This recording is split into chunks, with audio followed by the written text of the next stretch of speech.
The biggest mindset shift for me was understanding it's not actually about you. No one gives a shit about what you look like, sound like, etc. You are a catalyst to the information in your head. That's it, full stop. The honest answer is we live in a world where people binge watch their favorite shows. They watch a lot of social media content, sit and watch TikTok for 7 hours. It's not about whether it's, quote, it's the only question for a reviewer is it valuable? If I was running a business and I needed clients today, I wouldn't be doing marketing. I'd be doing cold outreach and I'd be ringing 100 people a day or sending 100 DMs a day. The honest answer is I didn't have confidence at the beginning, as you will see if you go back and watch. And in answer, specific answer to your question of how do I get confident, how do I talk today, etc. Number 1 is preparation. Number 2, you need to know your shit. And number 3, you need to focus on 1% improvement. Welcome back. Is everyone feeling a bit more refreshed, ready to go into AI? Yeah. Cool. Is there any questions on the first half before I move away from it? Or any other specific challenges you have with AI or use cases that you either want to share? Really like your journey on like how you started becoming as polished as you are now in your videos and stuff, because I've seen your earlier stuff and it's pretty crap.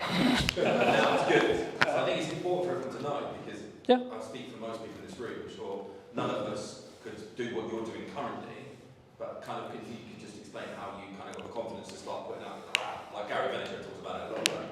Well, about wine for years before anyone watched any of his videos, and now he's got millions of followers and millions in the bank. So. The honest answer is I didn't have confidence at the beginning, as you will see if you go back and watch, right? Please do, it's fun. It's hilarious, right? But the key point is, right, I could have deleted all those videos, right? I could have done. They're my videos, they're on my channel, I can do whatever I want. The reason why I haven't is because it shows my progression from then to now, right? So to give people really quick, brief context, and feel free to ask in a little bit more depth, but I started creating video content when I was, I want to say 13, 14. That's a fun age. You can't even speak right at that age, but there you go. Around the gaming sphere, etc. Anyway, fast forward to starting to Brunner Media, 2018. Wanted to document my journey from point A to point B. Cool. So I was like, well, I'm starting now, so let's just film what I'm doing, right? And in answer, specific answer to your question of how do I get confident, how do I talk today, etc. Number 1 is preparation. Number 2, you need to know your shit. And number 3, you need to focus on 1% improvement. In a nutshell, that's it. But also understand that you will get better if you keep going, regardless how uncomfortable it is.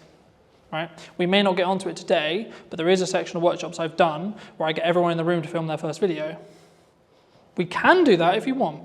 See where we are. Everyone's like, no, I'm not doing that. Okay, but the reason I expect, I don't know, but the reason why I expect most people are saying that is because A, they're self-confident, so they don't have the self-belief, self-esteem in themselves to be able to do that, or B, they have a technical hurdle about why.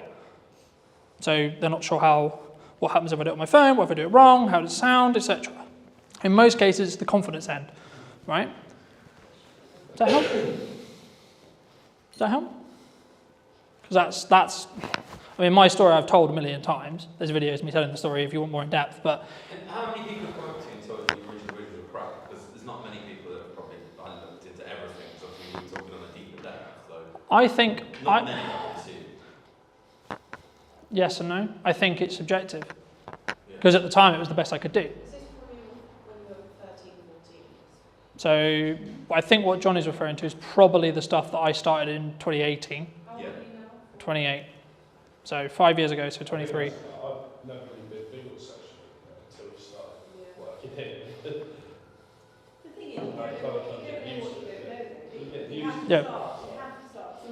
You can only do with what you've got, and that's it. Absolutely. I think delivering knowledge is the key. You've got to add value. The thing, All of you sat in this room know most things about the hospitality industry that most other people don't know. And I think you need to understand how much knowledge you have that most people the don't. biggest mindset shift for me was understanding it's not actually about you.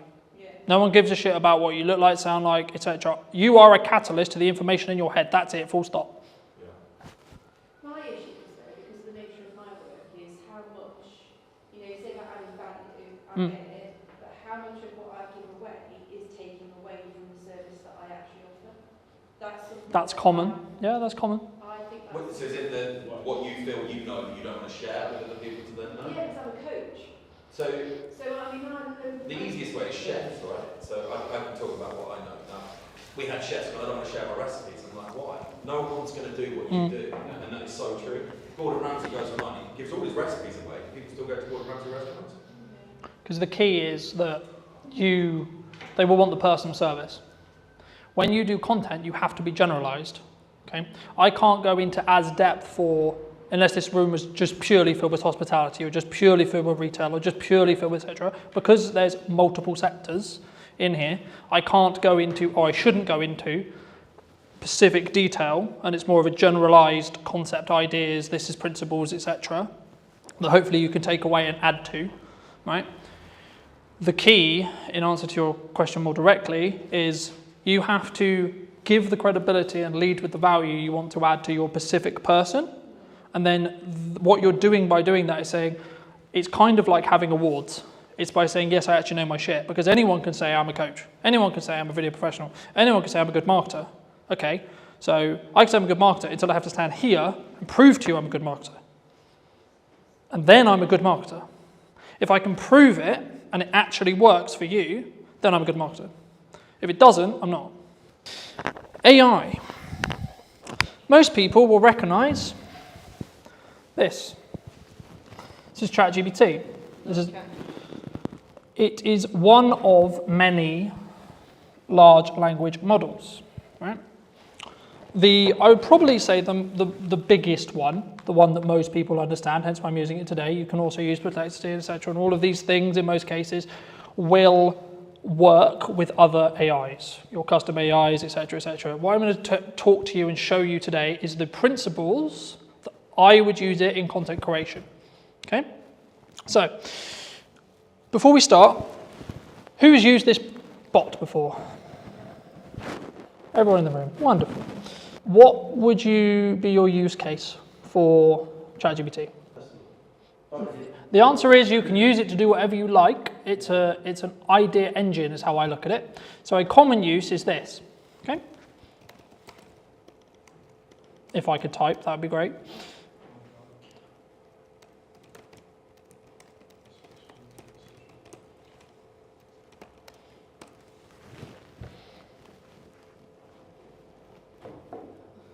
Who's typed in that prompt or something similar?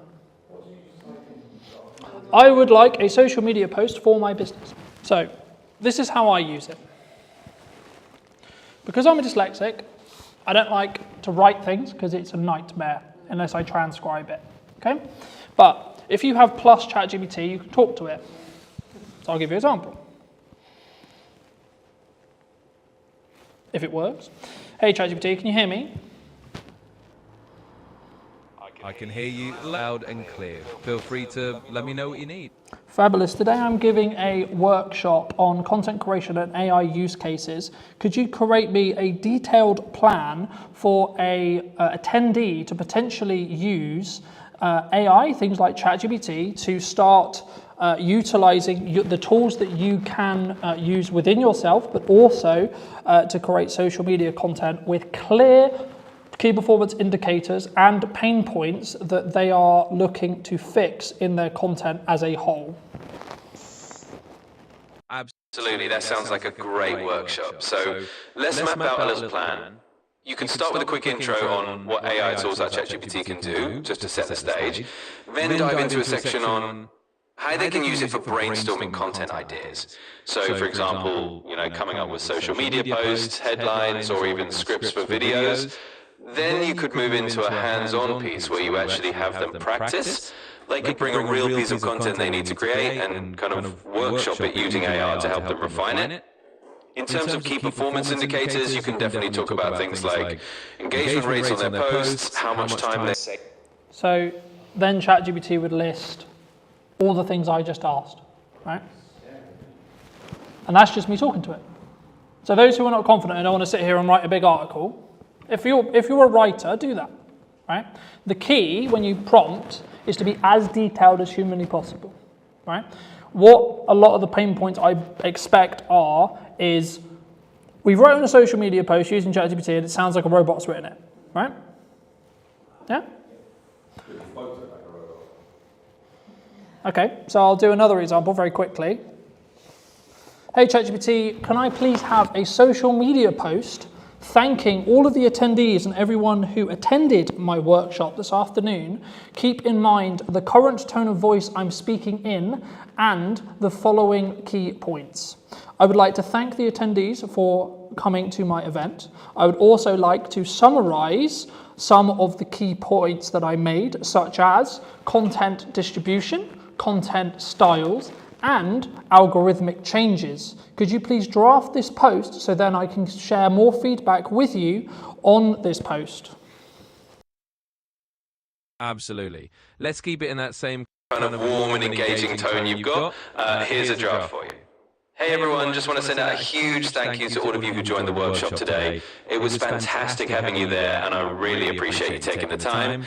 We covered a lot, from how to distribute your content effectively to exploring different styles you can try out and even how to keep up with those ever-changing algorithms. So thanks for being such an interactive group and let's keep the creativity rolling. Feel free to let me know if you'd like any tweaks or changes. And if you are using multiple devices that are connected to the same Google account that you're logged in on, you can do what will hopefully now work, which is you'll be able to see the post behind me, right? So this is what ChatGPT just spoke to me. I love ChatGPT. It's like my second brain. It can be. There is things to be aware of though, and there is a cognitive question, a cognitive conversation around should you utilize ChatGPT, how should you utilize it? Because if you're getting ChatGPT to do the thinking for you, then you're not thinking. Now there is an argument, there's now some studies are coming out to say, actually, if you're using things like ChatGPT to do more advanced thinking, so that it's doing the grunt work, it's doing a lot of the smaller scale thinking, and it's opening up your brain to allow you to be able to create more, then actually your cognitive ability will be higher than you would without AI. Something to think about. When I noticed that and I was worried about my cognitive ability, I started reading physical books as a principle because I'm constantly aware that I'm on devices all the time, right? So I know that cognitively it's going to hurt. Especially if you have specific brand guidelines or specific terminology or specific things that, like, it can get it wrong, right? It can get facts wrong, it can get stuff wrong. So it's not like this fix-all thing, it can get stuff wrong. The thing it will do though is it will be quite obvious when it gets it wrong. And it's very, especially now, it's very well known for once it gets something wrong, it will then, because it's learning from everything it does, it will then cause a trigger of getting it wrong. So unless you do what's called a negative prompt, which is saying, these are the things I don't want you to do, it will just go a bit crazy and a bit weird. Something I would like you all to do, if you have your mobile phones, laptops, etc., is either go to www.chatgpt.com or download the app ChatGPT on your phone if it's not already.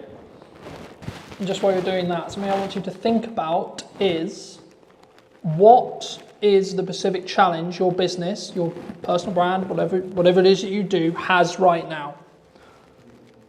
What's the issue? What's the challenge? The thing that's stopping you from growing, the thing that's stopping you from moving forward? Is it a marketing challenge? Is it a sales challenge? Is it a communication challenge? Is it who I need to talk to, how I need to show up? Is it confident? For those who were concerned about confidence, is that the issue? Is it a confidence thing on video? And when you're ready and when you have it, all I want you to do is put that problem into ChatGPT, whatever your problem is, and then just simply ask it, can you share an action plan in as detailed as you can to fix X problem? I'm waiting for that moment people haven't used ChatGPT for, their mind just goes. So if I wanted to get a brand new chat that doesn't really know me and understand me about my business, this is the process I would follow just while you're playing with ChatGPT yourself. So the version I'm using is the Plus version that's £20 a month. But there is a free version, and the only difference will be it will change the amount of entries that you can have per month. So you'll hit the cap quite quickly, potentially. And the memory isn't as good because you don't have access to ChatGPT 5. So if you see up here, there's ChatGPT 5. If you go onto legacy models, you can use ChatGPT 4, which is their free model that isn't as shiny and as accurate than ChatGPT 5. On the paid one, if you told it something a month ago, you could say, no, Yeah. Say it a month ago, and they remember it. It's just on the free one, it doesn't.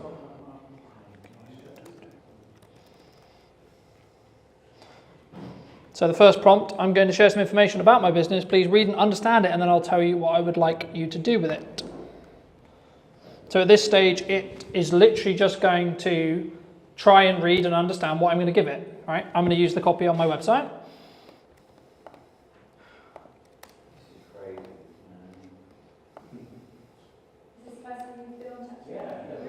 Wait till you get proper into it. We've been using it 3 years, it's still amazing. So, does it say all the stuff I just put in? Yeah, as long as you're logged in, Yeah. it will save it.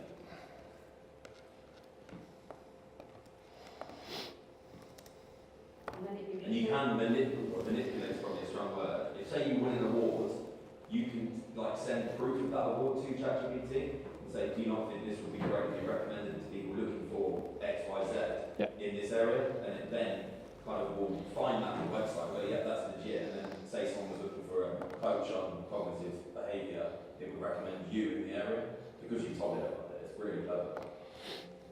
Something else, I don't have any files on this computer because they're on at home, but something else you can do is you can click on this button here.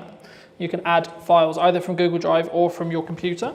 So this, you can add images, you can add documents, you can add transcripts, etc. And what you can ask ChatGPT to do, and this is what I do with most of my podcasts, is I'll export a transcript from the podcast and I will say, this is a transcript between myself, person A and person B.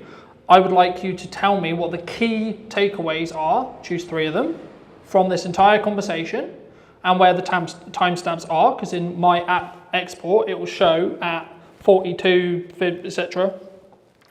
And then it will go through, it will analyze the entire transcript and it will say, well, given your, especially if you have it in something which already has memory, so it already understands your context, already understands your target demographic, already understands your ideal customer, you can then get it to go, okay, cool. So I know I need to talk to these people and I think these people are going to resonate with these 3 points. So we got 3 social media posts right there before you've even pulled any video out. You could just literally say, well, I'll give you an example of this week. I had Stuart on the podcast. We talked about AI, some of the risks of deepfakes, etc., trust in marketing and communication as a whole. So ChatGPT believes that they are the 3 key points that my audience would resonate with. Cool. Okay, so now I can pull quotes from the podcast and say, well, in this week's show, I talked about, quote, and then link out to either the full episode or use that as part of a clip that shows that quote, because I know where in the podcast it is. So when I export that clip, and as I'm talking about clips, welcome to the back end of what's called ops clips. Now, when I was talking earlier about that 1 hour conversation, 45-minute piece, this is how I create 27 or so short form pieces that are already formatted for social media. There's a couple of caveats. Up here, you'll put your full link in. So if I go to my YouTube channel, I will pull Stuart's specific episode, for example. I have already got the clips for Stuart's episode, but just for the sake of conversation. So you could do with this with any YouTube video, and the only thing I would caveat it with that you have copyright to do this with. Okay. Is it only from YouTube? Or could No, it can be from Google Drive, it can be from a Zoom recording, etc. There is certain caveats if you're a paid person or none. You can do some free stuff, and I think it's only YouTube as far as I'm aware. However, if you are on the paid plan, to get these credits up here, it will allow you to input Zoom recordings, Drive recordings, and it's called Clips. The website itself is clips.ops.pro. But if you just Google ops clips, then it will take you to the website, in most cases on first view. So just while we're there, I'll just show you what happens. So I just put Stuart's episode in. It's going to take a moment to view it. So it knows that it's a YouTube video with the thumbnail, so it shows me the thumbnail. And then if I click here, so get clips in one click, it's now going to process that video, and it's then going to take that 45-minute conversation, and it's going to extract what it believes is the best set of short form clips, and they will already be in that structure I talked about earlier. So hook, value, the only thing they may not have is a call to action, but that's where you can take that clip and either work with someone like me or yourself, add in a small call to action on the end. So AI is going to do half of the work for you, and then you can polish it. All right? How did your prompt plans go while we're waiting for this to go? Yeah. Put yourself back in, saying something like, if you love what you just listened to, Mhm. like somewhere around this video, you can Yep. put that into extra video. Rather Depends on what do I want. and then add it in the text and then have it as So it depends on, easier. to an extent, it does depend on what I want the video to do. If I want the video to be general awareness, I just want you to consume the content, Yeah. I won't bother, right? But if you wanted to book something like this today, Yep. you would be. So then I would do, so then I would do a hybrid approach. So I would use tools like Ops to extract the key moments that it believes is going to be the viral clips on social. It's not guaranteed, but it's what it believes. And then I might tweak it. So I might actually change its hook because I maybe don't believe the hook's actually very good, right? Or I might add in a call to action because I have a specific sales target I want to hit. So for example, when I do the next event for this, there'll be, here's some clips from the last time. Hey, did you know I'm doing this at this date, this time, about this, right? And something that I'd be interested to hear about, either afterwards or in DMs, etc. I'm thinking about doing one specifically on podcasting. Not sure if that's like interesting or not, but it's something I'm thinking about. But just while we're on like prompting, for those who did test prompt, what did you think? This is a basic level of how I personally use it in content creation. So I'll skip the time because I've already done it. This is every single clip that Stuart's episode created from the same thing. Okay? Some of which you would have seen on social media. So when that one's done, it will create something similar to this. So it's just taking that full length thing, and then just chopping it down into pieces. Mm-hmm. Is it then going to stitch it back together for you, or do you have to do that? I mean, the difference between that and AI is AI genuinely has solutions, right? You can take someone who spent the last 20 years of their life learning how to spot tumours in lungs, right? They might have. So the thing that it will do is it will tell me what was said in the video, and here it will rate hooks, flows, value, etc. Now it's its definition of what it believes to be the best. Doesn't mean it will be, right? And it also has variation in clip length. If you see here, this is the clip length. So you've got 26 seconds, 2 minutes, etc. I'll use a longer one, for example. Ops clips themselves have their own editor. You can use it. It's good for certain things. So I'll give you an example. Something which I'd recommend everyone does if they are going to play with Ops clips is change the brand settings. I'll quickly go over here. So here you have your brand settings. So this will allow you to set specific colors, specific typefaces, specific logos if you want to put your logos in, etc. Right? So for me, I have one specifically for Brunner Media, and that's the black and white text because it's my brand colors and it's underlined by red because I use red quite a bit, etc. This is the transcript here of what's said. So you will want to double check this because it's AI, it's going to get some things wrong. It will get 95% there. It doesn't like my name, for example. I'm Colin or Callum or etc. Right?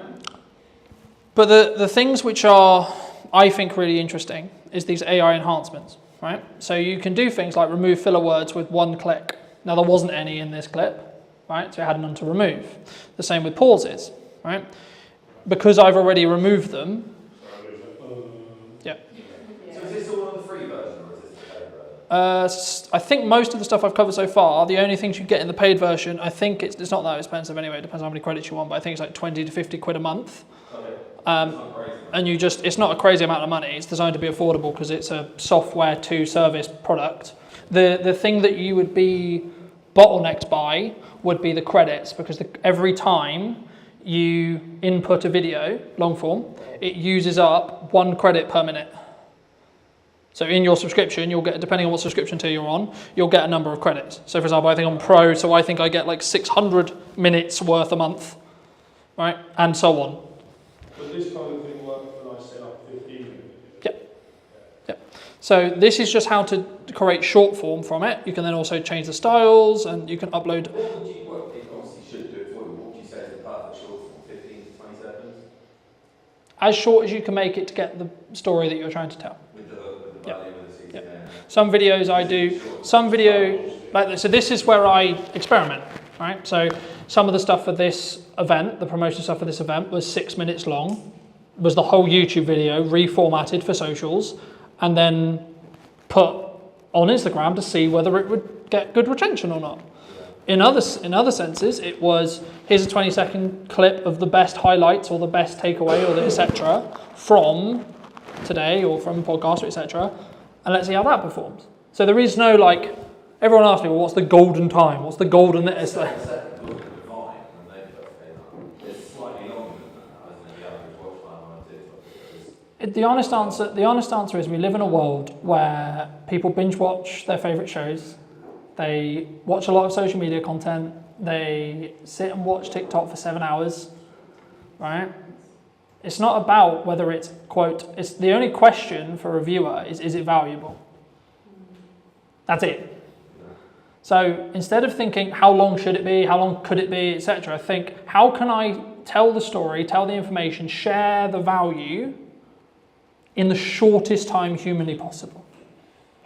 Right? To keep it punchy, to keep it, etc. And what you might find is you'll try a load of stuff and your theoretical stuff doesn't work because it only gets 20 views, 30 views, 40 views, 50 views. The real life test is what happens when you put the content out. Do people mention that you're everywhere? So when I started the yes and marketing process in May, people were saying, oh my God, I'm seeing you everywhere.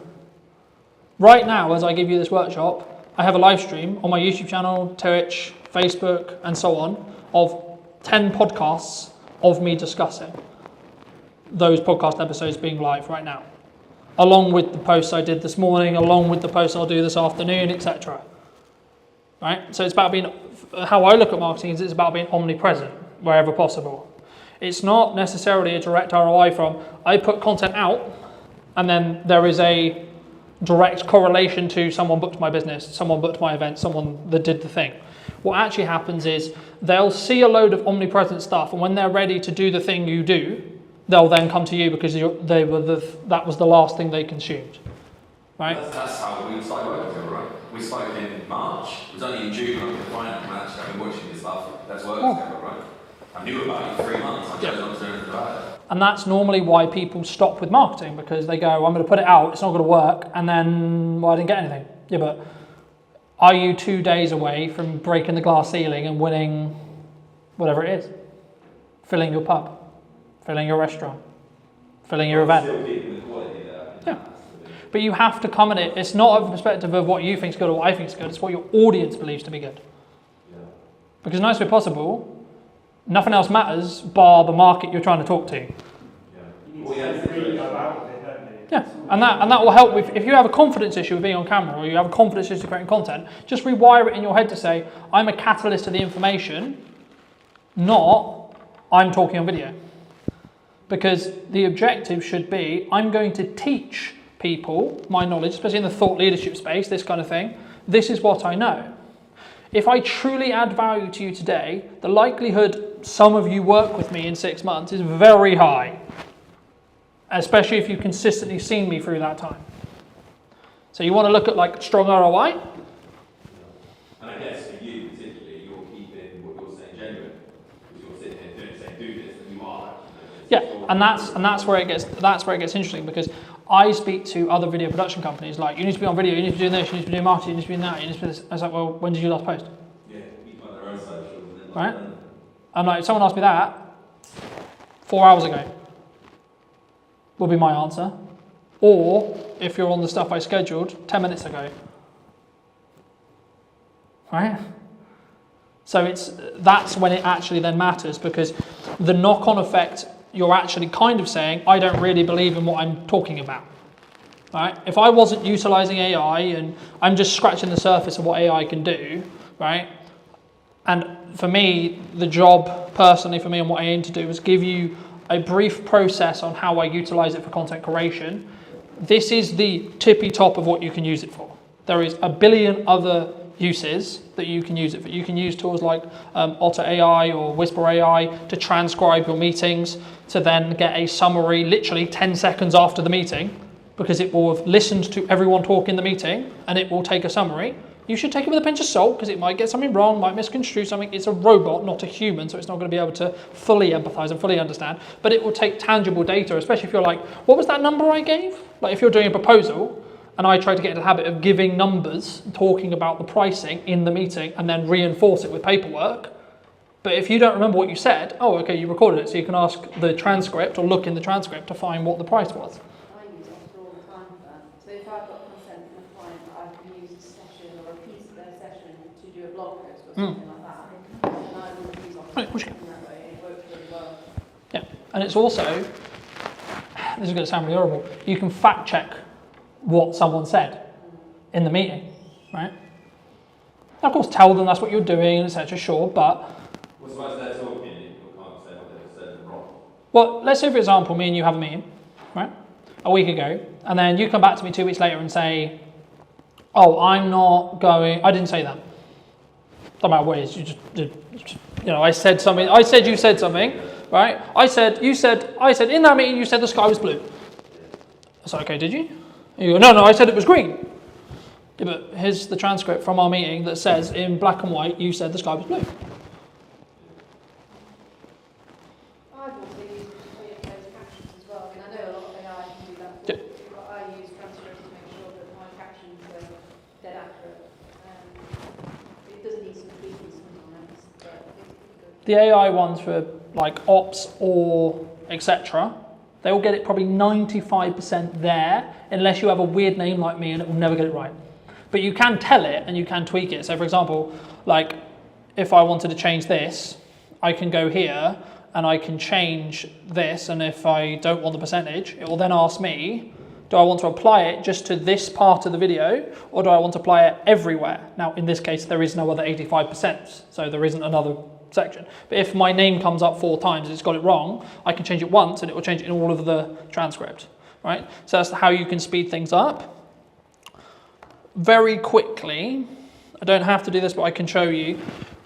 Do you want to talk about, do you know how to create an image from a text prompt? / would that be helpful? We have tried it and they don't look. Oh, it's weird. It's really weird sometimes, right? It used to like the same font. it's a bit peculiar. It's a lot better than it was 6 months ago. Yeah, some of the stuff's really good. Because they just put a camera within ChatGPT, that's what I was going to ask them about. Yeah. I've not really got my head around how it works. So when AI was prominent and when it came out, there was a little trend for what I would describe as grifters who said, I'm the prompt engineer. That's my role. That's my job now. Right? Now, in reality, what actually happened was ChatGPT or an AI can prompt better than any human in this room, full stop. It can. Okay? Simple as that. So, do you need a prompt engineer? No, not really. Not especially if I can talk to it. So, I'll give you an example, right? I created the What's Missing in Marketing Today video and the what then will become the intro, but also the those who have seen it, it's a light bulb with a puzzle piece. 100% using AI. It took me 10 minutes. Okay? This was the process I went through. Hey ChatGPT, today I am looking to create a new podcast logo around what is missing in marketing today. Can you create a prompt for me to use on Artlist's text-to-image AI that is specifically detailed to create an idea that would work not only on social media, but also as a branding tool moving forward? Absolutely. Let's craft something that can give you a really versatile and distinctive visual. Here's a prompt you could use. Design a modern podcast logo that symbolizes what's missing in marketing today. The logo should combine a sense of curiosity and innovation using a clean, minimalistic design. Think of a subtle magnifying glass or puzzle piece that's missing. Integrate it with a microphone or sound wave elements. Use a colour palette that's professional yet eye-catching, maybe soft blues or greens with a pop of a contrasting colour. The final image should be versatile enough to use as a social media avatar and as part of a broader branding toolkit. That should give you a nice starting point. So what I do just quickly when I do talk to ChatGPT is I mute my mic because it's designed to listen constantly for an input, right? So as you probably won't be able to see it because it's a tiny screen, but I've muted my mic. It will also push the audio higher when it's outputting as well. So the one thing that I would always consider is what your cap input. I'm using Artlist specifically, but that's because I have an overarching subscription that covers everything. There is other tools that you can use, some of which are free, some of which are paid. It depends on how they do credits, etc. I won't go. I'll use it. This is just as an example tool for now. So what I'm going to do is I'm going to take this prompt that you will hopefully be able to see in a second. And the one thing, if you are going to talk to it and you are using it on multiple devices like I am now, you have to refresh on each side because it will take some time to catch up. So it's created me a brand new chat. This is the specific input that it believes it's going to create a good image. So I'm going to copy that. I'm going to go over here. So this is the input for Artlist's text to image. This will be very similar across all of whichever editor you're using. You have specific credits down here that will show me that I've got 500 left this month. It will renew on the 23rd. Of course, you can purchase more if you need to. All right, I'm going to paste my... Yeah, so these are all different products specifically, and this is one of, I would say, the caveats or the concerns with...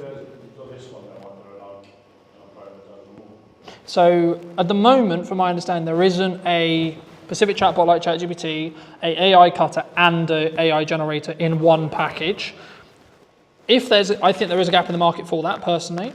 The one thing I was going to say is the one thing you can lean into or can have an issue with is like, I've got 15,000 subscriptions to Google VO3, Artlist, ChatGPT, because if you look at the model of AI like software as a concept, it's all SMA or service as a software as service, right? So they all want your subscription, even if it's a tiny subscription, right?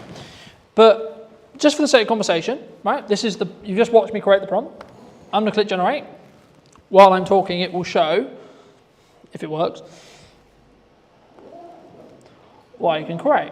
So this is a couple of examples of ones I've created in the past. So you can also use video, but it will eat your credits really, really hard because it's harder to create a video than it is an image. But these are just some examples of ones I was playing around with to see.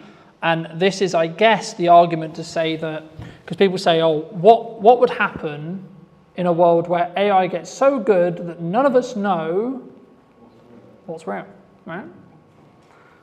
And that's where we don't really know what's going to happen. It's happening in a way. I mean, see, I've seen now all of a sudden, I think you can tell a bit, you can still tell a bit, but there's so many videos you go, that can't be, at the beginning you think it is, and then something happens, like, oh, it's fake. I didn't realise it. We are going to get to a point where AI is going to get so good, especially if you can train it on videos of yourself. For example, for me, like I've got hours and hours. Yep. Yeah. So this is a big thing for my industry. Like this is why I'm pivoting more into like marketing strategy and etc. Just genuinely because AI could actually get to the point where I can have an entire podcast where I don't even have to be there. Me and Hannah could have an entire podcast. I just write the script for, press enter, and AI does everything else. How far away do you think that is? Years? Months? How long's a piece of string? Who are you talking to? Some people I talk to say we'll be there in 2 months. Other people I say 2 years. Other people I say we'll never get there. Yeah. It depends on. The biggest thing is the fact we don't need technology change. Yeah. It's a mindset change. There's not having to. Now there is an argument to say, will we ever adopt that as a society? Separate conversation. Yeah. But just quickly on image prompting, you saw the prompt. This is what it came up with, and it took me what, 2 minutes? Right now, if I don't like this image, I can then go back to that prompt and see what I don't like about it, and I can say, okay, can you update this prompt? So, can you update this to not use the blue? Right? Let's say I hated the color blue. Right? For whatever reason, didn't think it worked, etc. It's then going to regenerate that prompt for me.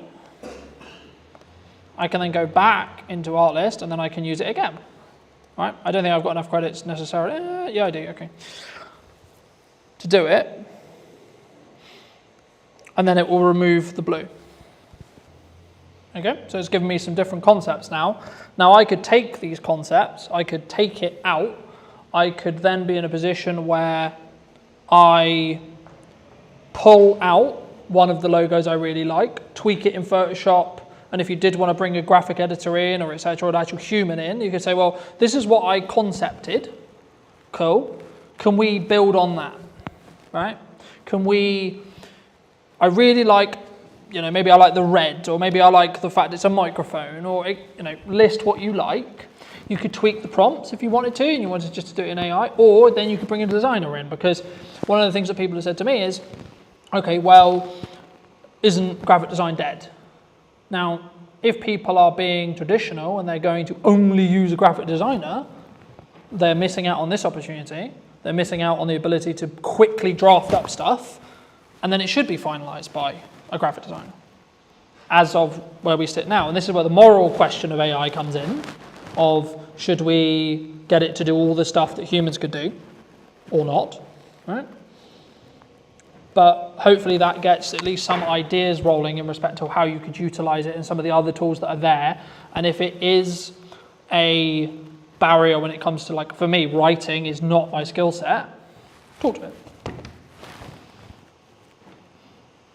Any other questions or any other thoughts? What's the difference between the art, what's the difference between an artist and just asking ChatGPT? Personally, I think ChatGPT's, you can create images on ChatGPT.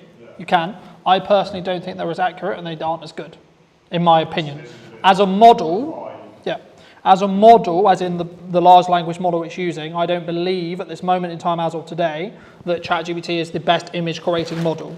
There was a big song and dance about Google VO3, which is a video model, for those who don't know, who was released by Google, and it allowed, with just a text prompt, for you to create something that could be used in Hollywood in respect to quality, in respect to video, in respect to how, etc.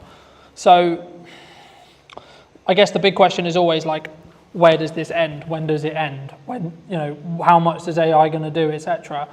At this stage, we're only at generative, what's called generative AI, e.g. you have to prompt it for it to create something. The larger conversation is what happens when we get to super intelligence, e.g. it can think for itself, rewrite itself, etc. That's the Terminator, Doomsday, we're all going to die point of view.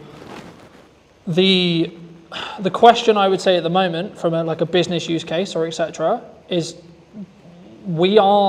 people in this room are not got enough influence power to change what the outcome of AI is going to be. So don't really worry about it.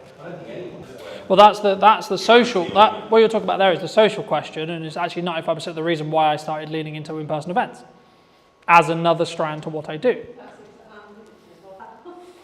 Well, that's the other side argument about AI, right? Humans will always want to connect with humans, other humans, and how they will go about doing that, what they will go about doing, etc. Like, will that ever be like something that we lose? Probably not. I disagree. Okay. I really do. So do you think we're all going to fall in love with AI? Just done that for free now. Right? So in answer to your specific question, the best thing I would do if you want the list of free tools that's currently updated is ask ChatGPT what the free tools are. Right? It's a cop-out answer. It is. It's generally a cop-out answer. But you have to build an ecosystem around what works for you. So it would be wrong of me to say, well, you should use this one, this one, this one. I'm just using the examples that I use personally, me, because of the subscriptions I have to have for business and blah, blah, blah, right? But you might have a preference. You might actually really like how ChatGPT creates images. Well, this is Canva. Yeah, or Canva within ChatGPT, for example, right? So the reason why I would say ChatGPT was the reason why most people use it is because they got what's called first to market. So OpenAI, who own ChatGPT, came to first to market.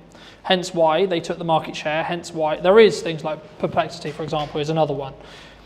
It's more the principle of how and what, like the concept of thinking how could you utilize AI today and how could you utilize AI in your business in 10 years, right?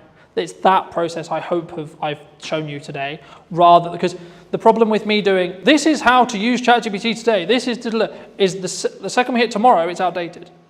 Because AI is changing rapidly in regards to its capabilities, how it works, what it can do, what it can't do, what you should do, what you shouldn't do, etc. But I think just as a final point or things to like potentially take away, I think for me there's kind of two questions from AI. One, how you can utilize it in its current form. Two, what it will become. And three, then the moral conversation or the human to human question around, are we all going to be replaced by human AI in that respect, or robots AI, and the conversation around, are we all going to have boyfriend, girlfriends, are just AIs, etc. I don't know, because we don't know where these AIs are going to be in 10 years. But there's no right or wrong. We don't know. That's the part of the fun. I can tell you 3 years ago when I went to drive.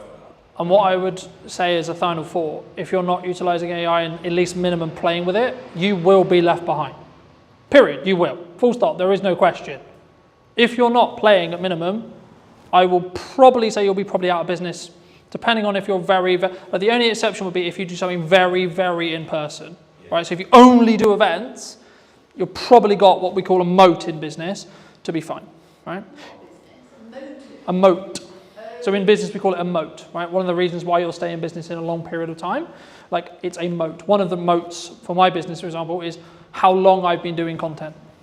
Because it's what I teach. I have walked every walk there is to walk in content. When it comes to AI, the honest answer is, unless you are at the top of the tree in respect to building the large language models, we don't know where the bottleneck is. We're going to hit a bottleneck, but then the whole point of like OpenAI right now, so it's going to hit a point where it can't do something, right? So it's not able to do X or Y. We don't know what that X or Y is yet, but there will be a point where it can't do that. What OpenAI are constantly working on is moving that as far down the road as humanly possible. But they've already got 2 years of advanced AI that's not released yet. Yeah, because what we play with, that we don't know about is mad. the ChatGPT 5 I think came out about 3 months ago, which is the ChatGPT I was just showing you. They are, I believe, now working on ChatGPT 7. Well, it'll be compounding because it will, A, learn from itself, and it will become more efficient about learning from itself. It depends on who you ask. Because some people will... It can help to tell the platform what the post is about as long as they're relevant, but it can also skew off where it's going to send that building back up to the seed audience again. The reason why FP was used is because in the early days of TikTok For You page, it was the only way you could get your video on the For You page. Now it naturally just goes there. Right. So it's not as relevant. But so if you wanted to be shown on FYP, you had to hashtag yeah, you had to put hashtag FYP for it to be then served into the FYP, but then TikTok updated it about 1.5 years ago saying, okay, cool, we're just going to send everything to an interest-based graph in that respect. And what I would do personally is I would take a 3-month chunk of your marketing, this is what I'm doing right now, and have at maximum 3 pillars that have specific call to actions related to it. So if I wind the clock back when I was marketing this event, I was focusing on the podcast and the event and then my service. They're the only 3 things I was focusing marketing on, and I only made content around those 3 things. So I had a podcast with clips and call to actions to go to see the full episode. Then I had the event, which was, this is a summary or this is an idea of what I created, right? And this is how to create it. And then I'll be then going into more depth in this workshop of this, right? So hooking someone in, this is the problem I'm going to help solve. This is actually the solution. And then this is where you can find more if you found it interesting. And then the service stuff will either happen passively if you're only doing 2, depends on what your service is, or you can do, are you struggling with content creation? For example, in my case, here's the solution. Oh, would you like for me to work with you more? Go to the link to someone, you know. Every single thing you do in marketing should be at somewhere in a marketing funnel, right? In most cases, the content we put on social media, top, right? So you want to get awareness, then it will lead down into consideration, right? So should I work with this person? Do I like this person, etc.? And then eventually at the bottom of the funnel, this probably takes place on a landing page or a website in most cases, or through continued consumption. You'll then be in a position where you have trust with that person, and then it's just a matter of time before you work with that person. Because once you trust me, there's no like question mark on am I good at what I'm talking about? Because you trust that I am, and you trust that I'm going to hopefully add value to you, and then we can go from there, you know? And then it's like, then send people to the website, and then through time, they'll go, hey, I need what Colton sells now, but that I could, you know, what was the first piece of content you, like I just used you as an example because we talked about it earlier. What was the first piece of content you consumed? Whatever. Yeah. Social media. And then what timeline was it? Couldn't tell you. Probably MySpace. But for me, of my content? Of you, first content of yours was the Old Mill Hotel video. Okay. I bought it. Yep. I searched online and your YouTube video came up. Mhm. It said obviously product media made it. Yep. So then I went onto your Instagram and looked at what you were doing. Mhm. What did you do in the old man? I just did. So I was hired to do, by the previous owners, to do a promotional video of the refurb in that respect, and then I put that on my YouTube channel. I've never been inside one. His video sold it to me. Do you personally use like a set number amount of posts you do a day, or like a set schedule? I focus Is there not on an interest. Too much is not. So the key is about being consistent. So if you can be consistently one a day, be one a day. If you can be consistently two a day, be two a day. If you can be consistently four a day, be four a day. are there set times during the day that you post? It's irrelevant. Because we're not on a social graph anymore, it's completely irrelevant. If you want to go and you want to reason about why your content's not working, then yes, you'll go, I posted at the wrong time, What actually is happening is your content is not good enough, or you're not good enough at creating content yet. That's fine, but that's why you just create it, and then you see what the market tells you with views, likes, shares, comments, feedback from clients, feedbacks from people, feedbacks in your real world, right? So like, I'll give you an example. When I started doing Christmas marketing at the start of September, my driving instructor said to me, oh, you're starting Christmas marketing. Now, he's not going to hire me to do Christmas, but it was a confirmation in my head that he's seeing the marketing and he's seeing the trigger. But if he's driving, instructing the son that wants Christmas market, they start talking about Yeah. it. They go, oh, my mate's right. And the whole point is to start conversations, right? Content is one part of what your word of mouth should be. Very quickly on that, your word of mouth will be amplified depending on what you do in content. You have good word of mouth, things will go really well. You've got bad word of mouth, your business will die really quickly.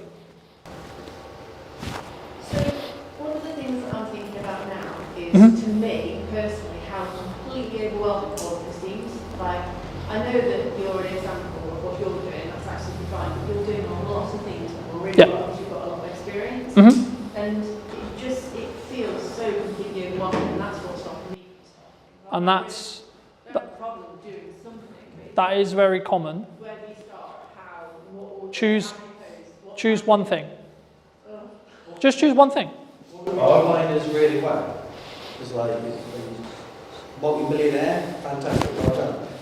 I'm not that, by the way, but Not yet. And I'm going, right, what's next? What? Because you're everywhere at the minute. And my wife went, bloody hell, it's everywhere. I'm going to unfollow politely. Yeah. And I thought, shit. but all that says, Not everywhere. Because you're only getting 1,000 views, so there's only 1,000 people seeing it. That must be Salisbury based. yeah. But it's also echo chamber based, My wife on right? home, she's now seeing. Yeah, but in the nicest way possible. Is your wife going to buy from me? Probably not. So me posting all the time because it's not relevant content to what she wants to consume, she'll find it annoying. Okay, but to someone else, it's incredibly valuable, incredibly helpful. So is that reach then? So like, one of the things that I'm thinking when you say you're in all these different places, really like, to me, what that's generating is reach. Yes. And so that gives more opportunity for people to go, I need that now. Yes. Because But it's also a filter. So marketing, the people think we don't talk about in marketing, is the job of marketing is actually to tell to the wrong people that you don't want to work with, don't work with me. If you don't like my approach and you don't like my style, you're not going to want to work with me. But it has to be in the timeline that works. So for me to get Christmas bookings, right? So I'll give you an example. So a lot of your guys are going to think about Christmas bookings. You should be marketing that now.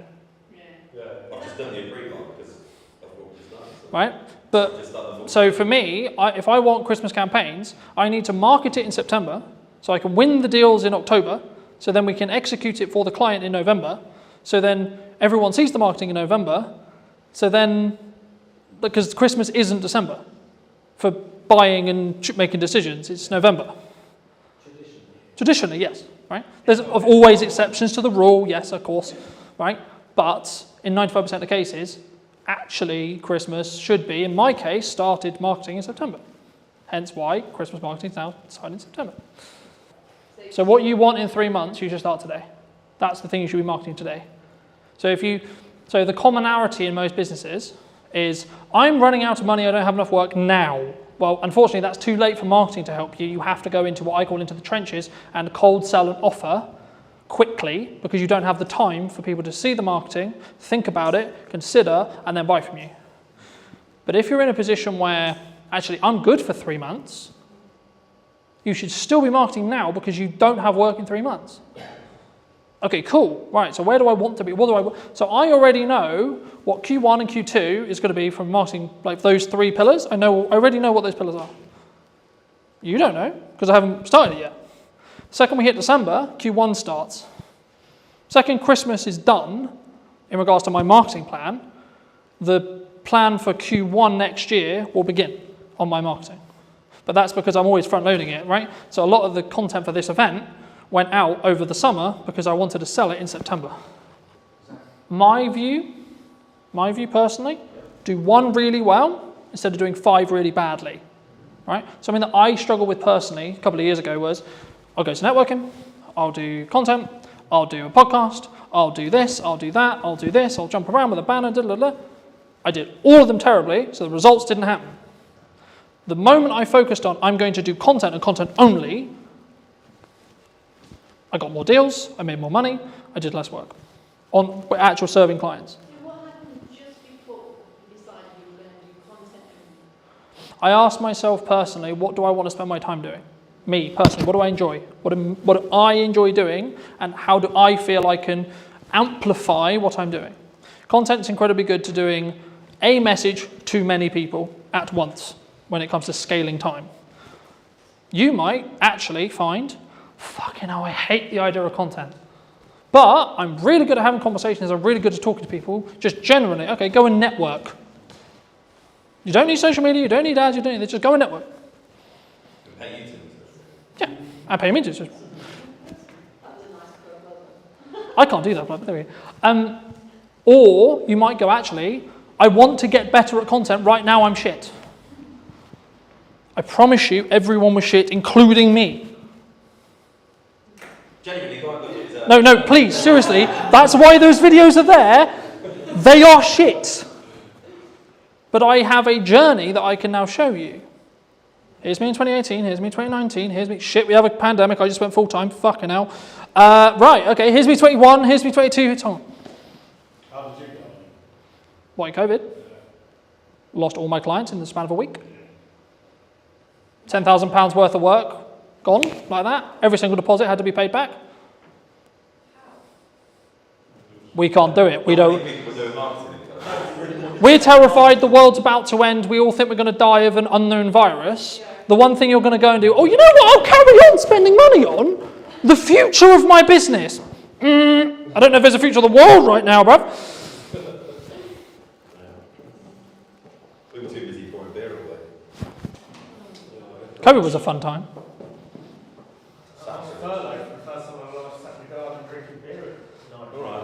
Great for you. I had just left my full-time, I had just gone full-time, 2 weeks later, COVID happened. To quote Gary Vaynerchuk, brand is the only thing that is left when everything else gets commoditized by AI. Ask yourself, do I want to or should I be doing it? Do I need to do it? Is this vital? What's the outcome? What's my why? There's a lot of questions you should be asking. When you focus on those metrics, when you focus on having a very clear vision on where I was in comparison to where I am, rather than I'm going to focus on where I am versus where you are. One of the things you can do is look to others, see in them what you want to be. Look at someone you admire, look at someone you don't, and make a checklist. For people who are concerned, right, who maybe are listening to this and going, okay, okay, well, what do I need to do? Should they pull back? Should they not be as visible? Should they not invest? I know the feeling of this is not going to work or this will work. What if I spend 7 days on it and then it turns into nothing? Well, at least I've done it. I've ticked that box. I'm never going to know if it works or not if I don't try. Did you know that 93% of you are not subscribed? So if you could please do me a favor and you're enjoying the show, then subscribing would mean the world to me, and it would allow me to grow the show and continue to get larger and larger guests and continue to bring what's missing in marketing today. Thank you ever so much for joining me, and I'll enjoy the episode.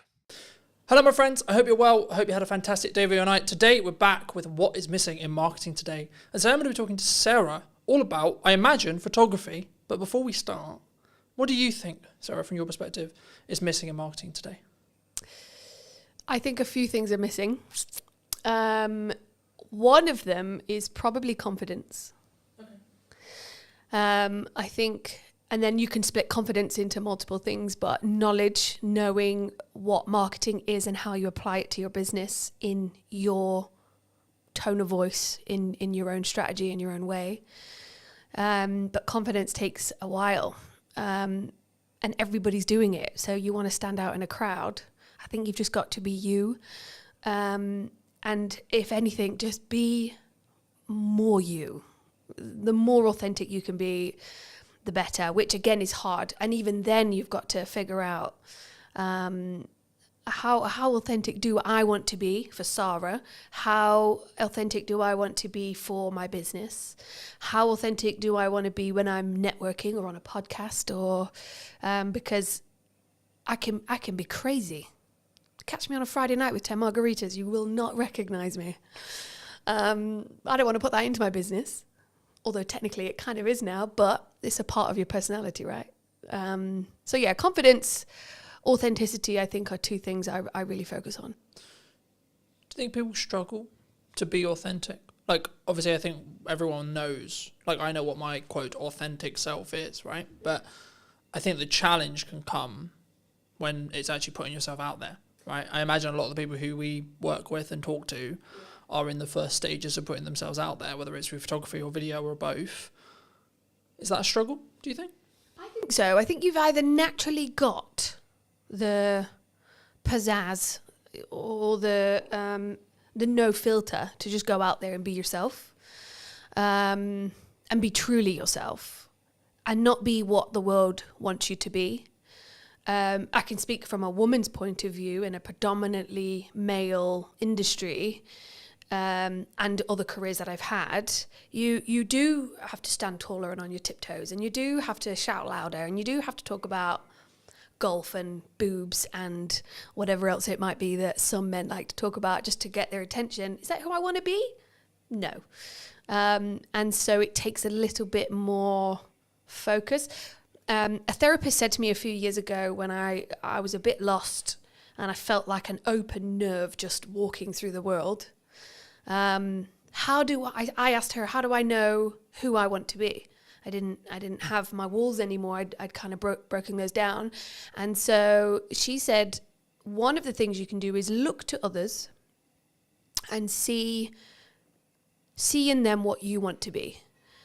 Look at someone you admire, look at someone you don't, and make a checklist. You know, I really like the way that she holds herself on stage and captivates an audience. So I really like the way that he listens, and take that on board. Do I listen that good?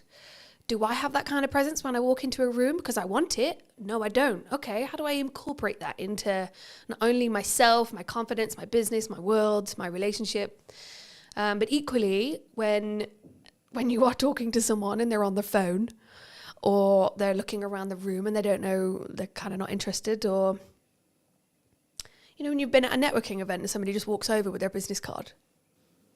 You need this. You need this. Great.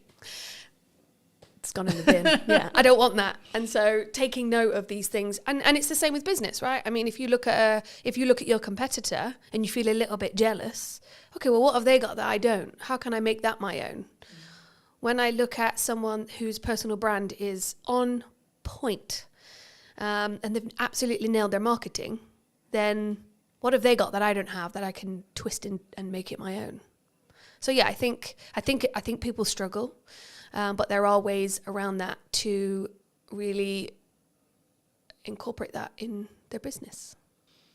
I think it needs to be personal though, because I think if you just look externally at what's trending, at what's the thing to do, right? Oh, this is what all the other photographers are doing. This is what all the other video people are doing. This is what all the other masters are doing. Then I think you would just become an ex-client or a client that I've worked with a couple of years. Like, you'll be in the sea of sameness. Because, and something I've always done is say, well, maybe this isn't on trend, or maybe this isn't like the thing to say or the thing to do, but it is authentically me. I would say that even if the camera wasn't rolling, I would say that. And we were talking about, as I was setting up, about like, what's the difference between me on camera and what's the difference between me off camera.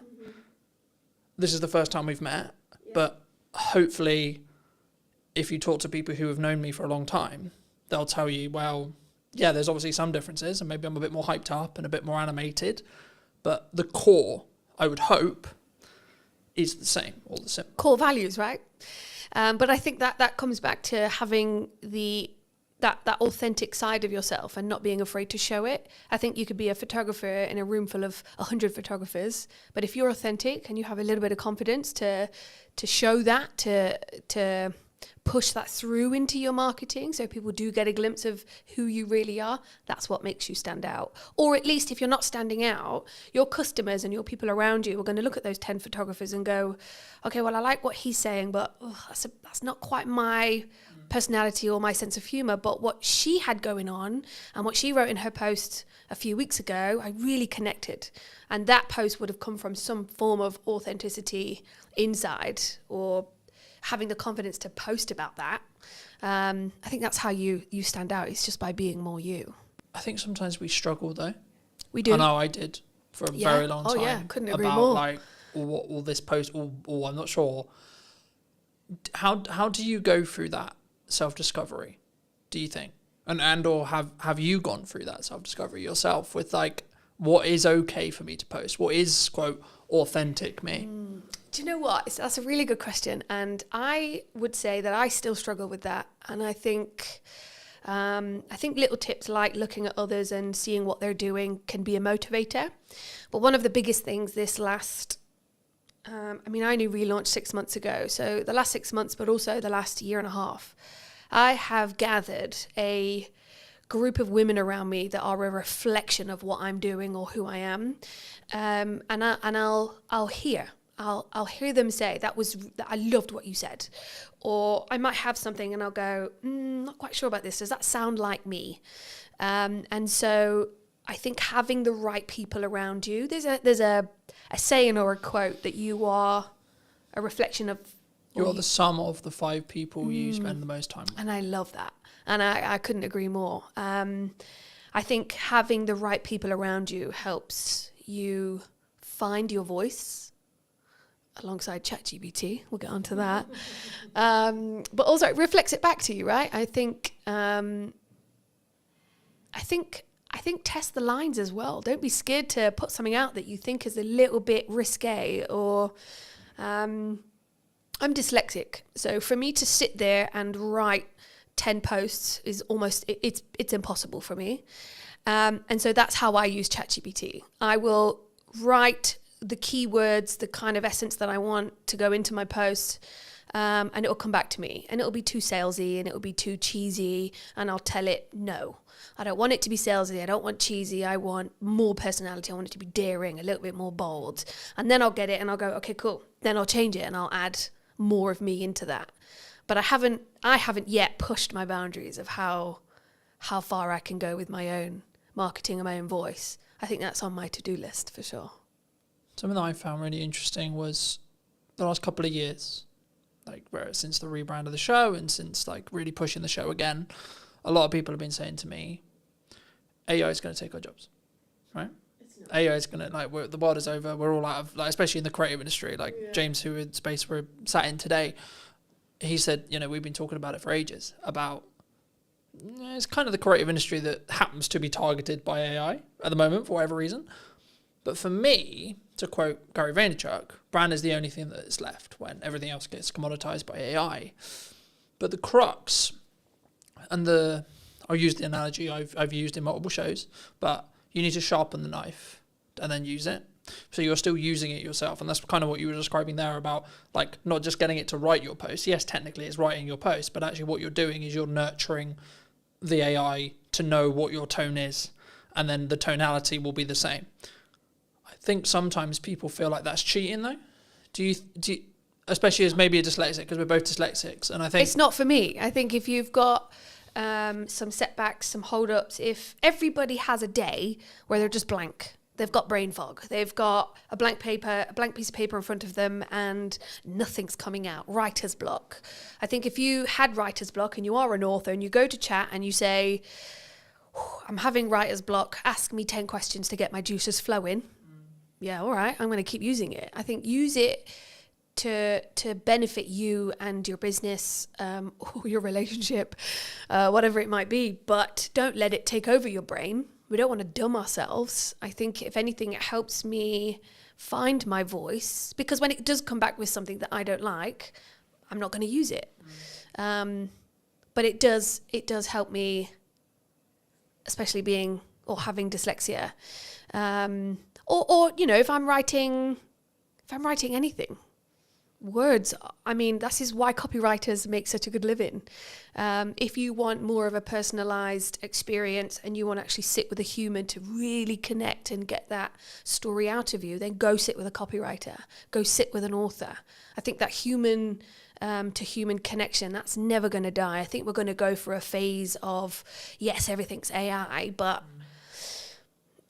there's never been a truer saying that people buy from people, right? I think that's also something that is filtered throughout my business for sure. No, I think that's really important. And I've seen kind of a step up.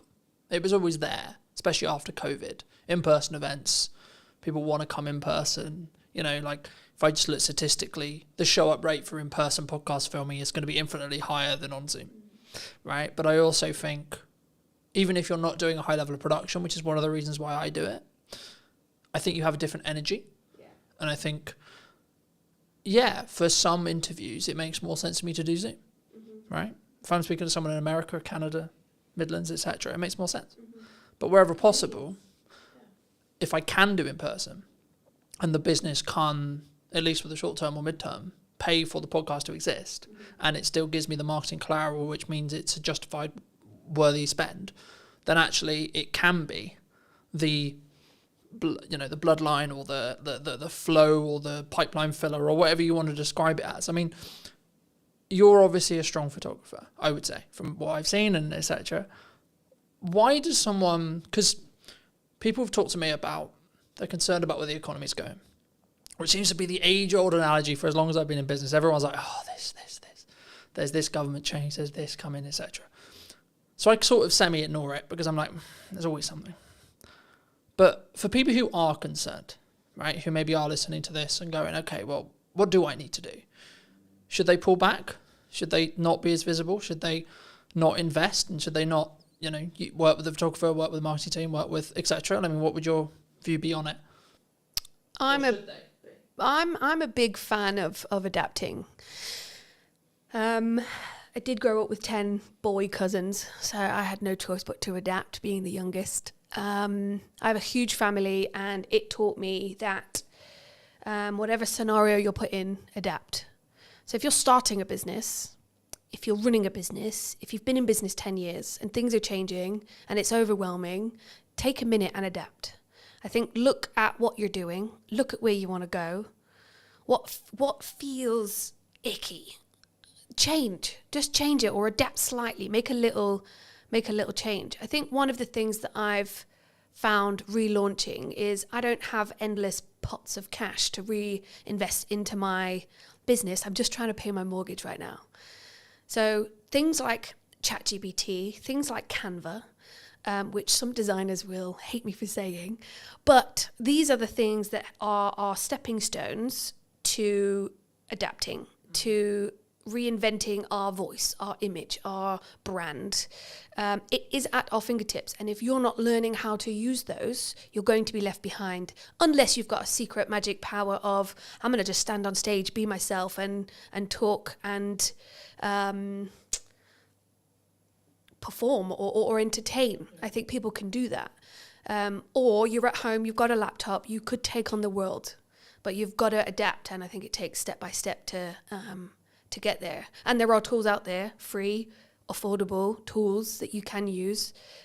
Shows like this are a fantastic opportunity to sit down, have a chat, let the audience get to know my thoughts and feelings. This is not rehearsed. I'm convinced I'm going to say something to mess it up, but you don't. You just carry on. I think you adapt and carry on. I want to build on, you just said how you're going to mess it up, because I think that's really important in content, because people, they always think, I'm going to mess it up. Mm-hmm. What can you? Although I'm really scared to mess up, I think it's the best thing you can do. Because isn't it learning? Yeah, 100%. Or falling forward or failing forward, it could be. Yeah, I think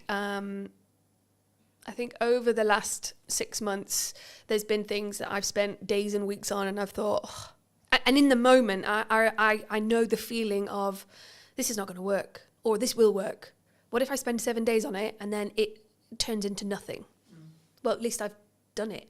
I've ticked that box. I'm never going to know if it works or not if I don't try it. So I think we're all going to make mistakes, and I think it is scary, but also know that you're going to learn from it.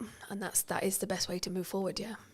The best example that's very current in when we sit here today. Now, I'll keep in mind this episode will be a while before it comes out, but as we record it today, I'm a week out from my first in-person event that I've had to do on my own back. Now, that was a choice that I made about 3 months ago to say, I'm not going to partner with a networking group. I'm not going to fill the room magically. I'm going to do it. But what I'm also accepting is that it might be quite a small room for event one. And that's okay. And for me, I'm like, okay, that's actually a good thing. Like, I've gone through this interesting process the last couple of weeks going, yeah, but what if only 2 people show up? What if only 3 people show up?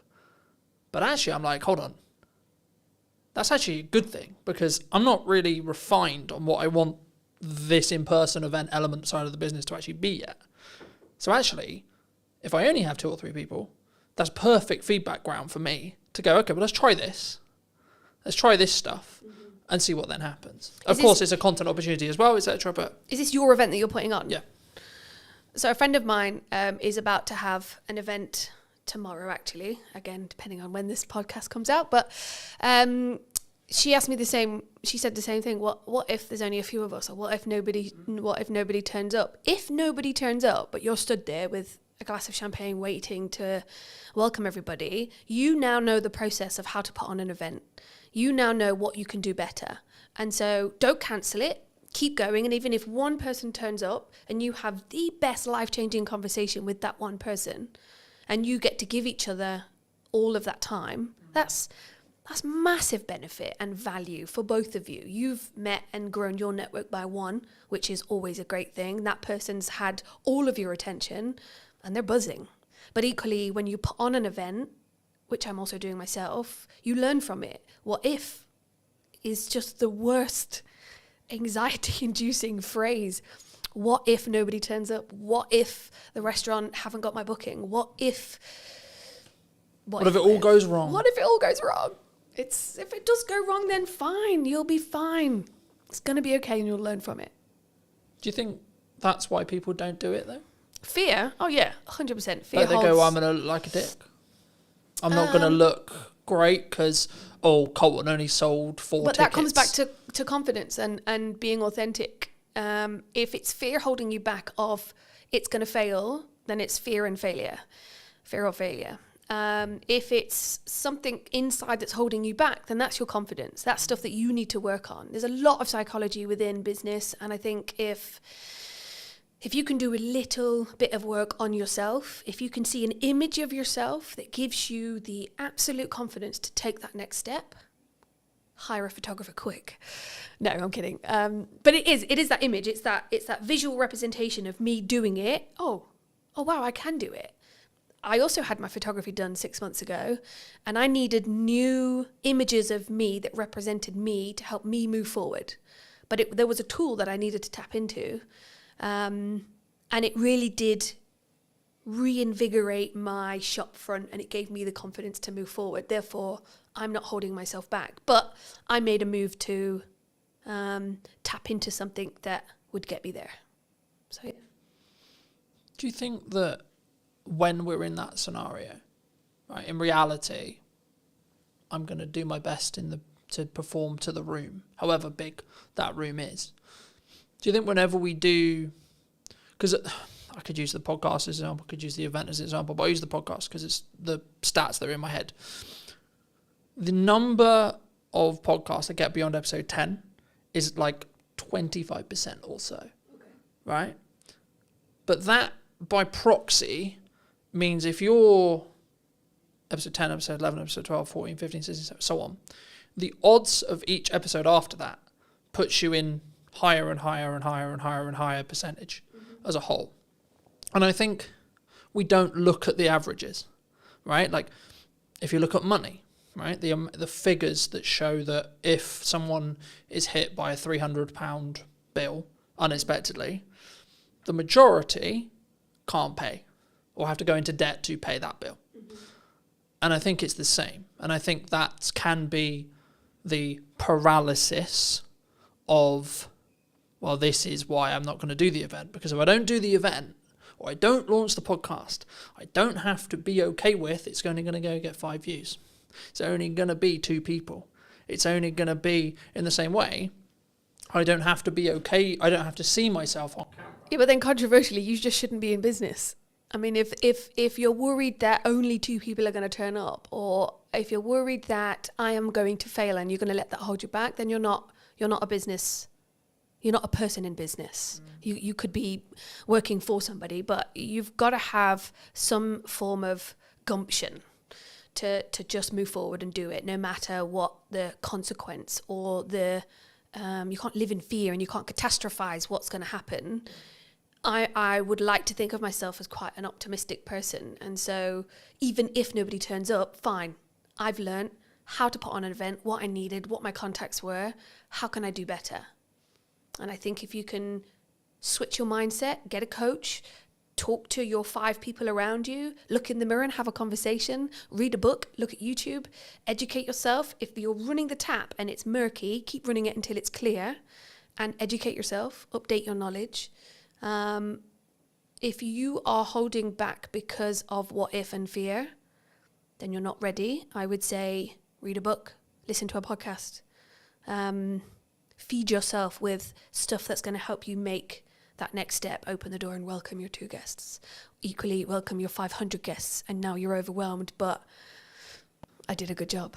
But do you think it's like, I think sometimes, especially for me anyway, and the more I think about it, I'm like, I can reframe it as a perspective of, but I'm going to give so much to those 2 people. And then they're going to be maybe advocates for my brand or potentially have work from it or etc. Or even just like do the nice thing of like, I gave them all this time and they took a lot of value from it. People are very value centric, right? We want value from every minute, I would say, in the culture we live in, right? But when we create content, when we show up, when we look at marketing, would you say people sometimes underestimate the value that they can actually give themselves? I think people don't know what they can give. Okay. I've created a networking group called The Huddle, and I've done a lot of networking myself. And I've been to events that were well marketed, very well marketed. And then I've gone and it wasn't that good. Great marketing, but the execution of the event, not so good. Same with anything. That deodorant was very vibrantly marketed, straight directly to me. I bought it. It's actually not that good. I think you've got to do your research. I think you've got to ask questions. I think you've got to put in systems and processes. Dare I say those 2 terms, but everybody needs a system and a process to put in place. Ask the question, what is the value? I mean, if it's a networking for the huddle, I asked a friend of mine, Chris, what would be the value? What would make this event worth shouting about. And not only did I ask questions before the event, but I also sent a questionnaire after the event. What did you think? How did it compare? What was missing? All of that kind of stuff. Because even if 2 people do show up or 500, you've got data. Data is another tool to sprinkle on your next event, to give you the confidence to go. Because another thing is direction, right? If I'm not giving value, if I'm not taking that next step, is that because you don't have direction? Is that because you don't have, what's the word I'm thinking of? I would say it's conviction. I don't want to put words in your mouth, but I would say it's conviction. So I'm convicted to the event happening regardless of who shows up. Even if it's an empty room, I'll still give the presentation because I'm filming it as if it's 2 people, 5 people, 10 people, 15 people, 100 people, I'll show up the same. So I have the conviction to be able to come forward and say, I know my shit, I'm proud of my shit, and this is what I can offer. Yeah, I think conviction definitely plays a huge part. I think the word I was looking for is something to do with seeing where you want to go and what's your why. So at the end of this campaign, at the end of this event, at the end of your marketing XYZ, what does good look like? And then work backwards. That's always a really good way to do it as well. I think conviction helps get the job done, but you've got to have a vision. You've got to have a why. Why is... Yeah, you've got to have a, why am I doing this? Why am I putting on this event? Why am I posting this? And that's probably another thing that's missing from marketing is your why. I think Simon Sinek, I think he puts it really well. And 6 months ago I was watching his YouTube videos online. Like, why the hell am I doing this? I've got a mortgage to pay and I'm going self-employed. This is not what I had in mind. But you've got to ask yourself why, how. Yes, have the conviction. Be more you. And just have you can still be a shy person and put something on great. But have that little bit of confidence in yourself to go, I can do this. And if not, just lie to yourself for the first one and then get over it. Or tough love, I think also gets underrated, or I don't like to pussyfoot around certain friends. You're either going to do it or you're not. Sometimes you need a cuddle, and other times get over it and just get it done. And that's also but it's hard. It's hard to do the jump. Yeah, but it's what if I get it wrong? What if I fail? What if I run out of money? What if I have to go back and get a job? Everyone will be a ridicule. So then get a job. I live in a world where I think the actions I'm doing now and everything I do is to eliminate the idea of regret in 6 months. Yeah, regret is another thing. I learnt that in a theme park. I left and I wished I would have gone on more rides. And I remember thinking, regret is horrible. I really wish I'd have gone on that ride because everybody came off like pumping. And I went on the medium one, but I didn't go on the big one. And I love that one. Why didn't I? What was it? What if I fall out? What if I die? What if I have a heart attack? Nah, it's just fear that's going to hold you back, isn't it? Well, you might have done, but actually. But see, I'm an optimist. I don't live like that. No, I'm not going to catastrophize what could happen. I'm going to almost manifest, or at least try and be. Of course, I want to sit here and say that I live in a happy-go-lucky kind of life, but of course, every single day I wake up and I go, "What am I doing?" Or what do I do next? Or what is my direction? I have to remind myself of what I wrote down 6 months ago. I have to sit round a table full of my friends and colleagues where we just we help each other get through the day. Yeah, it's hard. Of course it's hard. And it's scary. And you just need the right mindset, the right people, and the right tools to get it done. Is there a perfect time? For what? Whatever someone's looking to do. Launch a podcast, do the event, go full time. Bridge that thing from a hobbyist the hobby that pays me to then actually it's my full-fledged business, it's my only career, etc. It's the thing I'm currently doing to make that leap. Is there a perfect time for that? I'm not sure. I think no. I don't think there's a perfect time. I think there's a circumstance. I think if you're in the right circumstance, the right environment, the right headspace, go for it. if you're in the wrong headspace and you launch something, or if you're in the wrong headspace and you post that controversial thing that absolutely ruins your career, your circumstance and your headspace was not right. Therefore, you shouldn't have, because the evidence has just shown, or the consequence, you've now got no business and everybody hates you, right? But if you're in the right headspace, environment is a huge thing as well, then yeah, do it. If it's just a little bit of fear, if it's just a what if, do it. Do it anyway. Should we lean into our emotions are on our sleeve sometimes in public posts? Because that's what came to mind when you said this career destroying post. That's what came to mind. Emotions are interesting. I photograph emotions on a daily basis. If you're going to bitch and whine about how bad your life is, nobody wants to hear that. Equally, if that person is crying out for help and an ear, then maybe one or two people will lean into that and help that person. But we've all got our shit going on day to day. And I don't think we've always got the capacity to help mollycoddle that person. That person might need a hug. They might just need some tough love. Equally, I'm not reading that post, or I'm not clicking on that link, or whatever it might be.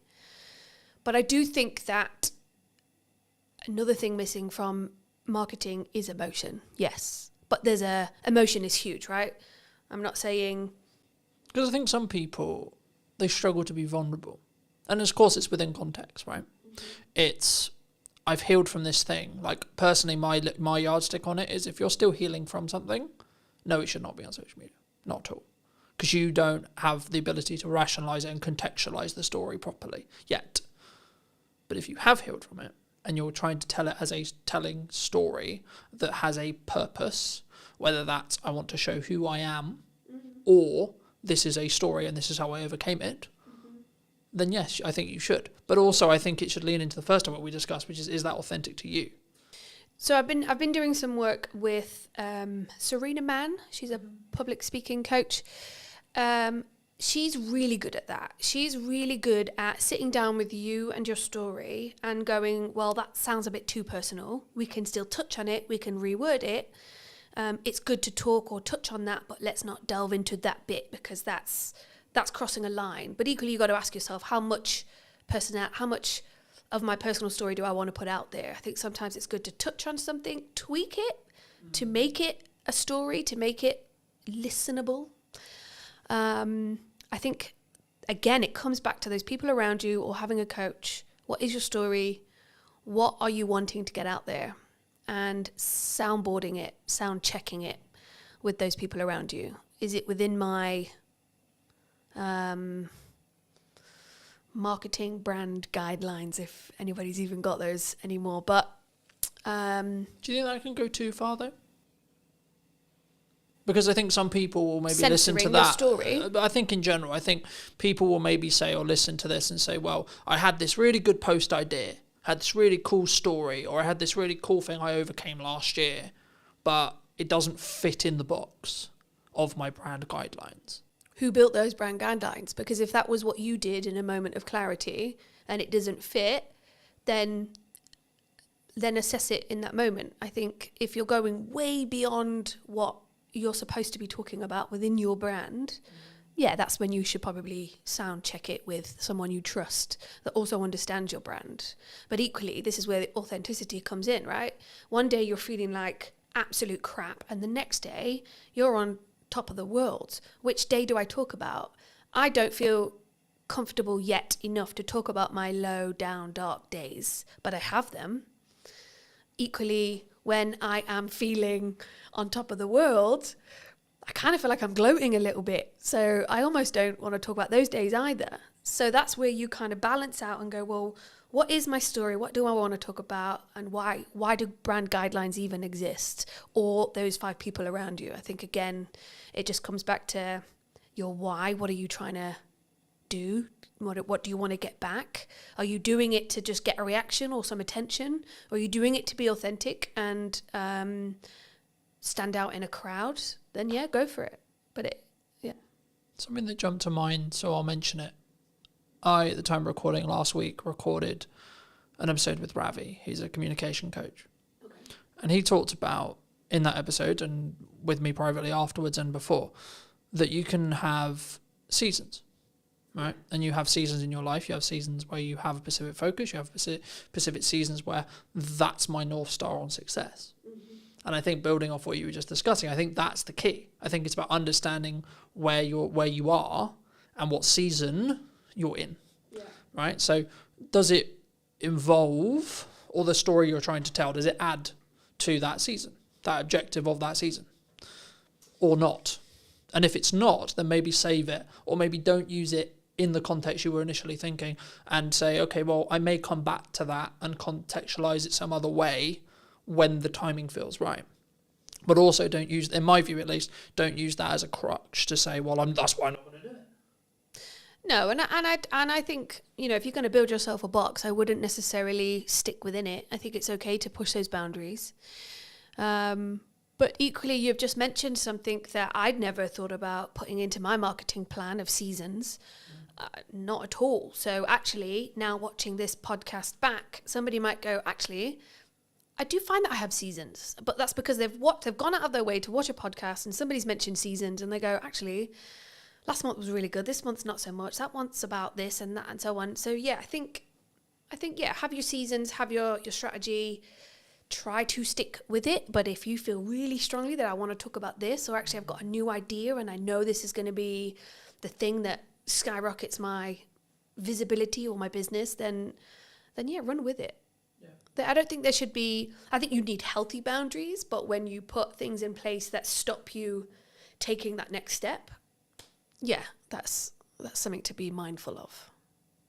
For me, something which completely changed my marketing as a whole was actually limiting what I'm allowing myself to market, but also doing it in 3-month chunks.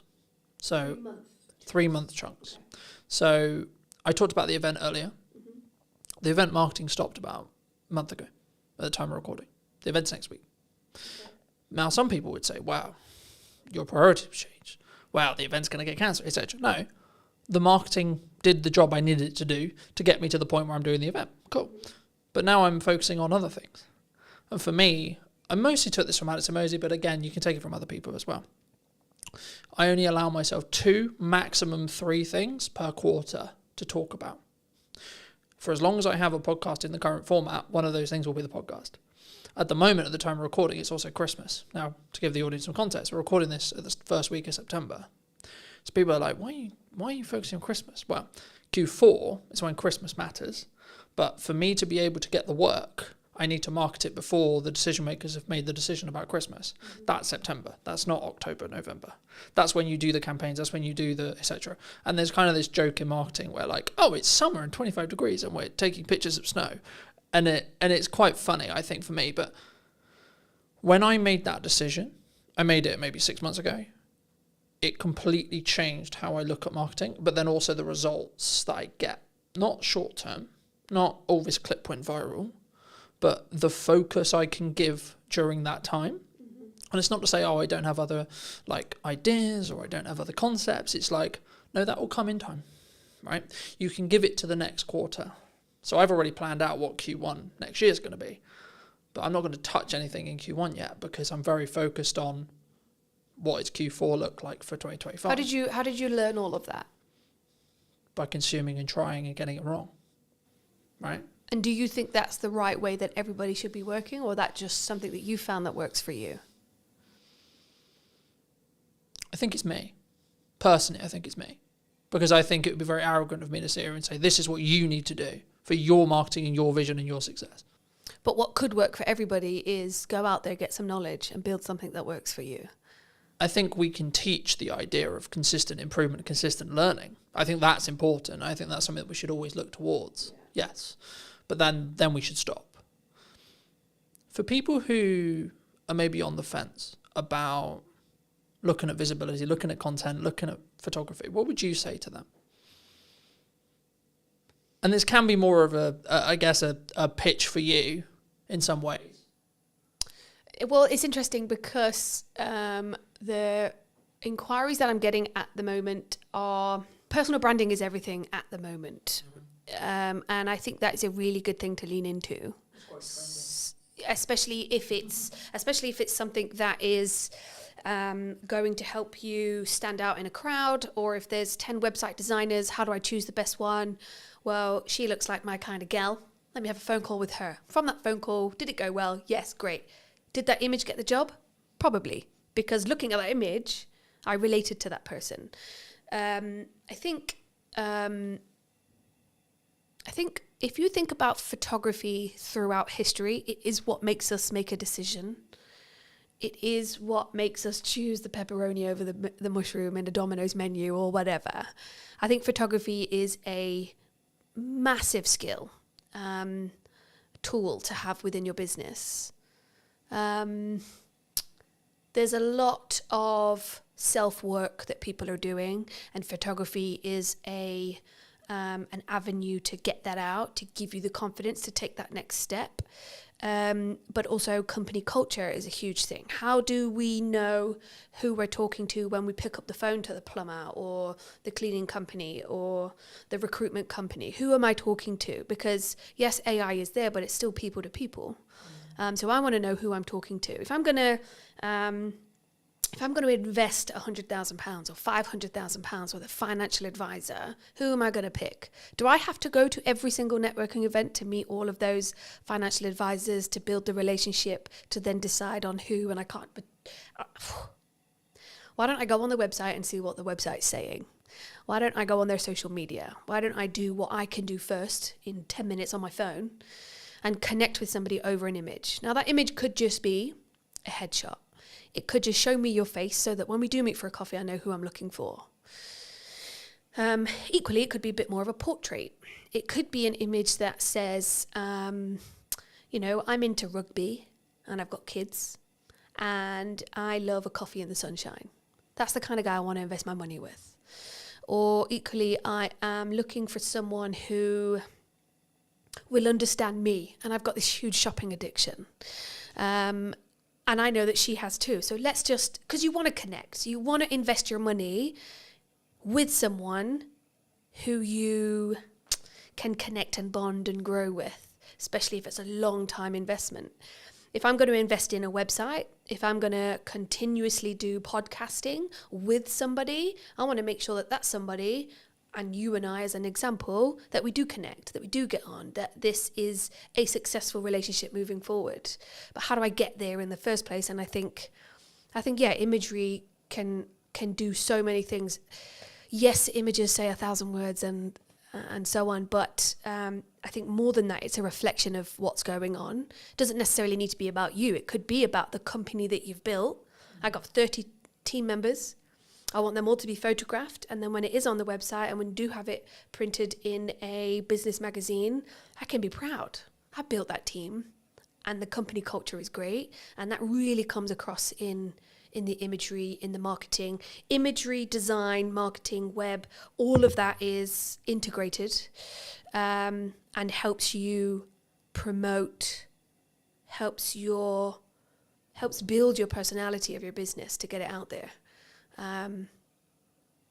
Or you have the same image on your LinkedIn that you had 10 years ago sitting on a beach with a cocktail. One or the other, I'd say. If someone is looking for a marketer, videographer, cleaner, plumber, etc., but especially when you look at brand or either brand work or marketing work, like what they're actually going to be doing, do you think it's specifically about the person and making sure that I connect with you and that's why I'm going to hire you as a photographer? Do you think? I can't speak for everybody else, but that's how I do it. I do have a plumbing company that I use, JPS. I've got a relationship with Jamie, so I will go to him. I've got his number in my phone and I will call him. Have you got anybody that can come out? My boiler's just broke. I wouldn't pick up the phone and call. I wouldn't Google if I already know that Jamie's my go-to guy. Equally, I do have a videographer that I go to regularly. I'm not going to Google that if I've already got that contact. So I've built that relationship with those people that will help me maintain my little black book, that will be there in a pinch when I need help. And equally, I'd hope that they've got my number saved when they need a bev at 5 o'clock or a game of shuffleboard down at the Dell. or maybe they need their whole team photographing and I'm their go-to gal. So, but I guess I've spent the time building relationships over the last 4 years with local business owners, and there are lots of other photographers out there, of which I have also used. So I think collaborating and, again, showing who you really are, making those connections, helps you build a network, which helps you build your business. Are you locked into those people forever, though? Do you think? No, and I don't think that those people would be offended if I went elsewhere. If, as an example, Jamie was really busy, then yeah, I'd either say, well, is there anybody else you'd recommend? Or I'd go, yeah, to my girl group. Has anybody got a plumber I can use? Or then I'd go to Google. If I'm looking for something more personal, maybe a product, maybe a restaurant, maybe a holiday destination, I'm going to Instagram, and I'm going to type in what I'm looking for, and I want to see visually what it is I'm going to pick, buy, and so on. What credibility is behind those images? What are people saying? What's their Google rating? What's Trustpilot saying? On my group chats, has anybody been to this restaurant? And so it's that feedback that you get from people that helps you make that decision. So yeah, I think relationship building gets you where you want to go, helps you build you as well. Photography is a tool that helps you capture who you really are, what the product really looks like. If you can look at an image and go, my God, I can almost smell that. Is that the person that put the flowers next to the candle? Or is it the photographer directing, or the creative director? Like, there's a whole team of collaboration that puts an image together that helps you portray a person. Or, I mean, straight into my head, I've just got Coca-Cola, not the can, and not a branded glass, but it is a clear glass with just Coke streaming into it, and it's all fizzy. We instantly go, Coca-Cola, I'm thirsty and I want a Coke Zero. Yeah, I'm going to go get that. But it was an image that helped me salivate and want a can of Coke or a burger or whatever it might be. So yeah, I think it's powerful. Do you think that's why, like for me, whenever all I get from that feedback is like, you have to front load your marketing 3 to maybe 6 months before you want the action? And I think that's sometimes what people get wrong, especially when you're starting out. I think I know I was privy to it as well. In my early years, I didn't financially plan well enough so that I knew I had 3 months worth of runway. So actually I can see the problem 3 months out. Or I didn't specifically focus on my marketing, so it was maybe a bit more scattergun than it should have been. And that's potentially why the marketing didn't do the job I needed it to do, whether that is sell more projects, bring in more podcast guests, get the podcast to whether it's making certain revenue, etc., whatever the objective is. But I guess that bridges into, how do you think people should, because I'm big for collaboration, right? And I'm big for let's work together, let's see how we can collaborate to create something more meaningful. Is that a unique skill set though, nowadays? To collaborate? Because I think it's very easy, because this would be a good example, because some would say, well, you're a competitor of mine. Am I? I don't think so. But some could say that. We're both in the creative space where we create visual identities. I think collaboration can be everything. And I think it comes back to a line of 10 photographers. Who am I going to choose? Which relationship do I have? What is their style? What's my style? And is that a good match? I think to be competitive and decide not to build relationships with your competitor, I know 2 financial advisors who wouldn't, and I know she's referred customers to this other person when she could have taken it on herself, but it wasn't quite right. It just wasn't a fit. And that was a personality relationship thing. But if she didn't have that relationship, then she wouldn't have been able to collaborate. I think some of the best things come out of collaboration. Planning ahead, it's interesting because when I walked in, I think you and James had said, it looks like everything's going really well. Because I don't know what people think looking outside in. But sometimes I'm lying in bed at 11 o'clock at night writing my morning post, and I'm going to schedule it for 7 a.m. or 8 a.m. And I might do that consistently for a few weeks. Do I wish I could be the kind of person that would plan 3 months 3 months ahead? Yes. But equally, what if something changes? And so I like to have a little bit of control over that. And that's something I'm still learning. Do I want to hire someone to do all that for me? Absolutely. But I think everybody should learn how to do it themselves first before you move on. Equally, can't afford that yet. And so, yeah, I think for now, I'm just going to be in bed, scheduling, 11 o'clock at night, lights off, tapping away, trying to get something out in the morning. I think it's important to be consistent, however you show up to be consistent. That's just who you are. And I guess one of the things I have struggled with is, well, she's doing it that way, so I should do it that way. And that puts that pressure on. But I'm just not built that way. I'm built last minute, and it makes it more exciting. And the more pressure. I used to work on cruise ships for 6 years. You don't have time. Time is not a thing. Location is not a thing. You show up and you get the job done. You live, you work, you play in the same place. And those things just need doing there and then. So I guess that's the way that I've learned. How did you learn? How did that person learn to... I've got a friend, Rel. A lot of people watching this might know Rel. She is organised. She plans. It's just built within her, you know? I'm not that person. I'm not at all, but I can walk into a room of 500 people and introduce myself. But I can't plan. It's just not my thing. And consistency, I hate that word, but it is probably one of the key elements of success within marketing, because your customers want to see consistency. Coca-Cola don't sell those cans if they aren't consistently putting on billboards, right? So yeah, there's such an array of things that we should be doing. What do you actually want to do?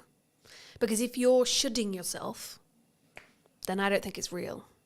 I think you need to do things to be consistent within business, within marketing, within your products and services, sure. But when you're showing up for yourself, are you shoulding yourself, or are you doing it because you want to? Because there are days when there's no post going out, and that's because I'm having a crap day. And I can't think, and I don't want to do it. Or I'm editing, and I'm just burying my head in that. But equally, do I want to do it? Today, I want to do it. Today, I wanted to do this podcast. So I showered, I straightened my hair, I put my best blazer on, and I came, and I'm doing my thing. So ask yourself, do I want to, or should I be doing it? Do I need to do it? Is this vital? What's the outcome? What's my why? There is a lot of questions you should be asking. Or should yourself? There is a lot of questions you could be asking yourself to get to that next step and be consistent, or just show up for you. Be online.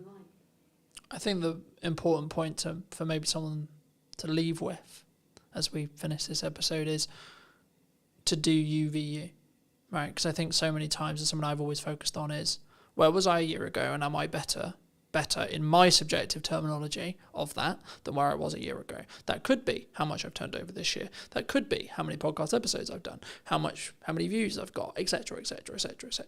Right? And I think when you focus on those metrics, when you focus on having a very clear vision on where I was in comparison to where I am, rather than I'm going to focus on where I am versus where you are, it allows you to be more open to open collaboration with other colleagues, other people in your industry, or other clients that are correct for you, but also potentially having the right attitude or point of view to say, actually, no, this person isn't for me. But you know who you would be really a good fit for?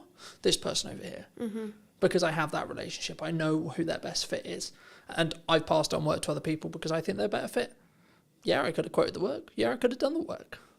But would I have served that person better or as good as the person over here?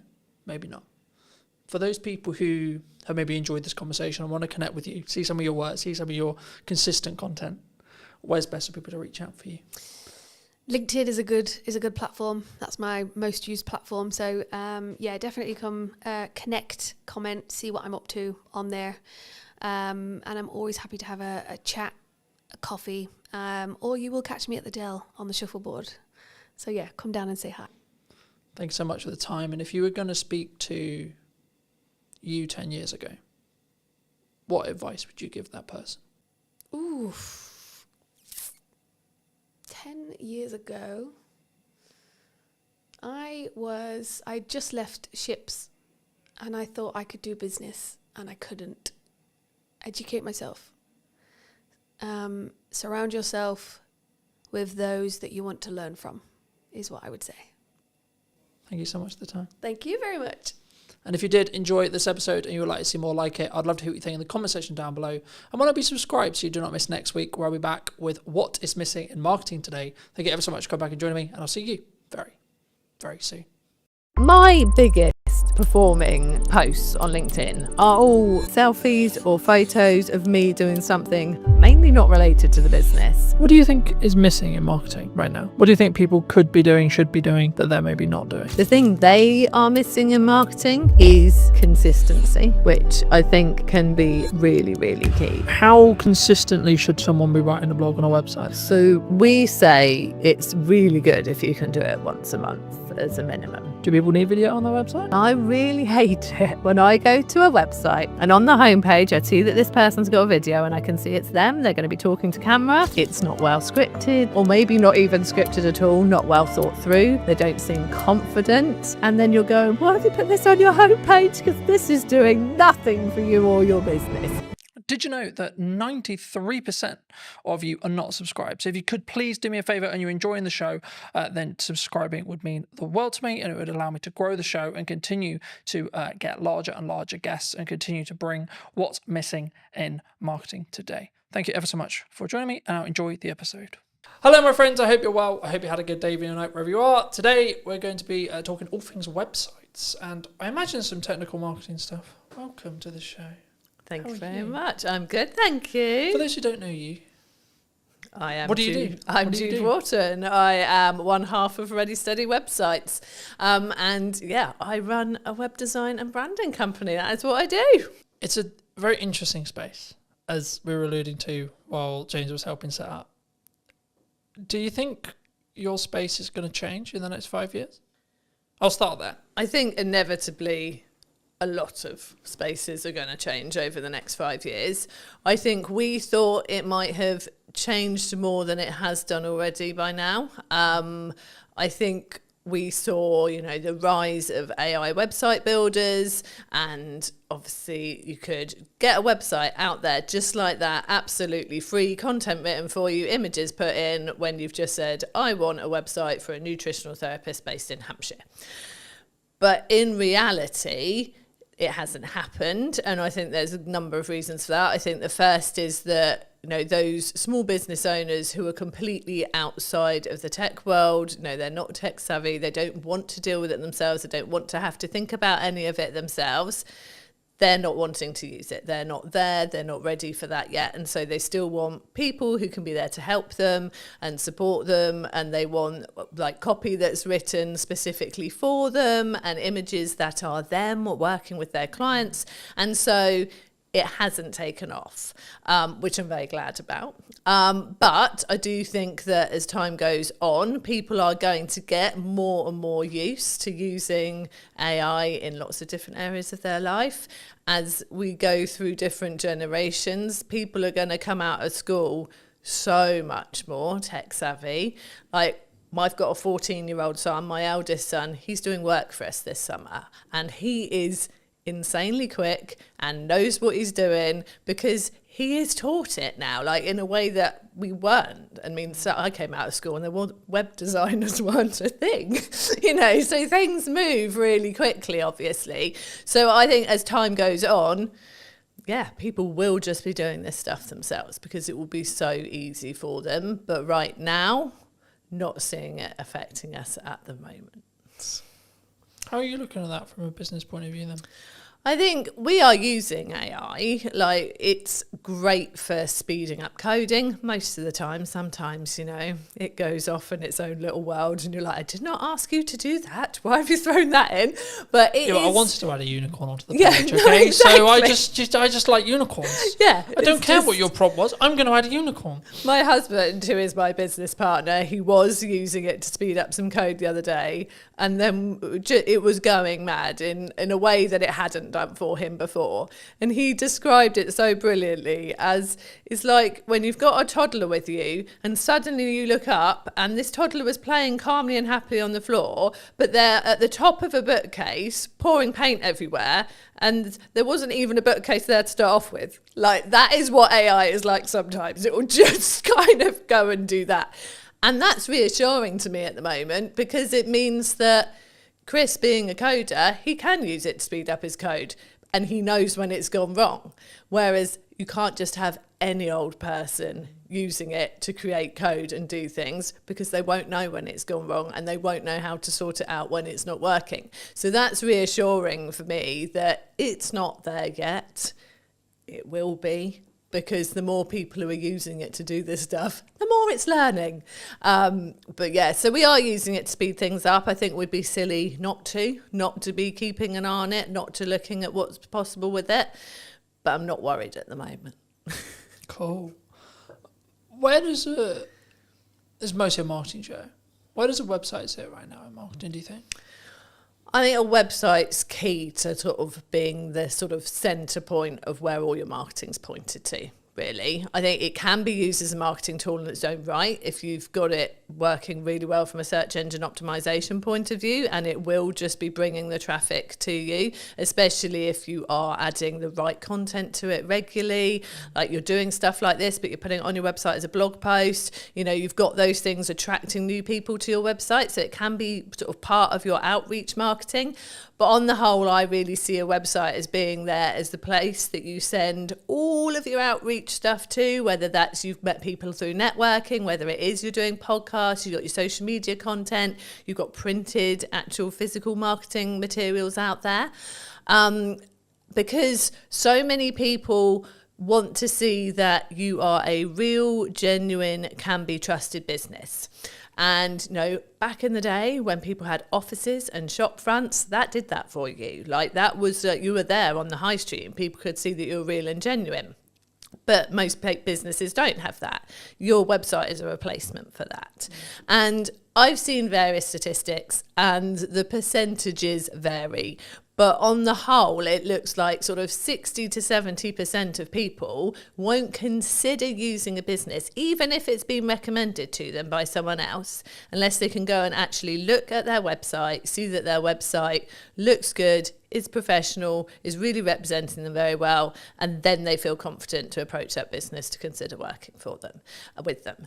And so I think that's why it's so important. Like, your website just gives you that credibility, and is a really important part of your marketing to actually get people to want to talk to you and consider working with you. Because I think we're in a social media landscape where I think there's maybe a cohort, maybe a percentage of business owners, maybe newer business owners who just look at it as but I don't need it because I've got a social media strategy, because I'm on Instagram, because I'm on LinkedIn, because I'm on etc, etc, etc. And for me, I think it serves a different purpose, right? Yeah. And I think, we touched on AI at the beginning, but I think for me, like, traditionally we're looking at Google search, right? How are you seeing the shift to AI search?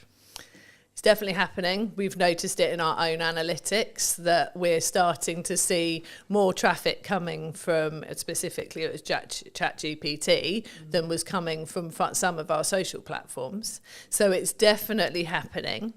I feel like, though, it's people, I don't think they're putting in, I'm looking for a fantastic web company in Hampshire. I think they're actually going, have you heard about Ready Steady websites? I think they're naming us to find us from the research that we've done. So it's people putting it into ChatGPT. Do you think it's more of a proof of concept at this point? Yeah.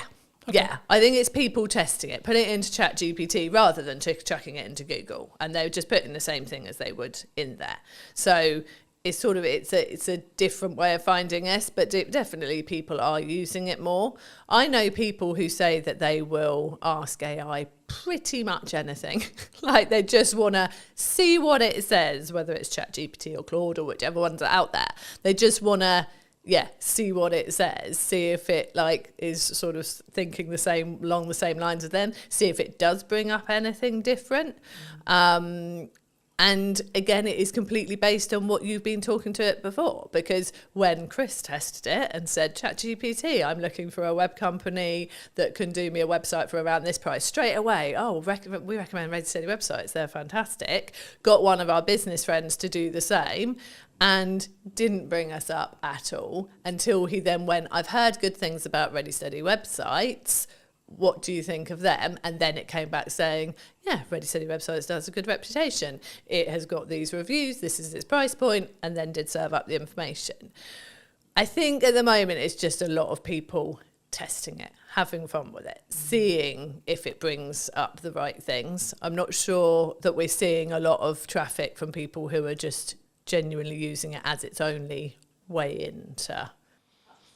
Because I think there's a couple of ways of looking at it. I did a video a while ago looking at the behaviour psychology from the shift from Google to ChatGPT. Replace the word ChatGPT with Perplexity or etc. But the concept was people were looking at Google and they've tried to leverage it back with Gemini, but Gemini isn't, from when you use a Google term anyway, you're not using the actual bot. Yeah. It's not a chatbot. It will just service a summary of what it believes the top percentage are of answers, which is for some things in a closed question, like is it a yes or a no, or is it the answer this, then yes, that's maybe a good thing. Though I think the reason why we're seeing a behaviour shift towards ChatGPT and AI search as well is actually people want more nuance. They want to target more nuance with so they want to have a conversation with a search engine, really, in crux what they're doing, and that's maybe showing itself as people having ChatGPT conversations. You know, for me personally, I use it a lot for data analytics, data tracking, etc., etc. But I found it does always, which is probably how it's designed in its nuts and bolts, it will always skew slightly more positive than negative. But I also think that's maybe a good thing, to be honest. Actually, now I sit here and think about it, because if it did skew negative, then you're talking about a negative spiral effect, because it will learn from itself and then so on, it will get darker and darker and darker and darker. I think the byproduct of it skewing positive is actually it will maybe over-egg potential results and potential good. But that is, as long as you understand that's what it's doing, I think that's a better reality than the latter, if that makes sense. And I think for people who are maybe looking at their website now, either they've had a website, they may be looking to relaunch a website, they're looking to rebuild, etc., and say that it's 6 months. Should we still be looking to target Google, would you say? Or are we just solely in a world where actually AI search is the only thing that matters? No, definitely still be targeting Google. Also, I think I always say this, like, have your website, obviously, have it written in a way that you're going to be attracting the right people, that the copy is written for the website visitor that's coming to you. You want to be ranking, obviously, but actually one of the things that will help you rank is by having naturally written copy that is obviously for the website visitor and not purely to try and get yourself ranked, like that's so picked up on now. But also, I have heard from search engine, like Chris is a search engine SEO expert, but from another guy that I do quite a lot of work with and chat to quite a lot, he has said that a lot of AI results, ChatGPT results, come from seeing people's Google business profiles. And so making sure that you've got that there, that is up to date with the right stuff on there, that you're using that frequently, putting new stuff on there as well, will help you come up in the AI results as well. So getting your website solid and obviously linking to that from your Google business profile, but having that profile up to date is really key as well. And I think this is the thing with all areas of marketing. You've got to cover all bases. You don't know where someone is out looking for what you do, whether they are the type of person who is just on socials, chucking something onto Facebook groups and things like that and asking people for recommendations, whether they're going to Google, whether they are going to ChatGPT. You've just got to do it all well to be better than your next competitor, really.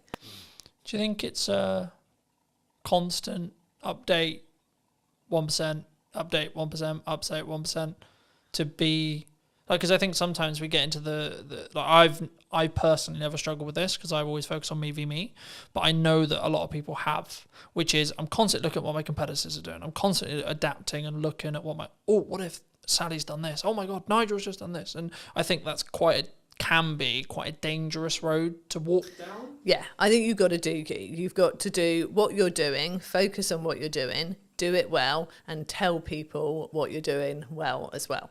And yeah, I mean, the space that we sit in with Ready Steady websites, with having our templates out there and a do-it-yourself offer out there, obviously that puts us in a similar space to the Wixes and the Squarespaces and the like. We're never competing with them on search engine ranking. We're not putting the money into the ads. We're not on telly. So there's no point in us looking at them and trying to compete. But what they don't have is me and Chris. They don't have those consistent people who are there to support you. And so I feel like we've got to focus on what we do well. And we use the fact that we are the people you will meet, we are the people you work with, that we get out there and we get to know people. And that's the way we choose to do it. We do obviously work hard on our search engine results for the things we know we can rank for. You know, we have specific templates for specific types of businesses. And so if you go and type in speaker website template, we do well for that. If you go and type in membership site website templates, we do well for that, because they're the things that we know there aren't as many people focusing in on that for their search terms, but we also know there are people looking for those things. So I think you've got to keep an eye on what's going on. You've got to look at those keywords. You've got to make sure you're putting the right content out there to rank for those.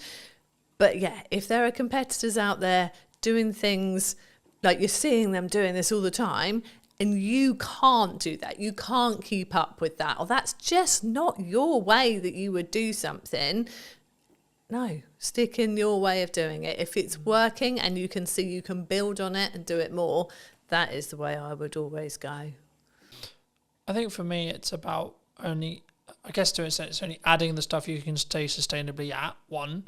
2, it's also, again, focusing on that UVU. Rather than, so I always look at it as where was I a year ago, 6 months ago, 3 months ago, and am I moving in the correct trajectory? Maybe I haven't got all the results yet, maybe I haven't got everything that I want yet, or what I'm aiming for yet, but I am moving in that direction, and as long as I continue on the direction I am currently moving, then I will hit that by probability, by analysing probability result there. It'd be wrong of me not to ask you about video and where it sits on your website. Do people need video on their website? Do they not? Should they have it? I think that video can work really well on a website. But I would say use it in a way that plays to your strengths. Because I really hate it when I go to a website and on the homepage I see that this person's got a video and I can see it's them, they're going to be talking to camera, and I think, oh cool, okay, let's watch this.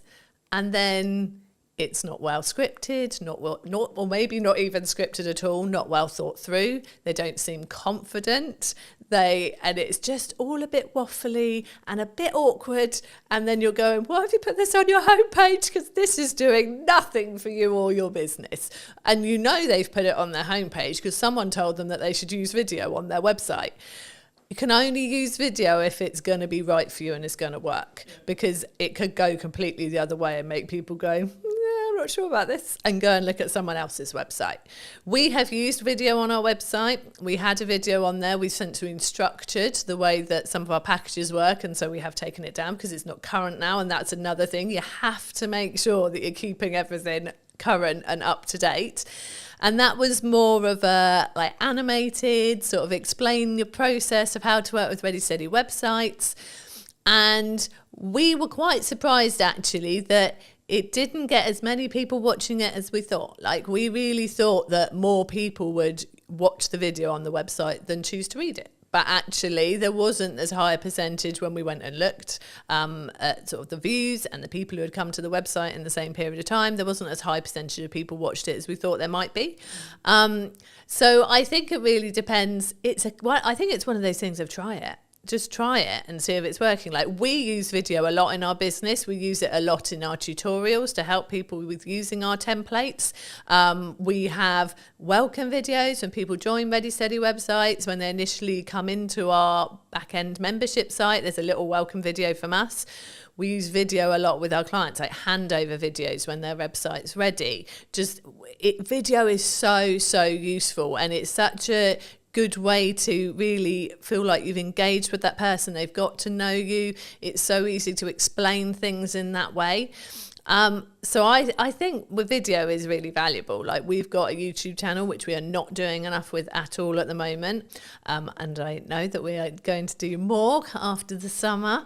And yeah, it's such a good way to showcase your knowledge, showcase the way that you work, get people to get to know you, but only if you are comfortable doing it, I think. And that's something you can practice. You can get better with it over time. And I think social media, people expect the videos to be slightly more raw. And I think you can use video to get more comfortable using it on social media. And then once you are in a position you feel more confident, can get it more polished, that's when you can stick a video on your website, I think. And until then, get an animator to do like an animated video for you with you doing a voiceover. Or even if you're not confident with that, there are fantastic voice actors out there who could do a voiceover for you. There are so many ways you can do video without putting yourself in it looking a bit like you don't want to be on video. Do you think, I mean, my next question was going to be like, when and how do you think you should spend money on production? Like, upping the quality? Is it for that perception of when someone hits the website? I think, yeah, I definitely think it's worth having a professional quality video on your website. If you think about the fact that you've probably got someone to help you create your website at the least, if not got someone to create it for you. So you've paid for that. You've got a professional website. You have hopefully invested in brand photography or product photography. If you've got products in your business, you know, all your photos are looking great on there. You've got your content written in a way that you're happy with, whether you've used a content writer or you've done it yourself. And then you just go and shove a video of you sort of in a dark corner of your office, bumbling away about nothing in particular for about 5 minutes. And then you're like, I'm not really sure why I watched that. That just takes away from everything else that you've invested in and that you've done. So yeah, I definitely, and especially as, I don't know if people have a perception that to get a professional looking video, they are going to have to pay thousands and thousands. There are so many places now, we are sitting in one of them, where you can go and get a video created that, you know, is filmed using good quality cameras, good quality mics, proper lighting, in a nice background. Go and just pay for an hour in a room like that and get someone who knows what they're doing to help you. And it's not a lot of money. Like, I'm sure business owners would drop the same amount of money on belonging to a networking group or something like that without even thinking about it more in a year of belonging to a networking group. And once you've got all those fantastic people you've met on networking coming to your website, it'd be good to have something decent there to make them realise you're definitely the person to work with. I think for me, it's understanding what stage you're in. Right? I still film stuff on my phone, right? But if I'm doing a production piece like this, people expect a certain level of quality, I would say, personally, for me. And also, I want a level of a certain quality for this kind of thing. But if I've got a thought, pick up my phone and film. Oh, definitely. I'm not against doing it. And I think that's where sometimes people get it wrong. They think, I can't do video because I don't have X camera, I don't have XY lighting, I don't, etc. But I think action is always better than perfect in that respect. I think for me, because then you can gain the understanding of what your audience wants. But I think where it changes is that heading video that we're talking about here. Like I was served an ad on YouTube a handful of weeks ago, and it was like, hello, I'm this person from this company, filmed on a webcam with dodgy audio. And I just clicked off straight away. And it wasn't even necessarily the delivery. It was actually the I think for me, now I sit back and go, well, why did I click off? Why did I not engage? I think actually the reason was because of the combination of, it was a webcam video with dodgy audio and there was no hook. I was like, in nicest possible, I don't give a shit who you are. Yeah. You could have made £1 million and I'm not, just don't care. So I think, you know, even if you just do some basic research and understand how to structure a video, I've got videos talking about it. James has got videos talking about it. There's lots online, etc. Right? I think for me, if you use your phone and you have a decent audio, which is the only thing I would say that actually really matters, because if I can't hear you or I can't hear you clearly, then I'm going to click away. Psychology-wise, I'm going to. I will go, okay, maybe it doesn't look beautiful, isn't as high quality as I would want. Okay, fine. But actually, the energy, how I sound, and then the structure, and then the value that's delivered in the video is infinitely more important. Is that the same when it comes to websites and copy? So I think... And how you structure your website as a whole? I think, yeah, structuring your website is really important. So with the whole like DIY videos, selfies, all that stuff, I am there on social media with that. And I think that is important for getting people to like you. Like, I don't think you should turn up too polished. I actually was scrolling through my LinkedIn this morning trying to find some stuff I'd written ready for this interview to remind myself of some stuff. And my biggest performing like posts on LinkedIn are all selfies or photos of me doing something mainly not related to the business, because people go, like I resonate with that, I do that too, or like I've been there, or whatever it is, and so they like that works on social media. When it comes to your website, and your website is reflecting either you very much as the business person, the professional, the author, the speaker, you know, if it is a more of a personal focused website, or it is your business website and reflecting your business, I feel that has to step up a level then. You've done the nice getting to know people, the like, I am a nice normal person bit on social media. Yeah. Filming yourself with messy hair at a beach, having a chat because something's coming to your head. One thing I really would say, if you're doing videos on social media, please put captions on. I'm always reading them in the evening when I've got one child in bed and I'm just having a scroll. I don't want to turn the sound up. Put captions on, people. Anyway, so yeah. But then when they get to your website, yeah, that's a different level. And yeah, you do really need to think about the structure of it. And it's very much the same. Like you said with the videos, you want a hook, you want a reason to keep watching them. It's the same with your website. I always say in that top hero area on the homepage of your website, you want to have, I call it an engaging statement. But it's the hook. It's the thing that someone comes to your website and goes, I am in the right place. So I want to scroll down and I want to read more. In those first couple of lines and that first statement, you need to basically say, this is what I do. This is who I do it with or for. And so therefore I can help you. That is what those couple of lines have got to say. So yes, it has to be structured really well. And then it's got to carry on talking to that website visitor. So many people then decide that the first bit of their homepage suddenly has become their about page, and they launch into this story of like, I decided to start my business because my grandfather had done it before me, and no one cares at this point. People still want to see your services or an overview of your products or whatever they have come to your website for. And then if they click on your about page, that's them saying, actually, I'm really interested now and I'd love to know why you started the business and who you are. Put that on there. So yeah, it's definitely a structure to follow, definitely a right way of doing it to get people in and really wanting to buy from you or work from you. And yeah, it's got to be that at that professional level then. The DIY selfie in the garden approach, not great for a website. I think, again, it's what do you want to put your first foot forward with, right? Especially when it's like, it might be said by Google, it might be said by AI, and this is your first time of meeting that business. Yeah. I guess then it questions of like, from us as a smaller business, not necessarily implying small, but smaller than the Squarespaces, etc. Do we lean into personal brand, do you think? I think, there's so many factors there. I think if you are a smaller business, it's really good to have a personal presence out there, definitely, because I'd say quite often you're out networking, so people are going to meet you in person. You are probably on LinkedIn talking about all of like the stuff that you're going about and doing and what your business is doing. So I think you're naturally going to have a personal presence, but then And I am very much that person. I'm out there networking all the time. I am the one doing that for our business. But when you go to the Ready Steady website's website, it is a business website.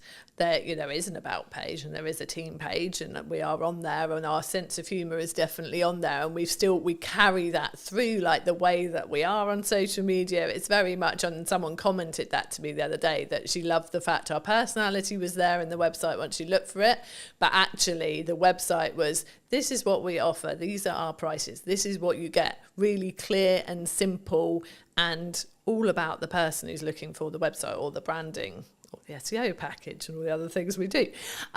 So yeah, I think a personal brand is important, but I think how you present that on your website very much depends on, how the business is structured, where you're looking to take the business in the future as well, and that's a question right at the start when you're starting your business too. And obviously you can evolve, like we trade under Ready Steady websites now. We initially set up as Second Floor Designs Limited, and our business has evolved over the 15 years. And that can happen. You can start out as, enter your name here, and then what you do. So, we have people who are Joe Blogs Nutritional Therapy, that kind of thing. But actually maybe over time you're getting more and more patients, and you bring on more people to work with you, and then it turns into just JB Nutritional Therapy. It can evolve. And I think whether you go out as a personal brand really just depends on like your vision for the business, where you're taking it, and how comfortable you are with that as well. Like some people don't want to put themselves front and centre. They're very good at what they do. They want to do it under their own steam. They don't want to go and work for somebody.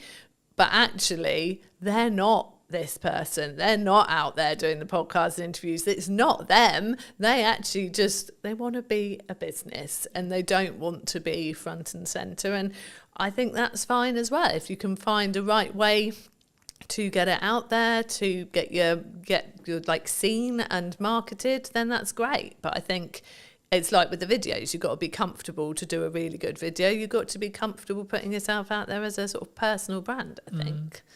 I think for me, and I had this conversation many years ago, and I've had it 1,000 times since, like a CEO of a C-suite company, doesn't matter who he was, but he was like, I don't want my kids involved in content. I don't want them physically involved in content. I don't even want people to know they even exist.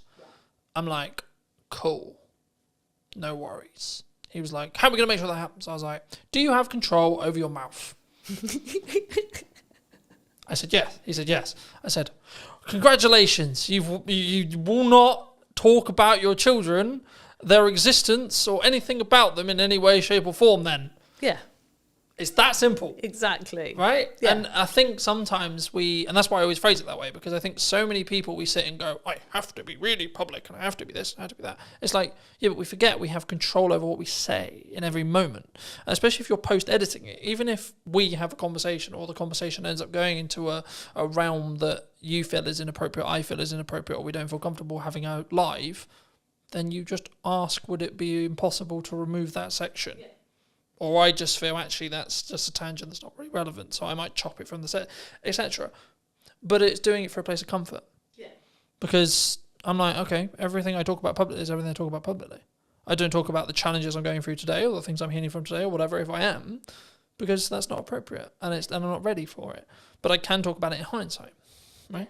And in the same way, like, if you don't want the ability or the fact that you have children to be known, then don't mention it. Yeah. It's really that simple. It is. And I think, which I get, right? Like, I'd be like, no, but also, what's it got to do with business? What's that got to do with business? Now, you could make the argument, but it humanises you and yeah, but made that you have to make that decision. Yeah. Yeah. No one else is going to make that decision for you. And it's important to make sure that everything you put out is A, relevant to the business, but 2, is in your...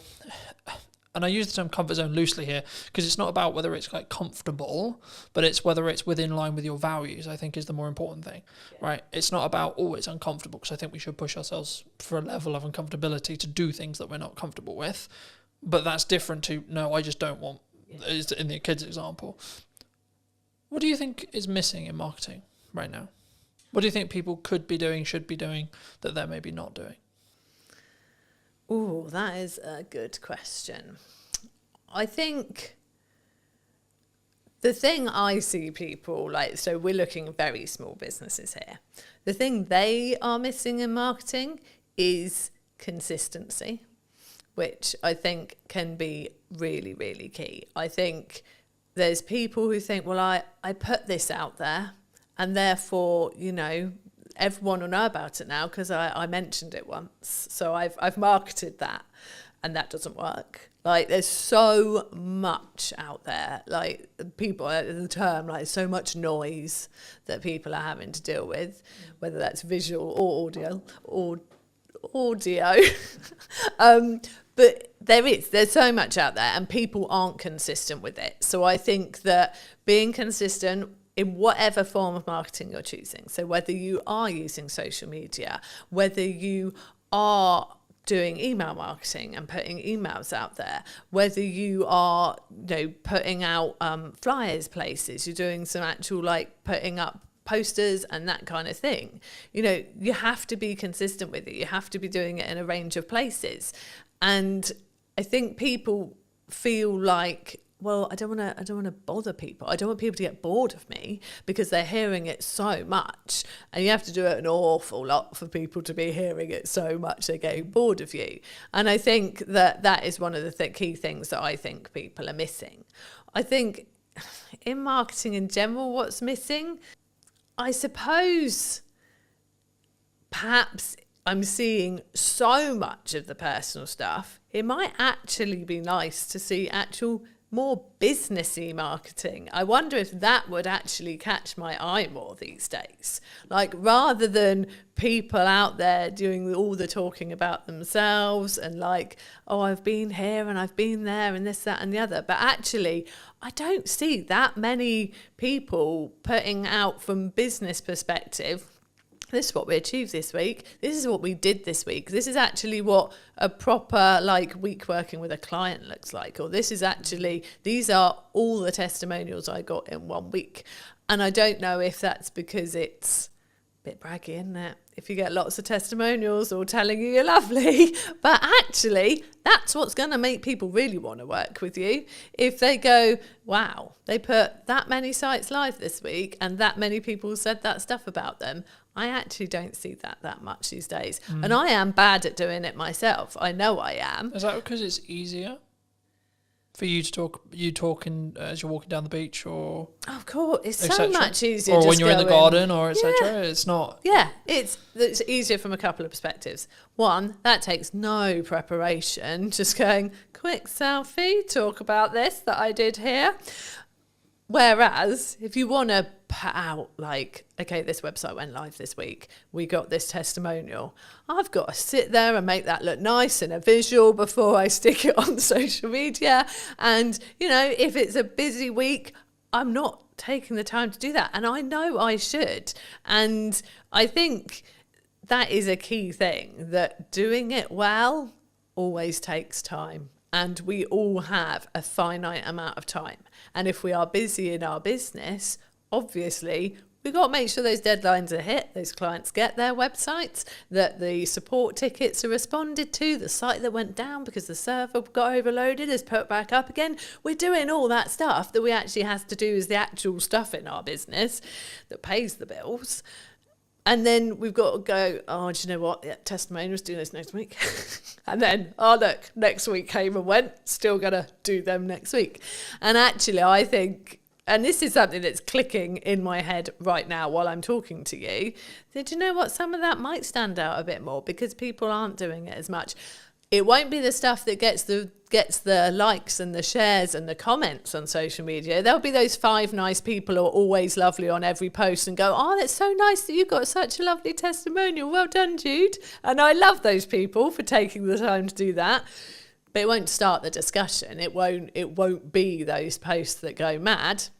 But actually, they're the posts that when people are scrolling through your posts that really solidify what it is you actually do, that actually she doesn't just work out in the garage and try and grow vegetables in her garden. She does actually do websites. Do you think, I've just filmed Gemma's one, and we talked about the fact that some marketing agencies that I've seen in my lifetime are what I would call fall into the classic trap, in my view, that when they're busy with work, their marketing kind of shuts off, or they stop as much as they maybe should, either completely or as much as they should, or then they only turn it back on when they need work again. Yeah. Something that I've always done for as long as the business has existed is Brunton Media is the highest paying client, period. It's not the most priority, but the reason why I always frame it as the highest paying client is it means it's the amount of resource, energy and time that it consistently gets. Yeah. Because regardless of how well I do my job for clients, if I'm growing, there will be a point where we don't work together anymore. Yeah. And I need a strong pipeline to stay in business. Absolutely. Right? So I need to constantly be going. If you're just looking at project work, I've pivoted the business slightly so it's retainer-based and project work. But if you're just looking at project work, you need project. And it might feel overwhelming as you're starting to put them in. But then I'm just like, just be honest with your client and say, well, what's your delivery timeline on this? Yeah. Because if you don't have the availability to film, edit and produce it, for example, in my case, then don't commit to doing that in the month you can do it. Say, that's a really cool idea. Is it time sensitive right now? Because if not, I can do it in September. By the time of filming. This will probably be out in October, but like the same is true. I could do it the following month in November, for example. And I think sometimes with that mindset is why I'm always on top of marketing, right? And why I'm always constantly looking at my 1% on my marketing, but also then taking the learnings into my client delivery stuff and saying, well, actually, these hooks are working really well for me. Have we thought about doing something similar for you? Is that common? Oh, it's so common. And I think... And if so, how do we fix it? How does a business... Is it just, you just got to work the hours? You just sometimes. Yeah, and you've got to prioritise it. So I think, like you said, people will get a project in and they'll be so desperate to please that client and go, oh yeah, well, I can deliver that in 5 weeks. But to deliver that in 5 weeks... They will no longer rock up to any networking and they will no longer post consistently on social media. And yeah, absolutely, there's no way they're creating any nice social graphics to put out any testimonials, anything like that. It's all going to go because they've promised the client it'll be delivered in 5 weeks. Where actually, if they said to the client, is 7 weeks all right? Then realistically, they could still fit in their 3 networking meetings in that time. And they could still have prioritised their marketing posts and whatever else they do for their marketing. And the client would probably still have said yes. And let's not forget that actually, clients will probably respect you more if you can't just go like that and deliver a project, because then they go, oh, well, they're busy, they must be good, rather than they can turn that around very quickly, probably haven't got anything else on, is that a concern? So it's definitely, and I think if you have been in the feast and famine cycle of project, nothing, project, you are more panicked to definitely make sure that you get that client, and then you probably do overpromise, and actually you would have been fine. Because if you start saying, well, 7 weeks all right, and they go, well, really, can we do 6? Then, okay, you can do 6, and maybe one of the networking meetings goes or whatever. But it's just, I see it a lot. I do see people... oh, sorry, I'm not going to be coming to the networking meeting this week because I'm so busy, I've got to fit this in before a deadline. And then you're like, well, if the deadline's approaching, have you got stuff coming after that? Or would actually have going to this networking meeting being a good idea, because maybe there was someone there thinking about chatting to you this time because they've got to know you a bit. And so, we do see it a lot. And it's one of the things that we are very careful not to do. And it's easier for us, there's 2 of us running the business. We have freelancers and things when we need as well. And so I am always focused. It's me mainly. Chris does do some of the networking, but I am very much focused. And for me, it's the school summer holidays now. And my focus very much is on the children in this time. But I think I was very much... you offered me to do this, and I was like, yeah, I'll make time to do that, because again, that's something, it's very easy to drop the things you don't have to do at this period of time, but then in November, when there's not as many new people coming in, it's like, well, do you know what, if I'd have done that and gone to all of this in August, probably wouldn't have had this sort of drier patch now. So I'm here, and I've made sure I've prioritised a couple of networking meetings next week, and I make sure it keeps going, and because it has to, because we are small business owners, and that is how we get our business. I think I think for me it's key, and I've always been in the world of I'm going to bank content for as long as I can, especially I call it my bloodline of my business now, because we met through networking originally, but I since then have pulled back on networking. That's not because networking doesn't work. It's because I found I was trying to do content, do that really well, trying to do ads, trying to do that really well, trying to do client delivery, trying to do that really well, trying to do networking, trying to do that really well. And what I was finding was I was doing all of them unoptimally or badly. Yeah. So I said, right, scrap everything. What do I actually want to spend my hours doing when I'm not working for clients? And then I was like, okay, well, actually, I really love enjoying creating content, having conversations on camera, etc. Cool. Okay, what's the byproduct of that? The byproduct of that is I become better at my craft. I become better as an interviewer, which in turn means when I'm doing interview content for clients, I'm even better. So it's a compounding effect across that board. But also I can then make sure that I'm consistent. So as we're discussing now, it's the middle of the summer holidays, but this won't be out until probably closer to October. And it's like, actually, I can have a really busy, I'm expecting September to be really busy because of the natural progression where you have a month where people are really focused on family and but then they're like, shit, I've actually got business stuff to do. And in September, that's normally what happens. So I'm actually prepping it as a perspective. I probably won't be filming much in regards to podcast, my own content in September, but that won't matter because of how much content ahead I am. So then when it comes back round to it, come October, I can then go back to filming, say, 5-6 episodes a month, or maybe 8 episodes a month, and then I'm good till December again, and etc. And I think once you understand that principle, once you can kind of get there with either your blog writing or etc., then you can be in a position where you don't need to worry about consistency. Like, I'm not worried, oh my God, what am I going to post? Then the question becomes, what could I post or what should I post? And it removes all the pressure. Do you, like, how consistently should someone be writing a blog on a website then? Let's focus back in on websites. So we say it's really good if you can do it once a month as a minimum. Like, to have that new content going on your website less once is a more month. In that respect? I think, well, I mean, I used to write posts weekly for Ready Steady websites. People told me that they loved that they did go and read the blog post every week. And I maintained that for a good few years. But that's a lot of content. And I got to the point where I really felt like we were getting busier. And actually, if I had a post once a month, I could still pull bits out of that for social posts throughout the month. So I'm still putting stuff out there, sending people to the website, to a blog post.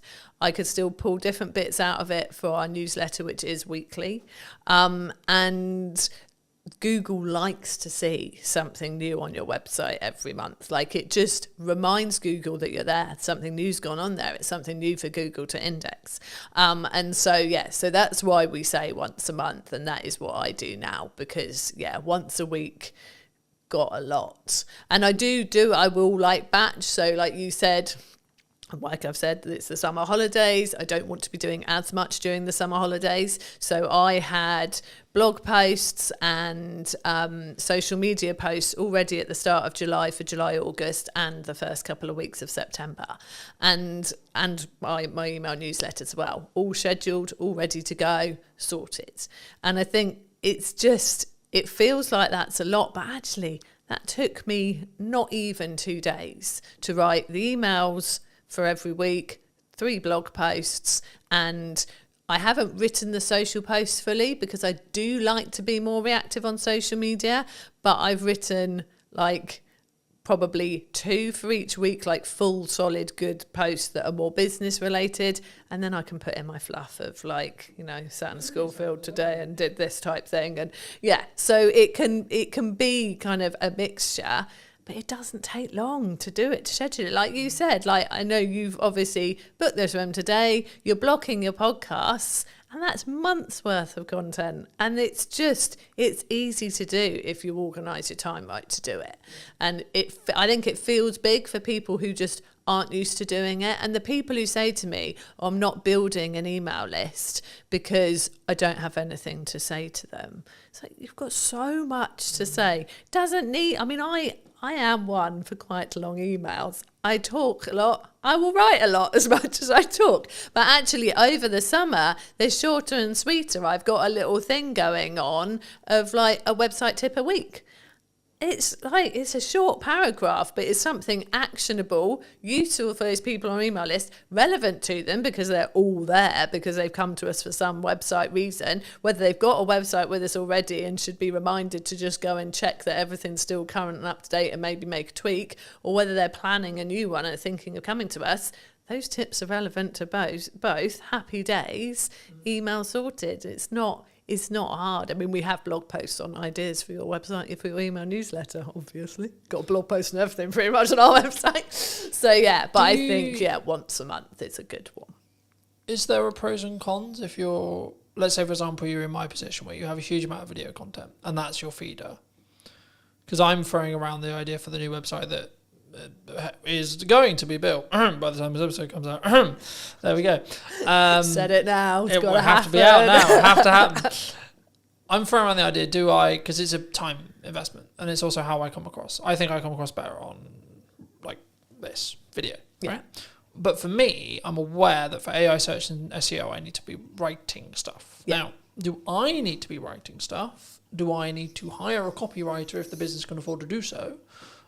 Or can I potentially leverage automation and or ChatGPT, etc., to write in my style, and or what are the pros and cons for all the above? So I think... Would you say? So for you... And this is a dirtily selfish fucking answer. So for you, as someone who has got video content, that is your content, I'd use that for your website. So I would have, like, whether you want to embed it from YouTube or wherever you're going to have it onto your website. And then I would have... like notes of what's discussed, key points, which there are so many tools that will do that for you, that will draw it out. But I would say that if you're using a tool like that, you need to then go and sense check it, look through it yourself, make sure it does sound like you, tweak it, make it your own. Don't just use it verbatim from the tools that have pulled it out. So from that kind of content where you're repurposing a video and turning it into a vlog essentially on your website with notes, I think that's absolutely fine. If you then wanted actually to do some actual blog posts as well, I personally think I like the approach of giving it a go yourself, so that it is really what you would be saying and like the points you want to make. If you then read it and think, this isn't good enough, this isn't my forte, this isn't like my strength, then I personally would get a copywriter involved to help you. Like, there are people out there who will help you to craft kind of what you've already started, improve it, write it in a way that they know is going to be nice and readable, but also is going to be great for getting some key terms in there that people are going to be searching for what you do.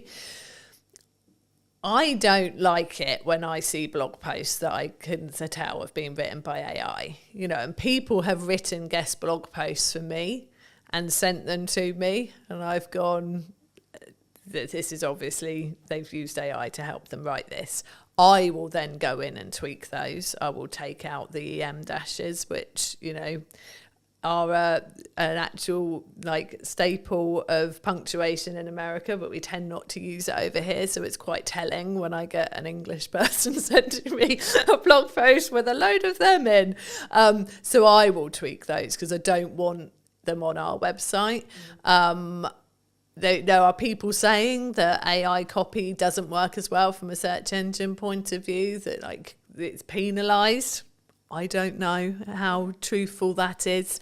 It's hard to tell really, because we're still relatively in the early days of it being put on websites and things. The problem is that if you go, AI wrote me a blog post on this, if someone else is putting exactly the same request to ChatGPT as well, they could have they won't be exactly the same, because we know that ChatGPT will learn from the conversations you've previously had and will have it sort of tailored to you, but there'll be some of the same stuff in there, and I want to feel like what's on our website is genuinely unique and different. Someone's going to come and read something on our website and they're not going to go and read virtually exactly the same on someone else's.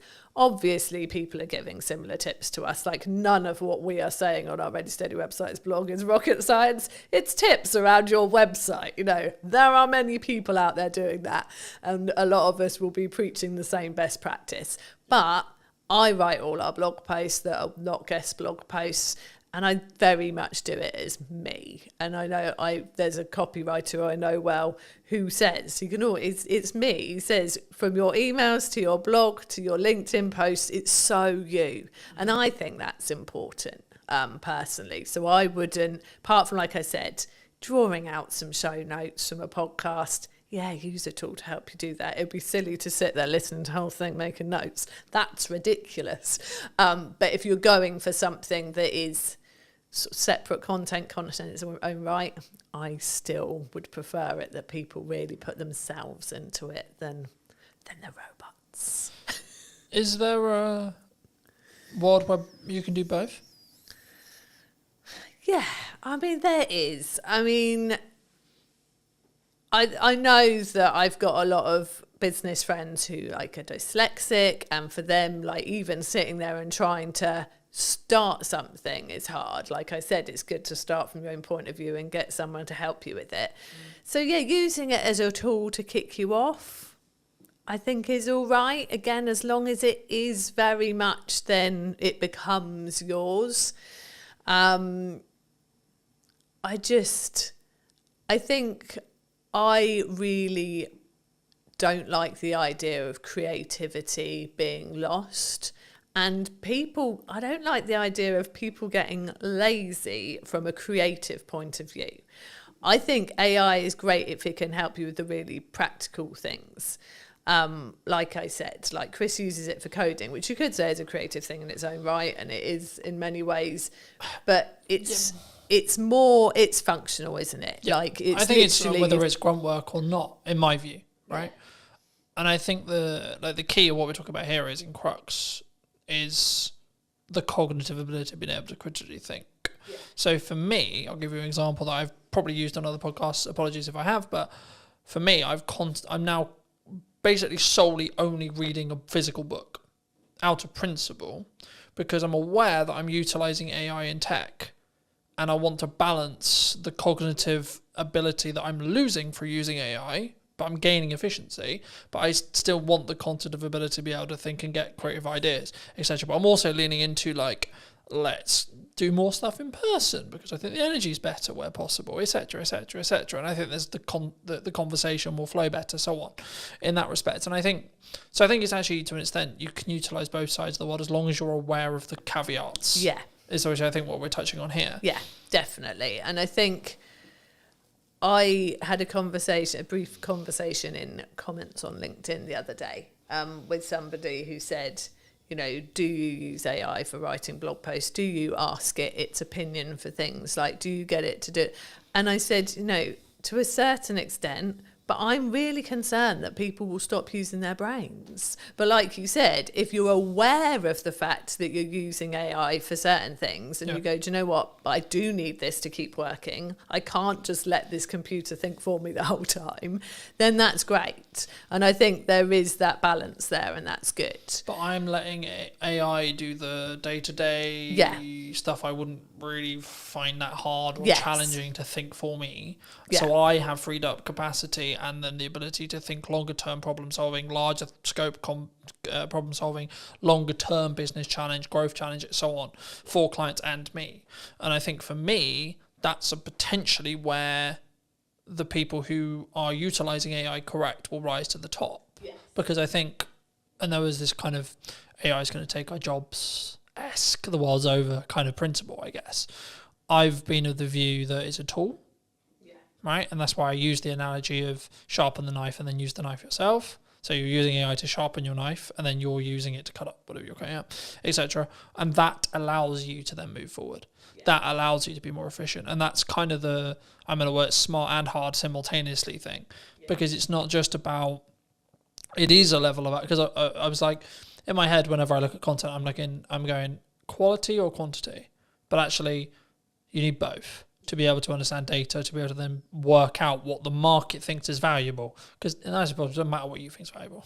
Yeah. It's what the market thinks is valuable. And the only way you're going to get there is through a level of quality at volume, in my view, at least. Because then you have, this video got 300 views, this video got 1,000. What's the difference, for example? In that respect. But for those who maybe really connected with this conversation, really enjoyed it, or maybe they just want to check out what you guys are doing, where's best for people to reach out? Where's people to connect with you? Well, our website. It's got to be the answer I give, really. So our website, readysteadywebsites.com. If they want to have a chat, they can book a call there. But we are on socials. We are Ready Steady Websites on Instagram, on Facebook, and on YouTube. And I am Jude Wharton on LinkedIn if people want to connect. And I'd like to end the episode by asking you to give advice to your younger self. So 5 years, 10 years, 15 years ago, what advice would you give to that person? I'm going to keep it on a marketing theme. Like, we started our business 15 years ago, and I wish right then we'd started to build an email list. We didn't start doing it for about 5 years. And once we built our email list, that was when the consistency of work coming in massively picked up, because those people were there and we were talking to them every week and they were getting to know us, like us, really understand what we could do for them, and then they started coming to us consistently. So yeah, absolutely, I'd have built an email list much sooner. So that's my marketing, if I could go back and tell myself. Yeah, thank you so much for coming on. Thank you so much for the time. And if you did enjoy this video and would like to see more like it, then I'll be back next week with a brand new interview talking about all things marketing, what you can be doing and where and what we're potentially missing as well, which I think is a really important part of what I'm doing here. So thank you ever so much for coming back and joining me once again. And if you would love to hear what you think in the comment section down below, and I'll see you very, very soon. But you've still got to spend money on marketing to be visible and put yourself in front of your customers. You can't just expect it. You can't expect them to find you without you talking out there. And I think for me, the important element with marketing especially is if you're really busy, that's when you should be accelerating your marketing. Yeah, I think everyone is guilty about not marketing themselves enough. You've got to go through some pain to really learn that lesson, and then hopefully you won't make the same mistake twice. You have to have a level of volume to understand what works, because something will over-index. A video will get 1,000 views when your average is 300. Okay, why? Don't wait for the perfect conditions, because there are no perfect conditions. Did you know that 93% of you are not subscribed? So if you could please do me a favor and you're enjoying the show, then subscribing would mean the world to me, and it would allow me to grow the show and continue to get larger and larger guests and continue to bring what's missing in marketing today. Thank you ever so much for joining me, and I'll enjoy the episode. Hello, my friends. I hope you're well. I hope you had a good day, evening or night. Today, we're back from a brand new episode of the podcast, and today I'm here with Gemma. Hi, Gemma. How are you? Hello. How's it going? Yeah, I'm really good, thank you. Yeah. I think marketing's an interesting space at the moment. I wasn't necessarily going to start here, but I think, is it an economic thing? Are people struggling to think, well, I've got to cut some corners, or I've got to maybe look at the ROI, or I've got to... I think to keep things afloat? Is that what you're feeling at the moment? I think it's definitely part of the influence. People have to think about where their budget's going and be smarter with it. I think if businesses are still constantly searching for the hack or the quick wins, then that's where it gets really difficult, I think, for me as a marketer selling to clients. Because, if they think there is a shortcut or there is a quicker way, and especially the space that I work with being B2B, and it is that longer buyer journey, it isn't, there are no hacks or quick wins. It's not about being in a consumer space where you can use sales tactics to get the sales quicker. So yes, partly the economy is having an influence, like especially businesses where they've got lots of employees. They've had the impact of the national insurance contributions in April, so that has hit their bottom line. But it can't always be the excuse, I'd say. The economy is going to go up and down. Look at all the things that have happened in the last 5 years that people did not see coming.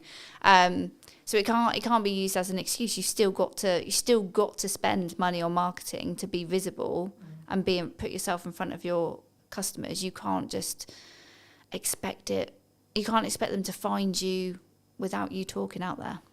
Do you think that a lot of businesses, especially conversations I'm having with some clients, retainer clients, etc., like they want really strong ROI, right?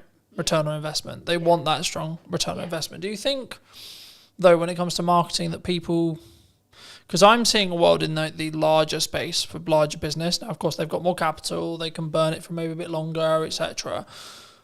But they're actually focusing on brand building, right? The larger space. But do you think the small business space is more driven towards strong ROI, like trackable ROI in marketing?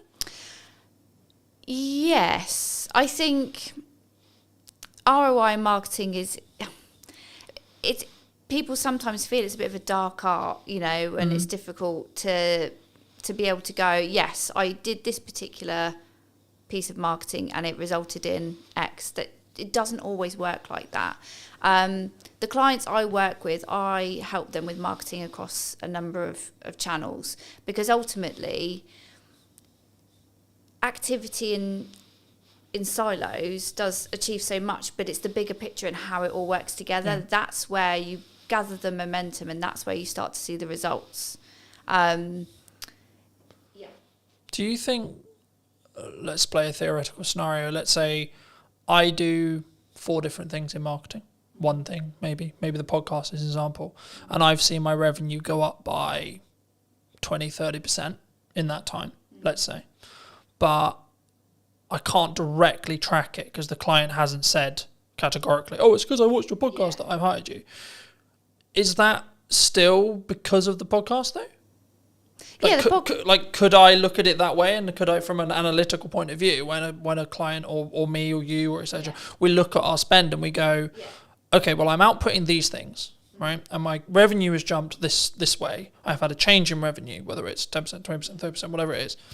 And what did I do before that change? That's how I look at it personally. But is that how you look with clients? Is it you say, well, okay, well, we did these things, and then the maybe not the direct outcome, e.g. the trackable thing, but the byproduct was you're consistently, across months, not a week, etc., but like across months, you're up 10%, 20%, 30%, etc. Yeah. Do you think?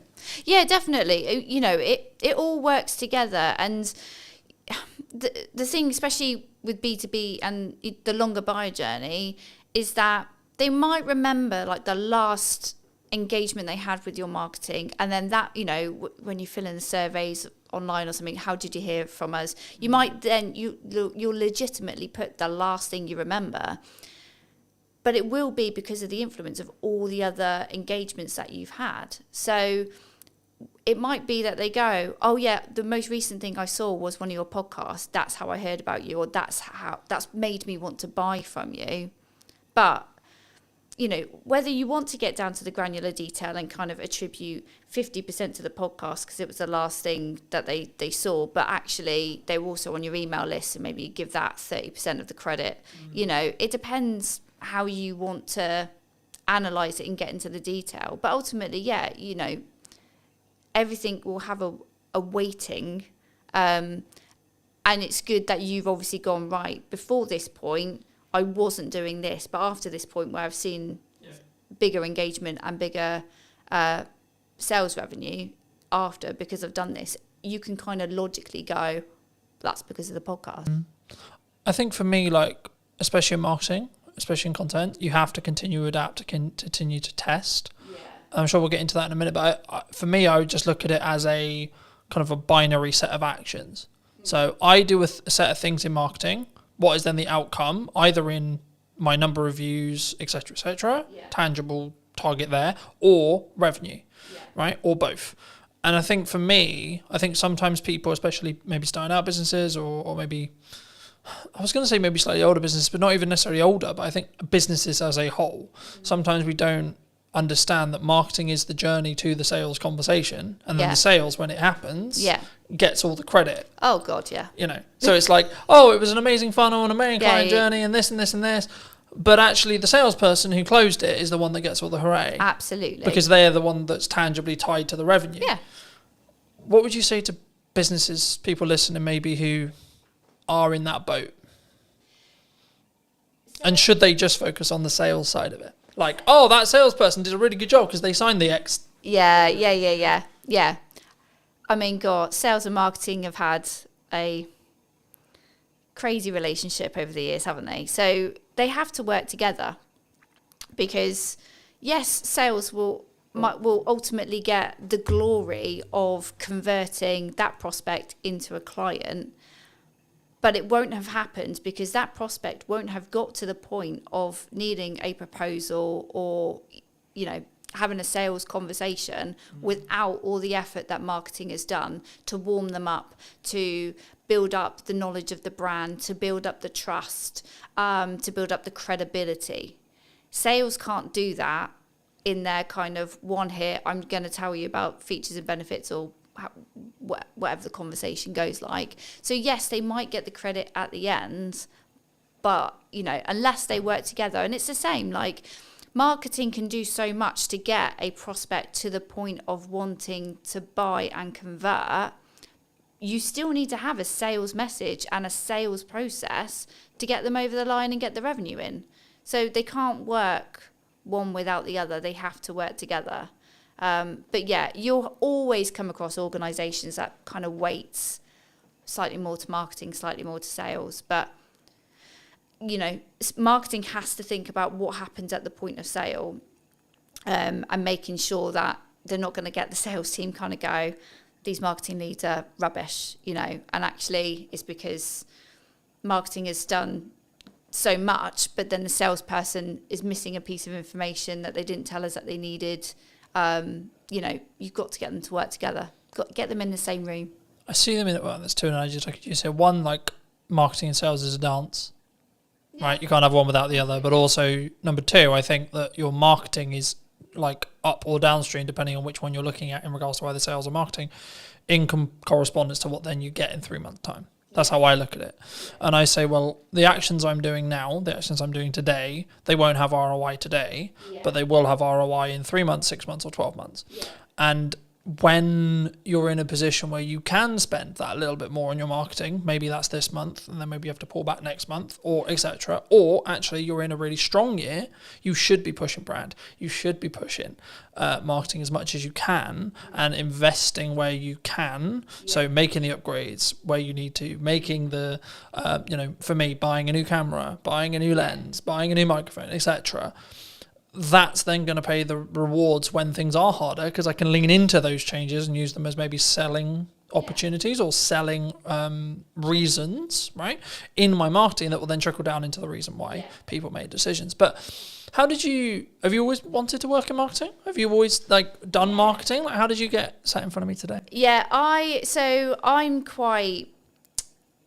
knew exactly the career I wanted to take. I knew I wanted to work in business. I knew I wanted to work in communications. So I've kind of been your standard student who did GCSEs, A-levels, did a marketing degree, and went into a marketing agency. Just because that's the path I knew I've wanted to take. Never did I think I would actually run my own business. That kind of came over the last few years. I was always happy working for somebody else, working part of a marketing team. I was always, I didn't foresee the kind of the change. Why did you go freelance? Because some people are forced into it.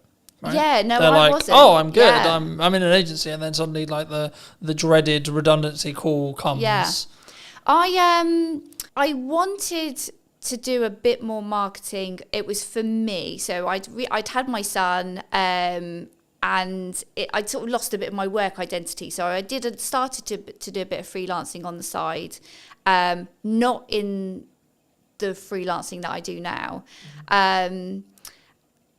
But then COVID actually gave me a really good opportunity, because I was at home, I could do loads of online networking, I could meet loads more people, and that just gave me the opportunity to pick up a few new clients, work with some other marketeers. I had an employer that was absolutely fine with me doing my little side hustle, no problem. And then I got to the point where actually I think I wanted to work with more different people, feel a bit more valued. So I sort of crunched the numbers, picked up a little bit more work, and then it was like, right, this is the moment. Let's go. Let's switch it over. My employer actually did become a client, so I was rather sensible with my sort of dip into freelancing. So I had a plan. I had a bank of clients kind of ready to go, and then it kind of went from there. Do you think people, maybe in the current climate, I'm always hesitant when I say that, right? Because I've been in business nearly 10 years now, which is a really nice place to say. Yeah. But also, I'm also aware that I've now got a bank of knowledge in my head, which is like, well, there was that thing like 4 years ago, there was that thing 3 years ago, then we had COVID, so I try to be nice and try to lead with empathy when people are like, it's really hard, I'm struggling, the economy's hard, but I'm like, there's always going to be something. There's always going to be, the government's doing this, geopolitics is doing this, etc. So I think for me personally, I always focus on my inner work in respect to A, how's my client delivery, B, what's my marketing, and C, how much is where is my pipeline, where's my cash reserve, etc., things like that. And I think for me, the yardstick I always use, and I've been thinking about this like a lot over the weekend, it's like the problems I'm now trying to fix are drastically different to where they were a year ago. So for me, that's clear growth metric. Yeah. Because I'm trying to fix larger problems. I've got more, whether that's financial problems or delivery problems or etc. You always have problems, I think, in my view. Yeah. To I guess to phrase it into a question, people who are maybe looking at the economy as, should I maybe pack in what I'm doing and then go get a job, or the other way and saying, actually, well, maybe I'm a little bit concerned about my job security. Maybe I'm seeing redundancy in the next 6 months, like either because their company's actually said that's going to happen, or they just have kind of a gut feeling that's like, I would feel more secure if I had something else. Yeah. What would you, is now a good time, would you say? Any time is a good, any time. Like, don't wait for the perfect conditions, because there are no perfect conditions. Employment, some people do look at it a bit more securely. There's more, law behind, to protect employees. I don't sit there and think, I don't think either or is more safer, freelancing or employment. I saw somebody post something the other day about, maybe I think they must have gone through a redundancy, and I just sort of commented to say, like, look, don't overlook freelancing, but also don't look at freelancing if you want to get some income in your pocket quickly, because it's not the quick result, unless you've got somebody that has got a project lined up, that they're going to be good payers. But I think that happens because you did the work 3 months ago. Yeah, no, that does. But that's what I'm saying. I'm saying, like, somebody that was like literally, okay, I've just been made redundant, I'm going to jump into freelancing, and it's like, that's fine, but brace yourself. You are going to financially, you're going to just. You need to live humbly. Yeah, and I think for me, the key for me, and the thing I've learned the last couple of years is you have to live below your means within reason, regardless of whether you want to grow or not, because. If you're growing, that requires money, but also it's in a scalable fashion where actually if money starts to get tighter and you have to make cuts, then I'd rather be cutting the stuff I'm using to push forward rather than, I can't eat today. Yeah. I can't turn the heating on. It's interesting you say that, because at the end of last year, I had a couple of clients, they kind of fell out one after the other, and it was a little bit like, oh, this is getting uncomfortable. But it was a bit of a wake-up call for me, because I'd had lots of work come to me via referral, via other clients, but I could honestly say I wasn't doing enough marketing outbound to reach new audiences. So as sad as I was, and I was panicking, I knew I had enough money to pay the bills. That was fine.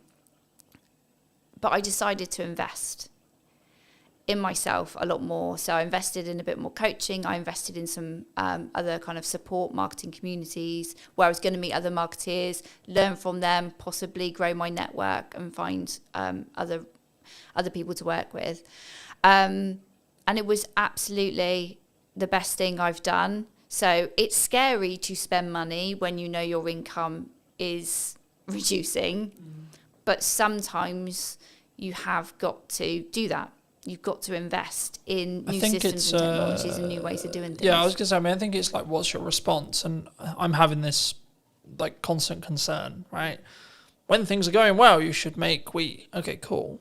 But then actually, maybe I've got runway of, let's say, 3 months, or maybe 2 months, right? Or maybe a month and a half. Cool, right.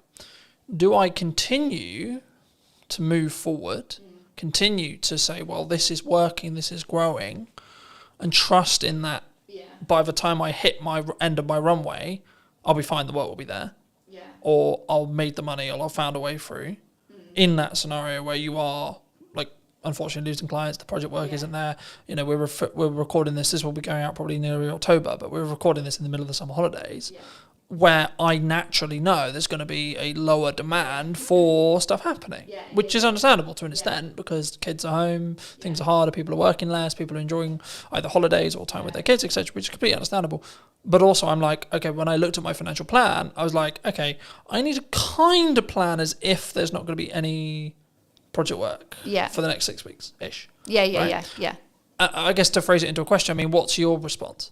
It sounds like it's like lean into growth and lean into investing. Or have you always been that way? Or do you sometimes feel like maybe you should have pulled back on costs and gone, actually, I can live on this for 3 months now? The interesting thing is, if you ask my husband, I am Captain Cautious. So I am not necessarily a risk taker.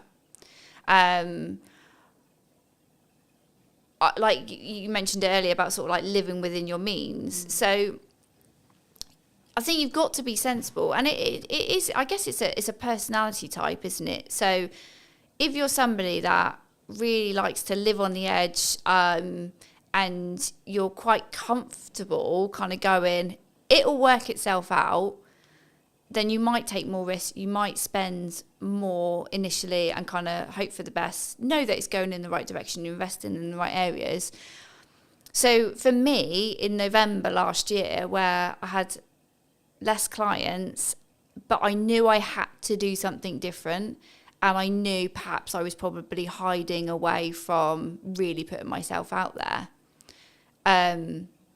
Because it is scary. It's scary to put yourself out there. I was just saying, did that come from like, I've overused the word insecurity, but I can't think of another word to use lately. It's like, but is it an insecurity within yourself? It's like, what if, because it's the classic of like, what happens if people comment nasty things or etc. Yeah. It's pushing yourself out of the comfort zone. So when I went into my freelance stuff, I had a bank of clients. I grew, quite quickly. I was quite fortunate.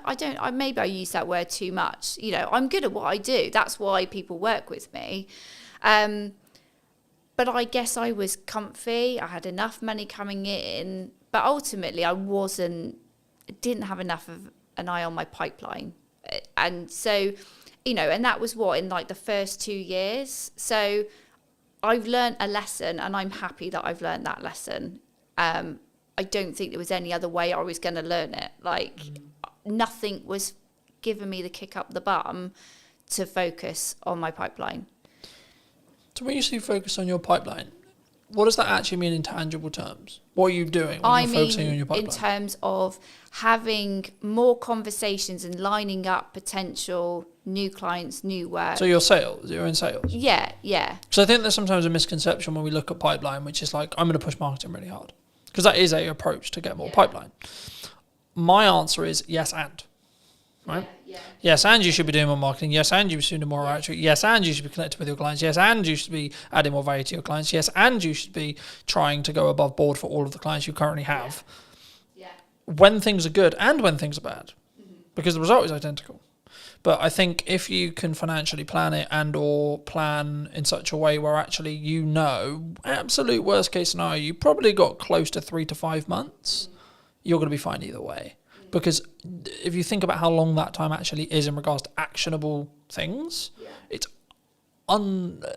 so unlikely, if you look at probability, that you're going to then not have any other work within that window of time if you're doing all the right things. Yeah. You would, it would fill me with a sense of, okay, actually I'm going to be fine. Yeah. But also I think that comes back to the level of resilience you have, the level of experience you have. And this is one of the issues that I think maybe for starting out freelancers maybe have, is they don't have that evidence in their brain to go, when my back's against the wall, I need to make money. I know I can go in what I call going into the trenches, which is I'm going to have 15 cold outreach messages a day. I have stages. Like for me personally, I have seasons or stages, depending how you look at it, depending on where I see my pipeline, where I see things. When things are good, I lean into marketing as hard as I possibly can and try and add as much value in a short window of time. When I know that potentially I'm about to go into a season where I need to make sure things happen, like say like money hitting my account every month, then I'm like, okay, we're going to change gears now.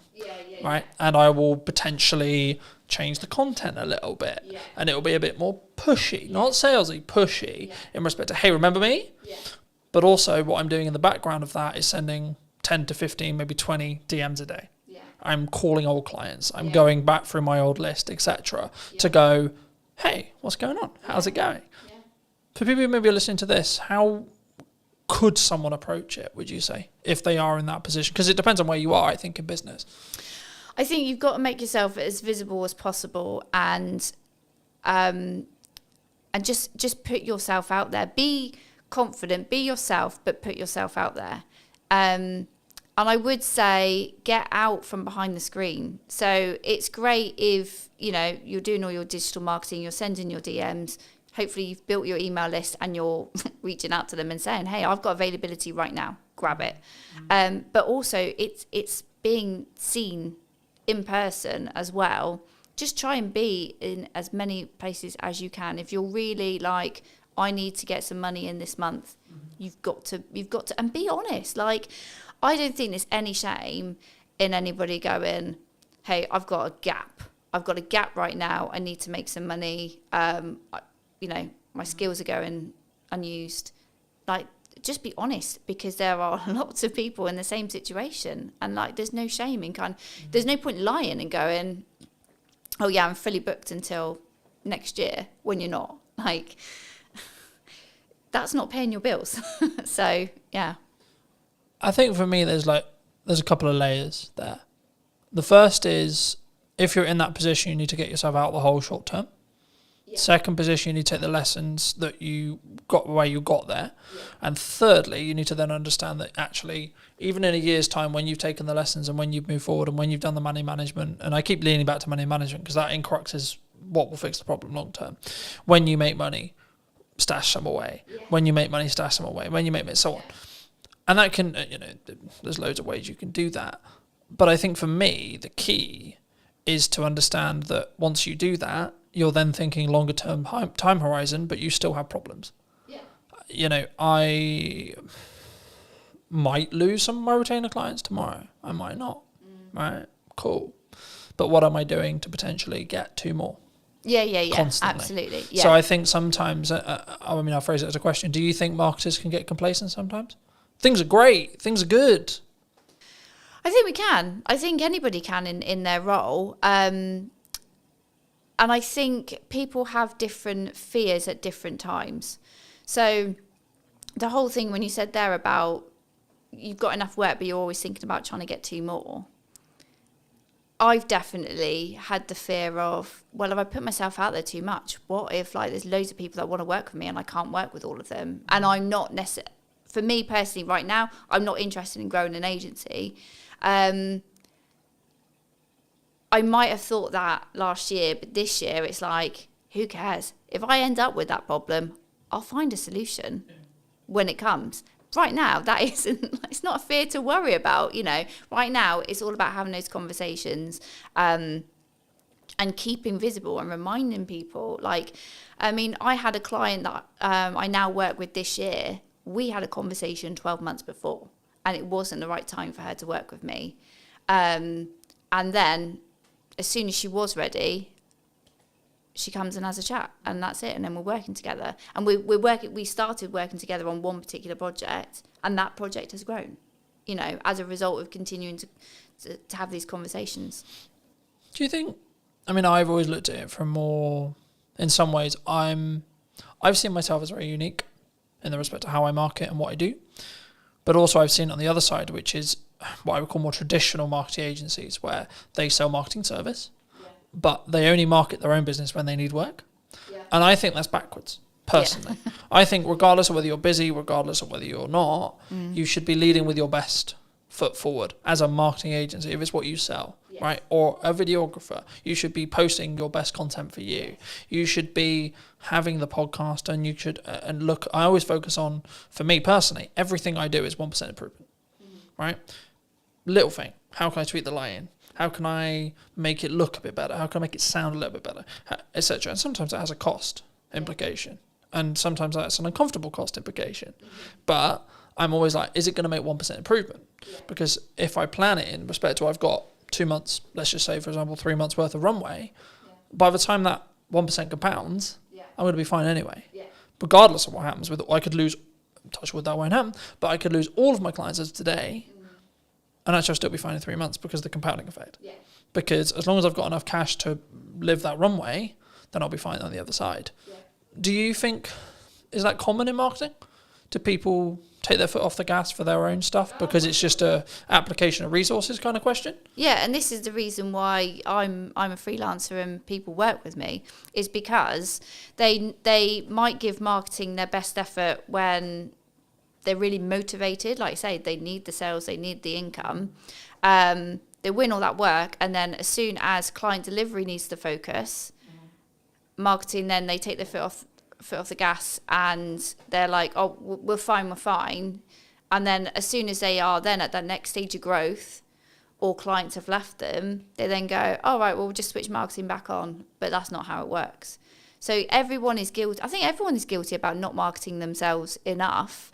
And I think you've got to go through some pain to really learn that lesson, and then hopefully you won't make the same mistake twice. But yeah, it's not uncommon for people to ease the pressure on marketing, to kind of, just let inconsistency just kind of bleed in. And that's when you've then got to make a decision. Either are you doing your own marketing, or you need to really sharpen the tools and focus, or you need to outsource that to somebody who can do that for you, so that you can put your attention on the other areas that are needing your attention. From a tactics side of marketing, we talked a lot of psychology, we talked about like, should you do it, should you not do it? But from a tactics point of view, what do you think's missing right now? What do you think people are maybe not doing that they should be? That's a good question. I think they're still looking for like the hack, the shortcut. I think they're still kind of thinking, do I really have to do all this? Do I really have to put this effort in? And the answer is yes. So if the business owner, the director, doesn't want to, if you're not interested in marketing, if you're not good at marketing, don't do it. Give it to somebody who can. And I will always say to anybody, if they're not in the financial place to outsource, when you are marketing, think about something that you enjoy and that you're going to be able to be consistent with. Don't sit there and go, right, I'm going to post on social media every day. If 1, you don't like it, 2, you're not going to be there to engage afterwards, and 3, you're not actually going to be able to commit to that, because it's just that you make yourself feel like crap. As soon as you don't post that one day, you beat yourself up over it. Find the joy in the work that you do, and if marketing isn't where you find the joy, don't do it. I think it's also a context thing. Like some days I'll post 6 times, other days I'll only post once, right? And it's tangibly, am I in my office or on my computer? 1. Okay. 2, where am I with client delivery? Do I need to focus for a third of the day on client delivery? And I can only put out 1 clip of the podcast, etc. But for me, the key is being consistent, so that if you averaged it, it would be 3 a day. Okay. Let's say for me. And I say that and people go, 3 a day, that's insane. Yeah, but I have a system. Oh, but you've got different channels as well. This isn't like... Well, no, that's on 1 channel. Oh, okay. Fine. Right, so if you times that across 5, then we're talking 15 a day. Oh, okay. But the key is I've built a system. I've built we're recording, to give you a very key example, I don't need to, at the end of like the summer, record probably for most, like I could probably not record until November and still have a weekly podcast. Yeah. Because I'm so far ahead. Yeah. Now, the issue with that, of course, is if we're talking about current event stuff. Yeah. If we're not, which 95% of my podcast isn't current events, Yeah. I've got other content to talk about current events, but most of the stuff I have in podcast conversations is workable and will be workable in 6 months to 12 months. So actually, by me batch recording, I'm just banking as much as humanly possible. Yeah. So then if I get really busy with client work, if I have to fix problems in the business, if I have to X, Y, Z's on, I then don't have to allocate resources and time necessarily into the podcast, or I can limit that cost on a month where it is a bit tighter because I'm so far ahead. Yeah. But the key is I'm focusing on the consistency. Mm-hmm. So, and this is where I've used the analogy of like, you need to make the hay while the sun shines, because if you don't, you'll just be left with sludge. Yeah.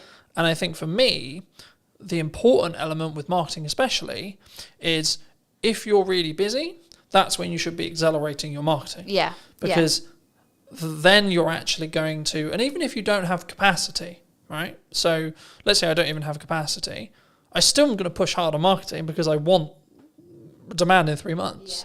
Yeah. And actually, I trust that by the time I finish those projects, if I've pushed with marketing, I'll have some stuff left. I'll have some people who are ready. And just being honest with clients and saying, look, I don't have the availability until September. Yeah. I don't have the ability until October, November, December, whenever it is. Yeah. And saying, cool, can we book something in? Can we get a pre-production call? Can we get a discovery call in? Yeah. Cool. But also understand that actually a project that you quoted and you alluded to earlier where you had a conversation a year ago, I've just finished a project started a project last week. I had a pre-production meeting for that I initially quoted about 3 months ago. Yeah. Right? And I was like, at the time, maybe it's wrong time, maybe they're not ready, etc., etc. I was like, okay, maybe it won't come through, maybe it will. But then I got a call 2 weeks ago saying, hey, Cotton, we're ready to move forward. Fabulous, wonderful, right? And I think for me, if I had, perhaps, I haven't asked them yet, but perhaps if I had stopped marketing, they wouldn't have been constantly reminded that I existed. that you're around, that we've got that project there. Yeah. And the same with a handful of other clients who are like, yeah, we really want to do something, but we're not quite sure what we want to do yet. And I think that's the key sometimes. And I think that's why when people maybe don't look, maybe they fall off their consistency. And I think the reason why the podcasts are very different this series than it was last series was I was in that boat of I'm trying to do too many things and not doing them well enough. So I'm very focused on 2 channels for the time being, which is podcast and my event promotion for my event in September. And by the time this come out, the event will probably have finished, and then it'll be about marketing the next event. But anyway, the crux, I guess, from a tactics point of view is what role do you see? Like, what do you value right now for your marketing or for clients? Is it written word? Is it audio? Is it podcasting? Is it video? Is it user-generated content? Like, what do you think's working? I would say I hate to start with it depends, but it does depend on the client. Yeah, so let's talk about what I'm doing right now. Obviously, we're having this conversation because I invested in some video content a few months ago. So that, absolutely, I am like you championing investing in video to have another format of delivering your message to your audience. It's great and it can be used in so many places. So it's it is an investment, but it's a worthwhile. And also networking in the right places. So there's lots of different networking events out there. Some you might like, some you might not. I always say to people, like, it's about finding the right kind of event that you enjoy. It's got the right people there. Because ultimately, don't go to a networking event where it is just a cup of tea and a natter. Like, you do need to meet people and build relationships. It might not. Don't ever go into a room and think, right, who's going to buy from me today? Because that's not what it's about. It is about growing. Yeah, exactly. Yeah, but yeah. So for me, it's been remaining consistent on LinkedIn, and not wondering what the hell the algorithm's doing, and sharing posts from 3 to 4 weeks ago. Yeah, I find it really interesting when people go, "Oh, the algorithm shadow banned me." Right, I'm a handful of chapters into Gary Vaynerchuk's new book. Well, it's not new now, but it's new for me. Day Trading Attention, and he talks a lot about, no, your content's just not very good. Yeah. Hard life, right? But the reality is actually through posting a huge amount, you know what works. And you can gain customer insights through that. And you can gain what's working for your market through that. And I think that's the key there. I think it's, my next question was going to be about volume, but like the simple takeaway I have is you have to have a level of volume to understand what works, because something will over-index. Yeah. A video will get 1,000 views when your average is 300. Okay, why? But then if you do that consistently and you keep learning, then your average will become 700. Okay, cool. But then what happens when something gets 1,600 views? Then what is it about? Then you analyze, what was that hook? What was that this, etc. Do you think people struggle with the volume? Maybe they see someone like me who posts a lot, right? And they go, I can't possibly do that, so I'm not going to bother. I think people are overwhelmed. And I think when you're feeling overwhelmed, you then procrastinate and then you just don't do anything. Yeah. So I think that's when you've got to have a strategy. You've got to bring it back to what your goals are, what you're looking to achieve. And then utilize someone like me who can kind of say, like, look, if we can do this one thing, so let's say invest in video, these are all the things that we can do with the content from that video, not just the physical video itself. And these are all the places we can put it. And it's not about constantly thinking about new ideas and new things to say. It's taking one piece of content and repurposing it and making it relevant for the different channels. That's where you get your visibility is amplified, but your effort is you haven't had to invest less than it could have been. Exactly. So I think people do panic and feel overwhelmed, and then that's when they just don't make a decision. And that's where you do need an expert then to kind of say, like, look, you don't have to be overwhelmed. This is the plan. This is what we're going to do. This is how it's going to be used. But ultimately, you just need to sit in front of me for 45 minutes and talk about what you do. Yeah. Easy. Where does AI fit into this? Because a lot of people are scared about it, right? People think they're going to take their jobs. Yeah. They're going to be out of a job. The robot's going to take over the world. Yeah. What do you think? AI is a tool. There are all tools to help you be more efficient, but ultimately they can't replace human creativity. I've heard some people talk about, AI is for lazy people. It's like, it's not. If you want to use AI correctly, you've got to invest the time. You've got to invest the time in understanding how these tools work and how you get the most out of them. And that is not just by going, chat GPT, please write me a blog about X, and taking that and posting it. Like, no. It's a bit like, I don't know, I was thinking about this today. Like a sat nav, okay? So a sat nav is a tool that tells you how to get from A to B. It's really great if you have no idea, but also you could work out using a map yourself, but it takes a little bit of the thinking time away from it. But you might also just want to go for a drive and enjoy whatever route you decide to take that day. So it's not, AI isn't there to replace what people do. And I think businesses that are looking at AI and going, I don't need to hire a copywriter, I don't need to hire a videographer, or I don't need a person to do something because I've got a tool, you're kind of missing a point there. If you're looking at it just from a cost perspective, you'll learn a lesson very quickly that basically what you've turned out is a load of rubbish. I think it's, from my point of view at least, right? I think for me, it's understanding what tool is best for the job. And the analogy I've started using used to be, you don't want to necessarily put up shelves with a hammer, right? But actually, it's actually more, I think now, you want to sharpen the knife before you use it. AI can help you sharpen the knife, but you still want to be the one using it. And I think for me, the key, I guess, in that is actually, and this is where I think the trend sort of shifted originally, because originally it was, we're all going to be out of jobs because of AI.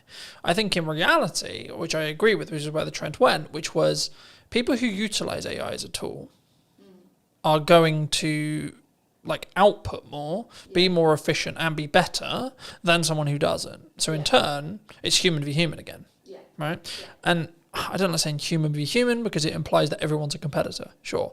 But for me, it's actually more about it's you v you and focusing on that mindset, just on a mindset shift really quick. But like for me, I don't see AI, I see AI as a maybe a leveler or a tool rather than it's going to take my work. Like if you're in a corporate landscape and your client's looking at you and saying, we need to cut some costs, or we're going to cut some costs and we're going to get an AI agent to do the thing you were doing.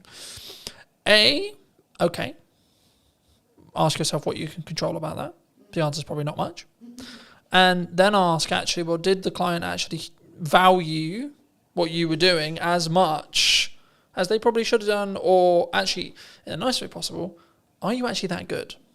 Are you actually better than a computer? Yeah. Right? And that's harder one to ask ourselves, I think, because we then have to be vulnerable with ourselves. We have to say, hold on, shit, I might not be. Yeah. Right? Do you think you're better than a computer? Yeah.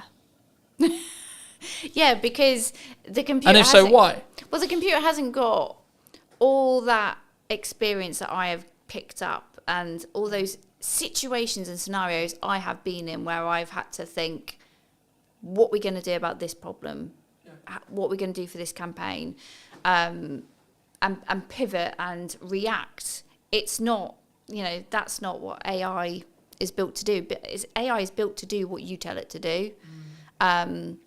So, like you, I use it as an assistant, and it's an opportunity really, because if AI can do some of the heavy lifting in your job, in the work that you create, if it can do some of the stuff and save you time, you then go, I've got more time, what can I do with it? And whether that is I can take on a new client, great, more income, or I can upskill in something else. I can use my brain in a different way. And I think that's the way I'm sort of looking at it. I think for me, it's a couple of ways that you think about it in general, right? And I think you can tell a lot about how someone looks at their business when that you ask them about what happens and how they feel about losing a client. My perspective personally, as someone who's been in business for a while, long enough to, I would hope, know what I'm doing, I would say there's a couple of ways you can look at it.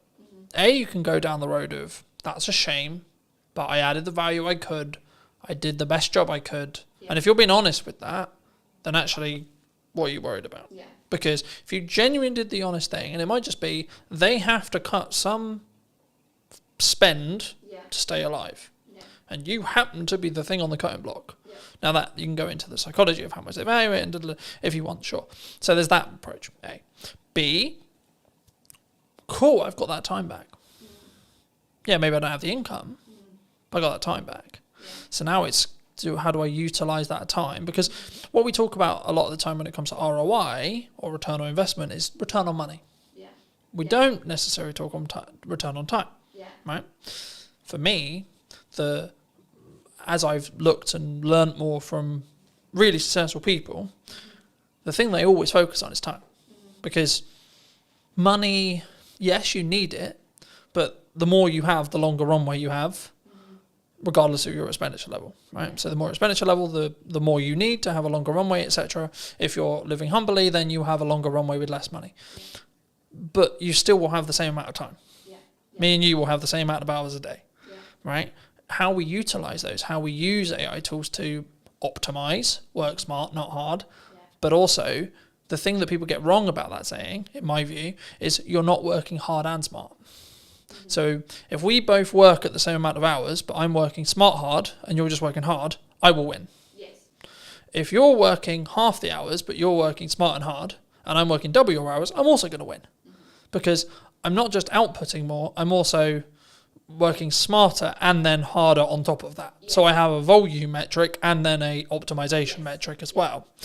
I think the key sometimes what we do in marketing and sales is we don't necessarily look at it is a volume game, it is a quality game, but you get to those results, as I was alluding to earlier, through volume, because you don't have metrics otherwise. We can sit here theory, right? We can say this is a good idea, this podcast is going to do really well in theory.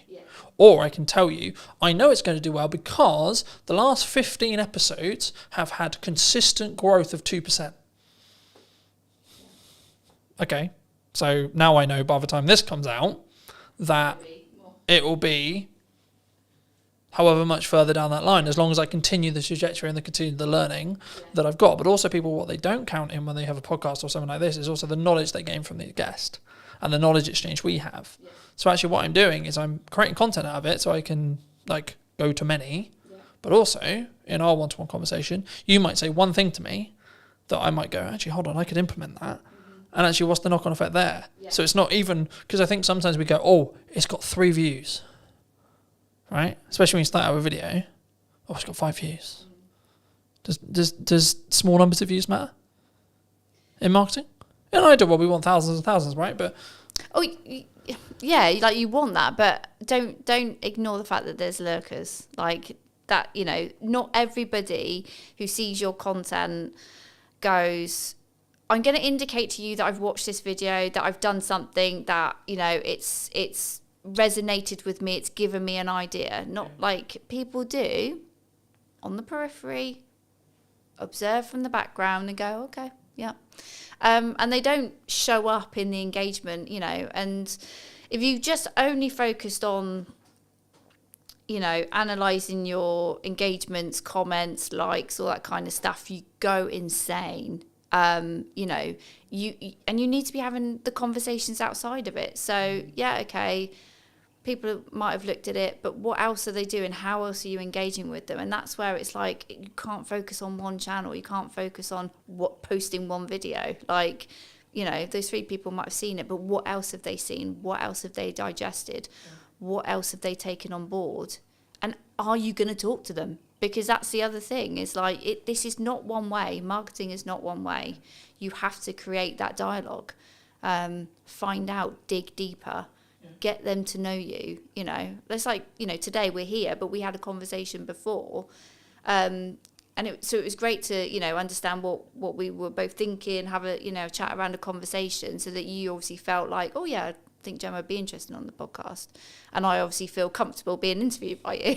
I think sometimes, I think it depends on the context, right? Like if you're fortunate enough to get a guest who's quite high profile and they've done 100 million podcasts and they're very good at very quick rapport building, different conversation. But also, to be fair, you may not have a longer term relationship after that podcast episode. Because in most cases, they're there to film their half an hour section with you or 45 section with you that they're also going to use as content. And then that's it. That's the transaction. Cool, I'll come on your show, but I'm going to film it so I can cut it up for my socials. Cool, sick. But actually, potentially what we're doing is what I've now replaced networking with. Because in the nicest way possible, networking is incredibly good when you're not time poor. When you're incredibly time poor, it's not overly efficient unless you're in the very targeted specific room, and that's specifically what you really enjoy doing. Everyone thinks, well, some percentage of people think I mock networking. I did networking for nearly all of my business, and I still do now. I do it slightly differently now because I'm very focused on content delivery. But the reason why is because I sell content delivery service. So for me, the highest return on time, energy, and resources is content delivery because it allows me to hit every single bucket I want to hit. But also, something which I was doing when I was networking and doing content and this was I was doing them all poorly. Instead of doing one incredibly well and getting reap the rewards of doing those things well, I was actually trying to do all of the things really badly. So I think maybe as a takeaway, do you think people should do lots of things? Or do you think people should just focus in on, actually, I really enjoy talking to people, so I'm just going to go to networking and talk to people?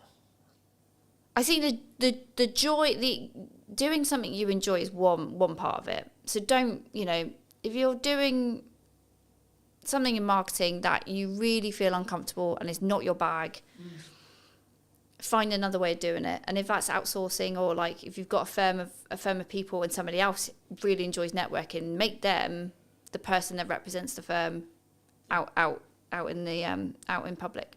Oh, just lost my thought then. So you were asking me about should they do lots should of you things? do lots of things? Yeah. Or should you just narrowly focus on? So I'll give you. So Alice Mosey would say you just do content.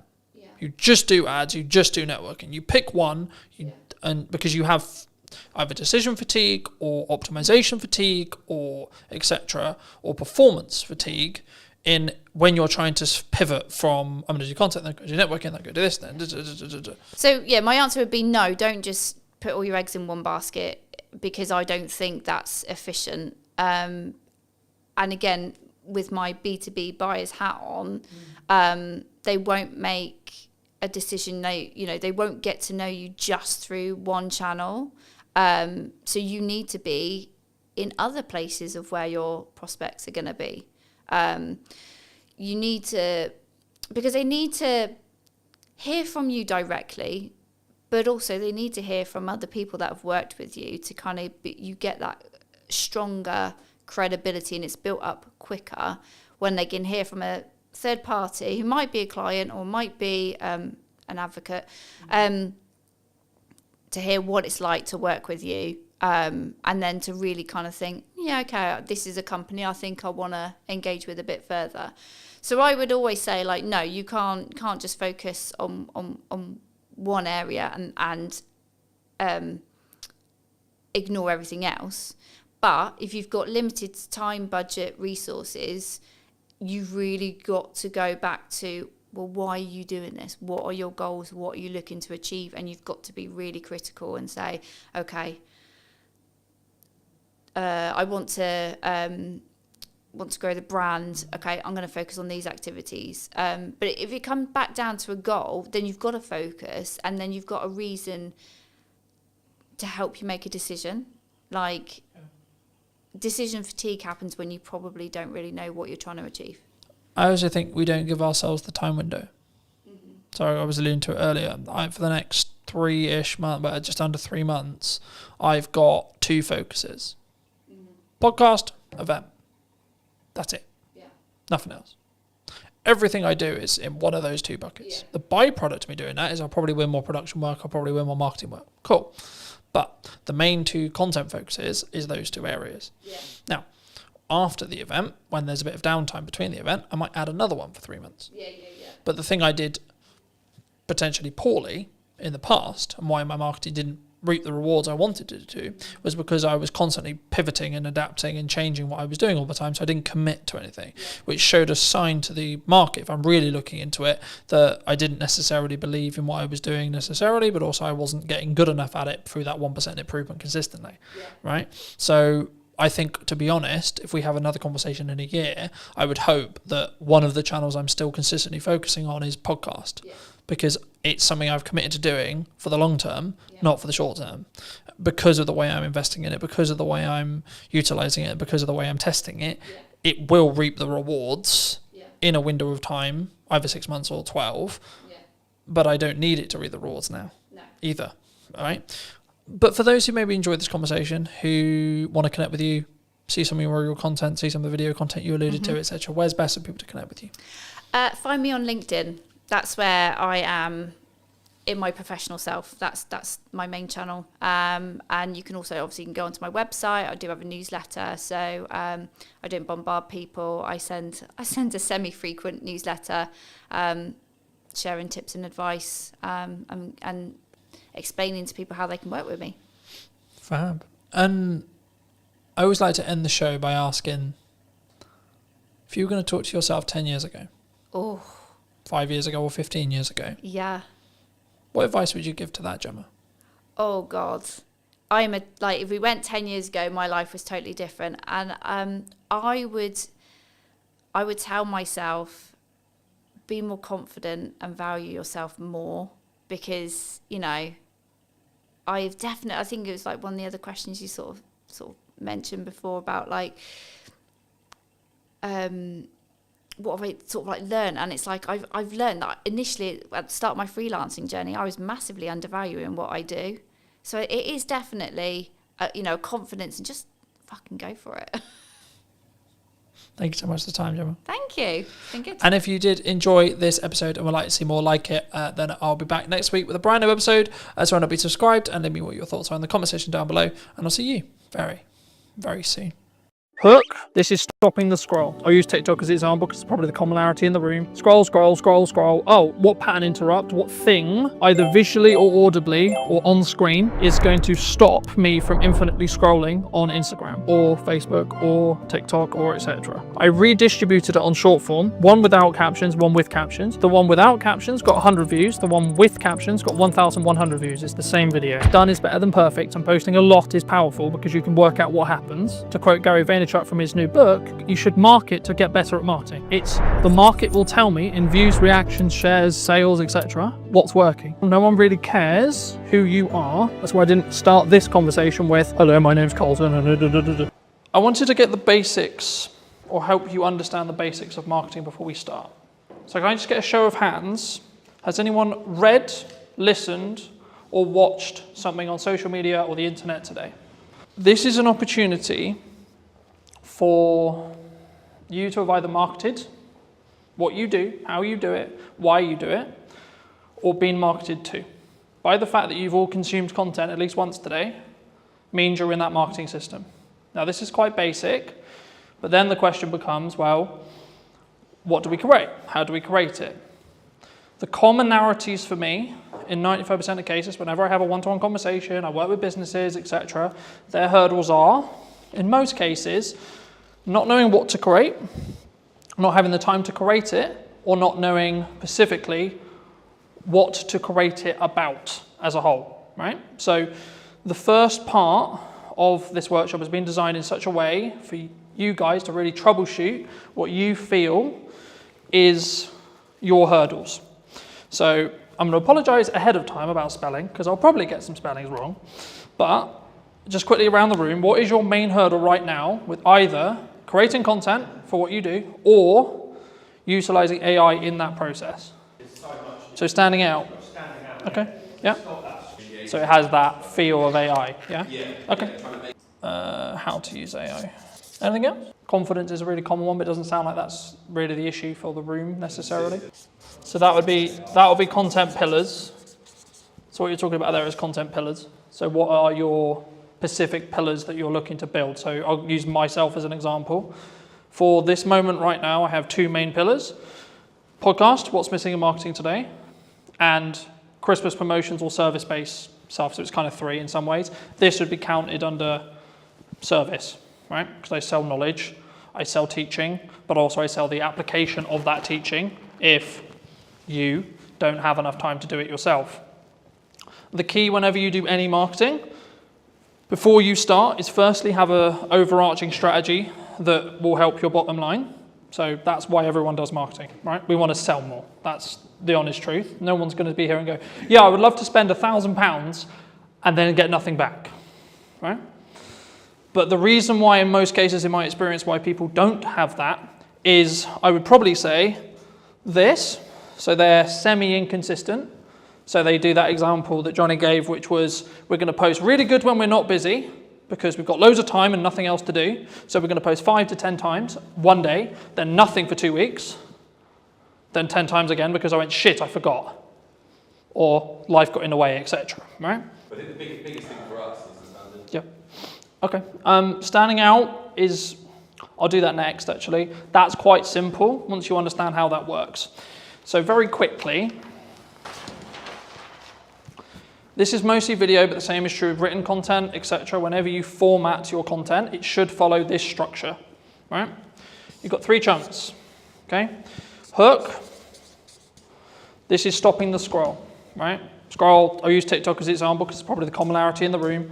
Scroll, scroll, scroll, scroll. Oh, what pattern interrupt, what thing, either visually or audibly or on screen, is going to stop me from infinitely scrolling on Instagram or Facebook or TikTok or etc. Right? This in most cases is roughly 3 to 5 seconds of your, again, video. If it was a blog post or something like that, it would be your headline and then your top 2 lines. If you do this wrong, you will not get someone to stop. Right? I'll go into depth in a second on what you could use here as ideas, but then you'll have a level of, so your body of content, so this could be, in most cases, value-led for me, and then a call to action here, right? So when we create content, we want a journey to happen, right? Step 1, get them to stop the scroll. We'll go into depth in that in a second. Step 2, what do you want to talk to them about? What's the objective that they're trying to do? If it's a piece of educational content, like this, for example, then I might have a captivating hook that positions a question that I'm then going to answer, but I'm going to first say, well, this is the solution that you're trying to create. Followed by, as short as you can, because attention spans are dwindling, etc., gets to the point. In the nicest way possible, no one really cares who you are, right? That's why I didn't start this conversation with, hello, my name's Colton, and you don't give a shit, you don't care, right? The bit they do care about is how are they going to make their life, the viewer's life, more entertained, more educated, or both. Hopefully, after today, you'll understand how to do that, and hopefully, I hope, today will be that valuable for you. So you should be entertained, you should be educated, right? Just on that, sorry, Colton. Yeah, of course. Every piece of content you've got on TikTok has to follow that. We've started getting good reactions, say, on funny content. It's got no call to action on it. The only... Would you say that that's still valuable? So if I put my hand here and ignore the call to action, then yes, that would be true. Every single piece of content has to have a hook, because you aren't going to stop the scroll. It doesn't have to be anything complicated. It could just be like, this is my opening line. So the things I'm focusing on for podcast clips, for example, is what's the first line of the clip, right? And because you'll see it as text, you're going to go, oh, so one that did really well was from Maddie's podcast a little while ago, and I was talking about how did I not become a drug dealer because I was dyslexic. So the opening line was, I'm surprised I'm not a drug dealer. So if you saw that on social, you're probably like, hold on, what the fuck? But then I gave the context, right, straight away, here. So ideally, it should follow this format, yes, in every post. So you would say for us to stop messing around and spending half an hour filming a Jet 2 on trend TikTok with no value? So this is mostly for thought leadership. I will come on to trends in a second, because trends is a little bit different, and it depends on where it sits in the funnel as a whole, overarching. But this is mostly focused around B2B thought leadership stuff. But you could also do it for everything you do as well. Because if you follow this format, it's a known format, right? We were talking about marketing funnels yesterday. This is a mini marketing funnel that then leads on to so this could just be, so for example, a lot of the content I did for this event was, here's the thing I'm going to talk about. Here's the value I'm going to add. Hey, if you would like to see more like this, come here today. Yeah. Happy days, right? Or try and blend the trend in almost, like the Jet 2, yeah. We could have finished it with, come and grab your pint here, yeah. It's happy hour. So it doesn't need to necessarily be, especially at the start, you don't necessarily need to follow this format. It's being aware that this is the ideal format and then using it in the content where possible. When you specifically look at trending, so on TikTok, it's kind of controversial in some ways because some people think, yes, you should trend jack, okay? I'm of the mind of, you should if you see an opportunity to be able to gain eyeballs that you otherwise wouldn't be able to gain, okay? But it should be additionally, not instead of, additional content to doing this consistently, right? This is where content creation gets hard because you need a lot of it to be able to do it, right? If you can do this well, then you can do this. If you can't do this well, don't do this. Because I personally believe it distracts from this focus, right? For me, the issue with this is you're going to hit your demographical things, right? So I put out a video, I know it's roughly going to be hit by people in Salisbury because that's my following, right? The issue with trending is because you're in a trending sound, I'll use TikTok as an example, but Instagram, etc. is true too, you have no idea demographically where that's going to go. So you might get, let's just put a big number there, 100k views, okay? Wonderful, okay, but if we look at ROI on a business, and we ROI on time, what would you rather have? 100 views to 200 views on something like this, or 100k on a random video that's actually mostly spread across the Philippines, China, America, the UK, so on.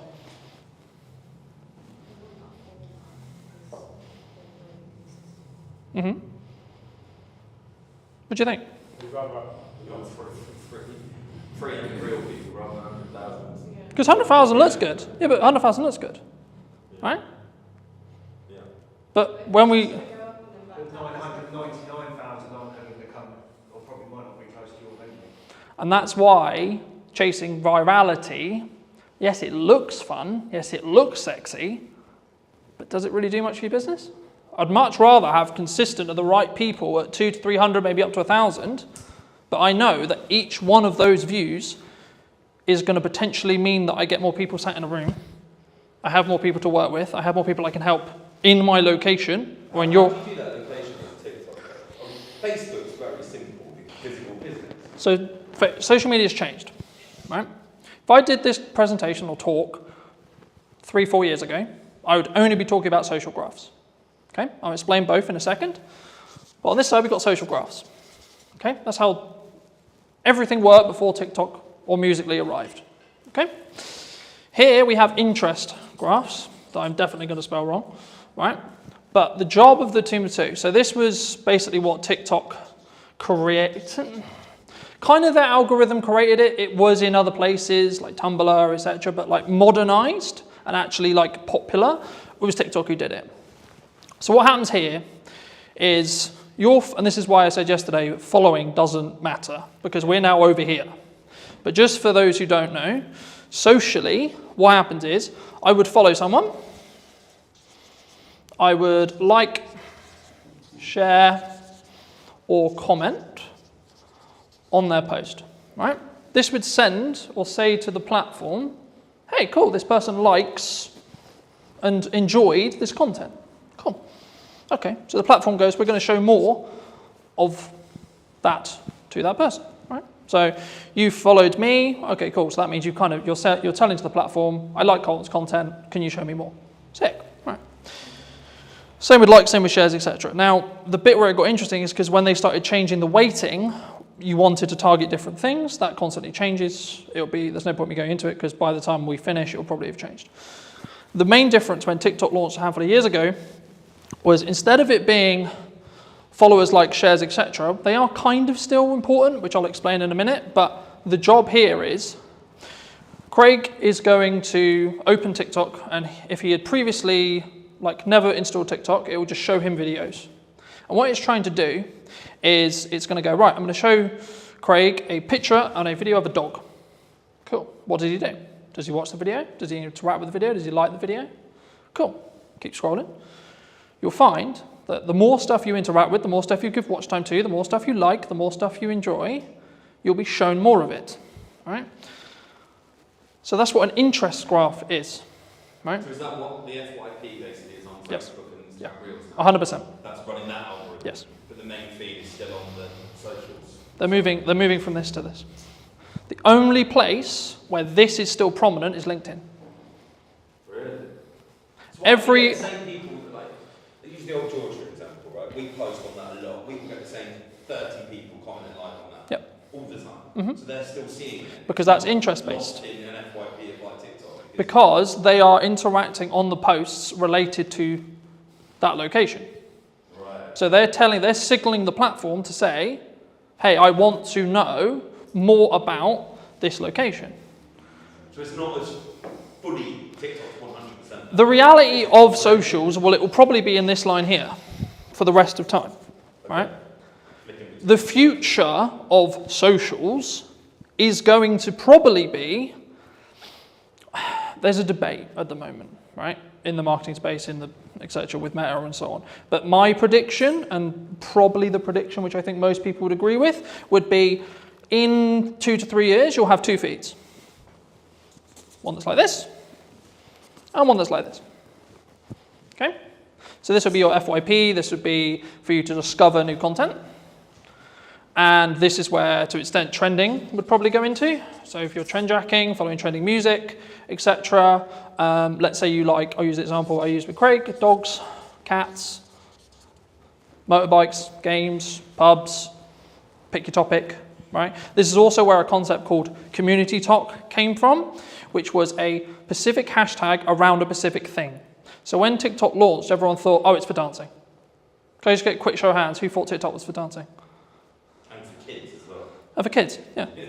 That was the commonality, right? Everyone thought, oh, I'm going to go on TikTok and I'm going to do a... Thank God that people laughed at that. But the key is that's when it was Musical.ly. So very quick history lesson. TikTok is owned by a Chinese company known as ByteDance, who used to own an app called Musical.ly, where that was what the app was for. Lip syncing, dancing, etc. They bought this. They then launched it in China, did really, really well, and it was strong from an educational point of view. And then it moved to the West, and it became interest-based. But what they didn't realize was that interest-based would work so well, right? And that's why you're seeing, in the last couple of years, Instagram Reels launched, standalone, short-form feed that scrolls forever. Facebook launched, scroll forever, so on, right? Even LinkedIn's now doing it. LinkedIn will probably have a video-only feed that's interest-based. The only post that will be social graph-based will most likely be carousel or image posts where you tag. So Johnny came to my event today. Thank you so much, Johnny. Going to tag you. Cool. How that quickly works, if you tag someone on socials, on a social graph, so this is mostly around LinkedIn, and they don't interact with it, it will be buried as a post, is the current conversation with the algorithm, right? And the reason for that is it stops people going, I'm going to tag whoever I want because I'm going to tag David Beckham in my post just to get more views on my post, right? Because unless David Beckham actually connects and actually, comments, likes, does something related to the post, it doesn't confirm that that actual connection happened. Because you need to remember, LinkedIn specifically is a recruiting platform. That's what it's designed to do. It's designed for you to get a job. Any questions on anything I've discussed so far? So the next thing I'll go into very briefly is creating a content ecosystem.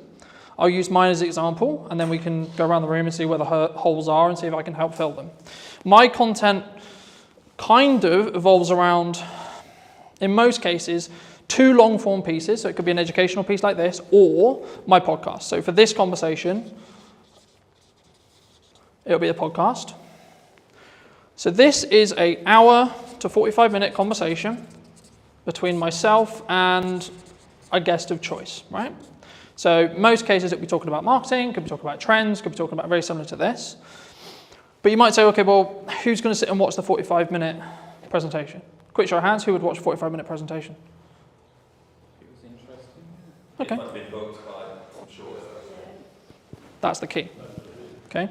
So what most people do, and the reason why most people don't do it, is because they don't have the self-worth and self-belief to be able to put this 45-minute conversation out and it to get 2, 3, 10 views. What 95% of people should be doing is creating this, and then using it to fill their socials, right? I'll show you in a minute. And that's when you get when you scroll through on YouTube. Yeah. So that's called, that is basically about how you structure your short form, right? So very quickly, short form.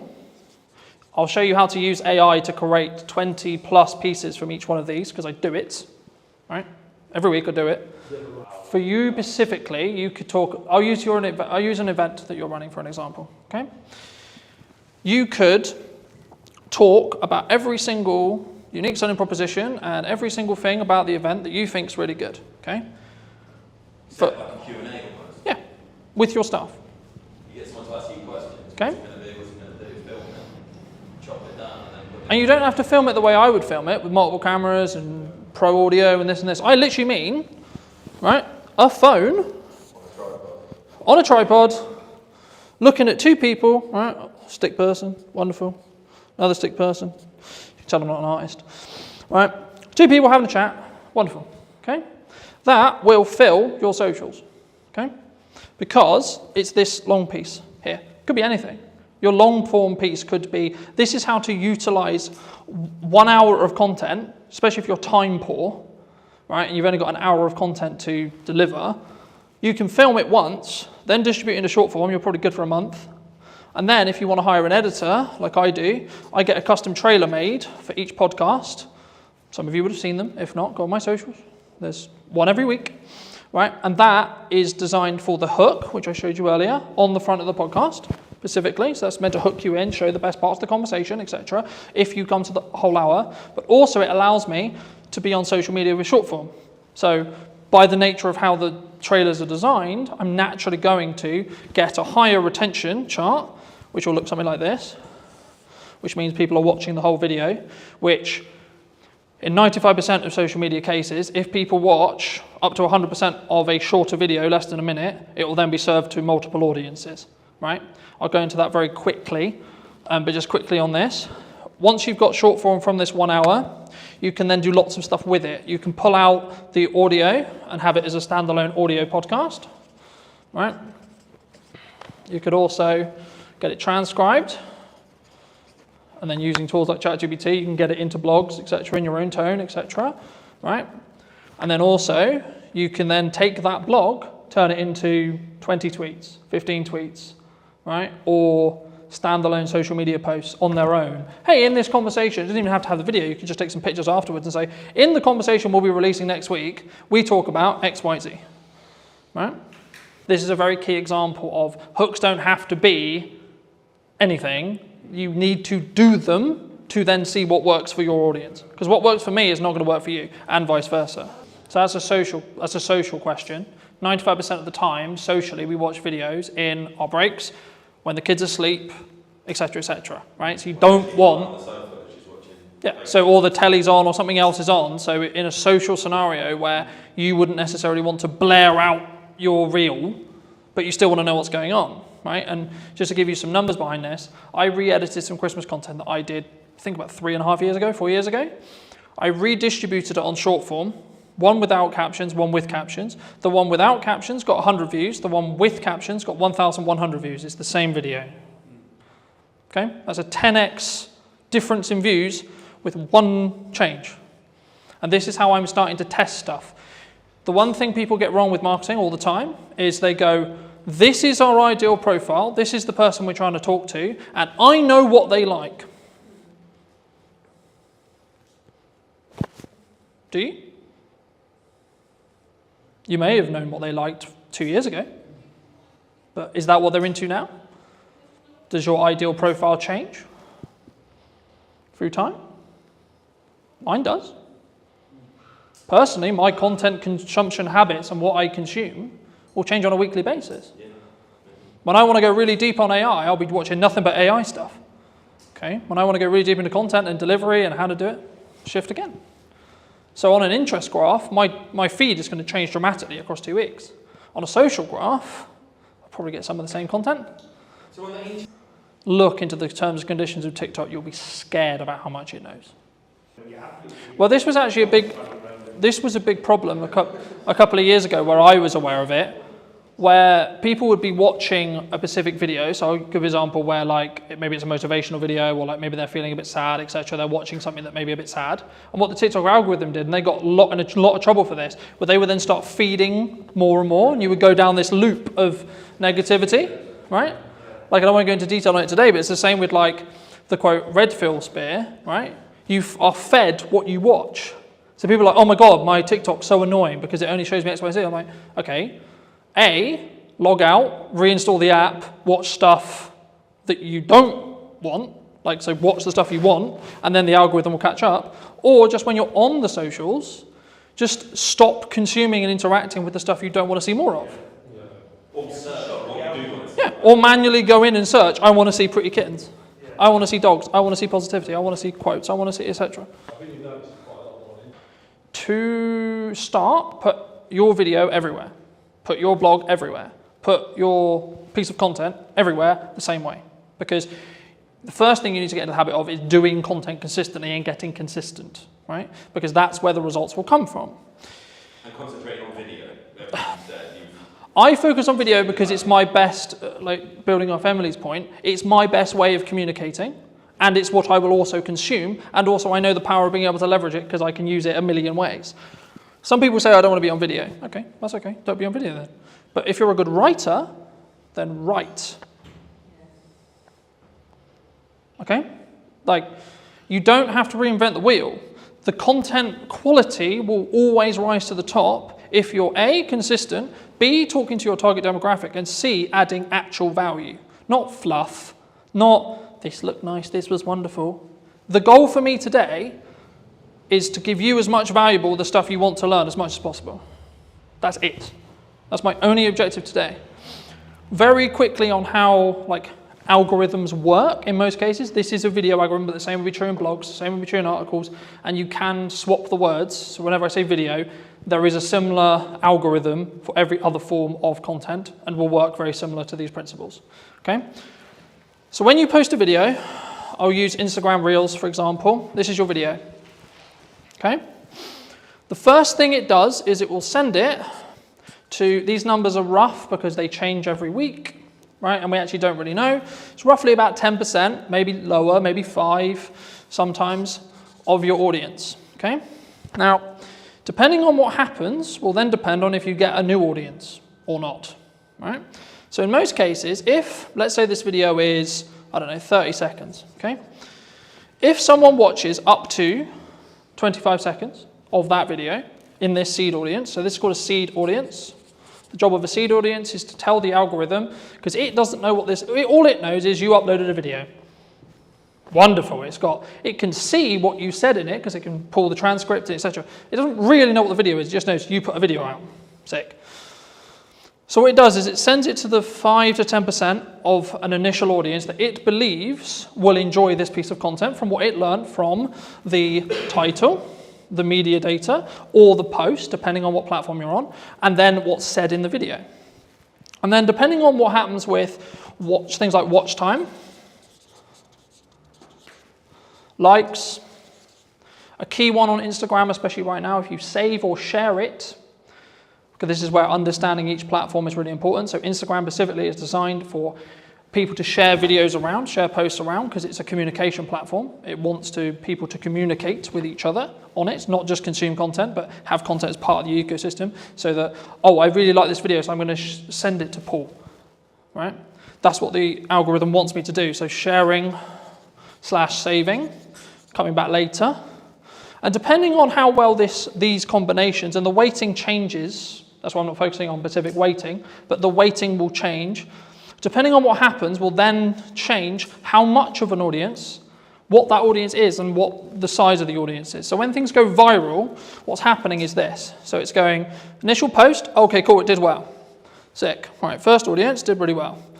Then there'll be a bit of a plateau, maybe for half an hour, maybe 30 minutes. Then another one. Did it do well again? If so, and so on.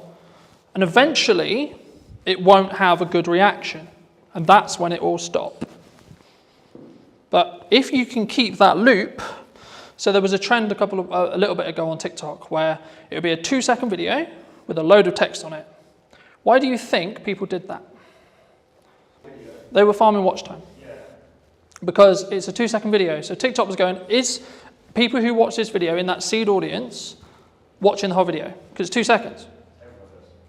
But to read it, you need about 15 seconds. So actually, the percentage watched on that video was close to 500%. So TikTok went, oh my God, 500%? So people are watching this video 5 times? Cool, we'll send it to loads of people. Now, they got on top of it because they realized that was the game. But for a long time, it showed a very clear example of how your seed audience can snowball your views. And it will copy the audience. Because every single algorithm wants to understand and wants... Okay, no, I'll ask you. Before I tell you, I'll ask you. What do you think the job of an algorithm is? To keep people on social media. What does every single social media platform want? Eyes on it. Mm-hmm. Really target. How do they make money?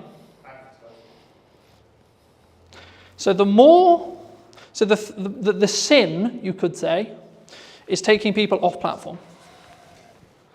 Because Instagram doesn't make money if you send them off platform. If you send them to YouTube, you're sending them to a competitor. That's why people started getting quite clever with their link in bios, because link in bio became a term which TikTok itself would suppress. because it was sending people to the website. For a marketing point of view, that's what we want to do, right? We want to send them to a landing page, we want to send them to a YouTube channel, we want to send them somewhere else off-site so we can potentially sell to them or retarget them or etc. or get their email so we can then email market it to them, etc. But purely from how does it perform point of view, and this is what I said at the beginning, where you need to start really delving into your content and really start working out, okay, so this one's going to be a very value-led piece, this one's going to be trend, this one's going to be for this purpose. And it can be overwhelming, but hopefully you're just going to get some ideas from today. If you can get some videos, and this is why done is better than perfect, and posting a lot is powerful because you can work out what happens. To quote Gary Vaynerchuk from his new book, you should market to get better at marketing. Right? So it's not about I'm going to market because I know what I'm doing. It's the market will tell me in views, reactions, shares, sales, etc. what's working. So I'll give you an example. A phone video over-indexed than a professional video in most cases for me. I follow the same format, hook, content, call to action, but because I story-told in the video and it felt more real, it got, I think, 4 times more views than my average. I think it's on like 1,300 now, because I told a clear story. So for those people who are like, I don't have a camera, I don't have this, I don't have that, I don't have all the kit, I can't create content, who doesn't own a phone in this room? You all own a phone, right? So then you don't have an excuse. Because especially if you create it in-app, you can outperform because there'll be a small performance bonus. For example, on Instagram at the moment, they launched their own editor. It's called Edits. It gives you the ability to edit in the same way I can edit with pro software and deeper analytical data on every single reel you've ever posted purely through the app that you cannot get through Instagram. So for that reason alone, you should download it because then you can see your click-through rate, then you can see your percentage of your seed audience. And then you can tweak stuff and you can tweak the hooks, you can tweak that first line, you can tweak your packaging. The same when it comes to your first line of your actual copy for this, because if someone misses the video and you don't have captions on it, you might be able to re-engage them by getting a captivating headline. So if you're doing multiple kinds of content, you can learn from... Yeah. Because you can then re-engage people. Something that also people worry about is, I posted a video and it only got 20 views. Okay. But what's happening when you first post a video for the first 24 hours, bless you, is it's only showing it to your seed audience. So on average, it will take 48 hours or so before you really start seeing something pump. Unless you're trend jacking, that's a bit different. But on the structured content we talked about at the beginning, it will take roughly about 24 hours before the algorithm really understands it. The more content you feed the algorithm, the more it's going to understand what you do and what audience is going to connect with the content you're creating. Does that make sense? So what stage do you start paying for it then? So at the minute you don't need nothing I've talked about today is paid ads. I know, that's what I'm trying to think. If you want to do paid ads, you can follow all of these principles, and what I'd recommend you do very quickly for those who are interested in doing paid ads. You should post a load of content, see what does best in regards to views, retraction, etc., and then take the best performing pieces of content and then amplify them with ads. Because then you don't have a question mark on whether the creative or the video or the blog or the post, etc., is actually going to do well or not, because you already know, because it did well organically. So that way you're not wasting money on amplifying bad creative, because you know that it's going to be good, because you've already tested it organically. Does that help? Yeah, no, but if 10,000 people saw it organically, you go to millions if you pay for 10. Yeah. But the key there is to understand that is that 10,000 the 10,000 that you want? Moving back to my original analogy of, do you want 100,000 or do you want 10,000 or 1,000? If the metrics align, as in you've got 10,000 of the right people, absolutely you should pour money on it. That's the hard bit. Because you've already done it. You already know it works with the target sector that you're trying to talk to. So of course you know. And then it's just taking the guesswork out of paid ads. Yeah, you should tweak the copy, you should tweak the text that goes next to it, maybe add a stronger call to action on the end to be a bit more salesy if you're going to, or maybe tweak the hook slightly, or tweak the video very slightly, but you know the bulk of the content's going to work for creative because it's already worked organically. How important is something like LinkedIn for a business owner or a filmmaker? Yes, LinkedIn is essential, I think, for any business owner. I've been posting regularly there for 8 years, I think, something like that. How do they up their prices? Because they struggle to actually put that into practice. So if you're paying a freelancer £300 a day, that's way more than 30 grand salary for a full-time editor. Did you reach out to the brands you were looking to do the spec ad for? Because I think some people, when they look at spec ads, there's kind of like two approaches. One is like, do it, tag them in it, or send it to them and sort of see what happens. How did you navigate that initial process of making that spec ad? Anybody looking to scale their video business needs to double down on the brand. And people want to work with the brand, not necessarily just me. Does speed really play a factor, or is it more kind of standard to think about?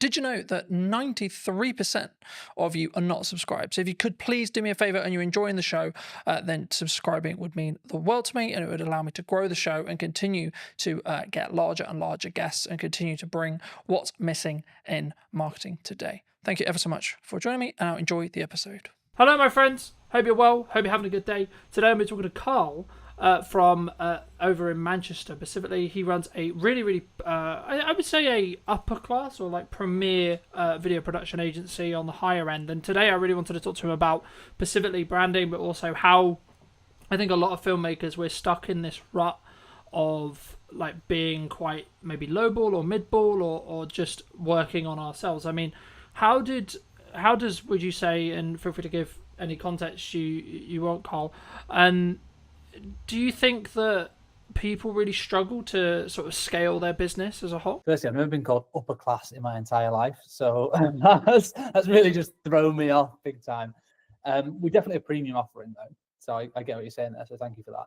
So yeah, I run a production company called Dead Pixel Films, doing video and photography for a variety of FTSE 100 clients, online brands, TV commercials, that sort of stuff. And what was your question? How do they differentiate themselves? Yeah, because I think a lot of people, they're very maybe solo space, and they're maybe worried about like how do they up their prices, because I think that's maybe the dream or the objective of a lot of filmmakers, but they struggle to actually put that into practice. Yeah, absolutely. So for context, we're a team of 5. So I'm not a solo shooter anymore.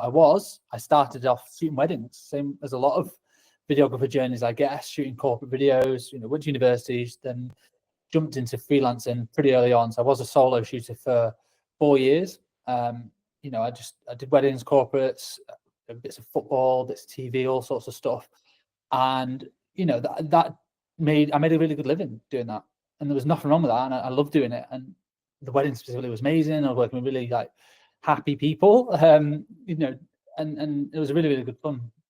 But eventually reached a cap where there's only so much time in the day I have. There's only so much I can charge.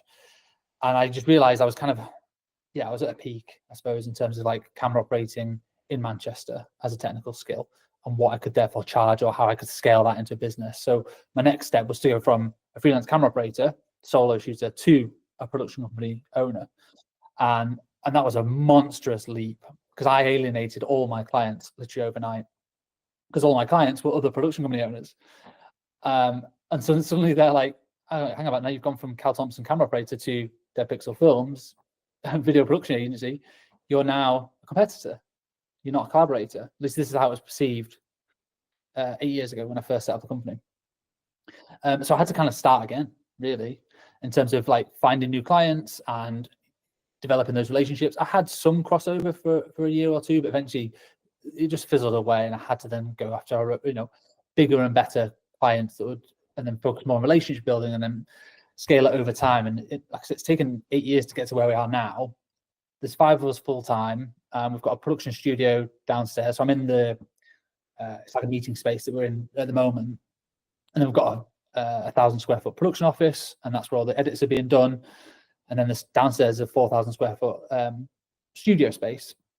And that's taken years to be able to have the cash flow and the regular clients to be able to build to that point, to be able to afford to have a studio. We've been in the studio 2 years now. And, we use that as a bit of a marketing tool as well to generate more opportunities. It's very challenging because it's very expensive to sort of keep it going and making sure that it's not just burning through cash.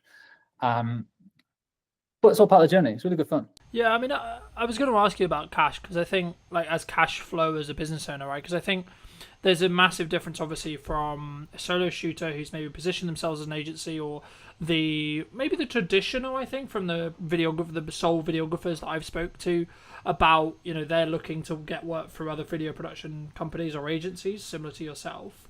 I mean, did you always have good money management skills, or because the story that I found is people normally get it wrong before they get it right? Yes.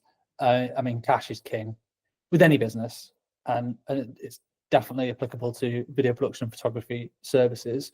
I've always been good with money. You have to be a business owner fundamentally, but even as a kid, I was always quite tight, I guess, with money. Didn't intend to be. I always did what I wanted to do, and I went traveling all over the world and stuff like that, and I had some great experiences in my 20s. But I've always been quite strict with money. I've never been spending it on like designer clothes. I'm not really fussed about anything like that. No, I bought my first house when I was 27, which I was really pleased to be able to do. Me and my wife got a mortgage together. So I've always been quite good with money. And that has served me well when running a production company. It's like whenever an invoice gets paid, immediately save the 20% VAT. That goes into a reserve account. Immediately save roughly 20% corporation tax. That goes into the savings account as well. And then I've got the cash account of what we actually use for day-to-day spending and paying payroll and expenses and overheads and stuff like that. So there's always been a reserve account. I'll always have a figure in my head of the minimum amount of cash I'm comfortable with, and that's taken a long time to build it up. And obviously, when things like COVID come around, and that is a world-changing experience where you can't have all the cash that you've always wanted. You might have to dip into it, or you have a few quieter months. But in order to run a company, for me, to sleep well at night, I need to make sure there's months and months and months worth of cash flow sat there.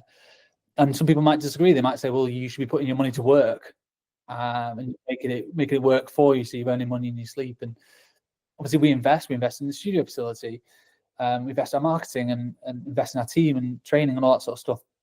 But having a good cash buffer for me just makes me sleep much better. And it means I've got the mental capacity to pursue opportunities that I want and don't just have to take any project that comes our way because we need a quick 500 quid. Yeah, I think, I mean, I think that does lean on to my next question, which would be around, like, how does one attract larger brands to work with us, either consistently or as like maybe one-off projects in general. But just to build on what you were discussing there, I think it's very key to understand, and something that I have struggled with maybe for the last couple of years, but not this year specifically, has been understanding your numbers, but then also giving yourself a little bit more like cash cushion than you think you're going to need, right? Like, oh, I'm going to be fine on X amount. And then in reality, if you have just a little bit more, then something will end up happening that takes that cushion, I think, for me. But just to reiterate the question, I mean, how, for maybe someone listening to this who's maybe solo or maybe looking to scale up, how would you say they should look at maybe working with, the Red Bulls of the world or equivalent in that respect, in regards to like the size and the scale of the actual brands that maybe they're looking to attract as a client? I mean, this is changing loads over the last few years. And what I've seen is historically the big brands would only ever work with big agencies for the longest time.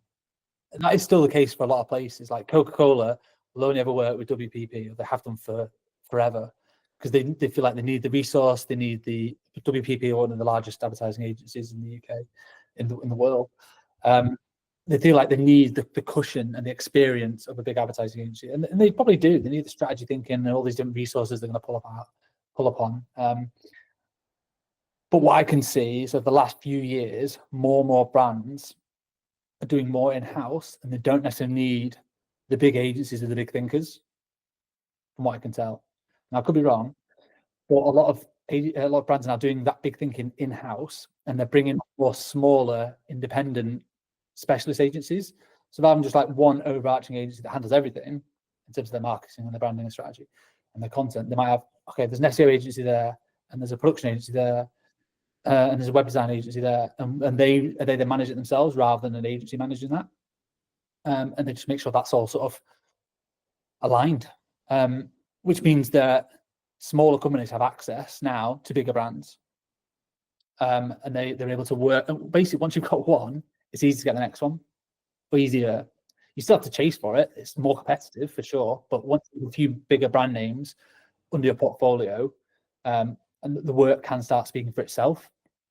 So we were able to attract bigger name brands because we've worked, like we had a Premier Foods Group, which is a FTSE 100 company that we did over 15 YouTube pre-roll videos for those guys back in, it was like 2021, I think. And that's for their whole suite of brands, Ambrosia, Oxo, Bisto.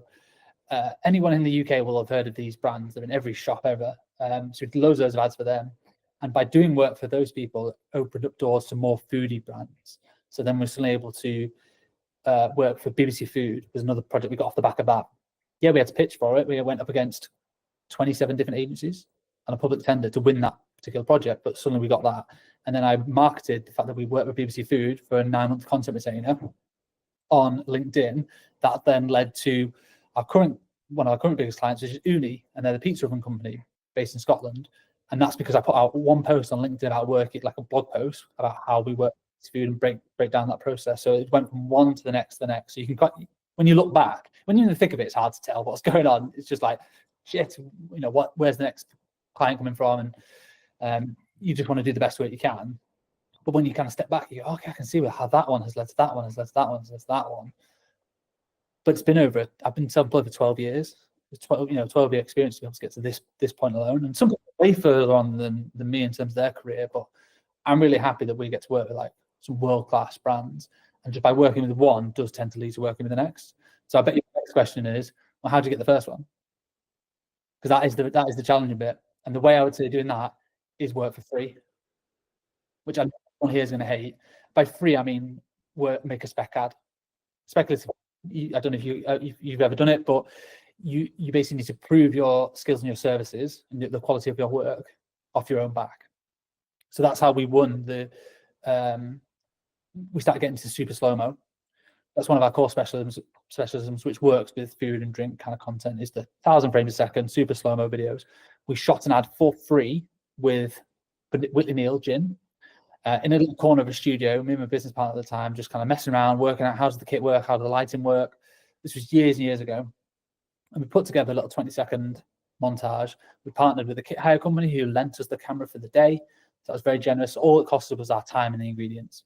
And then we pieced that together. And we used that piece of work as a marketing asset, piece of collateral, to then go and win the next one, and then win the next one, and then win the next one.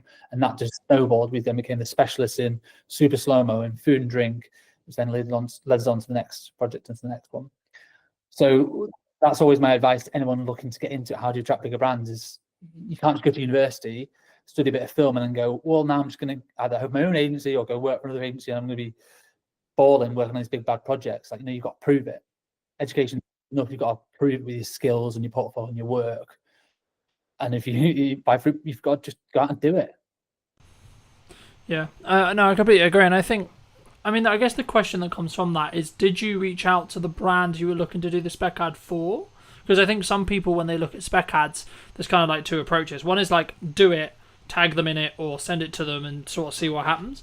The other one is like, hey, start building that client relationship, etc., and be like, hey, we would love to work with you, or etc., but can we make one for free? Like, how did you navigate that initial process of making that spec ad? Depends how big they are. If they're massive, if they're like a high street name, if you're suddenly I want to do a spec ad for Gymshark, they've already got amazing commercials, an amazing in-house team.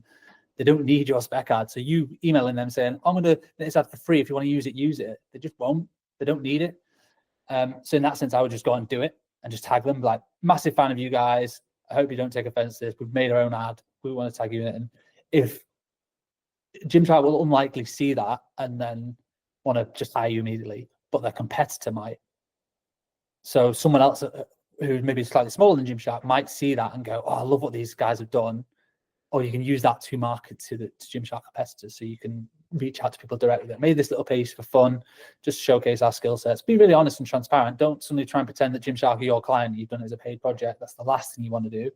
But just be honest about what you've done and how you've made it to showcase your skills. and would you be interested in that for your brand or business? We did one for like Innocent Smoothies, massive global brand. We didn't ask them to make that. We just did it as I was building all these like mad rigs because we've got a food studio, we have the space. I built like this test tube rig that when you pushed underneath it, basically it forced all the liquid through the bottom of a smoothie container, and then just created like this volcano effect out the top. I wanted to test it to see if it was even doable. It's just like an idea, and we shot it into super slow mo. It worked. So then we got a few more shots off the back of it, pieced together a little 20-second thing, and then just tagged them and put it on LinkedIn. And their marketing team like commented like, "Oh my god, this is awesome! So glad you enjoyed the product." So from them, it was like free marketing. They didn't really ask for it because they didn't really need it. They were just really pleased for us to make something, and then we use that to then try and win the next food or drink project, or just a couple of little showreel clips to go in. It's in the showreel now. Do you think that, I mean, you've mentioned LinkedIn specifically a handful of times. Do you think that some people are worried about either putting up a spec ad or like maybe creating content that's not specifically for a client or for a production company, etc., that could showcase their work, could get them that next level, but maybe they're like concerned about either like what would the reaction be, or like where people see, because I kind of see it in two respects from my experience with filmmakers. Some that are like really leaning into social media as like a personal branding tool and like as a marketing tool, but others who are maybe slightly more cautious around, I guess, how they post and when they post.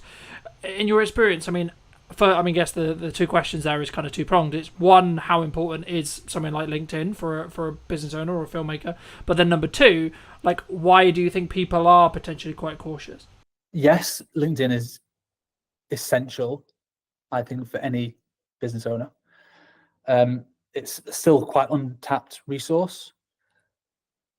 I've been posting regularly there for 8 years, I think, something like that, and built up a sizable following. I don't know how much work exactly we've got, but I could probably guesstimate we've generated well over 6 figures worth of work and opportunities through LinkedIn without spending a penny. Don't pay for any premium, anything like that. Don't pay for any sponsored posts. It's purely just turning up consistently and regularly, and I try and offer advice to my younger self in terms of the personal branding side of things, but just use it as a marketing tool to share the work, to share the behind the scenes that we do, so that people can see, oh yeah, it was those guys that made that ad, because I can see them in the behind the scenes. We use that a lot to show scale as well, which also subtly promotes a more premium offering. If you see a squad of 10 or 20 in a team photo, that's a big production. Doesn't matter if you're in the industry or not, that's probably cost a pretty penny, versus the behind the scenes of a solo shooter. There's a certain cost implication there. So subtly you're planting these seeds within your feed into your potential target audience, and you never know who's looking on a LinkedIn feed. And it's so different to every other platform, because when your contacts like or comment, it gets shown in their feed as well, and that's how your work can just spread and spread and spread. Literally, the behind the scenes that we did for the Innocent Smoothie spec ad got like 1,500 likes, hundreds of thousands of views. And that might not sound a lot on like Facebook or Instagram, but on LinkedIn, that is a viral hit. It's huge, and that just snowballed because it was just fun content. People just liked it, and people not in the industry were like, "Oh, it looks like a really cool project. You've been quite creative and innovative there."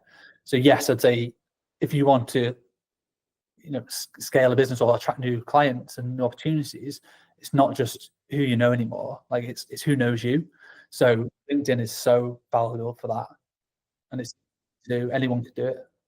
Yeah, I mean, just because I think traditionally so much of filmmaking was like go to filmmaking meetups, meet another filmmaker, meet a gaffer, meet a sound guy, etc., and then you sort of build your, I guess, referral work from there. But for me personally, I've actually seen it as a builder now, where you should be doing that, absolutely, but you'll potentially get to a scale, especially as a production company, where you actually, and I guess it comes back to like who's your target client, right? So if it's another production company, then actually knowing other people is probably a better use of time. Maybe I'd be curious on your thoughts. But the key for me, if you're trying to get end clients, as we're discussing here, I think you have to put a level of best foot forward, either on LinkedIn or on socials, etc., because you need to gain the attention of the right marketing people. I mean, do you think it's is solely down to like the target person you're looking to talk to? Yeah, 100% that. Like, who's your ideal customer? If your customer is, video agencies or production companies that make high-end TV commercials, then your best job is to network with other crew members. If you're a gaffer, meet as many DOPs as possible. If you're a makeup artist, meet as many producers as possible. And you're a technician, your job is to get on set as much as possible, and you charge a day rate and you get to work on some amazing projects. That is completely different to being a production company, because you are dealing more with brand managers, marketeers who don't live and breathe that specific skill set every single day. They're thinking more wider strategy of the brand. So you need to completely change who you're networking with, completely change your messaging. So, I see filmmakers all the time like geeking out about the latest kit, and ultimately clients don't care. They don't know really what the kit is and what the difference is. They'll be able to tell the difference in the output, the final output, and the results it's given. But fundamentally, technology's got so good that I don't think people need to be geeking out about kit as much anymore.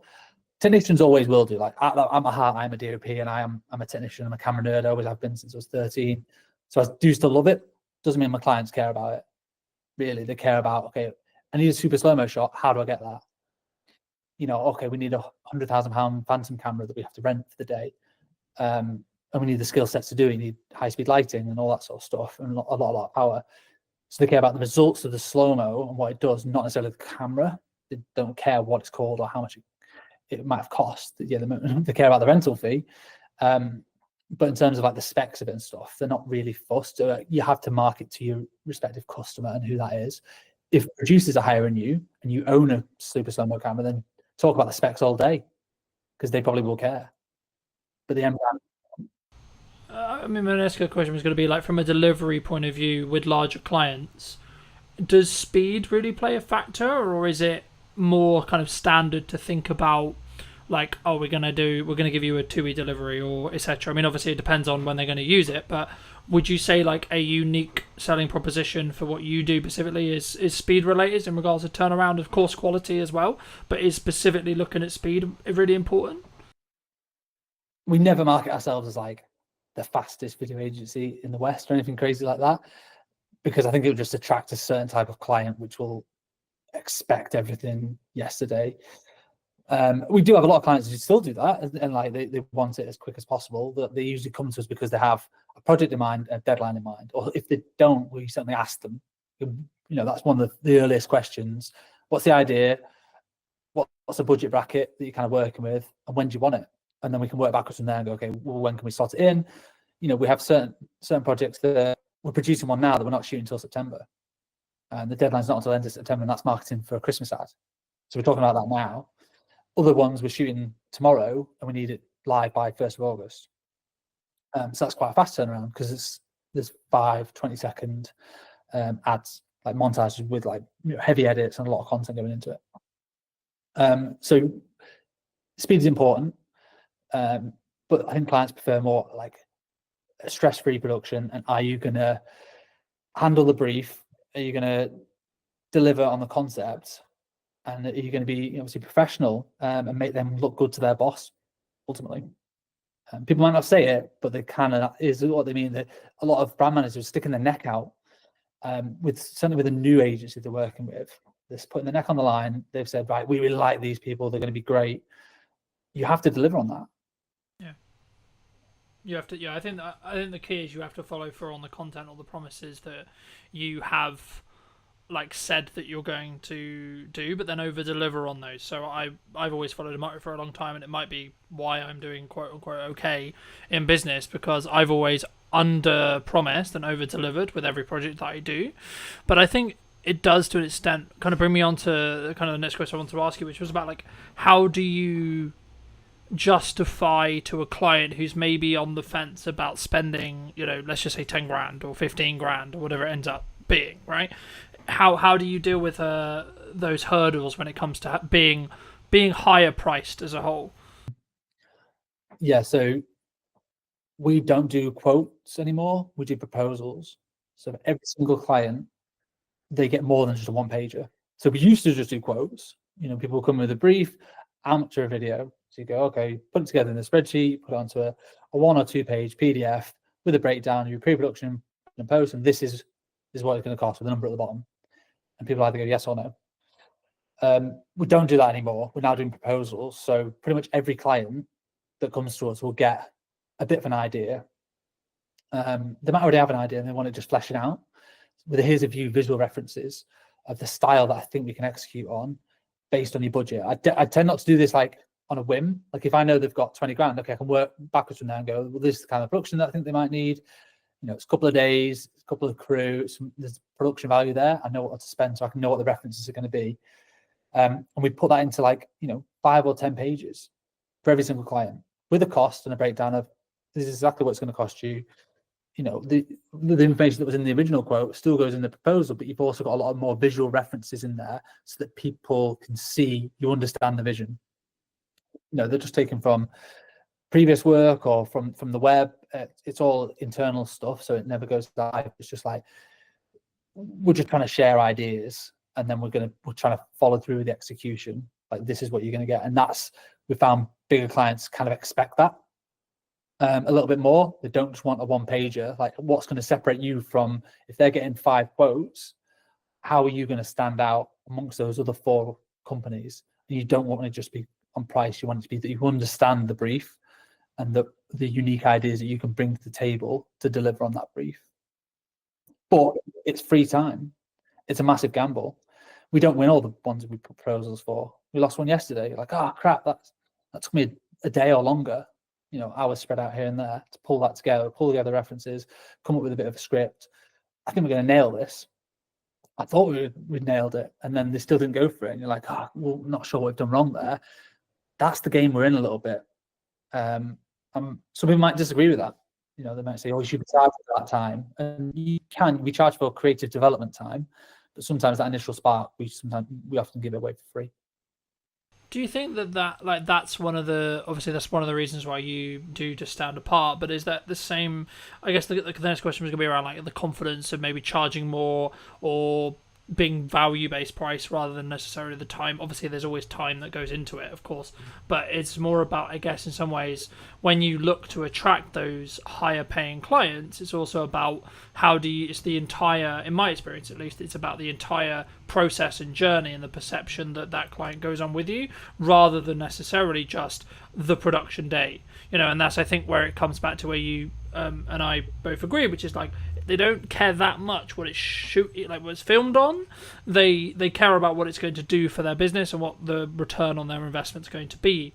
But for you, when you started out, was there a confidence kind of hurdle for you to say like double your day rate, for example? Probably, yeah. Not really thought about it. Often we just do it. I started off charging £250 a day. So it was like a corporate filmmaker, if you like. I charge a lot more than that now. So yeah, there did just become a time you can base it off APA rates as well. That's a good starting point.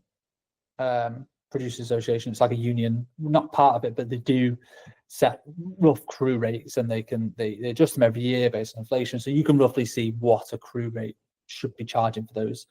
And it varies between like commercials or dramas or photography or whatever. Everything's slightly different, and communicating with other people in the industry as well.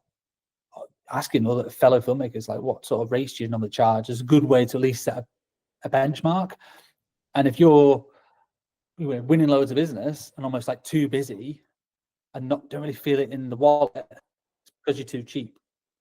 And because you're just saying, yeah, well, here's a 500 quid video, that person will work on it for an entire week, and when you work it out, you're working for less than minimum wage. That's not a very good business model. So at that point, you need to pause and go, what do I need to change here?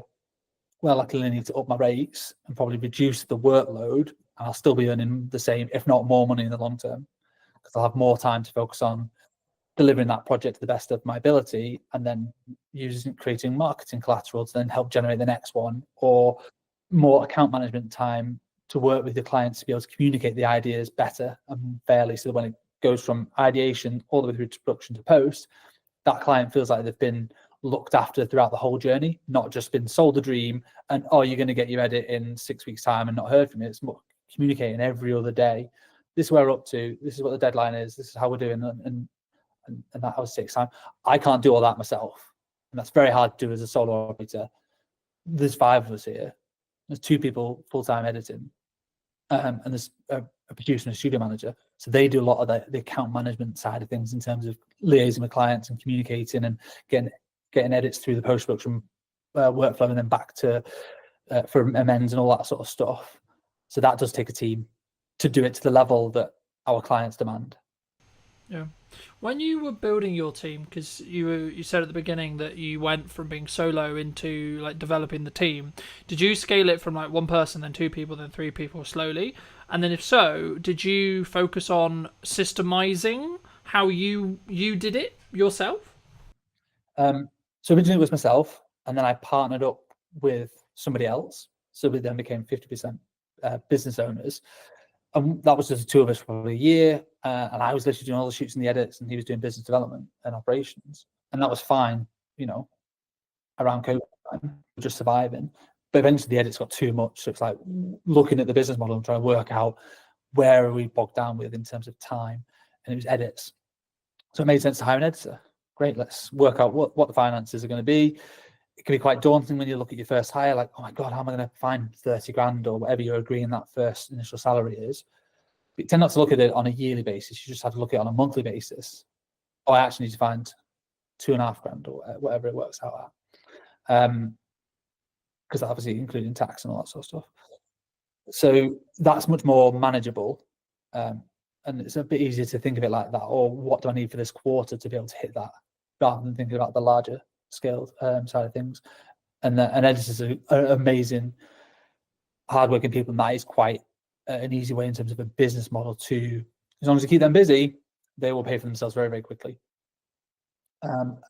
We did, and then we did just add on to the next one, different skill sets, and eventually the producing was bogging us down a little bit. So we're just like, oh my God, we're just having to, my email inbox is 100 every day. Like, how do we help manage this? Okay, we need a producer to start doing some more of the logistics, booking hotels, you know, doing casting, all the logistics of like sorting crew and client liaison. Right, that can come. Basically, I hire somebody when I get too busy with one thing that I don't necessarily want to do all the time, and then just let them do that, and then I can focus on the stuff that I want to work on. Yeah. Did you, from like a management or money planning point of view, when you were looking to do that, like, did you have the money in the bank to pay for like 2-3 months, or did you have like the full salary, or did you like just have it in like contracted jobs in the respect to like, I know I've got consistent revenue for say 6 months and it's going to be that number, and that actually means that pays for me plus 2 people? How did you sort of plan that when you were scaling? Because I think so many people, when they maybe look to take from a video production point of view, they take it from maybe a solo, what I would describe myself as, which is like solo plus, where they only have budget for project by project basis to bring in people, you know, expand those crews. But for me, like potentially in like 2-3 years, it will be a situation of, I guess maybe it's risk profile thing, but I'd be curious on your thoughts around, like, did you plan it as a, like, I've got 6 months and actually we're good regardless? Or did you maybe lean into like, actually, I know we're going to get the work, or I know it's going to free me up to the point as a founder where I could do the marketing and the sales to then mean that I can then know that I'll have the work? Yeah, I mean, for like a U+1, use freelancers until it becomes so obvious that you're spending so much money on freelancers that it's more cost effective to hire somebody full time. So if you're paying a freelancer £300 a day, you know, that 10 days of work, it's 3 grand. 20 days of work, a normal working month, that's 6 grand. That's way more than 30 grand salary for a full-time editor of what you've got to pay out as an individual. So if you do that consistently, you'll soon realize that having all these freelancers has cost me way more money than a full-time person. So generally, that's exactly what we did. We had freelancers, and we actually won a few big block bookings. So we knew we had 2 months worth of editing work. So we had freelancers just coming in. I think we had 2 at the time, just helping us churn through this massive volume of work. It was all costed for, so it was all fine. And we just knew that, well, hang about this. Once that project was coming to the end, we were getting another big project that was sort of, we had loads of edits on. So it just made sense to eventually put a job ad out and hire for that full-time role. So we would effectively be saving money on the freelancers. And we gave the freelancers the opportunity, like, do you want more job stability? Do you want, you know, to come on full-time? And some people did, some people were not interested. They're like, no, I'm happy with the flexibility and the variety. Like, there's a place for both in terms of freelancing as a technician or going full-time in-house. Really depends on your personality and your personal circumstances.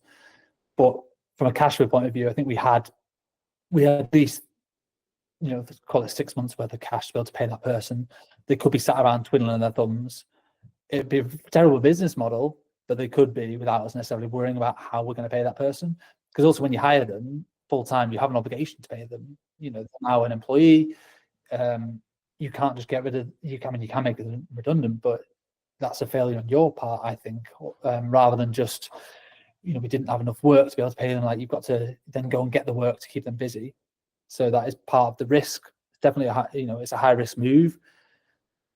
I mean, it's such a while ago now. I've always had staff members around me for the last 6 years, so I tend not to worry about that as much now. It's just a no-brainer that we are a team, and it takes a team of people to deliver on the projects that we have now. So if it does sound scary to anybody as an initial thing, I'd always just say, bring on freelancers until they become too expensive to not just hire. It's a no-brainer to hire somebody full-time.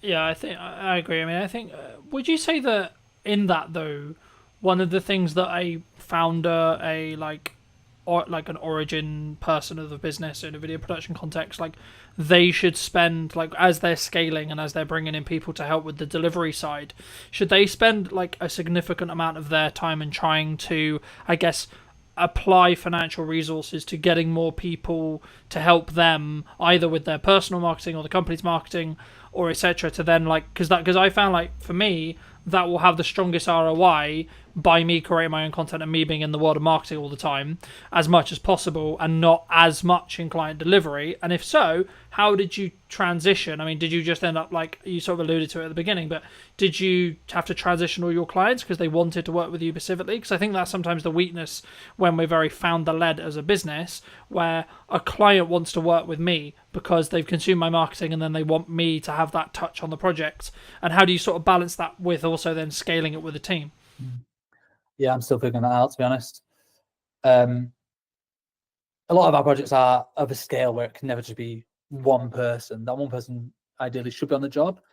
That was a big USP for the longest time, is we weren't necessarily just another production company that brought on loads and loads of freelancers. It was like, if you see us in the initial call, you're going to see us on set and we're going to hold your hand all the way through the project. And that's done really well for us for the longest time. It's helped us build relationships with the right people. It's helped deliver good work. But that is only scalable until a point. I can't be on every single job if I want to scale the business beyond where we are now. So that's probably a bit of an ego thing that I've got to figure out and navigate and work out. There are other people who can shoot. Yes, technically I'm a DOP, and it makes good financial sense for me to be on the shoot, but also makes good financial sense for the wider business for me to be marketing and spending more time doing business development to bolster the scale of the productions and the bigger business and clients. As long as they are getting a good service from you as a brand, not necessarily you as a person, I don't think they'll fundamentally care that much. As long as it's not sell them the dream and then you never hear from them again. You've still got to check in, but that could be checking in with just emails, texts, how you finding everything. I went on holiday last week and I was like, oh, this production's going to fall down. Well, of course not. I've got a team who've been briefed in and they looked after the clients and they did a smashing job, and I came back and I'm like, so what are we shooting tomorrow? It's all been done. I just trust the team to do their jobs. Yeah, no, absolutely. And I think that's a really important thing for people to think about before they start scaling, which is like how they're going to set that expectation. At the end of the day, if the client's getting the customer service, the client experience, and the product that they are like they're paying for and they want, then I think that becomes lesser to an extent, right? Like, of course, you can't be completely removed from the service or from the entire client journey, but I think it become like, if you have a trusted team and you're known as someone who has a trusted team, I think there's maybe a pivot or a change that needs to happen with marketing. But for those people who are maybe interested in seeing some of your work or looking to see some of these LinkedIn posts, etc., where's best for people to reach out to you or connect with you? I'll come on to that in a second. I just want to echo what you said about just build on what we talked about in terms of individuals and stuff. And I think it depends on your role. So if you're a photographer, quite often you are hired because you are, I don't know, Cal Thompson photographer, for instance. Not me, because I'm not like a world famous photographer, but an individual is often hired. From what I can see, people don't necessarily hire. There's a couple of very good ones in the north, but photography agencies where it's a different photographer every time. They just want that individual. Whereas video production, because it seems a bigger scale often, and there's more people involved, clients aren't hiring just one person necessarily, unless they are just looking for a videographer. It depends on your clients. If you're just doing event videography, it is often that, okay, well, I'm expecting you to turn up on that day. If you're doing commercials, which is what we do, yes, I might be there, but I might not be, because there's also 10 other people that are going to be there. So that's a bit of an easier one to navigate, I think. But yeah, so I hope that answers. It really depends what your specific roles are, and you don't go to Amazon and expect Jeff Bezos to be serving you on. It's the brand and the strength of the brand. So I think anybody looking to scale their video business needs to double down on the brand. And I think that's one thing we've done quite well over the last few years is Dead Pixel as a brand and a reputation, that we just do good work in the North, and people want to work with the brand, not necessarily just me. I am the face of it quite often, but I do bring in everyone else from the team, and I make sure I tag everyone else. Like the edit was done by Kate, it was produced by Jazz, and we do some culture pieces as well as not just sharing. We go on team days out and we share that, so people feel a closeness to the whole brand, not just to me as an individual. Same with Instagram. Like we don't just post just my headshots all the time. Like it's the work, and it's Kate's been with us 2 years. It's a nice little celebration post or whatever. So strengthening the brand will only help strengthen you as a company. Yeah, no, I completely agree, and I think it's about understanding really and being very crystal clear on who you're looking to serve at the time that you're doing the marketing. And if you are looking to maybe shift into going from, say, you work with video production companies and you want to shift into end clients, as in you do a lot of the whole process and you're more perceived as a video production house or video production agency or however you want to phrase it, then you need to be crystal clear on who that is that you're serving, but also number two, what content you need to then create, because it will be different to what you were creating in that respect. But for people who want to connect with you, where can they do that? I'm on LinkedIn, just search Cal Thompson, CAL, short for Callum, but nobody ever calls me Callum, not for like 20 years. Cal Thompson's fine, and Dead Pixel Films on Instagram. We're quite big on LinkedIn and Instagram. There are two main core channels, or deadpixelfilms.com. It's our website. Magic. And as a final thought, if you were going to talk to yourself 10 years ago, what advice would you give to that person? Yeah, I love that question. I think about that every day. Not every day, but a lot. Certainly the older I get, the more I'm like, okay, what would I say to the person 10 years before? My advice to anybody looking to get into the industry is network with everybody. Be a nice person and be patient, and don't expect that just getting a degree you're suddenly going to be Christopher Nolan doing feature films. Like, it's going to take time to develop skills, not just in filmmaking, but in like people skills and management and all those other softer skills that make you a better filmmaker, are essential to your growth. So that's what I would say to somebody sort of myself 10 years ago is, take your time, be patient, and be a nice person, and just do good work, have fun. Don't take yourself too seriously as well. We're not curing cancer, ultimately. We're just making videos. Appreciate the time. Thank you ever so much for coming back and joining, ladies and gents. I hope you took value from this video. Leave me your thoughts and comments down below. If you're new, want to be subscribed, and I'll see you very, very soon. Where we sit now with deepfakes and AI, etc. But before we get too much into that, I mean, what do you think's missing today? I think creativity at the moment is the key, and being really good at using the tools. What would you say to people who maybe looked at AI or looked at X, Y, Z and said, oh, it's just a trend, it will die next week? I think they're massively wrong. I don't think it's like crypto. I guess, is it a doomsday scenario before we started, where I could have, in theory, not actually invited you? I could have used Wizzy AI tech to create this Stuart. I think that's going to be a future problem, and I don't think it's as far away as even 2 years. I think we've seen with certain hacks happening out in Hong Kong, Singapore, where people are being invited onto calls with their entire board, and that call with their entire board was deepfake. Did you know that 93% of you are not subscribed? So if you could please do me a favor and you're enjoying the show, then subscribing would mean the world to me, and it would allow me to grow the show and continue to get larger and larger guests and continue to bring what's missing in marketing today. Thank you ever so much for joining me, and I'll enjoy the episode. Hello, my friends. I hope you're well. I hope you had a good day, evening, or night. Today, I'm with Stuart talking about what's missing in marketing today, of course. And also, I guess to an extent, Stuart, it's about where we sit now with deepfakes and AI, etc. But before we get too much into that, I mean, What do you think's missing today in marketing? Well, coming from Origin Secured, we're always going to say trust and verifying trust. I think one of the things we're seeing with lots of marketing agencies, lots of companies, is this model of make as much noise as you can, say whatever you want to say, no one can really prove whether it's true or not, and hope that it catches before you get caught out. And I think that's the biggest issue we see with marketing at the moment is bringing the trust and the verifiability back into it. I mean, because we were alluding to I guess, is it a doomsday scenario before we started, where I could have, in theory, not actually invited you. I could have used Wizzy AI tech to create this Stuart, you know, which I haven't done, by the way, for the record, anyone watching. But there is going to be a potential world in maybe 5-10 years, or maybe, you know, technology moves quickly, so it could even be as little as 2, if not 1.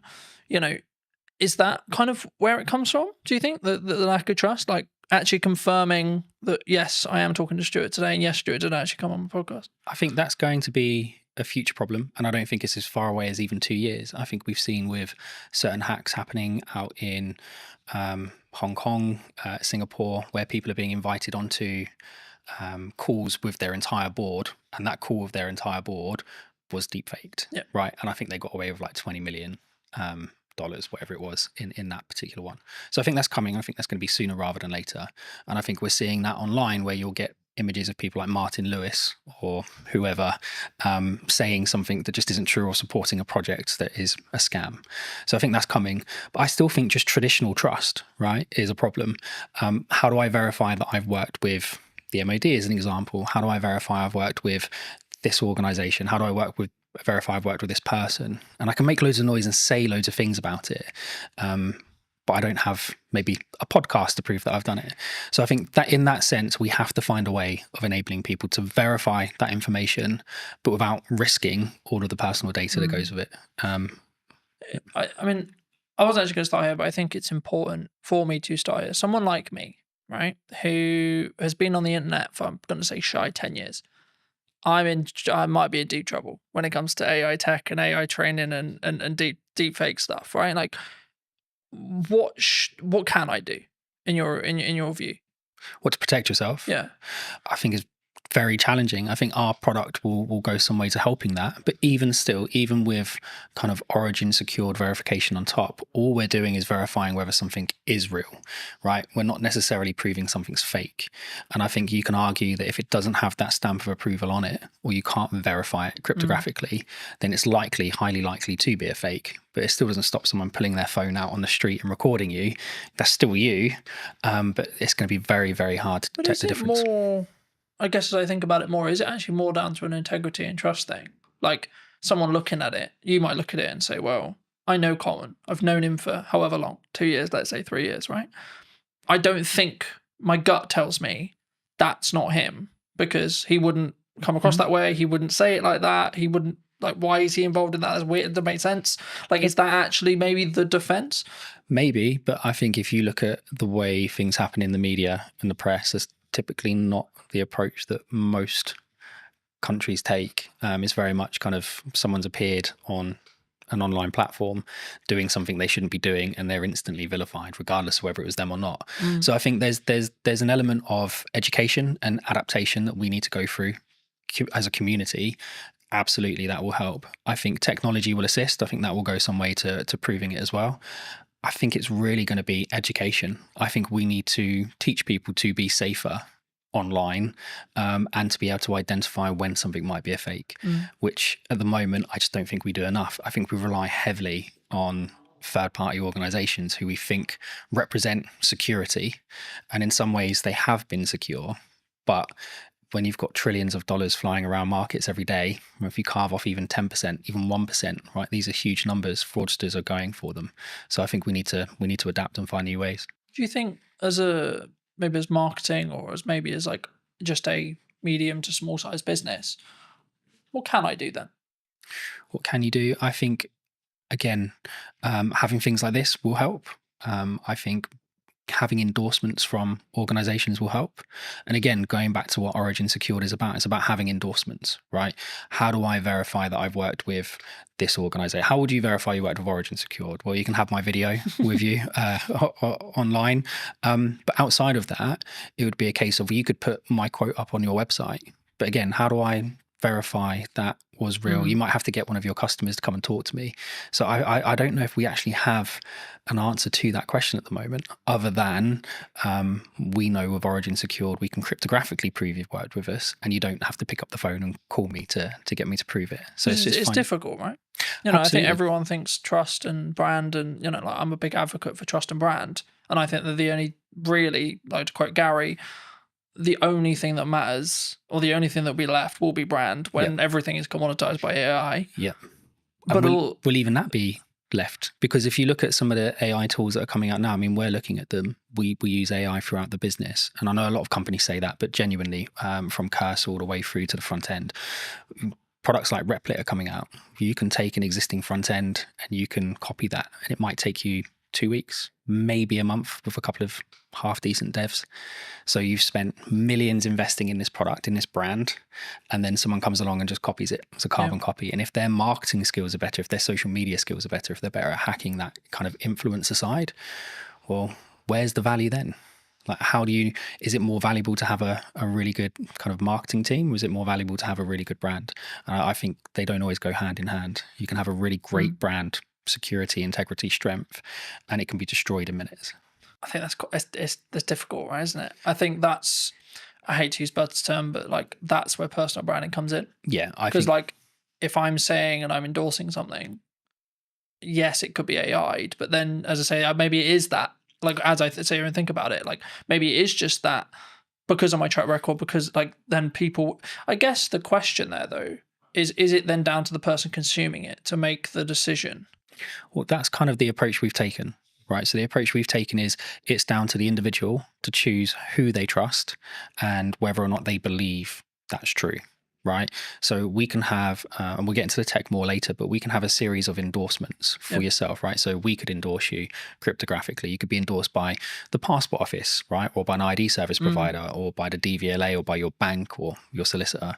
All of these endorsements build up trust over time, right? And the more of those you have in sequence, in the right time frame, the more people will trust you. And I think a big question on top of what you've asked is, if we're moving more to a solution where you need kind of integrity and trust built over time, how do people break in at the beginning? Because at the moment, the big reason that companies do that is they're trying to make a name for themselves. They have a great product, they've got a great idea. It's not always fraud. Often it's just a small company trying to make it. We need to be able to create environments where those companies have an opportunity to prove themselves. Because if we just say, well, you have to have brand integrity and you have to have a history, and you have to be around for 5 years, etc. Then it's going to stop that from happening. It's interesting because I'm rapidly approaching like 6 years full time and 10 years like doing the thing. And I'm like, oh, it must be really hard for people starting out. But like genuinely, like when I was starting out, AI wasn't a thing. And that's the big conversation with AI at the moment. It's like completely obliterating those grunt jobs that people did as junior editors and junior tech people and etc. Is it down to us then as providers, like medium and larger, like to say we're going to choose, or is it purely just it's going to get commoditized because it's efficiency? I think there's going to be a huge amount of commoditization. I think there's going to be lots of consolidation, right? More importantly, there'll be lots of consolidation. I think standing out from the crowd is going to be challenging. I think it already is challenging, right? If you can have the best product in the world, but if you can't get the message across, or you can't convince people what it actually does or how it does it, it's not going anywhere anyway. I think we need to create more of a fair opportunity for smaller companies. And I know that the government have got lots of programs in place. We're working with the MOD at the moment. They've got loads of programs in place to try and fast track SMEs and give them opportunities to deliver. I think we need to do more of that. And I think we probably need to have better controls over how are these contracts won, how are they tendered for, because ultimately they're geared up for companies who have got hundreds of people to spend hours and hours and hours of time building this kind of knowledge up over time, and then you've got a small SME that's run by 3 people with no experience. But also, I guess you could flip it on the other side when you look at AI or things like ChatGPT, large language models, etc., where actually that could be the greatest equalizer, that you've got, right? Because someone who's maybe solo or 2-3 people, then arguably, if they're leveraging AI and they're early, they could actually be keeping up with 100 staff in regards to workforce because they're working quite smart. Well, they can, and I think, look, we've certainly benefited from it, right? Lots of smaller companies are benefiting from using AI, but so are the larger companies. And I think if you, I'm going to get in trouble for talking about this, but one of my favorite TV shows is The Wire. And there's a scene in there where one of the characters is out of jail. Cutty, I think his name is. He's sat with this other guy, and they're talking about doing something they shouldn't be doing. And he gets handed a gun, and it's supposed to be a revolver. And he's like, "Oh, I'm used to using a revolver." And he goes, "Yeah, but that doesn't hold 17." And he's, "Oh, the game's changed." And the other guy goes, "No, it hasn't changed. It's just got more fierce." And I think for me, that's what AI is, right? Yes, there's going to be less entry-level jobs. Yes, there's going to be less opportunity for people coming out of university. It doesn't mean anything's changed. The industry's still the same. It's just more fierce because the competition isn't now just with someone, one of your peers. The competition is now one of your peers who can control 4 or 5 AI prompts and do the work of 12 people rather than doing the work of 1. And so, yes, these companies will benefit smaller ones, but I think you're in a more fierce environment because those larger companies have access to just the same technology. Do you think it comes? I mean, there's kind of like, there's 2 strands here. Number one is like the larger companies is like turning a ship, right? A massive ship. When I'm a speedboat, I can go, woo, you know. But I think the more important, I guess, question is around, number one, how agile you can be as a company, but also number 2, it's the mindset, I guess, in some ways, because I think like with the commoditization of automation, technology, etc., like we could go down the mindset of, okay, we're all going to be out of jobs. Bye-bye, farewell, right?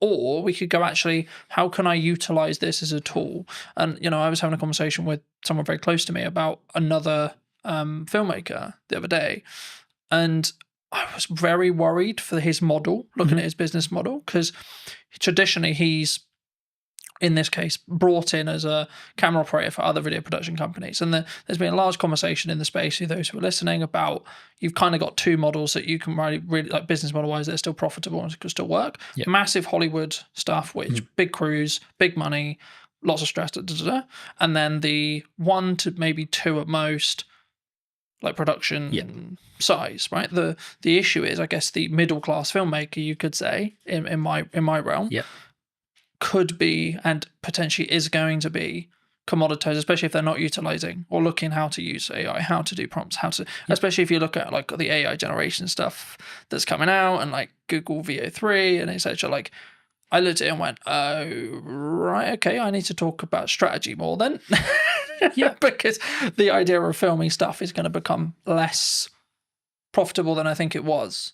Yeah, potentially. And again, playing devil's advocate to the other side, does it become less profitable, or does it just shift into a different community? So is it now not the middle class filmmaker, right? Is it now opening this up for everyone to be able to access it? And actually you get more creativity out of it because there are people who are learning to use those technologies at a younger age and more efficiently.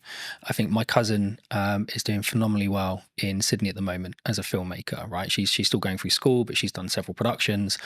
She came up with this phenomenal idea about a particular singer, and she's been talking to their team about being able to produce a particular song.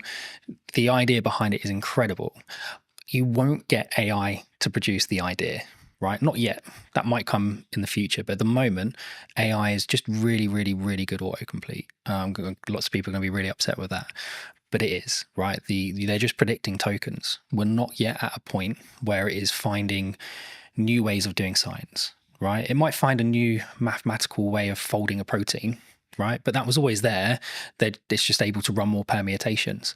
But it's not going, I've got this great idea for this film and I want this and I want that and I want the other and I want the other, right? That's still really a human kind of product. And I think... Do you think that's where the opportunity lies then? 100%. I think creativity at the moment is the key, and being really good at using the tools, right? I still think there's going to be lots of jobs. I think they're just going to change. I think you'll have less entry-level jobs, not necessarily a bad thing, but you might just have lots of people who are really, really good at doing the prompt engineering.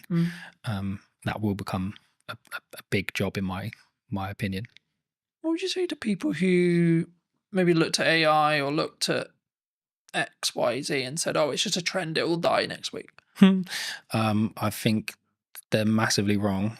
I don't think it's like crypto, right? I think my co-founders and I always disagree on this, especially one Mark. He's very what's the word, optimistic on the crypto side. You know Mark, and he loves it. I'm still very much of the opinion that there's been too much happening with the mainstream cryptocurrencies from a dark web standpoint, right? From a criminal historic standpoint. So the AML piece and the KYC piece can be incredibly challenging if you can trace it back on the blockchain to criminality, because really you should be taking that as proceeds of crime. So I think there's a major issue with that.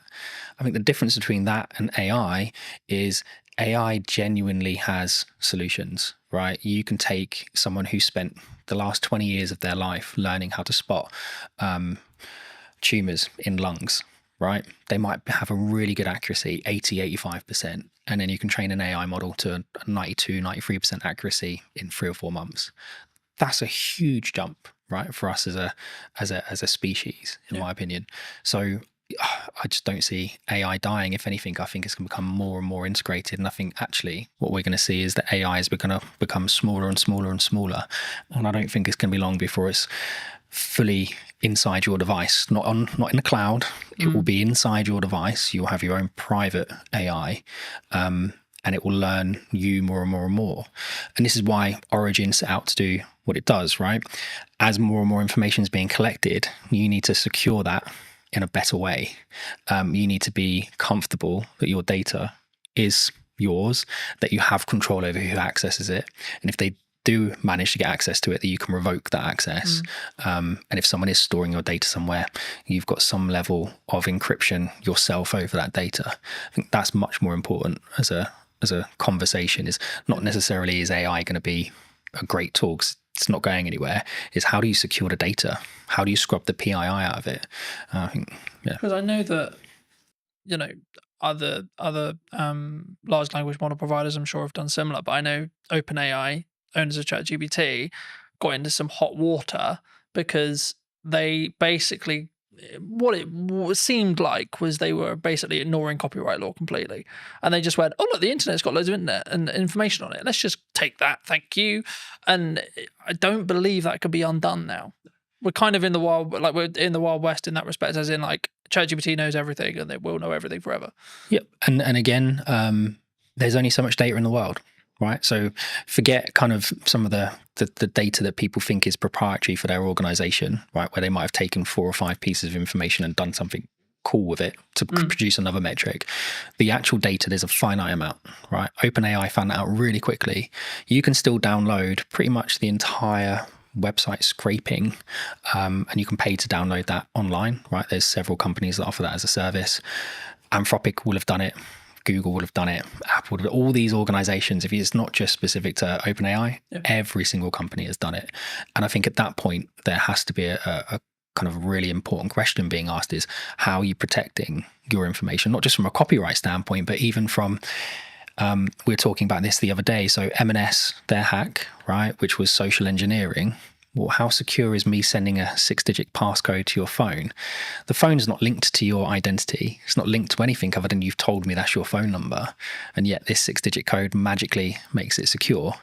I think that's a big issue. And if I can now use an AI, and it doesn't have to be OpenAI, right? The safety protocols are there, but you can use any of the open source versions like Llama, whatever it might be, run it locally on your own machine. There's loads of tools out there like anything LLM that will allow you to do it. Well, I can now connect that online and I can say, right, go and find the maiden name for Carlton's mum, right? And give it access to Facebook, give it access to LinkedIn.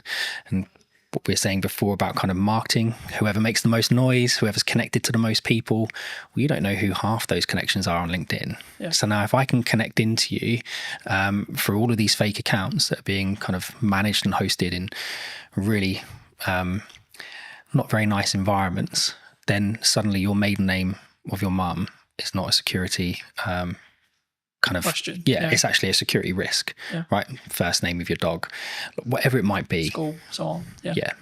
So I think that's really dangerous, and so we need to move away from just usernames, passwords, and security questions, and we need to move more towards contextual permissions. And it's one of the things that we do at Origin, which is create context around access rather than just you've got a username and password and know that my favorite and no artist is whoever. One of the things that a lot of people are talking about online right now that I wanted to kind of put your brain on is AI influencers. Do you think they're happening? And do you think they will be the future? Because a lot of people are saying, well, how would you 95% of people aren't going to care that it's AI, even if they know, even if you can tell. I don't think anyone would be able to tell. I think there's already influencers out there that people have said are AI. I think the big one that I found quite amusing, we had a big chuckle of it. I think one of the adult content creators worked out to be an AI generated model. And I just think that's hilarious, right? That these people are paying for this personalized service and they've got no idea that it's not even a real person. And I guess the question, like you said, would they even care, right? The illusion is there that they're receiving that personalized service. And I think it's the same for all of us. If you had the choice between ringing up the bank and them saying, press 2 for this, describe your problem, and just go around in that never-ending loop, or would you like to talk to an online chat agent that's an AI model that you know is not real, is not a real person, but at least is conversing with you in real language in real time? Which would you choose? I think, I mean, as someone who uses AI, and we both I'm sure do, in depth, I think for me, I think it's about understanding what the contextual relevance that you want from it. Like for me, if I want to analyze information and data quickly, AI will be a better solution in me asking you to, so I have all this data, Stuart, can you create this and this from it? Well, you're gonna go, no, that's totally a pain in the ass. But when it comes to like emotional or creative decision stuff, that's where I think human connection will still come in, and I think that's going to be the thing that people maybe need to focus on. And that's why, like, I found it really interesting since launching the podcast and it having a hybrid element. People are, I guess, if you want to go like strategically around it, like the show up rate is higher for in person than it would be online, right? And I think the same is going to be true when it comes to like in-person events and stuff. And I can see kind of this two camp book, which is like people utilizing AI, good idea, but also a constant want and drive to have that human connection, online events, online person, podcasts, online conversations, etc. And actually, from a marketing standpoint, if you don't have a podcast, I would say now is the golden age to have a podcast, because this is the kind of conversation people really want. They don't want you have a conversation with a robot necessarily. Do you think? I think there's a lot there. So if we go back to, I think in-person meetings are becoming popular again, right? We went through that stage. COVID was a nightmare, but even before that, lots of people were like, oh, it's much easier just to do it online. I was like, yeah, it is, but you don't get the same feeling, right? You can't gauge someone's reaction properly unless you're sat in a room with them. And I think there's a lot to be said about the environment, right? So the environment today, I can say something and it's not just your facial expressions, but I can feel the environment. If you say something wrong, you can feel it change. If you say something funny, you can feel it change. And I think you lose that online. I think we'll start seeing people doing more and more in-person meetings, more and more in-person conferences. I guess the question really I've been asking a lot recently is the younger generation, right? When I was kind of 12, I was out from morning till evening every day doing whatever I was doing. It's not always the right things to be doing, but I was having fun. Whereas my 12-year-old, getting him out of the house is a nightmare. And it's not just because he's on his devices, because we limit his time on his devices. He does lots of exercise. We do Muay Thai together. We train together. We do loads of stuff together. But him and his friends don't go out. Like there aren't loads of kids in our area playing outside. And it's the perfect area to be doing it because it's quiet. There aren't many cars. There's loads of open spaces. So I don't actually know where it's going to go, if I'm honest. I think it really comes down to this next generation and the generation after. How do they interact with each other? And if we don't keep encouraging people to maintain the social aspect of it, I think it will be an issue. And again, the trust side of it, I can trust you more if I meet you in person most of the time. But even then, you still have people who are really, really good at kind of convincing people of things in person that aren't necessarily true. I remember a handful of years ago, I did a talk as part of a business panel at a local college. For obvious reasons, I won't mention which college, and the consistent thing that came through all of the feedback that we gave to these students, like we all gave little talks on our business, gave some context, then we did an open Q&A, and the constant thing through all of it was, you need to work on your communication skills. You need to work on your communication skills. You need to work on how to articulate. But I think sometimes especially someone who talks on content a lot, who does content a lot, who's constantly trying to do that 1% to improve how I come across, the words I use, when I pause, etc. I guess to an extent I take for granted the fact it sounds really weird. I know how to communicate, right? But I do. It's even the little nuances, like how I do a stupid noise, or how I pause, or when I pause. I mean, is that something that, like, and if so, like, if that's, we need to either invest that in our children or put that into like schooling level, and or when we're in the workplace or looking for careers, etc. I mean, is that something that's, do you think, weaker as humans? Obviously it's a broad stroke, but do you think it's something that we all need to improve on? I think it's a muscle, right? Communication's a muscle. I think being social is a muscle. That's not to say people who suffer from any anxiety aren't right to feel the way they feel, or that there isn't an underlying issue there.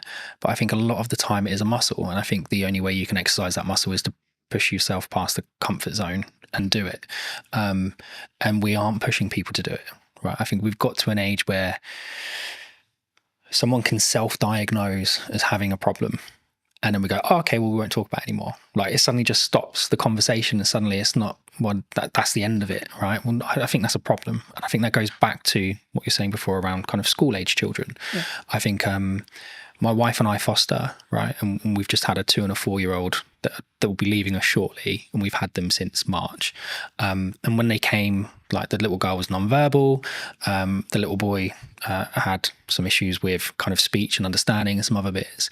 And in the last 6 months, my wife's done an incredible job getting them to a point where you wouldn't really know that they're that far behind. Like, they're not as far behind anymore, right? If you were to put them into a mainstream school when the little boy's starting soon, yes, he's going to need a little bit more help, but he's not that much further behind.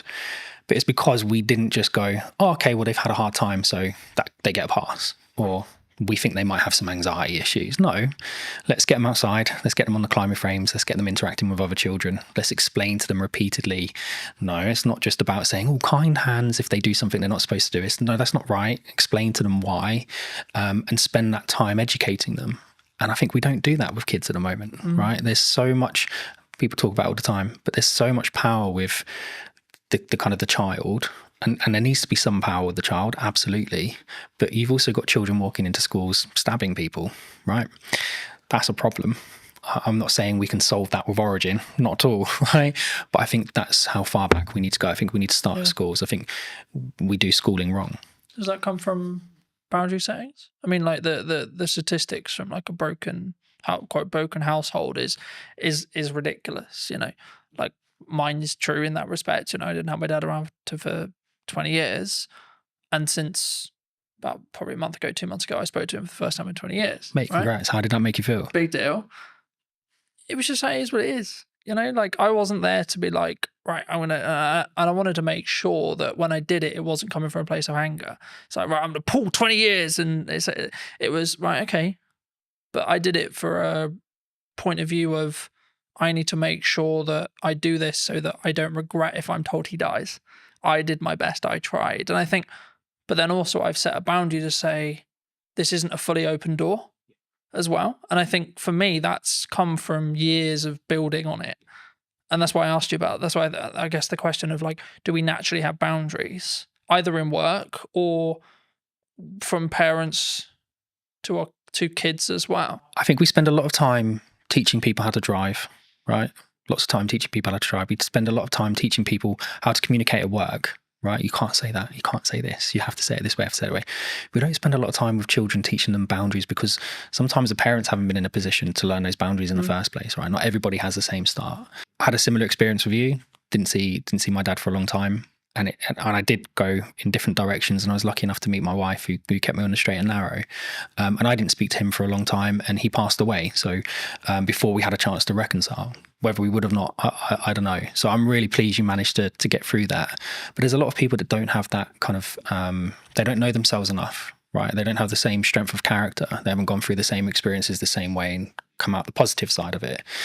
I think we encourage people, and TikTok and the others drive me mad, because it's 10 ways you know you've got ADHD, and 10 ways you know you've got this, and 5 ways you know you've got that, and we're just creating excuses all the time for the behaviour. And so boundaries, I think we all know where the boundaries are. I think a lot of the time we just choose to ignore them. Is that personal though? Because my boundaries and your boundary may be different. They should be, right? Otherwise it'd be boring. They absolutely should be different.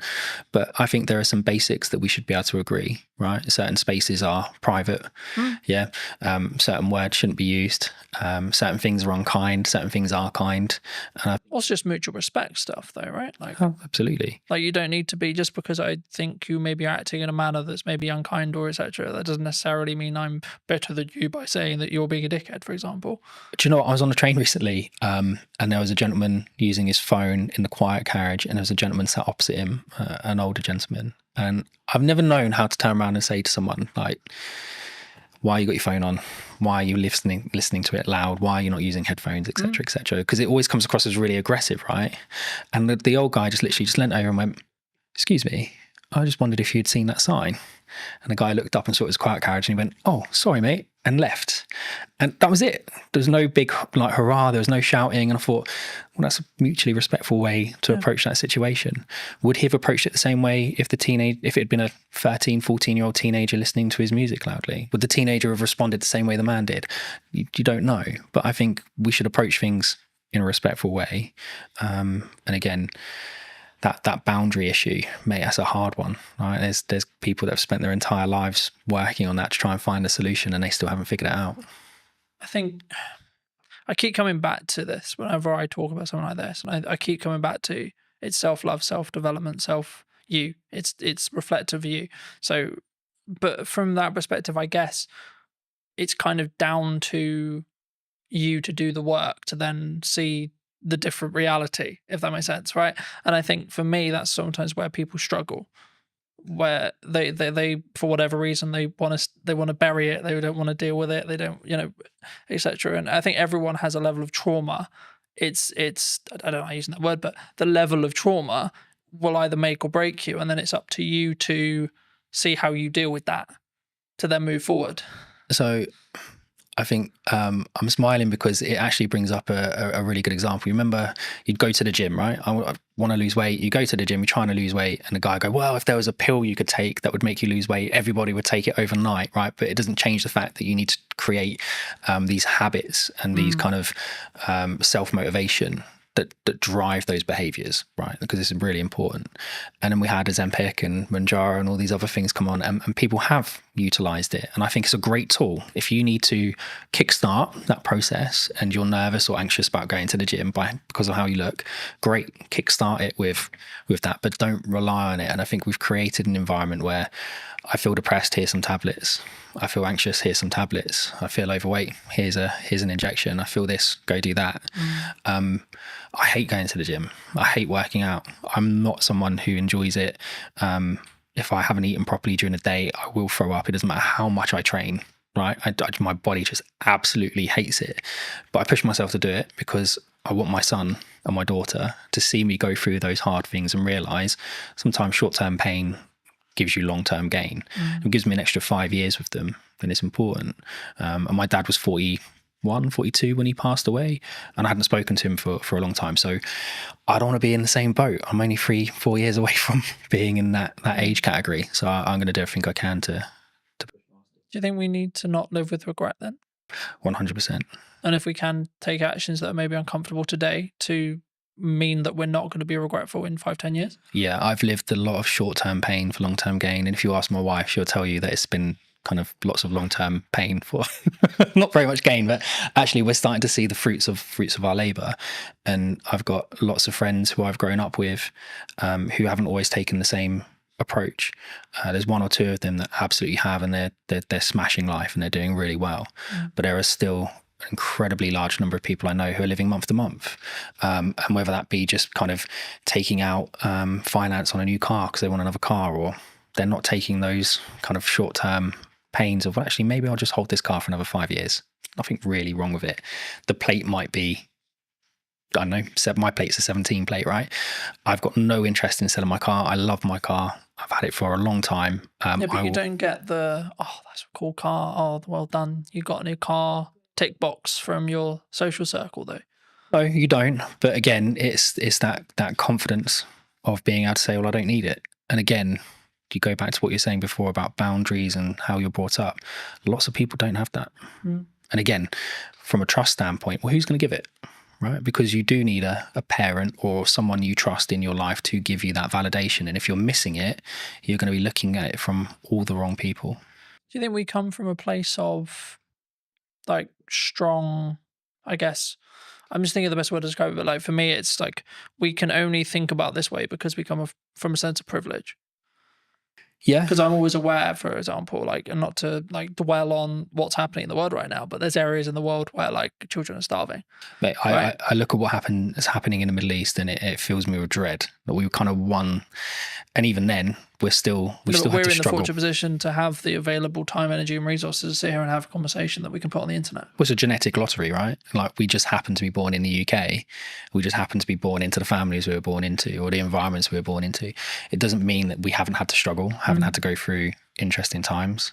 But it just do we have to frame it in our aspect of when we come in? It is a privilege. We're coming in from a level of passive privilege, because in 95% of cases, yes, there's exceptions to the rule, etc., etc. Everyone has the different story, but in most cases, in the UK especially, or Western culture especially, like, we haven't really need to worry about most of the essentials, either because state looks after us, and or because we come from a family that can look after us, and or we're given the tools to be able to create income that then means we can take those, have those things. Just having the opportunity, right? I think cars aren't exploding next to us. And I think when you can walk down the street and a bomb isn't going to go off, that creates a level of opportunity where you can focus on different things. You can focus on building wealth. You can focus on improving yourself and moving up the social ladder, so to speak. My upbringing, my parents, my mum, my stepdad, everything they could for us, but we still went without certain things. But my dad loved holidays, right? So we did one big family holiday every year, and he loved to travel. He loves politics. He loves history. So we would go all over the place, and we would go and actually really explore the areas we went to. We'd meet locals. We'd understand the history of the place, and that gets you out of your comfort zone, right? Because now you've got the social aspect of it. You've got the verify point, because I'm actually in the country speaking to the people at that location. And I think that kind of shapes you as an individual. Whereas if you spend your entire life just seeing everything on TV, you can just turn it off. And it's not the same. So I think we absolutely are very privileged. Even if you're going through hard times, you're still not necessarily worrying about the same things other people are. But it doesn't mean your story is any less challenging. Though. And I think that's why I've always, for as long as I can remember, I've always talked about the fact that I don't have to walk 3 miles to get 50-50 chance if I die from drinking the water that I got, like, I have clean drinking water, etc. And it sounds slightly ridiculous, but like, also just the odds of being alive is 1 in a trillion, right? Yeah. Like, and being alive now, like, and if you look in this age as well, with this level of opportunity, etc., which is maybe why I can sometimes come across quite brash, because I'm like, I don't have time for people who maybe victimize themselves. Cause I'm like, you don't understand how lucky you are. I feel the same. I've look, I'm not gonna get a violin out. My life hasn't been anywhere near as hard as some people, and some of the children that we've had come into our care, their starts to life have been like horrific, really horrific, and how they are going to shape themselves and cope through life, bouncing around kind of the fostering care system, I dread to think what the outcome is going to be at the end of it, because how can you kind of fix that?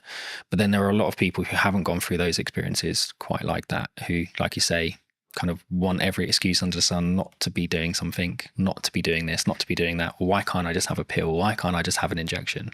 And I think that's one of the things that AI can't do, right? AI can't solve that. That's a social issue that we need to solve together. And I don't think we're going to solve it by all being in our homes tapping away on AI. We have to be out with people, meeting people and doing it ourselves. Moving back to what you do. That was a bit of a detour. Nice detour. But digital licensing, where does that sit? We've discussed this at length. So one of the key things we wanted to solve of Origin was how do we verify information about something without revealing the underlying data? And I think a really good social example of that is when police do stop and searches, right? I experienced it quite a lot when I was younger because of the environment I was in. My friends did as well. We'd get stopped and searched by the police lots of times. And sometimes it was okay, and sometimes it was really not a nice experience. And I think it always started with what's your name, what's your date of birth, what's your address. And even if I give you my name, date of birth, and address, how do you as a police officer verify it, right? Does he have any tattoos? Does he have any markings? Does he, I don't know, look a certain way? But you kind of become generic. Guessing, right? Lots of guesswork, right? And lots of gut feel on the police officer side. Whereas we wanted to try and find something that would, and it wasn't just for this specific reason, but it lends itself really well to it. We wanted to be able to provide technology to the environment, to the world, that kind of removed that friction. So a digital license isn't like an ID card. There isn't a centralized database of all your information in one place. That's ridiculous. If that gets breached, it's going to be horrendous. The fraud will go through the roof. What we've done is we've used kind of a decentralized approach. So we've taken some concepts from blockchain, but removed the blockchain because it's inefficient and doesn't really work for this context. But the idea behind it is you can have an ID service provider, right? So it's a government-approved company, verify your identity and give you a cryptographic endorsement that sits on your digital license, which you can carry on your device. It could also be hosted in the cloud, but the idea behind it is you've got control of it. So now if I was to come and stop and search you, you would be able to present that credential to the police without revealing your name, your date of birth, or your address, but the police would know to a degree, he lives within a 5-mile radius. There's no outstanding warrants. He's verified that is his identity because he's done it with a biometric check on his thumbprint. And we've conceded that biometric check that's linked to that IDSP hasn't been changed on that device. And then we can link it to other credentials. He's got a full-time job with an employer. Don't need to know who the employer is, but he's employed full-time. We can see that he is part of a charity, or he does this, or he does that. There's all these different aspects we can start to build into that check. And it all comes from, I still haven't revealed any of the data underneath it. These are all independent cryptographic proofs coming from third parties, but that police officer is now sure that individual doesn't have anything outstanding. And I think that would help. I'm not saying it's going to solve the issue, but it certainly would help remove some of the friction. And if you then start to expand that out to kind of the business world, so if we're looking at things like how do I onboard employees in a fast and efficient manner whilst maintaining their privacy. So one of the tools that we're doing for the digital cleaners license is we do the right to work checks. We do a modern slavery check by making sure that the bank account name matches the name on the ID. Real basic check, but lots of organizations don't do it, right? And that's one of the flags for modern slavery. We then can go and endorse all of your employment history. Right. And again, we're not the verifiers. We're not verifying the data. We're not storing the data. Right. But we're going off and having those independent third parties endorse you. Same for your certifications, your training. And I think in that environment, when you're dealing with disparate workforces where English quite often is a second language, not your primary language, these people, they kind of get left behind, right? They come along with their paperwork and they have every right to work. They have every intention of working, but it might take 5 or 6 meetings and 10 or 11 copies of their documents. Now, where's all that documentation going? They've got no idea where it's being stored, no idea who has access to it, no idea what copies are out there, but we're expecting them to just continuously do this. And if they're now working 3 jobs, we're extrapolating that 3 times over. So for us, it's about digitization, yes, but without just copying the existing paper process and doubling the problem. Right, you have to do it in a different way. That would fix the problem we opened with.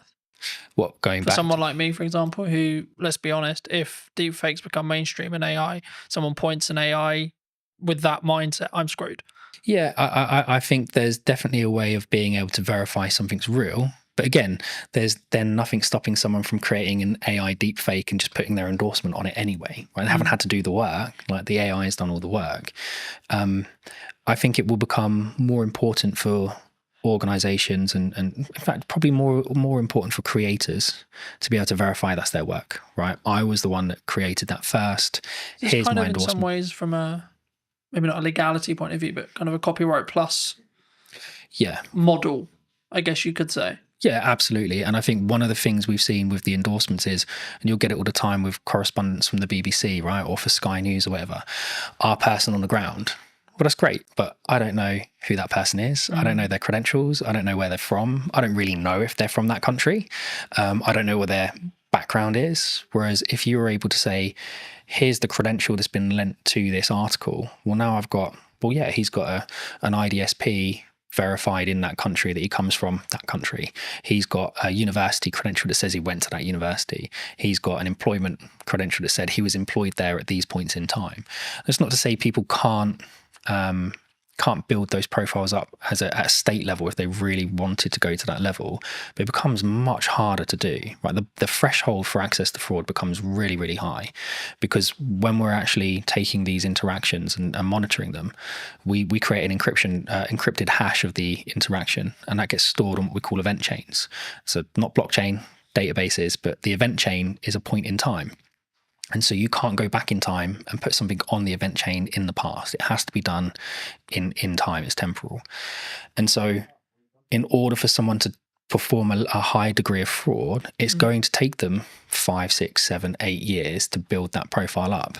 And they will have to do it in multiple chains simultaneously. And they're just not going to be able to do that. And I guess it comes back to that point, which is it sounds horrible whenever you say it, but you're making it less likely that you're the one who gets targeted, because the burden of likelihood that your stuff gets stolen, etc., is so much higher than Barry, than Sally, than James, so on, and that's, I hate to say it because it's go and steal their car, not mine, because mine's a pain in the arse to steal, for example. There is that, but again, from our standpoint, I mean, we want to give it to universities for free. Right? We want to give it to schools for free. You have the Online Safety Act that's happening at the moment, and I think you've probably seen some degree of access to adult content reduced. But it's seen VPN usage go through the roof, right? Because we know how people are accessing it, just going around the issue. And I think they had, was it Keir Starmer's driver's license got leaked online, and people using that and a picture of him to be able to skirt around the sides of it. That's the same tech, by the way, we were talking about at the beginning, that some of the retailers are now choosing to use to verify their staff, right? It's not with an IDSP, it's just a localized check that looks right. I guess this was a big conversation a handful of years ago, and I've covered it in the social media show and etc. But there was this big conversation, and lots of jurisdictions across the world have said, below 16, you're not on social media. And that seems to be half the world has basically got that. How do you verify you're under 16? Exactly. Right. And again, with Origin, it's one of the things we were saying, if we give it away to students for free, you can have a cluster of credentials, right? And so from our standpoint, it's about enabling the verification of a credential to create context. And contextual permissions is something that we've kind of started to patent from using our tech. So the idea behind it is, I can access a system. I don't need a username and password, but I need a credential from an IDSP. I need a credential from my employer. I need a credential for someone linked to that system. I need a credential maybe from a school or a university. All of those credentials must confirm specific assertions about myself, right? I'm under 16. I'm a UK citizen. I go to a particular school in a particular area. That means we're putting the control of the people that need it, schools, etc. But we're not then enabling people who have bad intentions to come along and manipulate that system, because they would have to manipulate it in 5, 6, 7 areas at the exact same time. So now, if you want to access the internet, well, you could have your Origin handle with all of the credentials on it, and we would know straight away how old you are. Right. And parents mostly can be trusted. So your parent could create a credential for you. But if that doesn't match your school's credential, well, then that's going to create an issue. So you don't have the permission to access that service or that particular piece of content. And that for us is really important. Context is much more important than just, well, we think you might be over 18 because you click the button. Yeah. Yeah. For those people who've enjoyed this conversation, who may want to see more of the content, delve into a little bit in more depth that what you and the team are doing, where can people reach out? They can reach out to us directly, so they can come to us via the website, or they can reach out to us on social media or LinkedIn. I think we're starting to put more video content out there. So going back to what you were saying before, like kind of verifying trust, how do you prove it in the marketing world? Well, for us, it starts with video, right? And yes, there are deep fakes out there, but from our standpoint, I mean, we're able to verify our technology in our videos with our technology, right, which is important. We're certainly seeing kind of proof of concepts with the MOD gain lots of traction. We're talking to OFDIA, the Office for Digital Identity and Attributes, about shaping kind of how the UK consults on digital identity. And I think all of those aspects are important. So it's not just about us. I think people should be looking at digital identity as a whole in a much more holistic way. And reach out to us, reach out to the IDSPs, reach out to everyone. I think is something that people need to understand more, is that digital ID is more than just here's my JPEG of my passport and driver's license.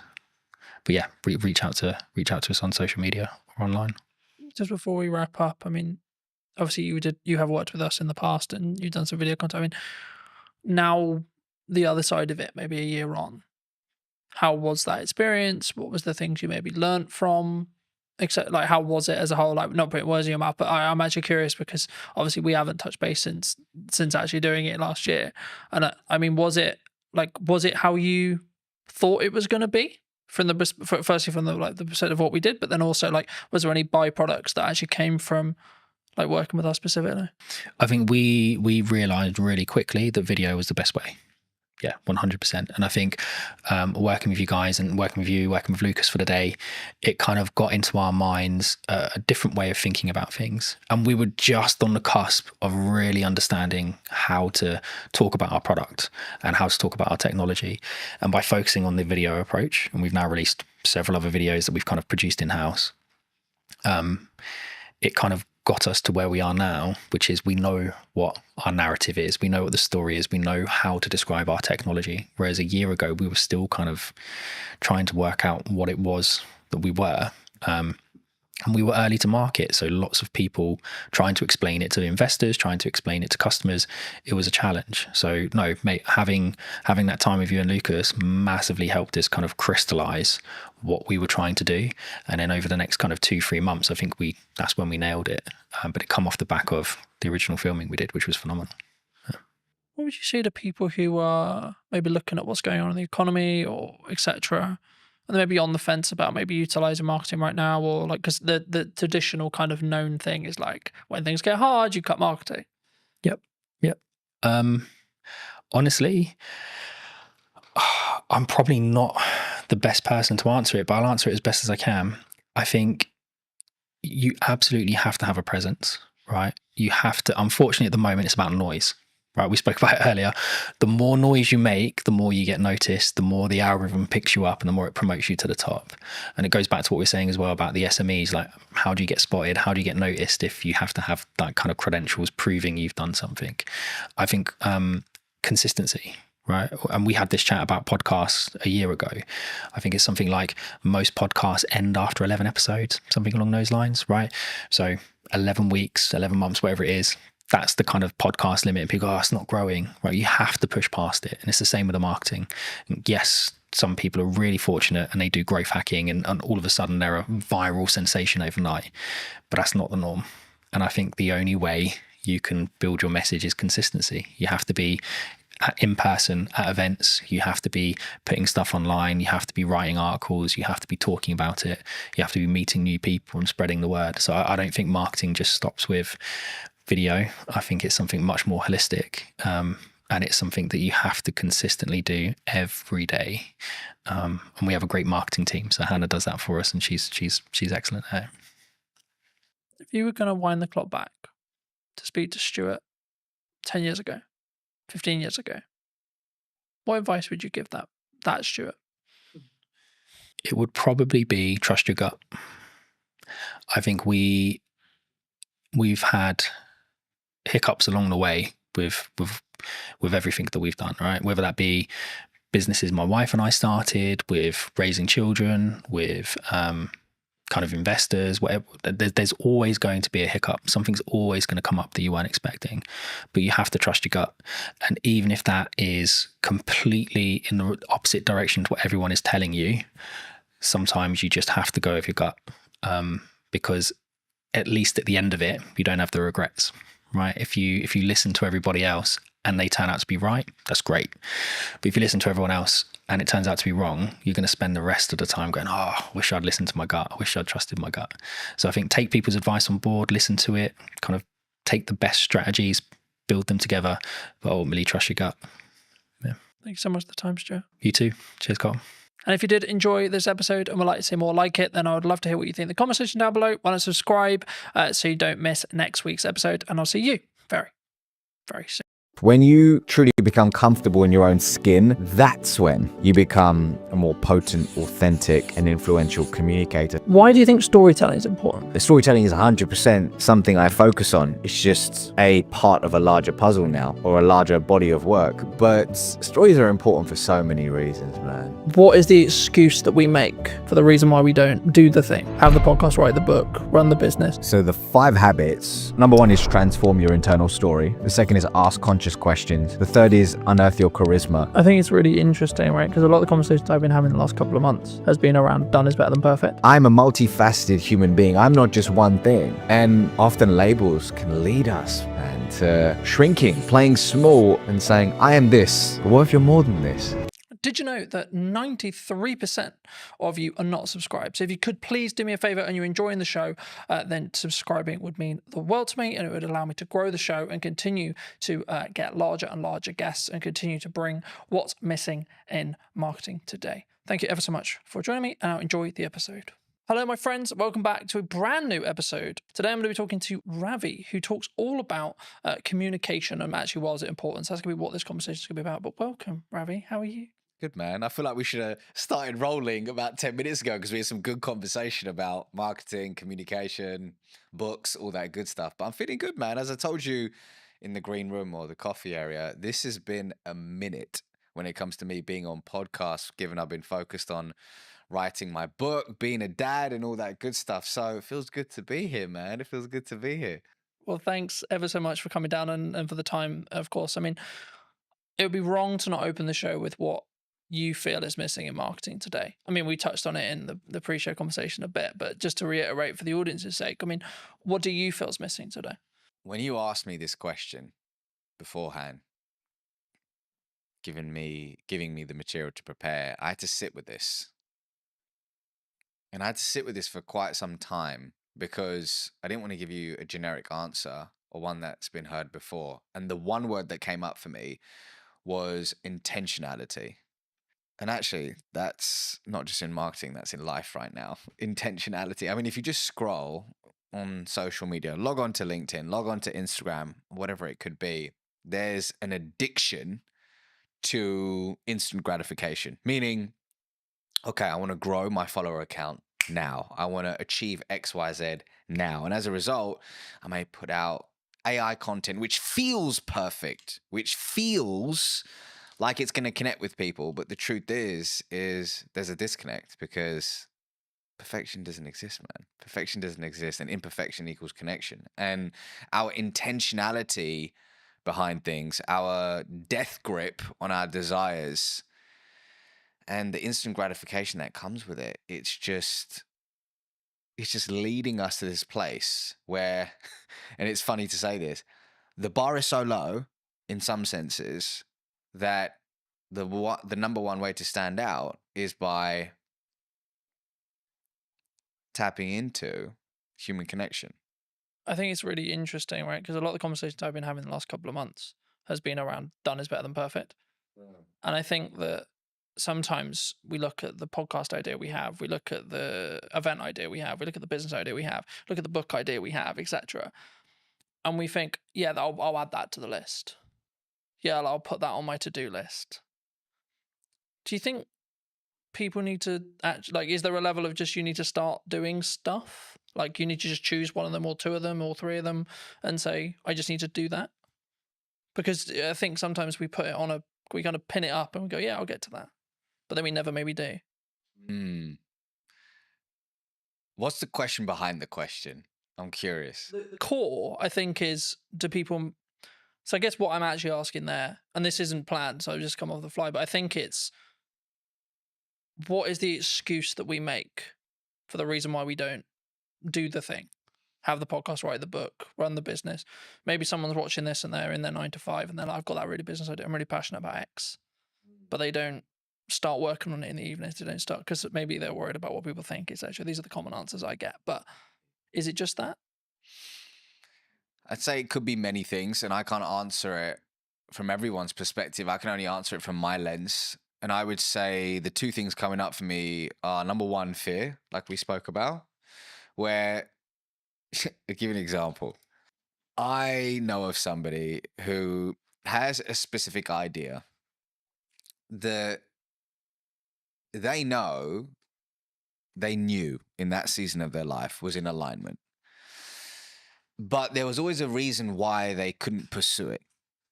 There was always, for lack of a better word, an excuse as to why they couldn't pursue it.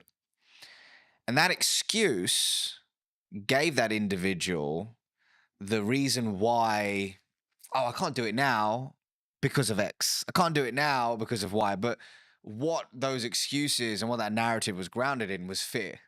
So there is definitely fear. There is definitely fear. But as the old saying goes, fear stands for false evidence appearing real, right? So yes, there's fear behind it. The second thing is, do you actually want the thing that you say you want? Or have you just logged onto Instagram and you've seen that Jamie is doing incredibly well now that she's left her 9 to 5 and is in this job and seems to be crushing it. And actually, you like the idea of that. You like the concept of that versus the actual reality. And is it your ego saying, hey, I want a bit of that? Or is it actually your authentic self? Is it driven from your authentic self? I don't know. But I think those are the questions to ask ourselves, because the truth is when you, this is my truth actually, when I'm deeply aligned with something, it has a meaning behind it, which means the imperfect action, the work or whatever it takes to achieve that. The excuses, the fear, it starts to move to the sidelines because you know that not taking action is going to cost you more. I think that's key. And I think people listening need to consider, is it keeping up with the Joneses, looking at the trend, etc. And that's why you want to be an entrepreneur. And I'm fortunate where I'm wrongly or rightly rapidly approaching 10 years in business, which is crazy in my head, and I'm looking at it going, right, okay, so the odds here are like, I've kind of done quite well, because the odds are that I think I looked up yesterday, I think about 25% of businesses don't survive longer than 5 years. Really? Yeah. And I'm just thinking, why? And like, from listening to what how you just answered the last question, I think for me, the key is they weren't in line with, like, they weren't true. They weren't willing to die on that hill or put the flag in the sand or etc. I think entrepreneurship before COVID was cool, right? Because, or even during COVID, when there was loads of money floating around and it was, quote, easier, I think that's when people looked at it and went, yeah, that's cool, let's do that. Oh, work-life balance, oh, free, oh, I make lots of money, and I get all the time, and I get all the freedom. But now we're in a world where what most people I talk to, and I'm sure you've had it as well, which is like, well, this is just normal. This is what real business is. Things are harder, you maybe lose a client, or things are harder in the economy, etc., etc. That's just another day at the office, And I think for me, I think that's where the true entrepreneurs will stand through. What do you think people get wrong, though, in either that step or then how they communicate that step to their friends, their family, maybe the clients they want to work with, the market? Because obviously a lot of what you do is about communication, right? And that's why I want to focus on that, because it is your unique skill of expertise and etc. But I also think it's the most underrated one, because it's like, well, there's not much to it, Colin. You just have a conversation, right? Well, before I answer that, to back it up for a second, what was cool when I was growing up was everybody wanted to be an investment banker. everybody, you know, there was like, everybody would watch the movie Wall Street. Gordon Gekko agreed is good. And they were like, okay. And the movie American Psycho, Patrick Bateman, they're like, okay, I want to be an investment banker. And it's so funny how entrepreneurship is now the thing. Like, I think about my daughter, she's nearly 3. I think at 10, she's probably gonna, a YouTuber won't even be a thing then. I don't know what will be the thing, but it's crazy to think how these things move in seasons and how whatever is flavor of the month, people gravitate towards. The question is it in alignment with you and your goals in this season of your life? You know, Ravi now with 2 kids under 3, married, is very different to Ravi in his 20s. Very different. But in answer to your question, so actually to back it up, is the question, what do people get wrong about communication in business, or have I missed or misunderstood that? What do you think people get wrong when they communicate what they're looking for, either in a personal relationship, let's start there, and then maybe then going into a business relationship, and how we show up and how we communicate? When you say what you're looking for, meaning how they communicate their desires to the external world, I think, actually scrap that. I believe that often we forget to look within before we communicate our desires to the external world. And I think it's important to, in today's noisy world, just find solitude, regulate your nervous system, and find neutrality so you can really figure out, hey, what is alignment for me? Is the thing that I say I want actually the thing that I truly want? Or is there a path that is more aligned to me in this season of my life? I think that internal communication is super important and really tapping into your unique genius. I believe everybody has a zone of genius. Everybody has a zone of genius. But so much of the time when we look externally, we say, oh, Colin's doing this thing. Colin's pushing out content 24/7. That looks so dope. That looks so cool. Maybe I should do that. But actually, your zone of genius may not be being in front of the camera. Maybe your zone of genius is writing. And you should go all in on writing. Yet, what looks good is Carlton on video. So you disown your genius and you move towards a path of misalignment. But hey, sometimes we need to have the disconnect to allow for the reconnect, right? And that's a part of the journey. So I think, once again, actually scrap that. I believe that looking inward is a step that is often missed in today's world when it comes to thinking about our desires in business and personally. I think that's really important for people to consider, but also like it made me think of where I was at the early part of my 20s, and now I'm in my later half of my 20s, right? Yeah. And I think the definition of the word success when I was 20 was very different to what it is now. And I find, like, I can say this now, like, in hindsight, but I find that really interesting in how it's developed and changed. And I think that's kind of, to an extent, what some people misunderstand, right? When they look at maybe, I'm going to do this business, and maybe it didn't work. Or maybe they gave their all for 5 years, and then actually they're like, you know what? Yeah, I could, but, you know, like, I'm just going to go get something that is close, but not there, right? And it's a job and it does what I need it to do, but then I can focus on everything else. And they're putting that first.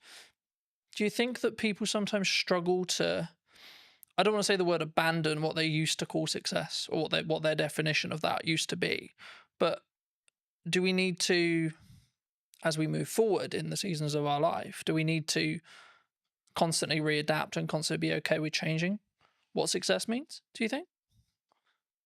It's funny you say that, because if I think about the version of me in my 20s and what I defined as success, so different. And it's wild. But I also needed the 20-year-old version of Ravi to, like, actually, a better way to put it is I acknowledge that younger version of me. I have compassion for that younger version of me. And I know that he did the best he could with the consciousness that he had at the time, versus berating that version. You know, some people say, oh, God, man, I was such an idiot. I did so many years. Yeah. Actually, we did the best we could in that season of our life with the tools that we had. So I've got to honor that version of me. But when I look back, I'm like, wow, I'm glad I've evolved. I'm glad I've evolved. And I think we do need to be comfortable with not labeling ourselves. We need to be comfortable with labels. I'll give you an example. Somebody could say, I am an entrepreneur. I am an entrepreneur. And on the face of it, great. Gives that individual a sense of belonging, pride, identity, brilliant. However, let's say that one of their buddies hits them up and says, hey, Jamie, I've got this role at Netflix. It's in the C-suite. I've spoken to people internally. We think you would be incredible for it.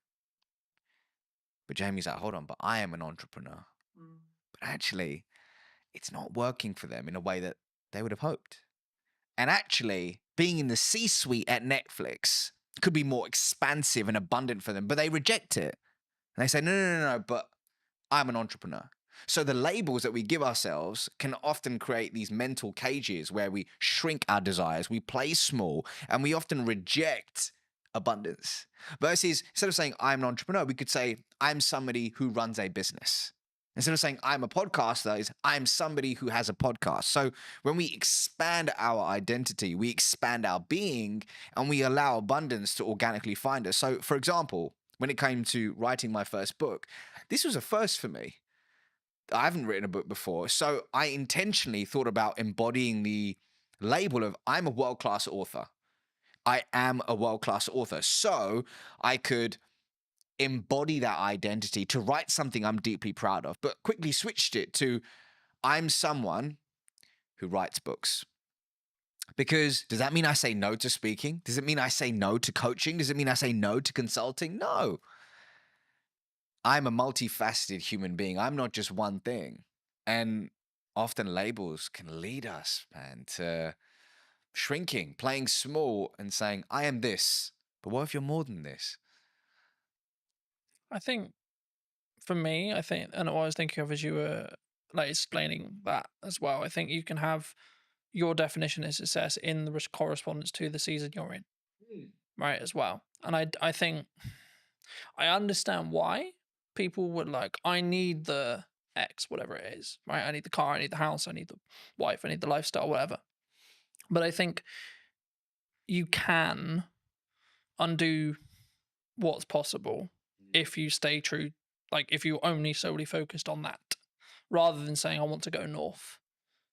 Yeah, but Colin, you're not being specific on where north. Okay, but I know I want to go in this direction, and then see what opportunities then arise from there, and then reflect on what happens. So at this moment, yes, I run a marketing company. Sure. Okay. But if you had a conversation, this same conversation nearly 10 years ago, I would have said, I do video production. Right. And if I had just locked into, no, I only do video production, that's all I do. I work with other video production companies and help them create content. Cool. Then it would have pivoted or changed how what horizons I could have met or gone to. And what I found was that people, they tie what they're doing and their self-worth to it together. And I think that can be sometimes the issue.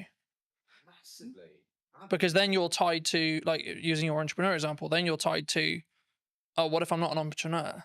Now I'm lesser, right? Because that kind of implies you failed. And then to you, that means actually me as Colton has failed. Not the company has failed, or not the company served its purpose and it got me to the Netflix role, or etc.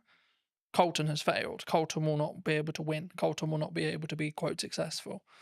Do you think we need to, is that a inner work thing that we need to do? If someone is listening to this and going, shit, that's me. They've tied what they are to them and their own kind of self-belief, self-worth, self-love. Two things are coming up for me. Firstly, picking up on something you said earlier. Something I talk about in the book, inside of Habit 1, is about being fixed on the desire, but flexible on the path. So let's say somebody says, I just want to generate more revenue. Broad, but more revenue, okay? And they have the idea that the path to get there is landing net new business. They build this whole team around it, but all of a sudden, this beautiful opportunity arises with their existing client base.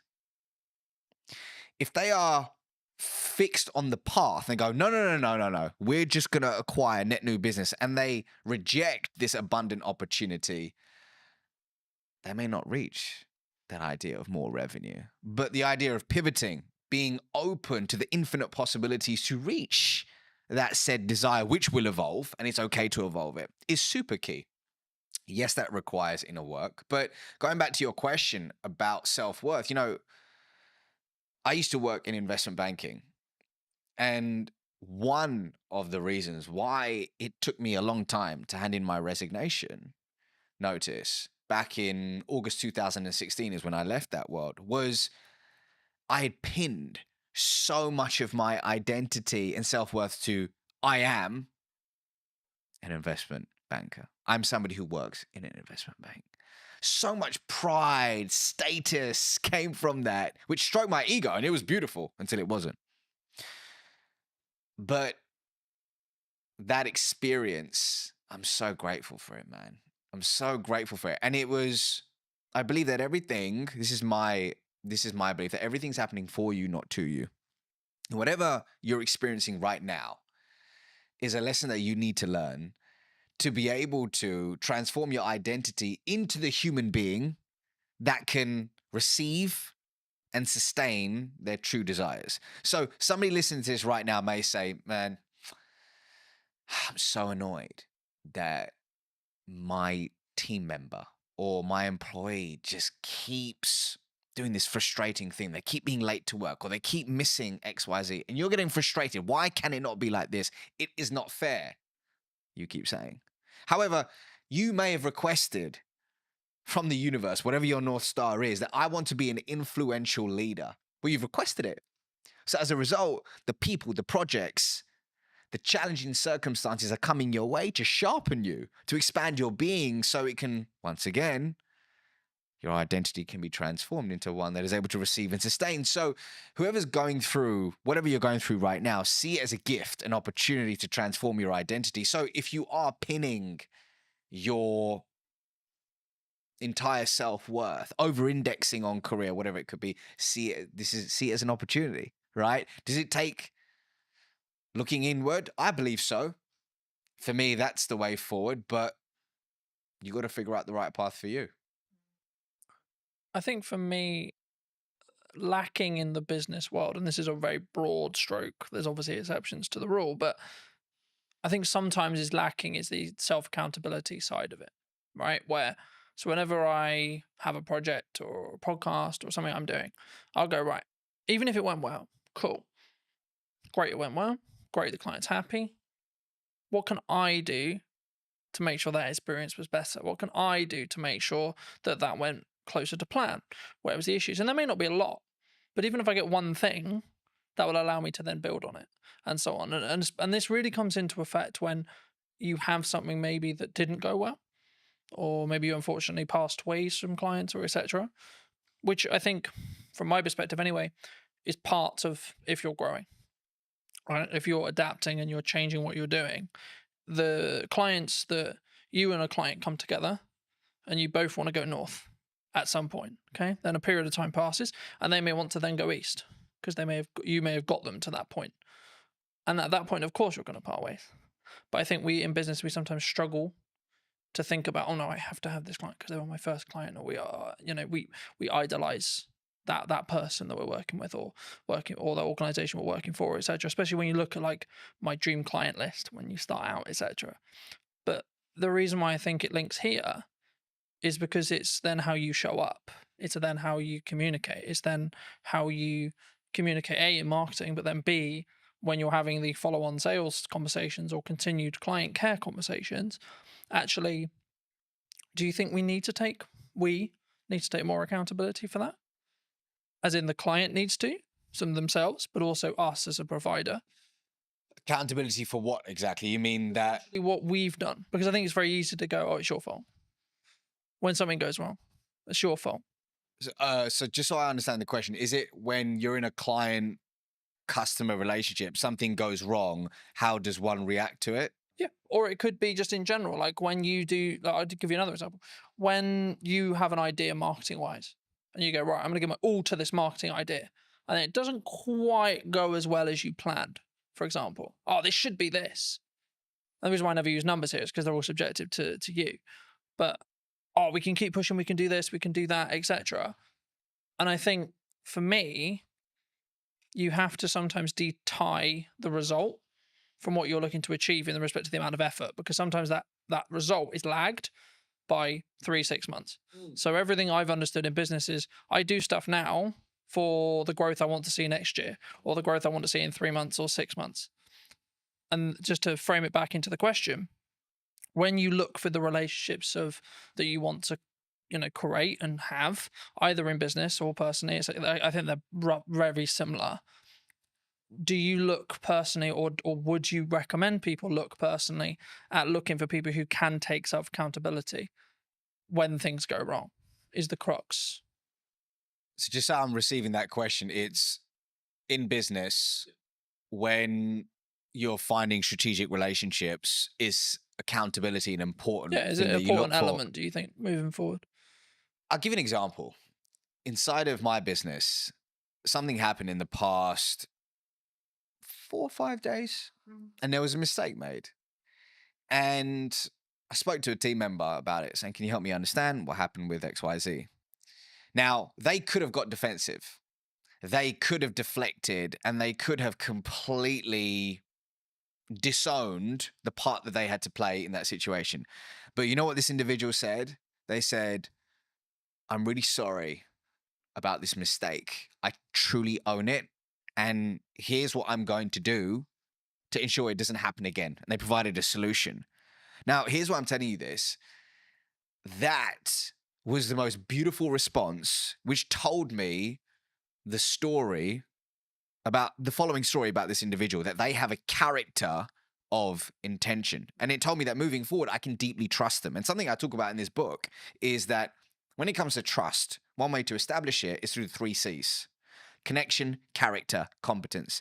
In this imperfect moment, which is a gift, I got the opportunity to learn something about this individual that would have never happened if everything had gone perfectly. I learned that they're self-accountable, and I learned that they're open to owning their mistakes. And they showed up with a character of integrity. It was brilliant. Simultaneously, I had another challenge, or gift, shall I say, in the business that happened about 2 weeks ago with a third party. That didn't occur, which told me a different story about the individual in question. It told me a different story about that company. And it really has left a sour taste in my mouth. And I probably won't be partnering with them in a different season of my life once this project in question is over. So it's everything, man. Accountability in that sense is everything, because it leads to trust. And I don't know about you, but I don't have a meaningful relationship in my life that isn't built on trust. Yeah. I think for me, of course, everyone's really happy when it goes well, right? But the reason I wanted to go there is because of what happens when it goes wrong. Yeah. And I think what someone does, what a person does, what you do, will tell you a lot about A, the person, or B, where they hold that relationship, right, with you, if it's someone else. And I think that's why I always look at, okay, let's look at what I could have done better, but then let's maybe look at where the other elements, because everything is a two-way dance, right? But I think in some ways, whenever we bridge that across in business as a whole or in personal, maybe we don't necessarily go into each relationship when it's a new business relationship or a new partnership, etc., without I don't want to use the word baggage, but the residue maybe from previous relationships. I mean, do you think that people don't give themselves the time to reset sometimes? Like when it comes to either like you had a long-term relationship with a client and maybe you've got some other clients, but in that sector that you don't step back and say, okay, well, kind of building off that accountability question, you think sometimes we need to take that time to step away? Can you give me an example? Yeah. So let's say, for example, I worked with a client for a year. Okay. And for whatever reason, our relationship has ended. And I could, and again, it's kind of a level of privilege, of course, that can come from it, because if you're in the position where you can step back, it means you've got enough financial resource to survive, at least for a period of time. So there's nuance to the rule, of course, but if you can do that, do you think you'll show up better for the new clients in your next season, or the new business, or the new opportunities, or the new content when you can kind of step back? Because I think I talk a lot about self-accountability, but it comes from a place of I can give myself that space to say, okay, this is where I went wrong. And maybe if it's because I'm trying to mend a relationship with a client, perhaps, or maybe it's actually a relationship has ended, or a new one is about to begin, and I want to look back and see how I don't. Maybe the issues were, okay, how can we set up this relationship so it's more likely to be successful by learning from the past? The definition of reactive behavior, in accordance to the spiritual wisdom of Kabbalah, is engaging in any behavior that is grounded, and I'm paraphrasing, in fear, lack, or scarcity. So if we are operating consistently from a place of fear, lack, scarcity, we're engaging in reactive behavior. And I think, rather, I believe, a lot of our day to day, especially when we're flying through our day on autopilot, meeting to meeting, doing X, Y, Z, we can unknowingly slip into reactive behavior. We can unknowingly and unconsciously end up having unconscious conversations, and we don't leave this space to look within. So in your example, let's say if somebody has lost a client and they haven't really sat back and said, okay, let's look at the facts here and what part did I have to play in that, and truly owning it, then they're going to make the same mistake over and over again. And they won't have the opportunity to transform their identity into the person they need to become to achieve said desire. So your point about self-accountability is important, but it's all down to the fact that, if your calendar is just, there's zero white space in it, and you don't have a personal practice in the morning or whatever it is in the day to ground yourself, it can lead to this unconscious behavior, which is a problem in today's world. Because in our conversations, one of the biggest problems is engaging in short-term behavior that kills long-term reputation. Do you think that people have too many busy things happening? They take too many meetings. They take too many opportunities. They don't know how to say no. I can't speak for everyone. I can speak for the clients that I've worked with. I can speak for the people in my world and through my lens and expertise. And what I can see in today's world is the addiction to being busy is real. And often work can be a form of escapism, to run away from something we're experiencing, something we're feeling, or whatever it could be. However, I believe we've confused being busy with being productive. I believe that often the inability to say no isn't just, I just love working on several things at once. I just love just chasing all these different things. But what's behind it? Is it your inner people pleaser who's struggling to say no? Is it a story that you're telling yourself of I'm not enough, which is triggering, which is a launch pad for these behaviors? What's interesting is I heard a quote a little while ago, which is, stop setting yourself on fire to keep others warm. And in a different season of my life, that's what I did. I consistently set myself on fire to keep others warm. And what I mean by that is saying yes to people, projects, and opportunities that were misaligned with who I truly was and my desires, and then saying no to myself, which is a recipe for disaster. The question is, why does somebody struggle to say no? And when an opportunity does come up to say no, how can you do it with warmth? And I'm happy to give you an example of something that I had to do recently to actually say no with warmth. But actually, some people want to say no, but they feel guilty afterwards. What are they going to think of me? They don't want to be not liked. Am I missing out on this? But there is a way to say no with warmth. Do you think that psychologically? Do you think we're naturally more likely to say yes because of that? We want people to like me. I'm going to say yes to you because I want you to like me.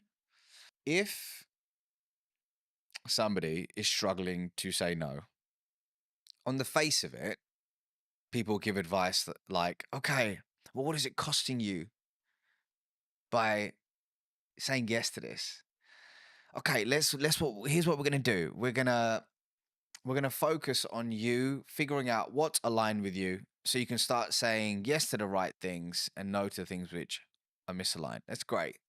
I mean, an exercise which Dr. Zoe Chance of Yale University does with a lot of her students, she's a senior lecturer over there, is she gets them to say no. She said this on my podcast many years ago. She goes, I get people to say no for 24 hours to everything, as long as it doesn't result in a divorce or anything crazy, right? But get them to say no to everything so they can start flexing that muscle, which is brilliant. And that's great on the face of it, looking at all those things. And then there's going slightly deeper is, okay, but why do I struggle to say no? What is the story that I'm telling myself? Is it true?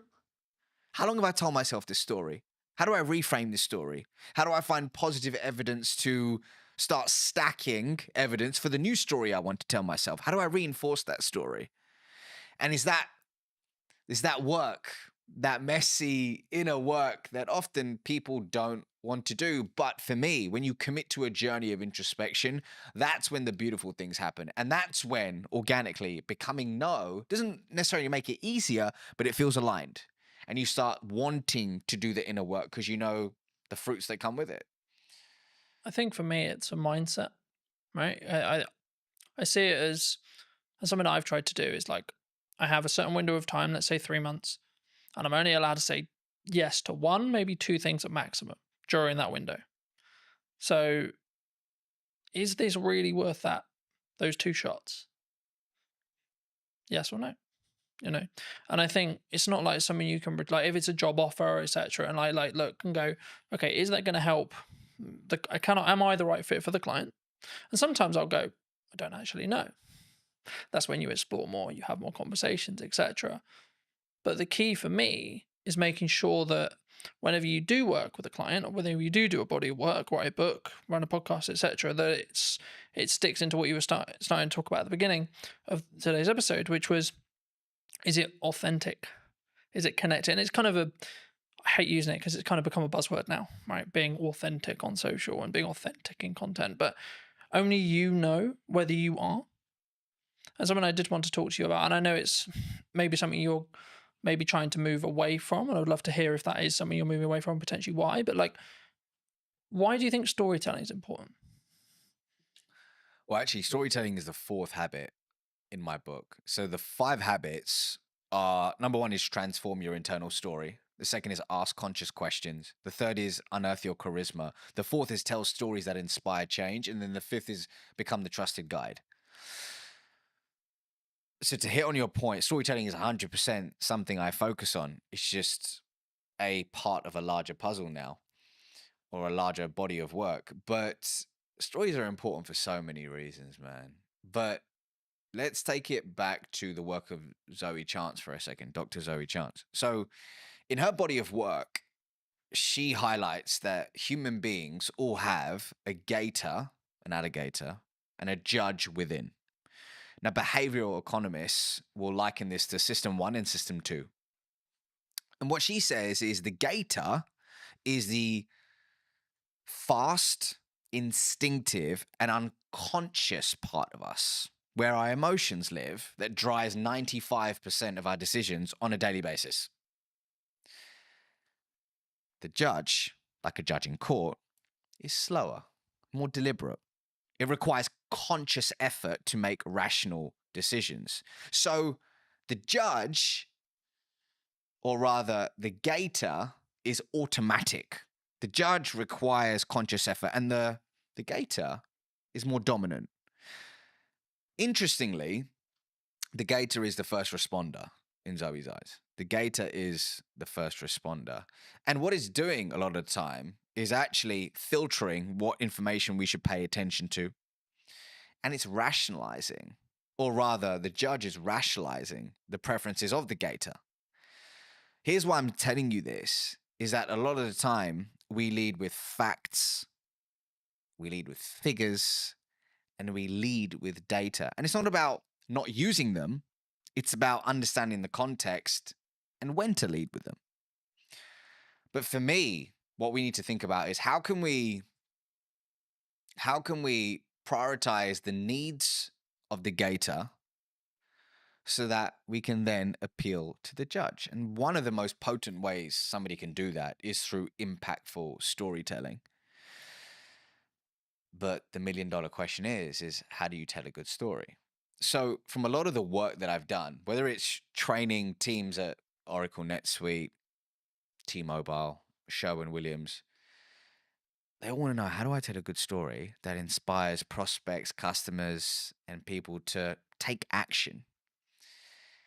And through my work, came up with a checklist. I call it the Acorn checklist of what really a good story in a business setting needs to have. There's several things. There's hundreds of things that it could have. But if I just had to pick 5, it would be these things. So A of the Acorn checklist is actively interrupting somebody's trail of thought.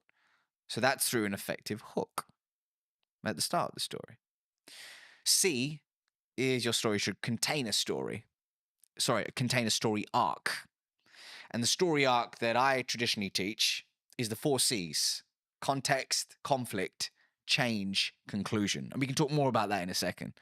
O stands for organically adding business value. Does your story organically add business value? Because this isn't this one time at Bandcamp and you're telling a story and it spirals off to Pluto and it adds no business value. It needs relevance. It needs relevance. And then R stands for, does your story revive a 2-way dialogue? Not just talking at somebody, but does it spark a 2-way conversation? And then N, which is very important, does your story naturally, noticeably make the main character the hero, not you? And when you embody these ingredients, it really paves the way for somebody to tell a great story, which moves people. And hey, what are we trying to do when it comes to our prospects, our team members, our customers, our partners or shareholders? We're trying to inspire change, moving them from a current set of series of behaviors, to a new series of behaviors. And change is hard and change is messy, but storytelling can start that process and make it stick. Do you think, because something that I hear from people who are starting out on video a lot is, yeah, that's great, but my story is really boring. My origin story is really boring. My day-to-day is really boring. I'm an accountant. I spend my life looking at spreadsheets. I spend my life looking at tax returns. I spend my life looking at paperwork. Is that true? It might be that person's truth in that specific moment. Is it, we gotta honor that that's their truth. That's their truth in this season of their life. However, is there validity in it? I don't know. I don't think so, right? I'm sure we'll be able to find cracks in the story that they're telling themselves. So I was recently speaking at an event called Atomicon.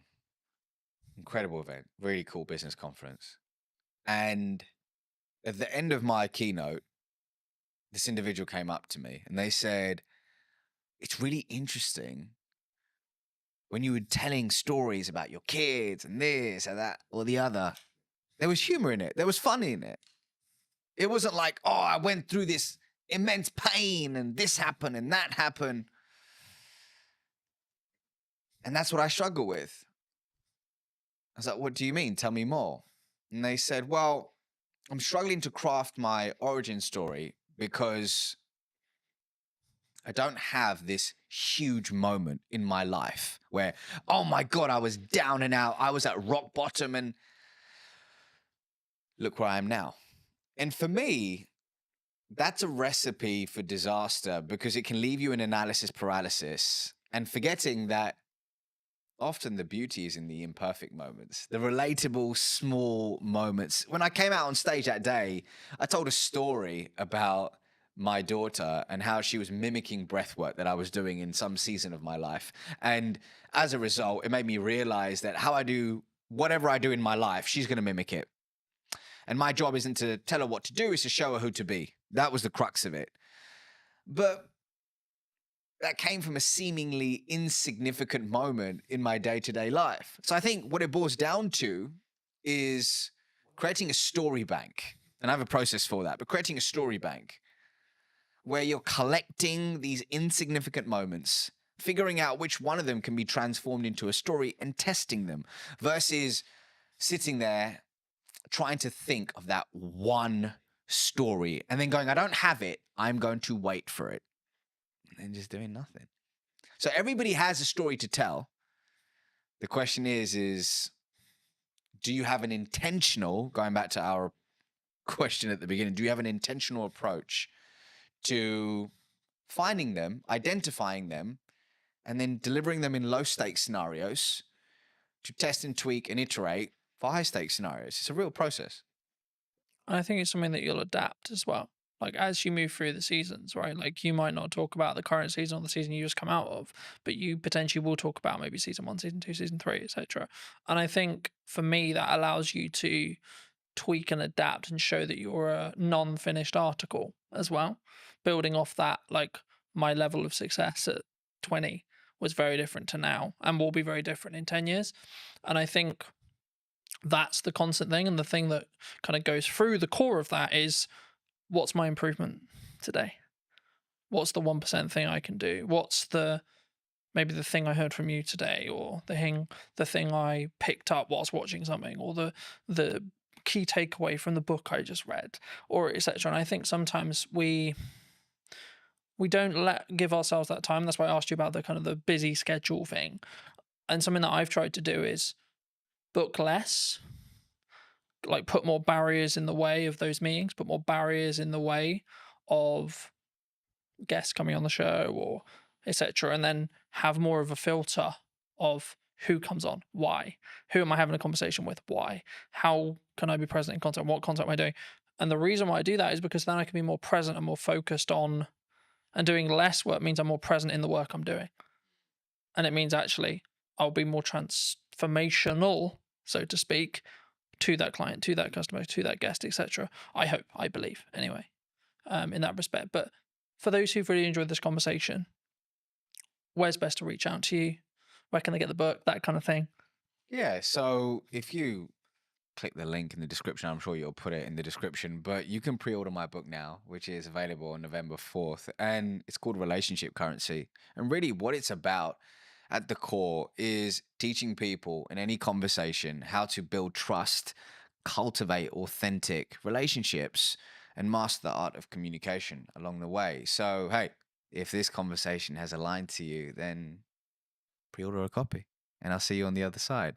But otherwise, I'm on LinkedIn, YouTube, Instagram, TikTok, all the places, just at the Ravi Rajani, and you can find me there. Magic. Thank you so much for coming on. And if you were going to talk to either yourself 5-10 years ago, or someone who's your junior, what advice would you give them? About life, about communication, because I could take this so many places. Wherever you want. Let's stick to communication. And I would say the following. I would say you can listen to podcasts like this. You can watch videos. You can absorb books, courses, and all that good stuff. But if you truly want to be able to communicate with influence and with intention, it doesn't begin with that. It first begins with a journey of introspection. And for some people, that can mean seeing a therapist. For some people, that can mean journaling, seeing a coach, or speaking with a friend where you can speak freely and remove the mask. But here's my truth. When you truly become comfortable in your own skin, that's when you become a more potent, authentic, and influential communicator. So start within, and then look at all the cool stuff, such as the podcast and the books. But hey, if you can't look within first, there's no hack, gimmick, or trick that will save you. Thank you so much for the time, ladies and gents. I hope you took value from this episode, and thank you for coming and spending the time with us today. And I will see you very, very soon. If you did enjoy this conversation and would like to hear what's missing in marketing, probably tomorrow or today, then be sure to be subscribed. I'd love to hear what you think in the comment section down below. And I'll see you very, very soon. Entering the retail market was a huge step for us. Like how you want to perceive yourself in the market. It was a very difficult time, I think, for the business. Do you think it's changed how you show up as a leader? And it was honestly the most fun thing I've ever done. And it was stressful. What do you think's missing in marketing right now? When somebody rebrands, the general question is, has the company been dissolved? Like you want to, in some ways, make him proud first. I think if you've built brand loyalty, and by that I don't mean you're selling millions of products, but if people trust in you, I think as a person, you'll automatically gain respect within the market.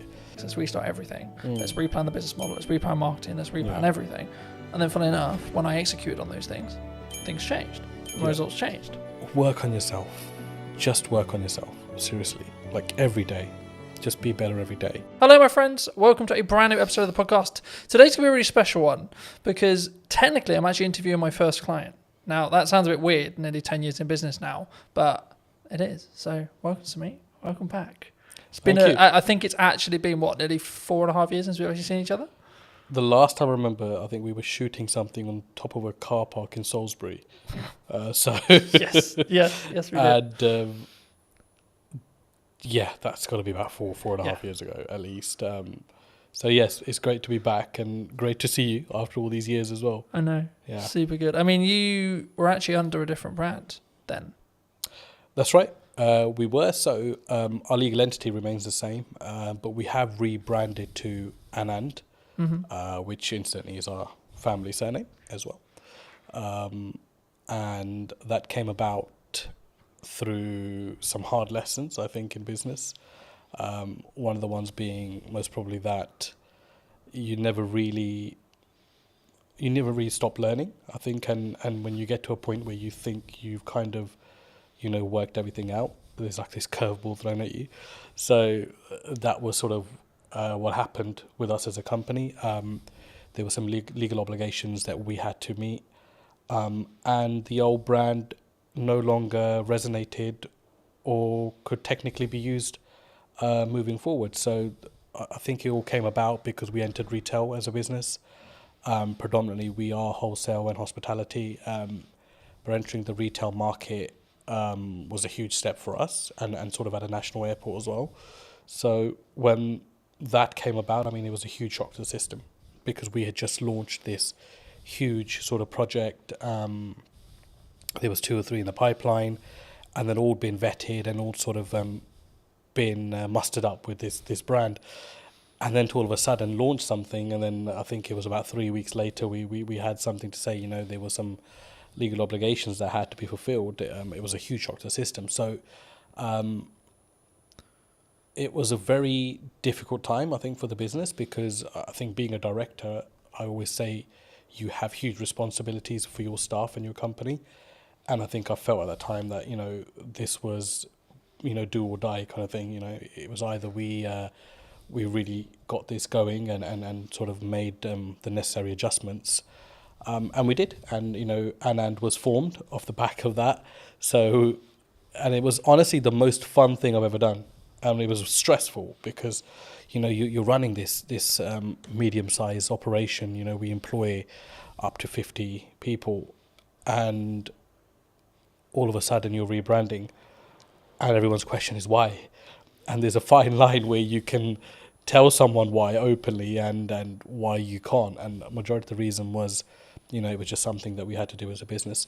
So the rebrand came as a shock, but honestly, it really taught us a lot of valuable lessons from in there, because I think off the back of the name, we actually found a voice as a company. I felt for a few years that we didn't really know what we were.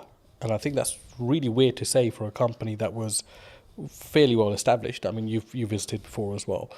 But I felt with Anand, all of a sudden we're back to this blank canvas, right? And we're creating everything in reverse, which is the worst way to do it, don't get me wrong.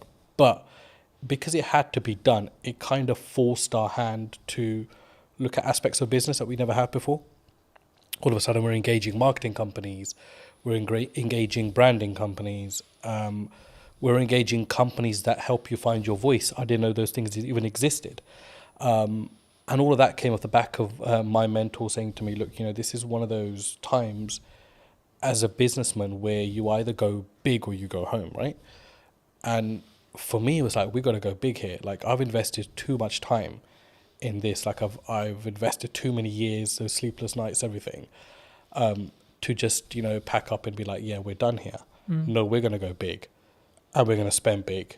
And sometimes that's not the best solution, but we kept a control of that, because spending big wasn't just throwing money blindly at stuff. It was really taking our time, really looking at companies that met our ethos, but also companies that we felt genuinely wanted us to do well. So they didn't make us just feel like a number amongst their client base. And that was hard to narrow down, because we made some mistakes along the way there as well. And in hindsight, it's easy to say, these things happen. But at the time, when you're financially forking out money, it's a huge, huge deal. So, look, it was an amazing journey. And it's been a year since we've rebranded. And I think as a company, we couldn't be any happier than we are at the moment. Do you think that maybe some people are really worried about rebrand? I mean, you kind of forced into it, but I think maybe people who are listening who are maybe on the fence about what do you gain from a rebrand? Was it just that voice and that really, what I would call depth work when it comes to really understanding what your brand values are and how you want to perceive yourself in the market? Would you say, or is it if that's a disconjointed? Because for some business, I think that can be really disconjointed for some people. I mean, I'd answer that in reverse. So one thing you won't lose is your reputation, which was a huge aspect for us. It was, when somebody rebrands, the general question is, has the company been dissolved, or has something happened? Has the company gone bankrupt? Has there been a huge gross misconduct from somebody? And the thing is, you've got to get past that, because naturally as an individual, we would think that.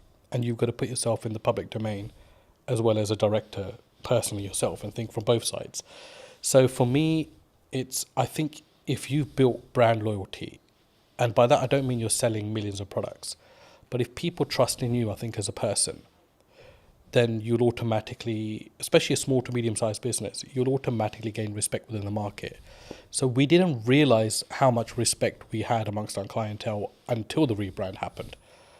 And I think that's what carried us through. So I think there's this illusion that if I rebrand, I'll lose customers. And that's a general worry, because, of course, you need your finances to run a business.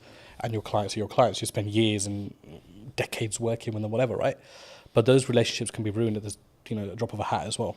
A split second bad decision. So I think what I've learned the most is that if you are genuine and you are genuinely there for your clients, and if they're not just a number to you, which is how we do things at Anand, then you will be absolutely fine, because people will carry through. And that's what I noticed, that all of our clients said, we don't care if this company is called ABC tomorrow, but we want to work with the same leadership that we're working with within this company. And that's what made me realize that, not that I didn't know people were important, but it made me realize how important the team that we had were and how dedicated they were. And that all stems from, I think personally, from you as a director and what your attitude is within the business, how you look after people, how do you go about daily life, and how much do those people matter to you as well. And that kind of proved to me that, those things mattered a huge deal to us as a company, and it filtered right through. So I hope that answers your question. No, absolutely. I mean, I think for me, it's important to appreciate where you've come from, but also then understand, sometimes we have a growing pain, right? Yeah. So it's we're shifting into a new brand, we're shifting into scaling up, etc. But one of the quotes that you gave me very many years ago that has really stood apart, that I wanted to remind you of, but also ask you to apply some context to, is people are loyal to their needs. Yep, absolutely. Do you, I mean, how did you sort of, I guess that's a life lesson for a lot of people, but where's the story behind that? So I think just sort of, I've been in business for about 10, 15 years myself, and I can't put a number on it now, to be honest with you, but it's been a very long time. And one of the things that you realize very early on is that it's very much a dog-eat-dog world. Like, as much as, you think you might be out there to set the agenda straight or to start this new, loving relationship with every single person, it never works out that way. And we realized very quickly that as a business, after surviving the first 5 years, like, a lot of people are just loyal to their needs. Like, when those needs are met, they will either move on or they'll no longer engage with you. And I mean, that's absolutely fine. It's a natural thing to happen as well. But to put it into context, I mean, if I look at how we operate with our clients at the moment, I don't think there's a single client that can say that, if their volumes drop with us, that we change our attitude towards them. Mm-hmm. Whether it's the smallest client on our sort of, accounting system, or it's a big renowned sort of company, it makes no difference to us. We work personally with every single client and every single person that we work with. And that might mean along the way you have to accept that once their needs are fulfilled, that they no longer will engage with you. But to put it into sort of context, that quote at the time came from, it was one of the things that we've always steered away from as a company. Don't be those kind of companies, or that company that is all over a client when it's hot. Yeah. And when it's not, they don't want to know, or they don't want to help them out with anything. And there are some clients that we work with that, we did millions of pounds of business with before. And all of a sudden, they have engaged another company. But there are times where they still engage us when there's an emergency, and we would never turn them down, because you've got to remember that whether they've moved on as a client to another supplier, they were also once your client and made up the DNA of your business to be what it is today. So yeah, I mean, it's something you have to get comfortable with, I think, in business, and have grow some thick skin around that, because people are loyal to their own needs, and it's just the way of the world. For me, it's something that sort of, at the time, I think when you initially told me, I didn't really get it. Yeah. Right? And now I can say, 6 years, 7 years down the road, I get it. And I think for me, it's one of those things where it may not even be deliberate from that person, that client, that customer. Yeah. I think it's more around, actually, sometimes you just, there's only so much value you can add to that customer, client, etc. Absolutely. And people have personal lives, and it's well, it's easy to say, don't involve your personal in your work life, but it's a very difficult thing to do as well. So sometimes we do forget that people might have stuff going on in their own lives. People move on, and all of a sudden a new person comes into that role in the company and doesn't see your business to be as valuable as the previous person. So there are elements of that as well. Yeah. But I think I've always found that there's no use keeping hatred and negativity about somebody moving on. I think you've got to accept that and look and think, how can I learn from this? And how can I get better from this? And there was times that, clients left us on a very bad note, completely unexpected. Some that didn't even pay, the thousands of pounds they racked up in accounts, not to mention any names. And, that didn't mean that we were not going to look at what we could have done better as a company. So I think it always starts with what's going on at home before you look anywhere else. Yeah. Do you think, because I've been fortunate enough to be in business and grow and scale and adapt and be in a position where I think there's always some people who are saying there's something going on in the economy or COVID or et cetera, et cetera. I mean, is it a mindset thing as an entrepreneur, as an owner? Because I've always been of the mind of yes, there's stuff going on, but actually your output can then fix your like if it's a revenue problem, then there's a solution for it. If it's a marketing problem, you can fix it. It's down to you to fix it, regardless of the economy's in bad shape. A lot of people have said to me the creative space is challenging. right now, you know, in comparison to maybe when like COVID was really good, for example, there was loads of money floating around. But it's like, actually, I think for me, you've got to focus on what you're doing.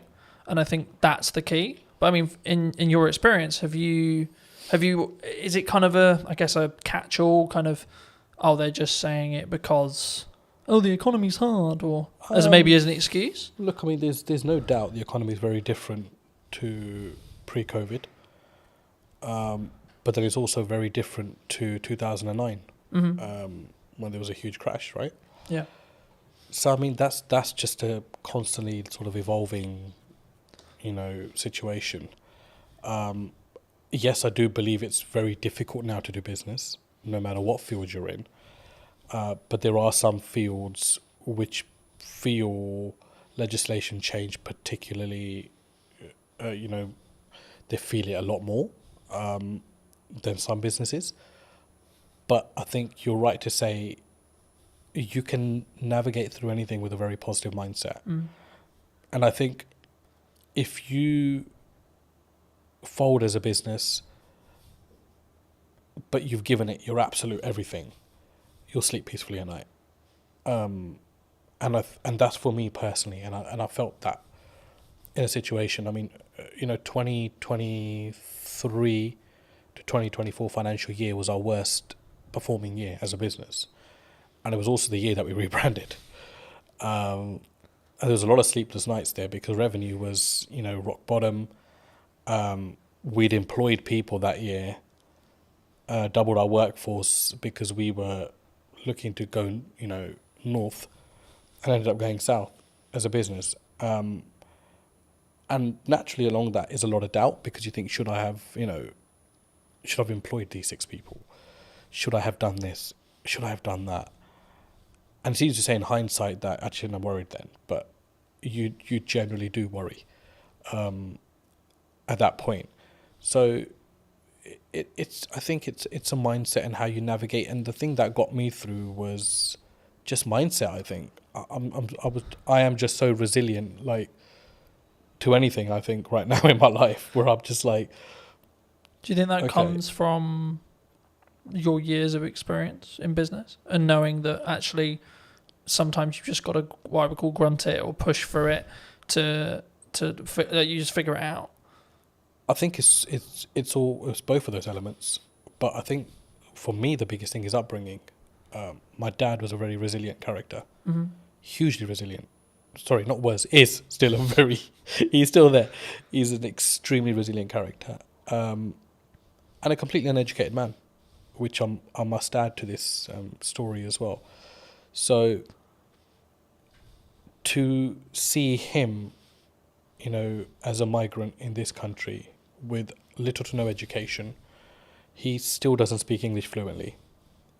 And it was like, this guy struggled, and he struggled so much, but he made it. You know, he made it in his career and in his life. And it was like a lot of that played on my head at that point.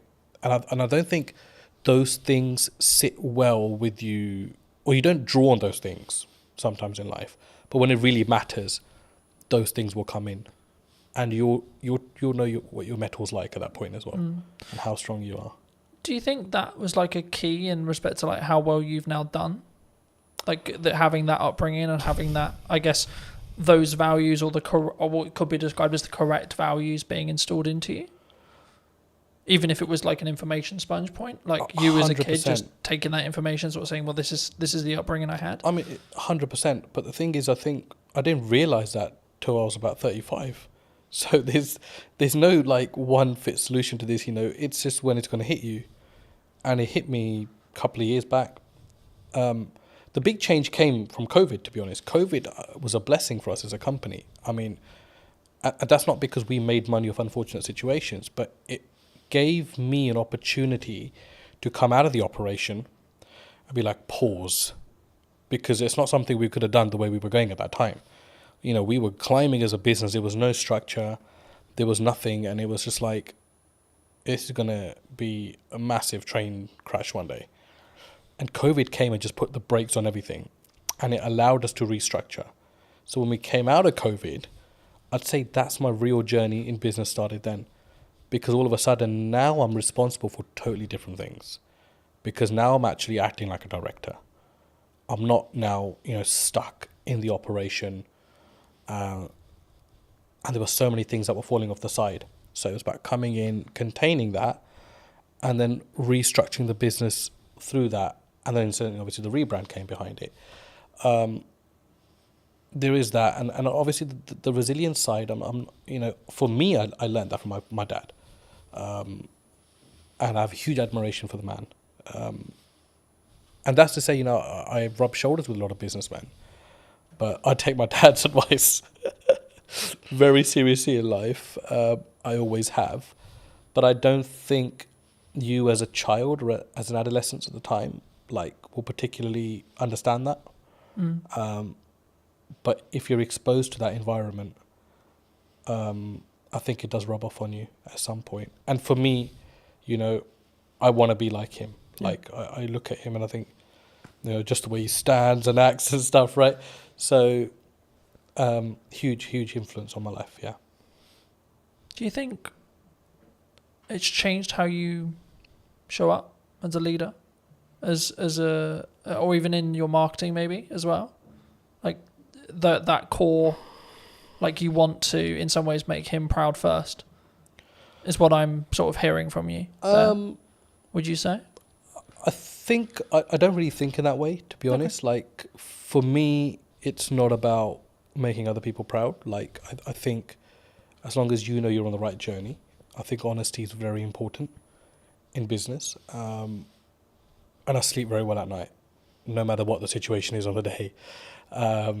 Everybody knows me, knows that once this guy is out, he's out for the night. So, and I think a lot of that comes from your ethos, and there are many shortcuts you can take, or there is the difficult, untraveled routes that you can follow as well, or create yourself along the way. And I think I'm more sort of on that journey of testing my limits and also just not stressing out, along the way. And there are times where you obviously get stressed within business, right? But I think as a director, you've always got to have that sort of facade where everything's okay. And sometimes it's not, but you need to have that, because you need to always give your staff and your company the assurance that you've got it under control, because the buck does stop with you, the director. To install that confidence into the team?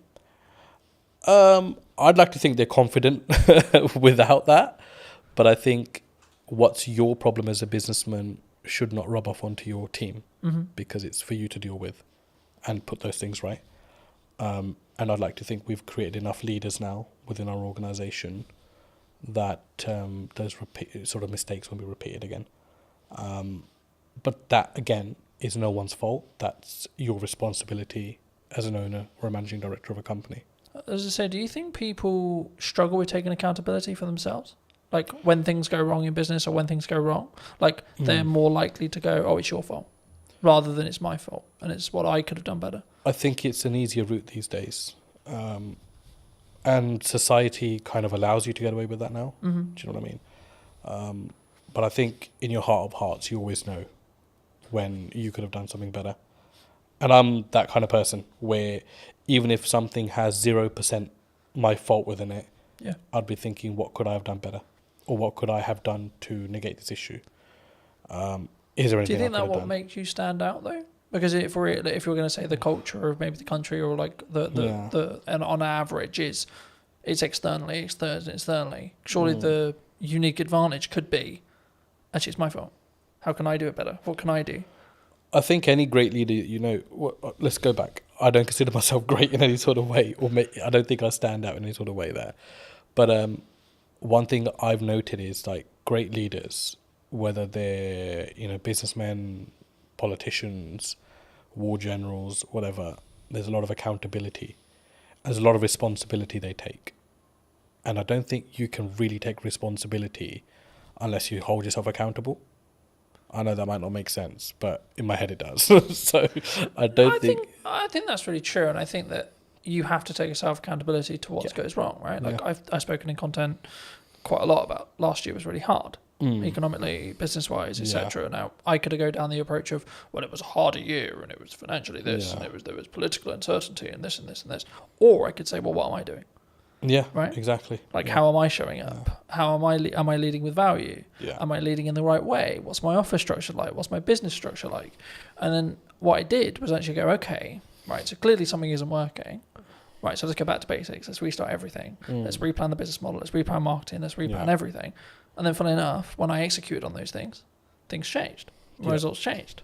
You know. So I think for me, especially something that you can't overly control, right? Like who's in the government, what the government policy is, etc., etc.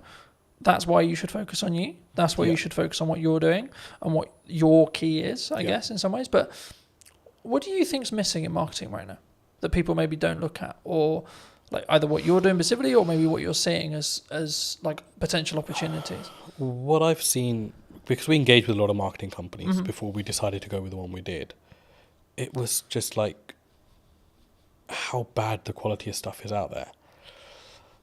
And I don't know whether it's just that people settle for, you know, whatever's kind of fed to them, or don't challenge back enough on things.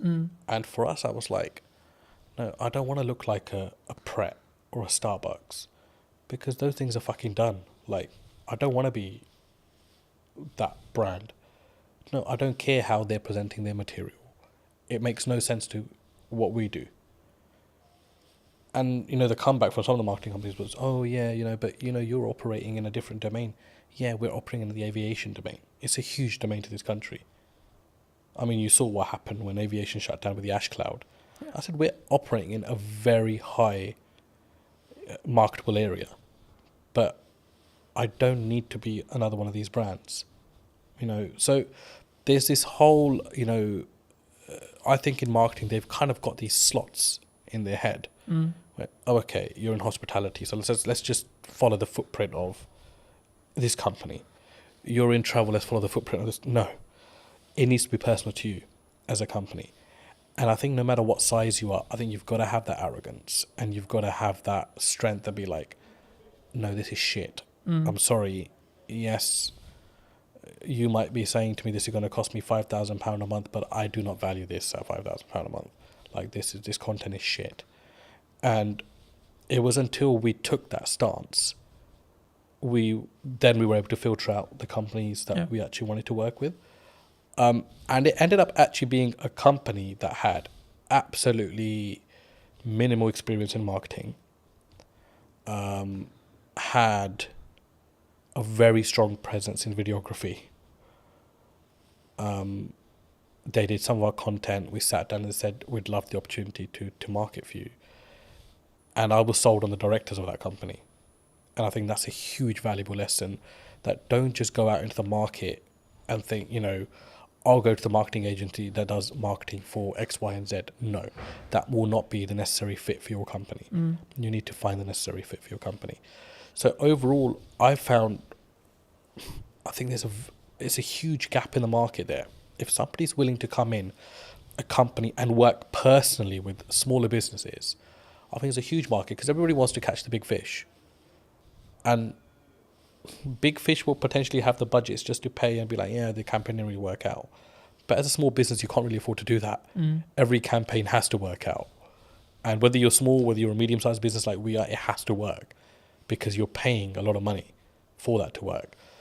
So, huge gap in the market. I think there aren't many companies that I would look at and think there's a good reputation there, even though they work with big brands. Because they will just consider you a small fish and think that they can pull the wool over your eyes. And I think it's very important, no matter what size you are, that, you know, you're the captain of your ship. Yeah. No matter how small it is, how big it is, you've got to lead by example there. And if you have to have the loudest voice, then you've got to have that as well. I'm glad you mentioned video, because I think sometimes people, they're overwhelmed by it, they're concerned by it. Yeah. They're like, well, I mean, why do you use it? Right, was the key, the question there. But like, I think there's so much that there's, like, from my experience, there's psychology around, like, oh my God, I sound like a dick on camera, or like, I don't like the sound of my voice, or this is how I look. But there's also then, like, the tactics, or like the tech side, right? Now, obviously, if we bring in a videographer, you don't need to worry too much about the tech side, but I still think you should at some principle, you should understand it. I mean, why did you? Because you mentioned that you leaned into it. I mean, why did you lean into it? I was obviously introduced to yourself into videography. I didn't have any. I mean, yeah, we know videos get made, but it wasn't something you ever gave second thought to. For me, it was just kind of like, okay, I need to stop worrying about how I look or sound on camera. Like, just be genuine to who you are, like what you're talking about. If it produces great content, it does. If it doesn't, whatever. it's not the end of the world.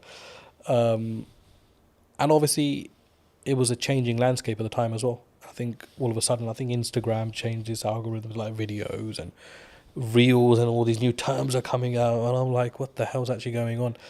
And so yeah, it was just something that came about, and for us, because we're hospitality and retail catering, imagery and videography is a huge aspect of what we do, as part of marketing as well. Of course, you can't just keep marketing with, let me take a picture of this and just keep sticking on social media. It doesn't really work that way. So for us, it was like, okay, we need to open our horizons here and actually look at things that work, and just keep yourself open-minded in the process. I think it's something that people should always try, and then see what the data then tells you, right? In whatever the campaign is, whether you're doing short form, long form, etc., etc. But I think it would be important when talking about data to think about AI, right? We're seeing an AI boom. Do you see it as we're all maybe in trouble, or some people, you're very obviously service based in respect to what you do, so it might not be as relevant, but is there elements of AI in your business? Do you utilize it? Or have you gone the other way and said, actually, no, we're going to lean into the fact that we are doing it ourselves, and we're not maybe using it as a utilizational tool? Because I see it as a tool that can be sharpened rather than it replacing you. I mean, there were people in our team that were huge believers in AI. And there are elements of it that we use, no doubt. But I feel with what we do, if we invest too much into or rely too much on AI, I think it will stop your mind from working. And I think it's very important that you're engaged consistently. From just a cognitive ability. Cognitive ability. And I think you don't want to get into a situation where, you're relying on technology to tell you what to do, because then all of a sudden you're not problem solving yourself. Or, use it where you can, don't get me wrong, if you're stuck or whatever. But I just think that there are certain aspects of business, old school values, that no matter, they've tested all elements of time and survived. So technology important, AI important, but I don't think it's do all and end all. No, I think that's a really important reflection. I think it can be, and I'm using the analogy of you sharpen the knife and then use it, right? Because I think it's a tool, and we need to be careful with how we use the said tool. But for me, I'm also building habits around doing more physical reading, right? Because I'm aware that if I use AI, my cognitive ability may become less. So I'm how can I actually increase my cognitive ability with effort and energy, right? And I think for me, that's the difference, and that's why I think you can still be sharper. But were you always maybe looking at because I think when we look at maybe the arbitrage, or maybe we're looking at for an advantage as a whole, were you always someone who maybe looked at technology and saw the opportunities it could give? Because I think sometimes people, they sort of put their defense mechanism up and go, no, we're not going to use it. We're not going to do that because it's scary and new. You've got to use technology. It's not, I mean, a side story, but a family friend, I mean, he owns about 20 to 30 industrial units in West London. And he's a landlord on all 30, and he accumulates rent of all 30, is the managing agent of his own estate, charges his own service charges as well. So huge business. And in COVID, he had an issue where his bookkeeper caught pneumonia and was hospitalized. So he called me and said, I need some help with software and accounting. And I remember driving to his place thinking, there's just going to be so much advanced systems here because it's a huge business. So I don't really know what I'm going to be able to advise him on. When I got there, I was completely shocked that he had no accounting system, no software, and he was doing everything manually, to the point where he was even adding up sums on a piece of paper or his ledger, physical ledger. And I was like, and these are not small figures, 7,200, 9,229, and he's calculating all this on paper, and he's got this account running he's got a book per tenant running, and I'm like, shit, there's no way they can't be mistaking this. Like, there is absolutely no way. So his first job for me was, I want to move all of this onto an accounting system. Yeah. And I looked at it and I thought, like, that is just madness. Like, it's absolute madness.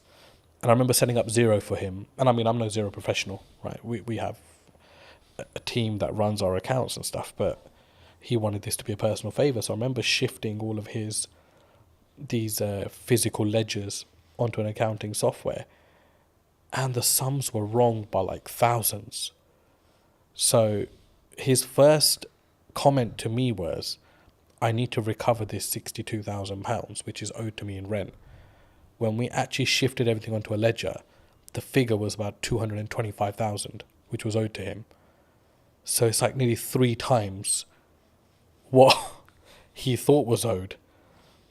And that was his change at the age of 62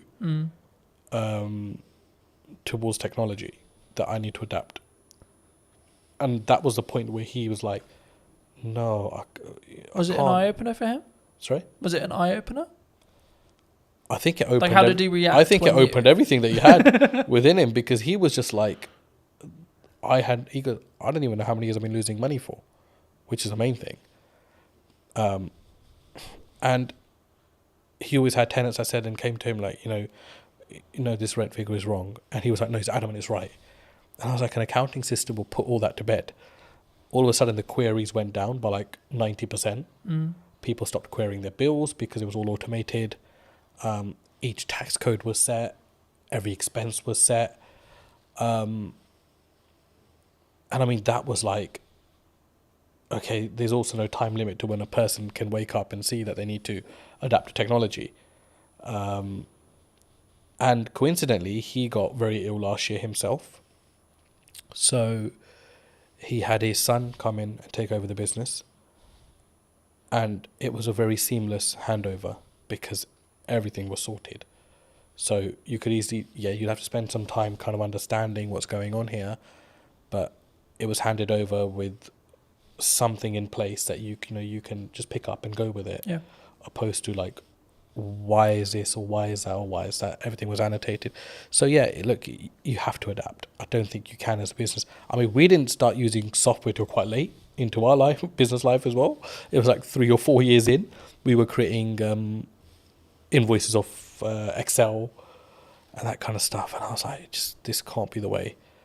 And then slowly we've adapted to stuff. There are things that I think are really unnecessary in business as well. You don't need technology for absolutely everything. But yeah, basics like accounting and stock management, staff management, telematics on vehicles. You've got to have that. I mean, we had one of our drivers had a terrible crash last month, and the police wanted to know, what speeds were both vehicles travelling at, and we were able to prove that because we had the telematics. And the third party wasn't able to do that, which, favoured us as a business because we were able to prove that we were within, or our driver was within the speed limit. Didn't harshly brake. So technology is a lifesaver in certain places, and you've got to have it for the basics of your business. Yeah. You're specifically, obviously, a very niched business in regards to the sector that you serve. Have you always been that way? And if so, was that a very conscious decision from day one to be like, I'm going to serve this? Nope. Aviation just came about, to be honest. Well, I say it came about, but I kind of think you set your own destiny in some ways. We were so busy trying to survive as a company, but it was just like customer focus. make sure the customer gets everything they can from you, even if it means you're losing something. Just give your customer absolutely everything and make them feel special. And we do that till date. So in some ways, business is a funny thing because you can never say, I set out to do this and it happened. Because I think you've got to, a lot of things happen around it and you end up taking a different route. So, I discuss aviation a lot, but we work heavily with construction. We work heavily with tech companies as well. And we have a huge footfall in the city as well. And none of those things were ever targeted. I don't think we actually knew what we wanted to do when we started business. We just knew we wanted to serve food and, have a business as such, right? So it was like, okay, how do we do that now? And I think along the way, your business will adapt. Things will come up. You'll see value. For us, it was about understanding our niche. And I don't think we understood our niche until post-COVID, which is scary because that was 10 years into the business. 10 years? 7, 8, sorry, maybe 8 years into the business. But it was what is our niche? Our niche is not aviation. Yeah. Because there's a hell of a lot of companies that operate within that. Our niche is short lead times. You get hold of anybody at any time of the day or night. We will solve your problems. And if we don't, we will make sure we've done everything possible to try to solve that problem for you as a client. Now, there are some clients that have my number specifically, and they will only call me in situations because although I'm the director of the company and we have an amazing workforce, I've built that relationship with them personally when I was building the company out. And I can understand why they only want to come through to me. I totally get that. But my attitude towards them doesn't change irrespective of my position in the company. And we distill that through our staff, completely distill it through our staff, that nobody's bigger than the company. We help a client in any given situation that we can. If we are closed for the day and something comes up for somebody, we will do everything we can to make sure that we solve that problem for them. And we've become that. I think that's been our niche. Our niche is we are problem solvers. And that's helped us also recruit the right people. And people don't come to this company thinking, I'll just spend 9 to 5 behind a desk and I'm done. They're problem solvers. And we make sure they become problem solvers. And our retention rate's amazing. We've had one staff member leave in the last 2 years, which is incredible. It's absolutely incredible. There are obviously niggles. There are obviously things that, staff feels management can do better or management feels ownership can do better. But I think that's a healthy relationship and it's good to have that open dialogue. But it's so important to treat your staff well. And that doesn't mean just money or pay. I think just an attitude, sometimes just asking people how they are, talking about the football or having a normal conversation makes people realise that actually you're a normal person yourself. Yeah. I was going to say, I guess in the business your size, is there a level of all the directors are in today? Kind of it's really scary, and then if so, how do you either defuse that or lead with empathy to be hey, I'm a human too? I think because I've never really come in wanting to feel important. I think because I was, working the fields, as you can say, when I first started. I've kept the same attitude now. If someone's a new starter or hasn't been around or hasn't got to know me because of the size of the business now, so they don't probably interact with me as much, they're put to ease by the older staff because they're this guy's actually really calm and really chill. He'll come in and be let's order some pizza. Or did anybody watch the football or the cricket or whatever? It's we have our company WhatsApp groups, and I was at the cricket India-England the other day, and I'm sending in the group chat, a photo of myself at cricket, but that helps people just feel I'm not intentionally doing that. I'm just doing that because I've always done these kind of things. And there are staff that say, they don't feel sometimes that I'm the owner of this company just by how I act, how I am. I'm very relaxed. Mistakes are fine. I think we've always said that, look, it's fine to make a mistake, but don't let it become a repetitive mistake and we're not learning from. So it's that yin and yang. I think you've got to find the balance. for me, it's very hard to be serious with people, especially my day-to-day staff, because I think their life is serious enough without me having to add to it. Our work is serious enough without me having to add to it. So I try to, just be chill around them. If there's problems, I'll take that up with my higher management, and we will deal with it away from our team. Mm-hmm. But I think it's very important to have that balance as well. Do you think, as a founder, as a director, as a leader, that maybe not you specifically, but those people in the question, leadership founders, they maybe have an ego problem, and if so, like, is that maybe their undoing sometimes? Like, they have a massive ego, they care about the car, they care about the house, they're keeping up with the Joneses, but they don't necessarily lead with maybe the correct, what I would describe at least as the correct values. Yeah. And do you think that has a strong impact as from a leader, from a founder, from a kind of how you show up for your staff, your employees, your higher management, etc.? I think so. I mean, the people with, if you've got the nice car, the big house, you've made it in some elements in life, and that's amazing for you as a person. I'm really happy for people that are able to do that. But do you think it comes from an insecurity sometimes? From insecurity, did you like say? They're doing it like, I've got the car because I don't maybe love myself as much, or like I'm trying to fill a hole potentially in their own self. I think everyone's trying to fill a hole in some way within themselves. I think we all have that. I mean, there isn't a perfect person out there. No, of course. Let's start with that. We all have our blemishes end of the day, and there are things that we can always improve on. But I've been in business long enough to see both aspects. I've seen people that feel like they need to show their hard work or remind people how hard they've worked by showing possessions. Yeah. And they do that more for others opposed to themselves, which is sad. I think it's quite sad. And I don't mean that in a horrible way, but I genuinely think like I'd hate to be in that position myself as a person.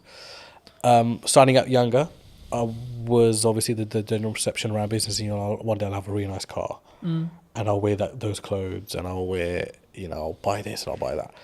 But I think once you're fully invested in your business, all those things would just not matter anymore. Like, for me, it doesn't matter right now that I'm wearing discounted Next Aspidrills or I'm wearing a certain branded top. It matters nothing to me whatsoever. Because is it more about the quality of the person then? I think... Or the quality of the founder, the quality of the leader?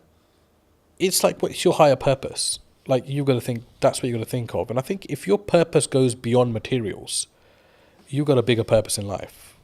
You're not thinking... I mean, I get absolutely no joy. I mean, I love my car. Don't get me wrong, I love sitting in my car. But if I get a phone call, the problems are still as bad as they would be on a bus or on a train. Yeah. So all of a sudden, that materialistic thing matters in no way. Yeah. Right? So for me, I think it's like, you've got to be like, okay, why am I in this? But what am I about as well as a person? And people lose one of those two aspects somewhere along in the business. They either forget why they're doing what they're doing, or they'll forget who they are.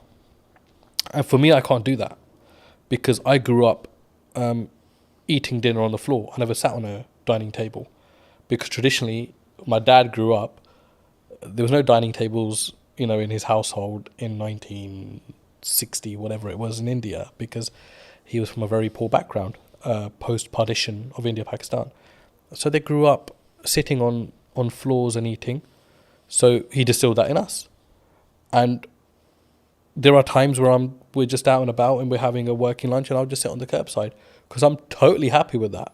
Like, because I don't need to change as a person, I feel, to show my status or to show who I am. Like, for me, I'm another person in this world. Do you think by having that level of humility, level of like humbleness, will keep you, I guess, in some ways empathetic or like connected with every layer of your company in respect to management and the people and the staff, and gives you more, I guess, humanity in respect to how you lead?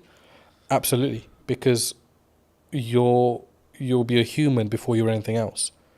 A human that actually feels other people's pain and their situations, opposed to just your own consistently. Yeah. But it's very important for your personal life as well, because I've got 2 young kids. I was at sports day yesterday with them, and my he's just four now, and he's starting school in September. So yesterday was his sports day, and today's his last day at school.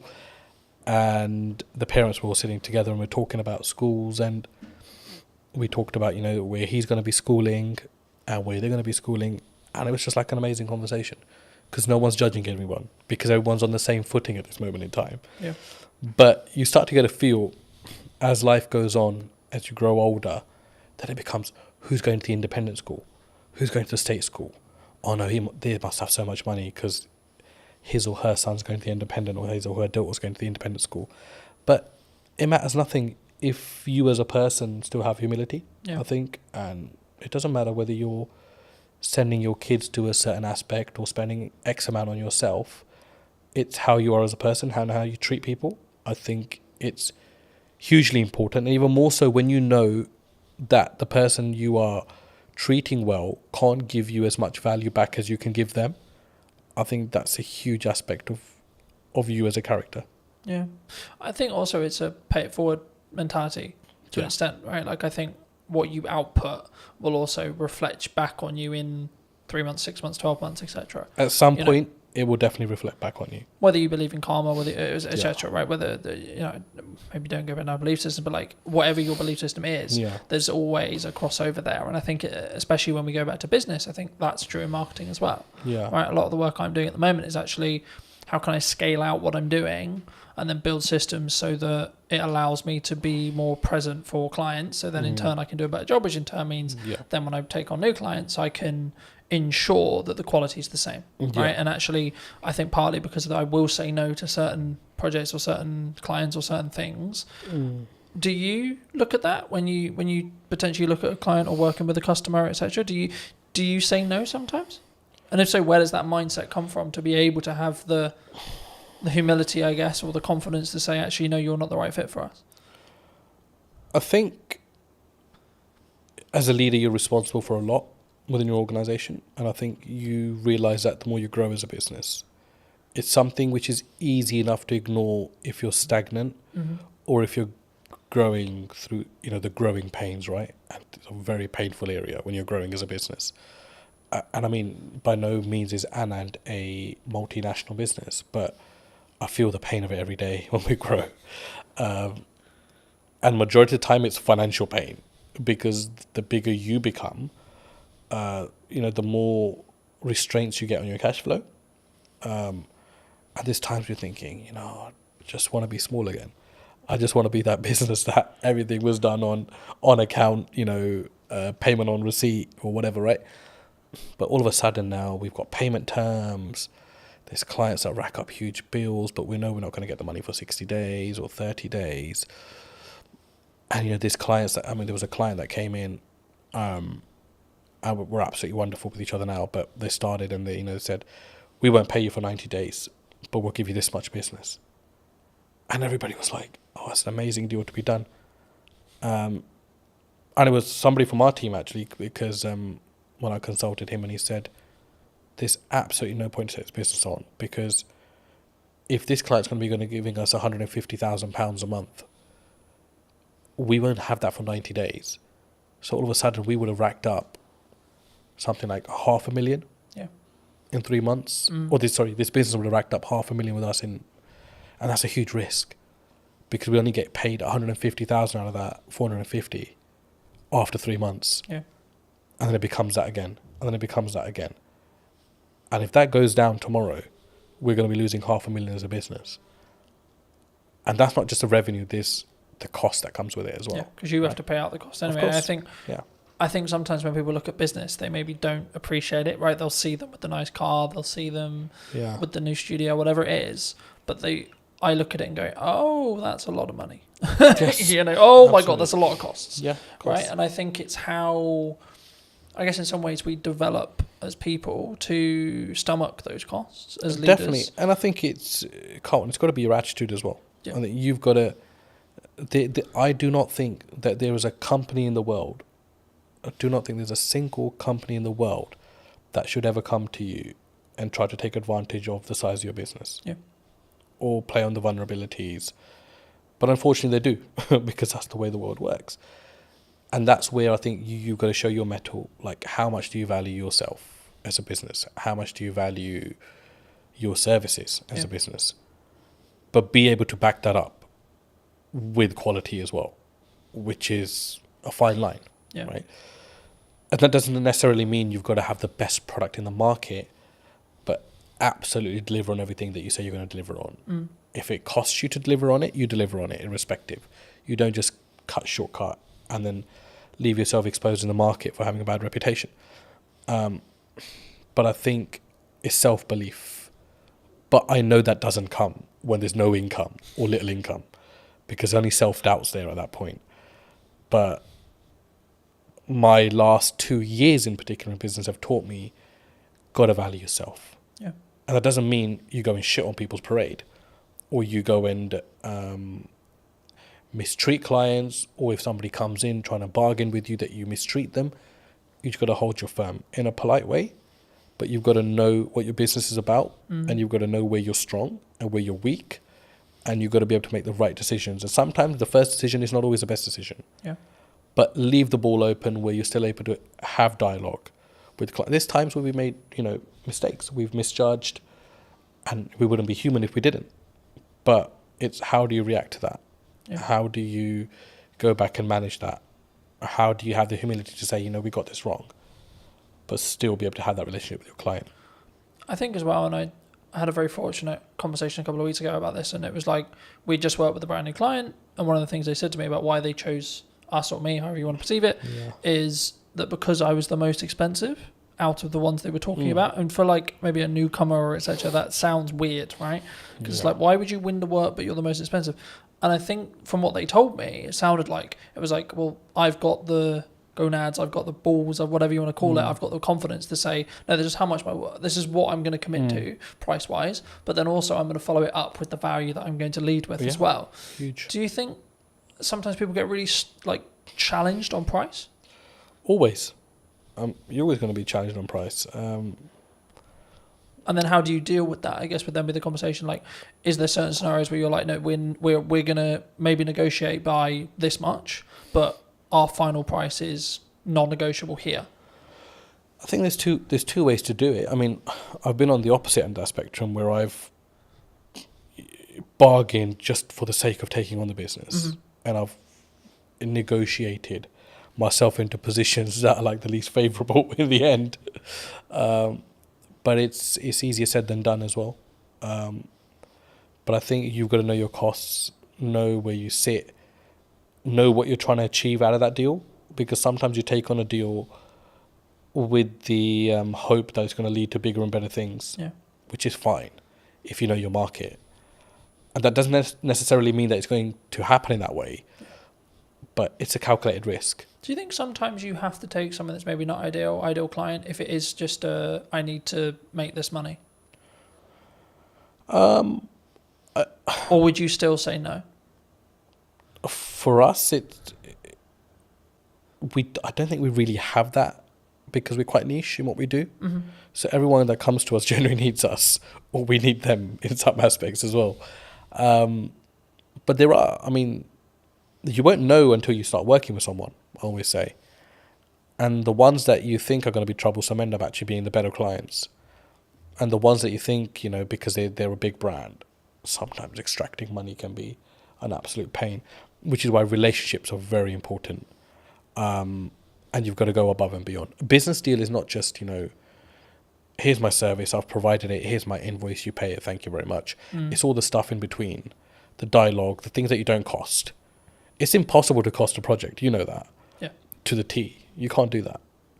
Because we never add our own time into that, really, if you think about it, as a business. And even if you add your own time as a calculation, they'll still be like, oh shit, I'm still spending too much time on this business. But it depends what your end goal is. If your end goal is like, I just want to be done with this client, get their money, and I don't care whether they contact me again, then that's a very different mindset.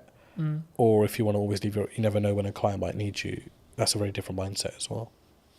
I think when you've done 30 years, you're really invested. You're really embedded in the business, the risk that you face when you've been loyal to a company for that long. I've always been of the view that content will work, even marketing will work, networking will work. going to a trade show Yeah. will work, but only if you do one. That business gave me a solid foundation. I understood the basics of most areas of business. I experienced working with logistics, with marketing, with operations. I look at how many views did I gain between 4 weeks ago and now. Don't get me wrong, we've done that loads. I mean, email marketing was one for us. I can focus on 3 main things: the podcast, client delivery, and the event. Yeah. That's it. I think AI is the assistant and we're the leaders of that. Hello, my friends. Welcome to a brand new episode of the podcast, this time in London. Today we're going to be with Michelle from, I guess it's from Eden now, but it was, as you'll find out briefly, from I'm going to go with corporation that no longer exists. Sadly so, yes. So, no longer on the high street. It kind of does, but not in the same way. It exists under another name, yes.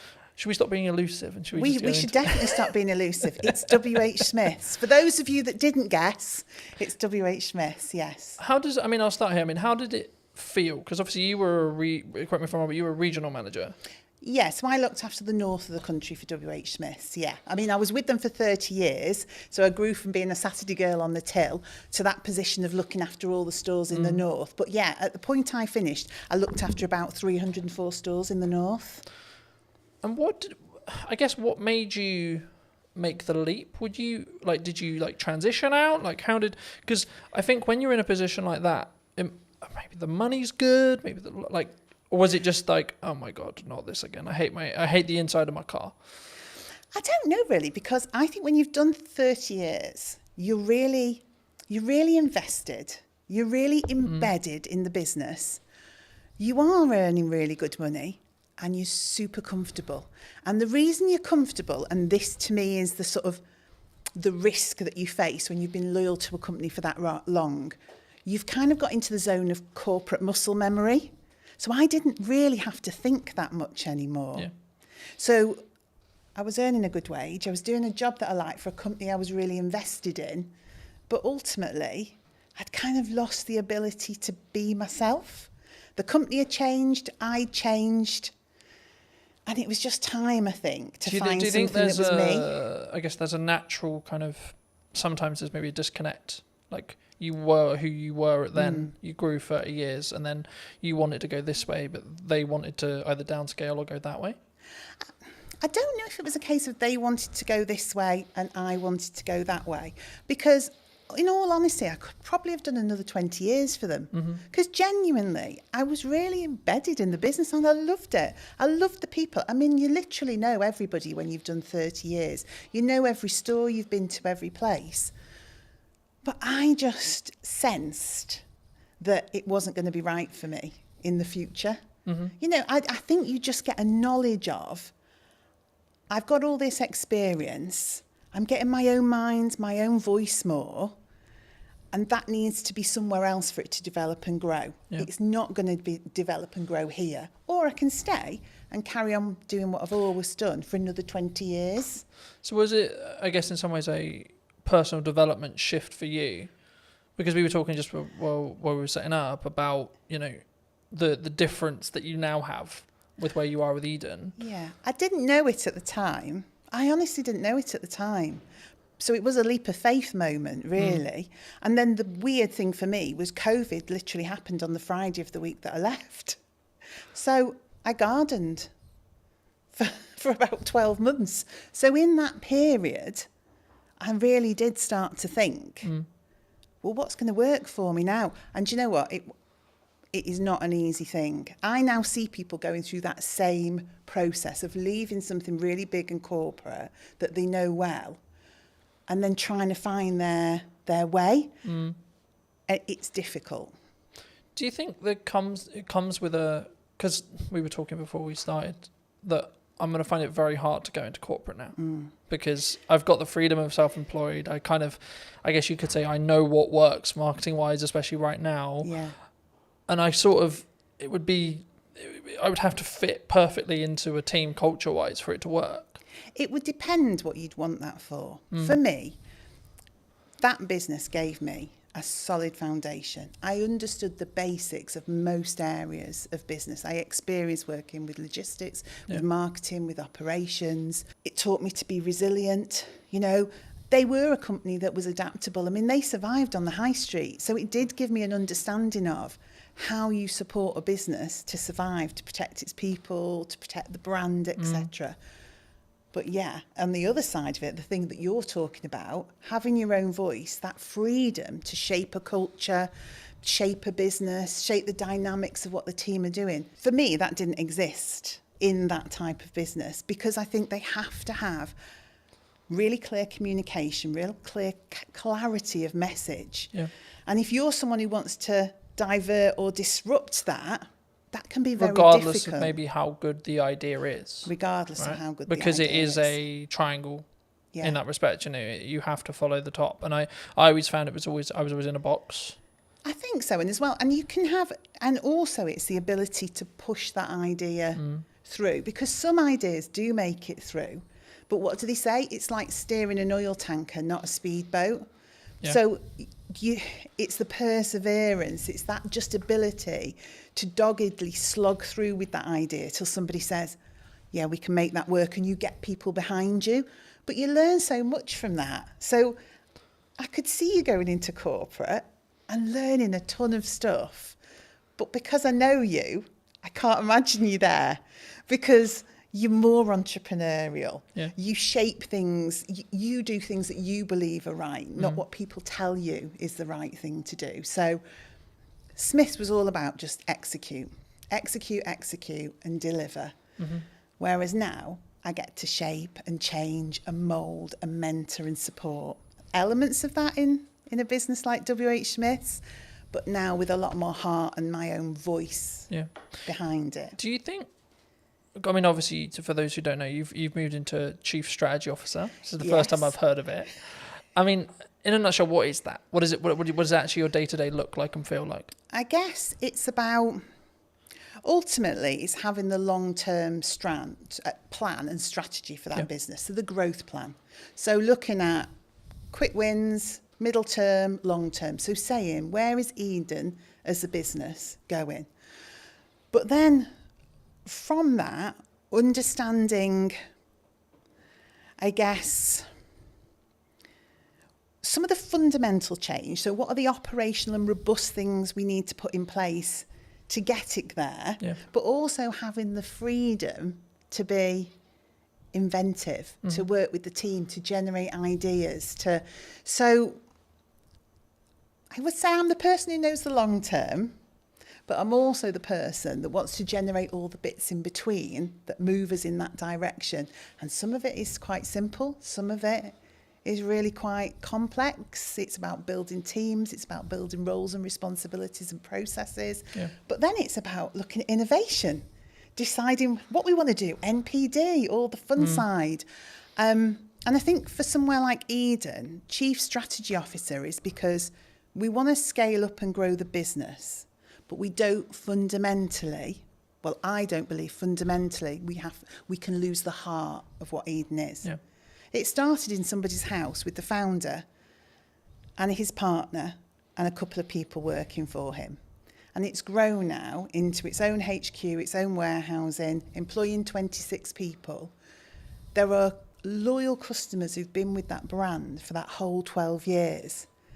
So we've got to scale it up because we want more people to join the organisation and more customers to experience the brand. But we don't want to lose the heart of what Eden's all about. And I think it's my job to make the scale up happen, but make sure Eden remains Eden. Do you think it's difficult?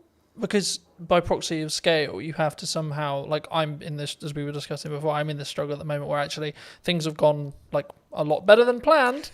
Happy Which days. is brilliant. Right, great place to be, grateful place to be. But it's also like a legitimate issue in the respect to actually now I've got to like, how do I duplicate myself? Because that's potentially the position I'm in, especially when it comes to like continuing the next step now, which is actually continuing with what I feel is working, but sort of, I guess, because I'll never be able to replace me sat here in front of a camera. No. Right? I can outsource everything else, But the only bit I'll never be able to, especially if a client is very tied to, I want Colton on the production, I want Colton on the marketing, etc., it's going to be difficult. I mean, did the team at Eden find that as well? I think because obviously you sell a product, right? But the essence is still there. Yeah, I mean, ultimately our main product, it's dog food. I mean, that's what we produce and sell, premium quality dog food. I think when I came in to that business, it was difficult because it was change. It was somebody saying, what you've done till now has been brilliant because you have organically grown this business with people from the local area, not experts, just people with a passion for pets, a passion for the brand. And then I had to come in and say, that's absolutely brilliant, but we need some roles, some responsibilities, some routines, some best practices. We need to get back to basics. We need the foundations. And that was the change people found difficult. So that freedom to just almost do whatever you want, whenever you want, had to be pulled in for a while we established some core basics. But once we'd done that, once we'd got the right people in the right place doing the right things, once we operationally were robust, when we'd done our risk management piece that said what are those critical points of failure that sit within this business, then people could see, oh, actually, I can still operate the way I did before with freedom and creativity and innovation, but there's more support underneath. Things don't crash off a cliff. Actually, the structure's there now for us all to be able to do the things that we're really fundamentally good at, which is connection with the customer, the love of pets, the love of the brand, getting out, word of mouth, spreading the word of Eden, knowing that the business is fundamentally running well. Yeah. Whereas before, the business could have been struggling and we wouldn't necessarily have seen it. So we wouldn't have been able to make the changes we required to keep the business on in a good place and on track. Yeah. Do you think there's I mean, you, with your role, I think you'll look at maybe like the overarching strategic side of marketing. Yeah. But what are people missing right now in marketing, would you say? Because there's a lot of buzz around people saying like, oh, there's you can't get in, you can't have a podcast, you can't, you know? I think sometimes maybe it's not what are they missing, but it's have they sat and thought about the brand and their audience and what they want to achieve? Or are they just trying to follow trends and what people tell them they should be doing? So I think everything from your TikTok through to email marketing, etc., is all valuable and valid. But it is up to the business to understand, is that right for them? And maybe it's not right for me today, but it might be right for me in a month's time. Yeah. Or maybe something I've always done, I'm going to stop doing so much of that now because I want to change. So I think you have to consider everything in the marketing sphere, but it doesn't mean you should do everything. Because if you do it without authenticity, I've seen many TikToks where I just think I could literally crawl under a rock with embarrassment. Now, I'm sure some of that actually works sometimes. But if you're just doing it because you think you have to, I don't think it works. I think for me that's really true. And I mean, I guess the follow-on question was going to be around like the shiny thing syndrome. So to give you some context, I was out on a run yesterday. Yes. And I was like, hey, I should have like a teaching platform and it should be on a subscription base. I was like, no, Colton, that's a good idea, but no, because I'm focused on like two main things right now for the next, like probably to the end of the year, more likely, which is the podcast, right? And then the event, right? That I alluded to before we started. And the event's in September. So the reality will be like after September, I'll just be planning the next one and continuing with the podcast. Yes. Do you think people run into a challenge when it comes to like, they get some momentum with something and then they go, oh yeah, but this shiny thing over here is really cool. Yeah, and it's and also if you're looking at your competition quite heavily, if you're looking at the marketplace and seeing what people are doing, you don't know if what they're doing is actually successful. But internally, you go, they're doing that. It looks great. I mean, of course it looks great because they make it look great. Yeah. It doesn't mean it works. Doesn't mean it's successful. But it's so true to say you can just be pulled off. I mean, I say to my team, I know it's a really old analogy of all of us pushing the boulder up the hill. If we all run off in different directions, we're going nowhere and probably going to get squashed. Yeah, who's going to get squished? Who's going to get squished? And that's what I say. Look, we've got some key pillars. Let's stay focused on that. Let's consider the opportunities, but don't run off and do it and just leave this hanging over here. And don't get me wrong, we've done that loads. I mean, email marketing was one for us. We wanted to do it. We should have been doing it. We kept running off and doing shows and events and sparkly fun things, never actually nailing some of the fundamentals, because it's more appealing, isn't it, to go to Crufts and meet dogs. Do you think there's a level of ego that comes from that? Like either from a founder or from a team? I don't know whether it's ego or it's what personally turns you on, what your own drive is, what do you fundamentally want to do? People do gravitate towards the things that do it for them, don't they? Yeah. I mean, I've always been in the view that, like, so for example, content will work, email marketing will work, networking will work, going to a trade show will work, but only if you do one. Okay. In my view, right? From what I've found personally. Yeah. When I've really focused in just depth on how do I make the podcast as best as it possibly can. Yeah. From a viewer's experience point of view. That might be how it looks, how it sounds, how I come across.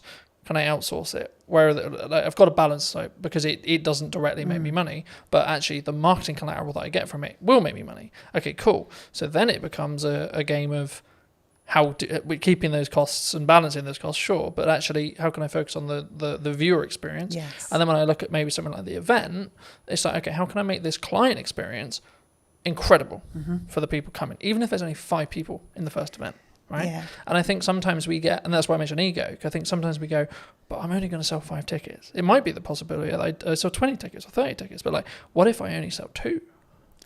I get that. And it's interesting, isn't it? The business that yourself is in with you, and obviously you're looking to scale up and maybe employ, etc. Whereas now I'm sat with a team of 26, and so we've got the opportunity to do so much more. Yeah. But again, it is that decision on what's really valuable. I mean, and you just touched on something actually that I thought was really interesting.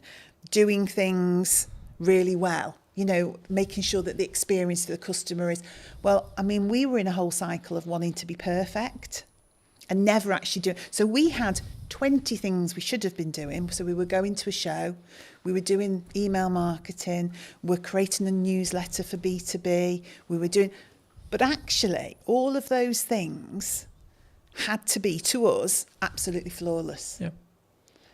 And we were not delivering anything. So now I'm in the world of accept 80% sometimes, but execute and get it out there for the customer and do it consistently. Because I think sometimes, and maybe it is a bit of ego, you want to look at a piece of work you've done or something that you've done that the customers see and comment on. And when you're getting all the praise and, oh, that's so beautiful and that looks amazing and your brand is absolutely, but you've achieved very little, it's not really worth anything. Yeah. All that praise and adulation about something when you could have delivered on 20 things but done them at 80%. No, I completely agree. And there's a very quick psychology study. I've done longer videos on it, but like just very quick synopsis here. There was 2 groups. Sometimes it's pottery, sometimes it's painting, sometimes it's sculpturing, etc. The lecturer says one half can only create one piece across a window of time. Sometimes it's 2 weeks, sometimes it's a month. And the other half can create as many pieces as they like, whatever the metric is, so pottery, painting, etc. And the result of the study was that the group that could repeatedly create something had a better piece objectively than the group that had only that window of time to create the one thing. Completely agree. And that's where done better than perfect is better. Yes. And when I say I'm looking at, like, I think it's a focus point for me on how can I create the journey or the viewer's experience or the customer's experience or the client's experience as a whole to be better across a year, not per episode, not per event, it's the overarching strategy. So I don't look at this reel got 1,000 views. I look at how many views did I gain between 4 weeks ago and now, right? That's the metric I track, not what when I go into what's working. Sure, I'll look at specific videos, but on average, I won't. Mm-hmm. I just focus on the output and then focus on how can I build each one to be 1% better than the one before. Yeah. And I think we do similar. I would say we start to look at consistency of communication.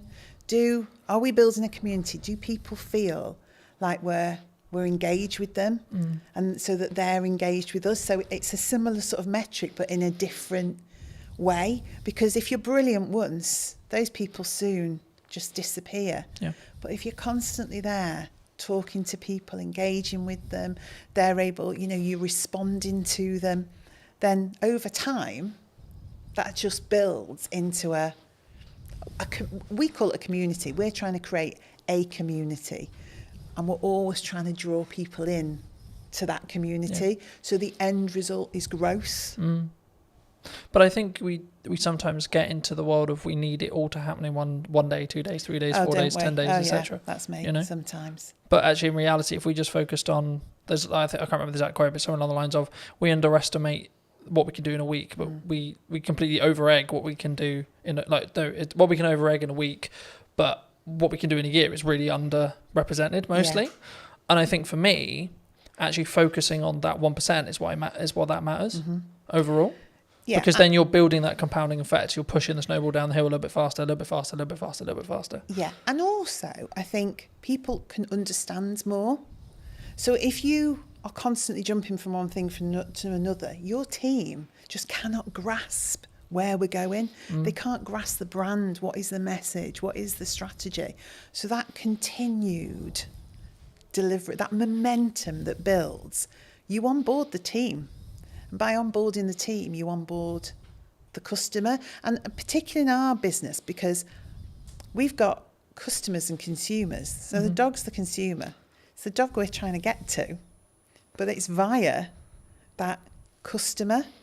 And so it's almost like the baby food world, isn't it? Yeah. The baby's eating the food, but the parent's choosing which of the brands to buy. Same in our world. The dog's eating the food, the customer's choosing.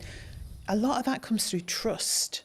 So that consistency, that slow momentum, is people don't trust people that flip from one thing to another, and they cannot understand what they're doing, and they can't see the message. So that repetitive, consistent approach. Oh, right, I know what Eden's about. I can see what the team's about. And because we're so accessible as well, a team of 26, we're all working in Stoke-on-Trent. You speak to one person, that understanding of the brand, you'll speak to the next person, you'll get that same message, you'll get that same education piece. So people start to think, this business knows what they're doing. And I think that's the same for yourself. When I see you online, when I see you doing what you're doing, I think that guy knows what he's doing. I also think it removes the pressure of being perfect every time, like building off the done is better than perfect thing. Yeah. Because as long as I'm authentic to me, then it doesn't necessarily, you know what I mean? It doesn't matter in the same way, because I'm not like, oh no, that's not, as long as it's on brand and on piece and still me, then I'm like, actually, that's cool, you know? But talking about that to its extent, I mean, we're in a world where AI's like risen, right? Are we all going to lose our jobs? No, we're definitely not going to lose our jobs. Is it all doomed? I think AI is the assistant and we're the leaders of that. And so you can use AI fundamentally to change your business. You can use it for insights, you can use it for planning, you can use it for content support, but ultimately it's the assistant to the business. It's not the business creative, it's not the founder. You know, the people are the heart of your business, but you can deliver fabulously elevated results if you work out how to use it in the right way. So no, it's not scary. And I did something funny at work the other day to show the team not to be fearful. It was just something really small. I took a picture we'd taken and I said to AI, you know, give this picture some movement. And it did this crazy thing. I mean, we're pirouetting around the stage on this picture. I think one of us had claws for hands or something ludicrous. But then I gave it real instruction, my voice and the heart of the brand, and explained what I wanted. What it created was amazing. But it needed that voice, that human voice, that human interaction, that brand understanding. So we shouldn't be afraid. I've used the analogy recently of you need to sharpen the knife before you use it. Very good, you know, in the same way with AI, you need to teach it what you want it to do and not just write me a social media prompt, right? It's about actually understanding it as a tool and not just seeing it as a fix-all, right? It's the company assistant.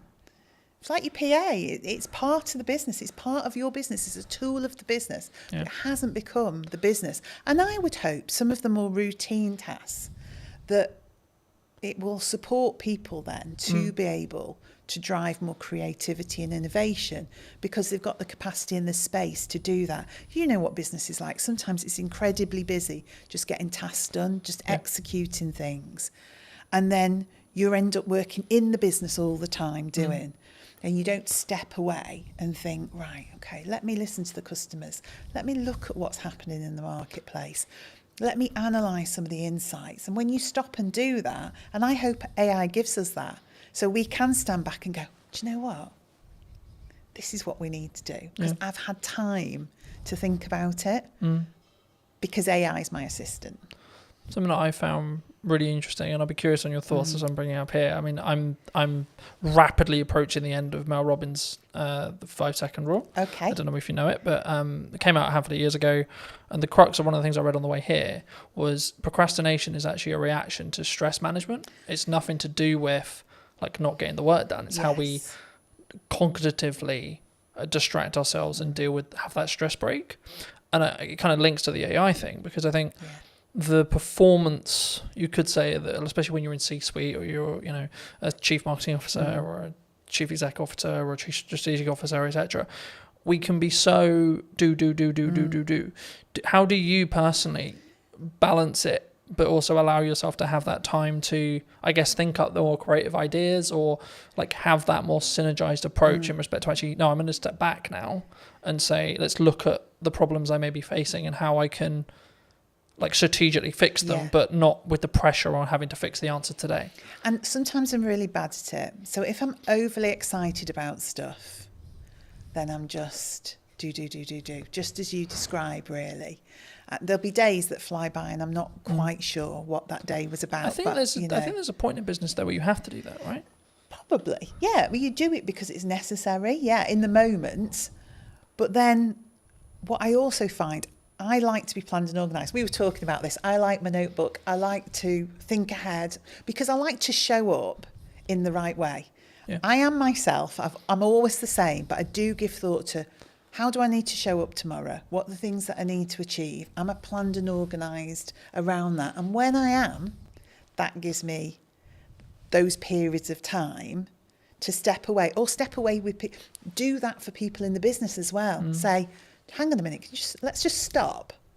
Should we just go and grab a coffee or should we go for a walk? Because we probably just need to think this through a little bit. Is that an environment thing, do you think, as well?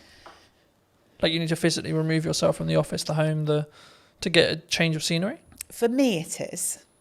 And I probably use that with other people. Now, whether that's everyone's reality, I don't know. But I am one of those, when I got home and walked the dogs at the end of the day, that's where things would come together. So all the strands from the day that all seemed very sort of disparate and all over the place would come together and I'd think, right, that's what we need to do. But we talked about this in work the other day, actually, creating space, going for walks, having hours of the day where people put down their keyboards, they put down and we do something different. And whether you want to call that a team exercise or just chilling out and having a coffee, but forcing people in a way to have space. Because your natural reaction is you're being paid to do a job. You see yourself as, I must be productive. I need to be able to demonstrate the things that I've done. But that's not the case. What you need to be able to demonstrate is an understanding of what the most important and priority things that we should be doing. Not that you've done 100 things, that you picked the 10 most important things and did those. And do those well. And do them well, yeah. But don't do, like we said before, don't do them so well you don't actually deliver on anything. But, do them well. I think you need to personally ask yourself, I mean, I'm looking at it as to say, like, I can focus on 3 main things, right? And that's what I'm really leaning into across 3 months, 3 things. Yes. Right? And it's like, right, the podcast, client delivery, and the event. Yeah. That's it. You've got nothing else. You can't add anything else. And it's not that I don't have other ideas. I do. Yes. But it's actually, if I'm going to get what I want from this and I'm going to make this 1% improvements, I have to focus on those 3 things. So how do you, because to me it's capturing the ideas, isn't it? And that I think is the strategically important bit. I think you can, and I believe part of my role is to help people focus on the key things, because I think you are in control of your role and your business, and we've got 26 people there. One of my jobs is to help them prioritise what we need to be looking at and when, but capturing the creativity, not allowing ideas to disappear because we're busy, always making space to go back to things, to reconsider them. And even if in 6 months' time it still isn't right, to reconsider them again. Because what do they say? There isn't any bad ideas. No, it's just about timing. Yeah. And, you know, I mean, the simple answer of like, how do I do it? I have a set of like what I call my command notes or like top end notes. Okay. Whenever I have an idea, I put it down. Don't care how I'm going to use it, don't know where I'm going to use it, etc. I'm like, I don't have the time to focus on how to build that out yet, but I don't want to lose it. Yeah. The other way, building off the AI side, is utilize chats in ChatGPT, for example, especially if you have a conversation in that chat, it will be able to, as in physical conversation, as in you're typing, or actual conversation, you'll be able to then refer back to it. So if you say, hey, ChatGPT, for the next 3 months, I can't really focus on this thing, but actually it's a really good idea, I'm going to come back to you in the future. Can you kind of make a highlight list or make a reel or etc., or make a summary of like my thought process now? And so when I actually have the time to give the focus, I can then do that. And then what you do is you just brain dump. And I love that, because I am a notebook. You see my notebook there? I am a notebook girl. If you ask anybody in the office, I mean, I have strategically coloured notebooks. I lost my orange notebook the other day. I thought the business was going to completely go off a cliff because I'd lost the orange notebook. But that's me. I love to capture those notes. I sit in meetings, I listen to people. I'm thinking, oh, good point, good message, good.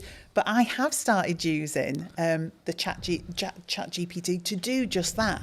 So I just sit and chat to it.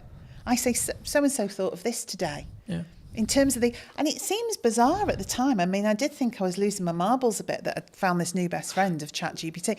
But I did. And I systematically would go through and think, right, idea. Don't lose it. So now I'm developing a combination of my old way of thinking, get it down on paper because that really works for me. But now capture it somewhere where it can't be lost. Yeah.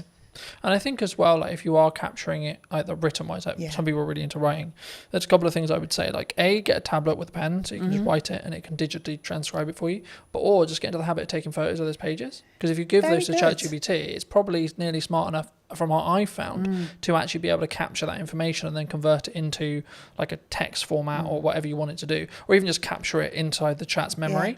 I like that, because I'm a paper and pen girl. I really am. It's meaningful to me to put words on paper. But that might be actually, that's how your brain's wired. Yes. And actually that might be your good idea. Yeah. And that's where your ideas flow. But then like in the result where you do lose your notebook, if you're also backing it up through ChatGPT's like chat memory, like you could just have one called idea dump, for example, right? And every single time you write a page in your notebook, take a picture of it. Yeah. And then tell ChatGPT, I'm going to refer back to whatever the note is. Can you bring this content forward whenever I ask for it? And it's how you then, and this is an example of like how to leverage AI rather than being scared of it. Yeah, and I think that is just it. And it's funny that naturally using ChatGPT in that way worked for me. And also that ability then for me to create patterns, trends and insights from it, because I will go back and say, are there any common themes? And I didn't know if it would work or not. You never know if these things are going to work. So can you see any patterns, any common themes, anything that's coming together as one cohesive idea? And it's so good at that in terms of analysing and pulling out insights. Because I would go back, I mean, and this was an arduous task, I'd go back notebook, highlighting things in different colours, pulling strands together, generating one idea from 20 thoughts. AI is really good for that. Yeah. But again, I think it's an assistant tool. I don't think it's going to necessarily replace us. I mean, the trend sort of changed and it became this, someone who's utilising AI is going to take your job rather than the AI itself. And I think that's a more positive or more real reality of what we're going to have in the next 10 years. I think so. To be honest. And things change, don't they? Things always evolve. You know, industries change, the way we work changes. But our minds are amazing. We've just got the power to adapt and do things in a different way with the support of that new way of working. But I found because it's taking the grunt work away or allowing me to document things, etc., I then can have the more creative thinking process because my bandwidth is like opened up in that respect, and I can sort of play around a little bit more with what works and what doesn't, and like what ideas work and what, and I can ideate them a little bit deeper. Yeah. I think one thing that came to mind then, and this is why I think being the strategy officer is important, is probably one thing we need to think about. One thing I think about is everyone in the office is using ChatGPT or something similar, but I have to keep our voice as the Eden voice and the Eden brand. So that's what then becomes important in terms of us and the team, because again, we could all go off with our voice thrown into ChatGPT. What it gives you back then starts to become... But I think it's a mirror, right? Yeah. And I think when we blame it, oh, it's a bit robotic, oh, it's a bit this, oh, the words aren't, it's like, oh, you put it, you did the prompt, you did the... Yes. But I think, I mean, as a more generalised question, I guess, do you think that we don't look at ourselves in accountability-wise as an over, not even necessarily AI, but as an overarching kind of like as a person when we see something maybe goes wrong, like more generally? Like, what, that people as a whole we don't take accountability themselves, or do you think that's rarer? It's easier to go, it's your fault. Yeah, we don't always want to take accountability. If you're asking if we do, I think you know when you're accountable for something. Yeah. That doesn't mean you don't try and deflect that accountability. But normally, if you work it through with somebody, you can get to a place where you understand what role you had in that. And again, that's something I have to do, because I think part of my role is clarity. And I think clarity is caring for people. So getting people to a place where they do understand their accountability and they do understand... There's also needs to be a proven place of safety, right? Well, yeah, definitely. But that's how it should be, isn't it? It should be a place where people can make mistakes. Because it isn't like, hands up, I made a mistake, oh shit, my job's gone now. No. It's actually, no, hold on, we're all going to make mistakes, and that's okay. How do we learn from it? We've made a mistake. You know, we have done... We've put tons of effort. We're relaunching it again, but we did a Try Before You Buy campaign. And we got quite a few little bits wrong in that. So that campaign did not deliver as it should have done. Now, we've learnt from that and we're relaunching it. But at the time, nobody wanted to hands up where the... So I just said, we've made a mistake. This team here, we're the project team. We didn't do it well enough. We weren't aligned. We weren't working together in a way that we were picking some of these things up. So you may have had that ultimate last part responsibility to deliver on that or to create that but actually fundamentally it was a project. Yeah.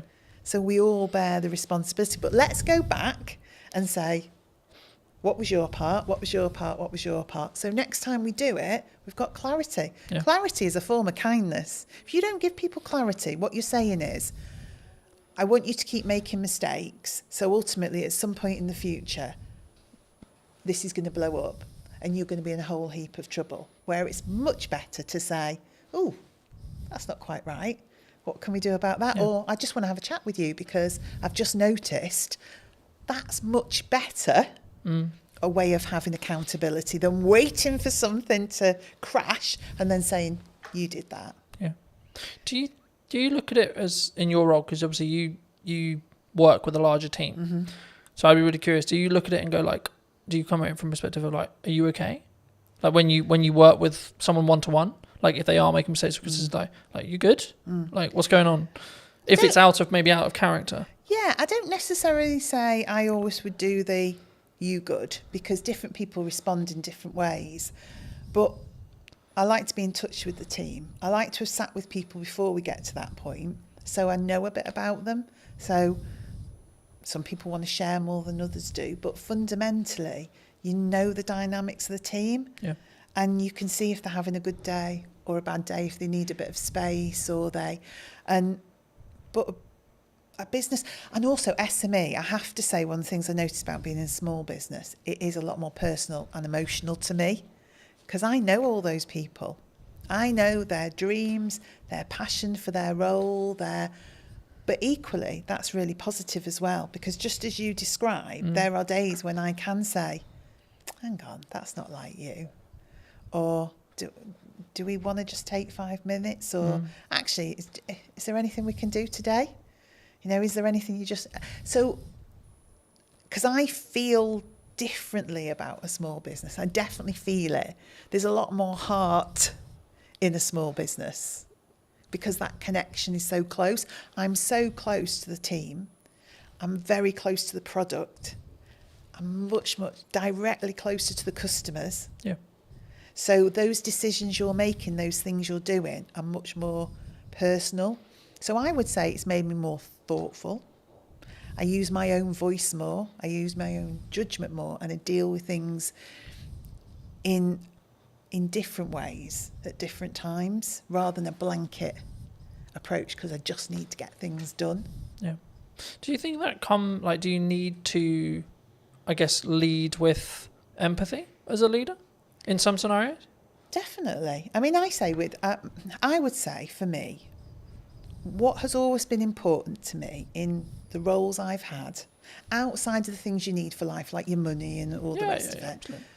is building a strong team and a strong set of people and individuals.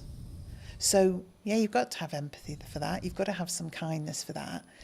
You've also got to you want to drive people. So motivationally, you do want to stretch and challenge people. So it's equal hands of empathy, kindness and support, but drive and challenge and creating a buzz in people where they can see a future and they can start to really push themselves forward. So I think it's in equal measure, really. Yeah. I think sometimes we don't necessarily look at the empathized way of looking at it. I mean, I think we'll wrap up soon, but do you think people are purely just, you're here to do a job? Like, could that be the approach? Like, it can be very, like, I'll use the term like maybe domineering or led or like very pushy in that respect. Like, you're here to do a job, get the job done. It definitely could be, couldn't it? And I think we all have to admit there are times where you just want somebody to get something done. 100%. And actually, is it more of an ebb and flow? Yeah, in some scenarios, you need to lead with candor and you need to lead with empathy. And in other scenarios, you're like, come on. Yeah, because you're also thinking sometimes the mentality of just get it done is because you know what the impact of that is going to be for other people and other things if that isn't done. Yeah. So it is empathetic, but in a different way, because you can see the end result of that not happening. So say we get something wrong. We've got someone who's relying on our food, getting to them on a certain day for their pet, who's always at their food, has a health condition, and logistically we get something wrong. My view is I have to help that person. So in that moment, you just need to get that done.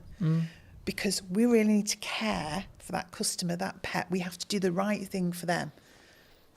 Then we'll stop and say, right, okay, could we have done that differently so we didn't have to get to that point where we had to drive somebody to get that done? Yeah. But there are moments where it's right, but most of the time that's a result of not having done the hard slog in the first place, that you got there. Yeah. For people who may be interested in connecting with you, seeing more of your work, seeing what you're doing at Eden, where's best for people to connect with you? I guess I would say social media, Eden-wise, and then message me via there. So if you go onto Instagram, Eden, throw a message out. Because we're all in the office together, I will pick that up and see it. We're so easy to contact. I am on LinkedIn. I have to say it's not my favourite forum. So I'm much happier to see messages come through on that social media platform, and then I'll be in touch. Fabulous. If you were going to talk to the person who was in corporate maybe 10 years ago, 15 years ago, and you give them this advice today, what would you say to them? Gosh. As a final thought. Allow people to have a voice. We all care about business at whatever level we work and are operating in that moment, and let that individual have a voice. That would be my message. Thank you so much for watching. If you did enjoy this episode and would like to see more like it, make sure to be subscribed. Let me know in the comment section down below if you enjoyed it and what your clear takeaway was, and I'll see you very, very soon.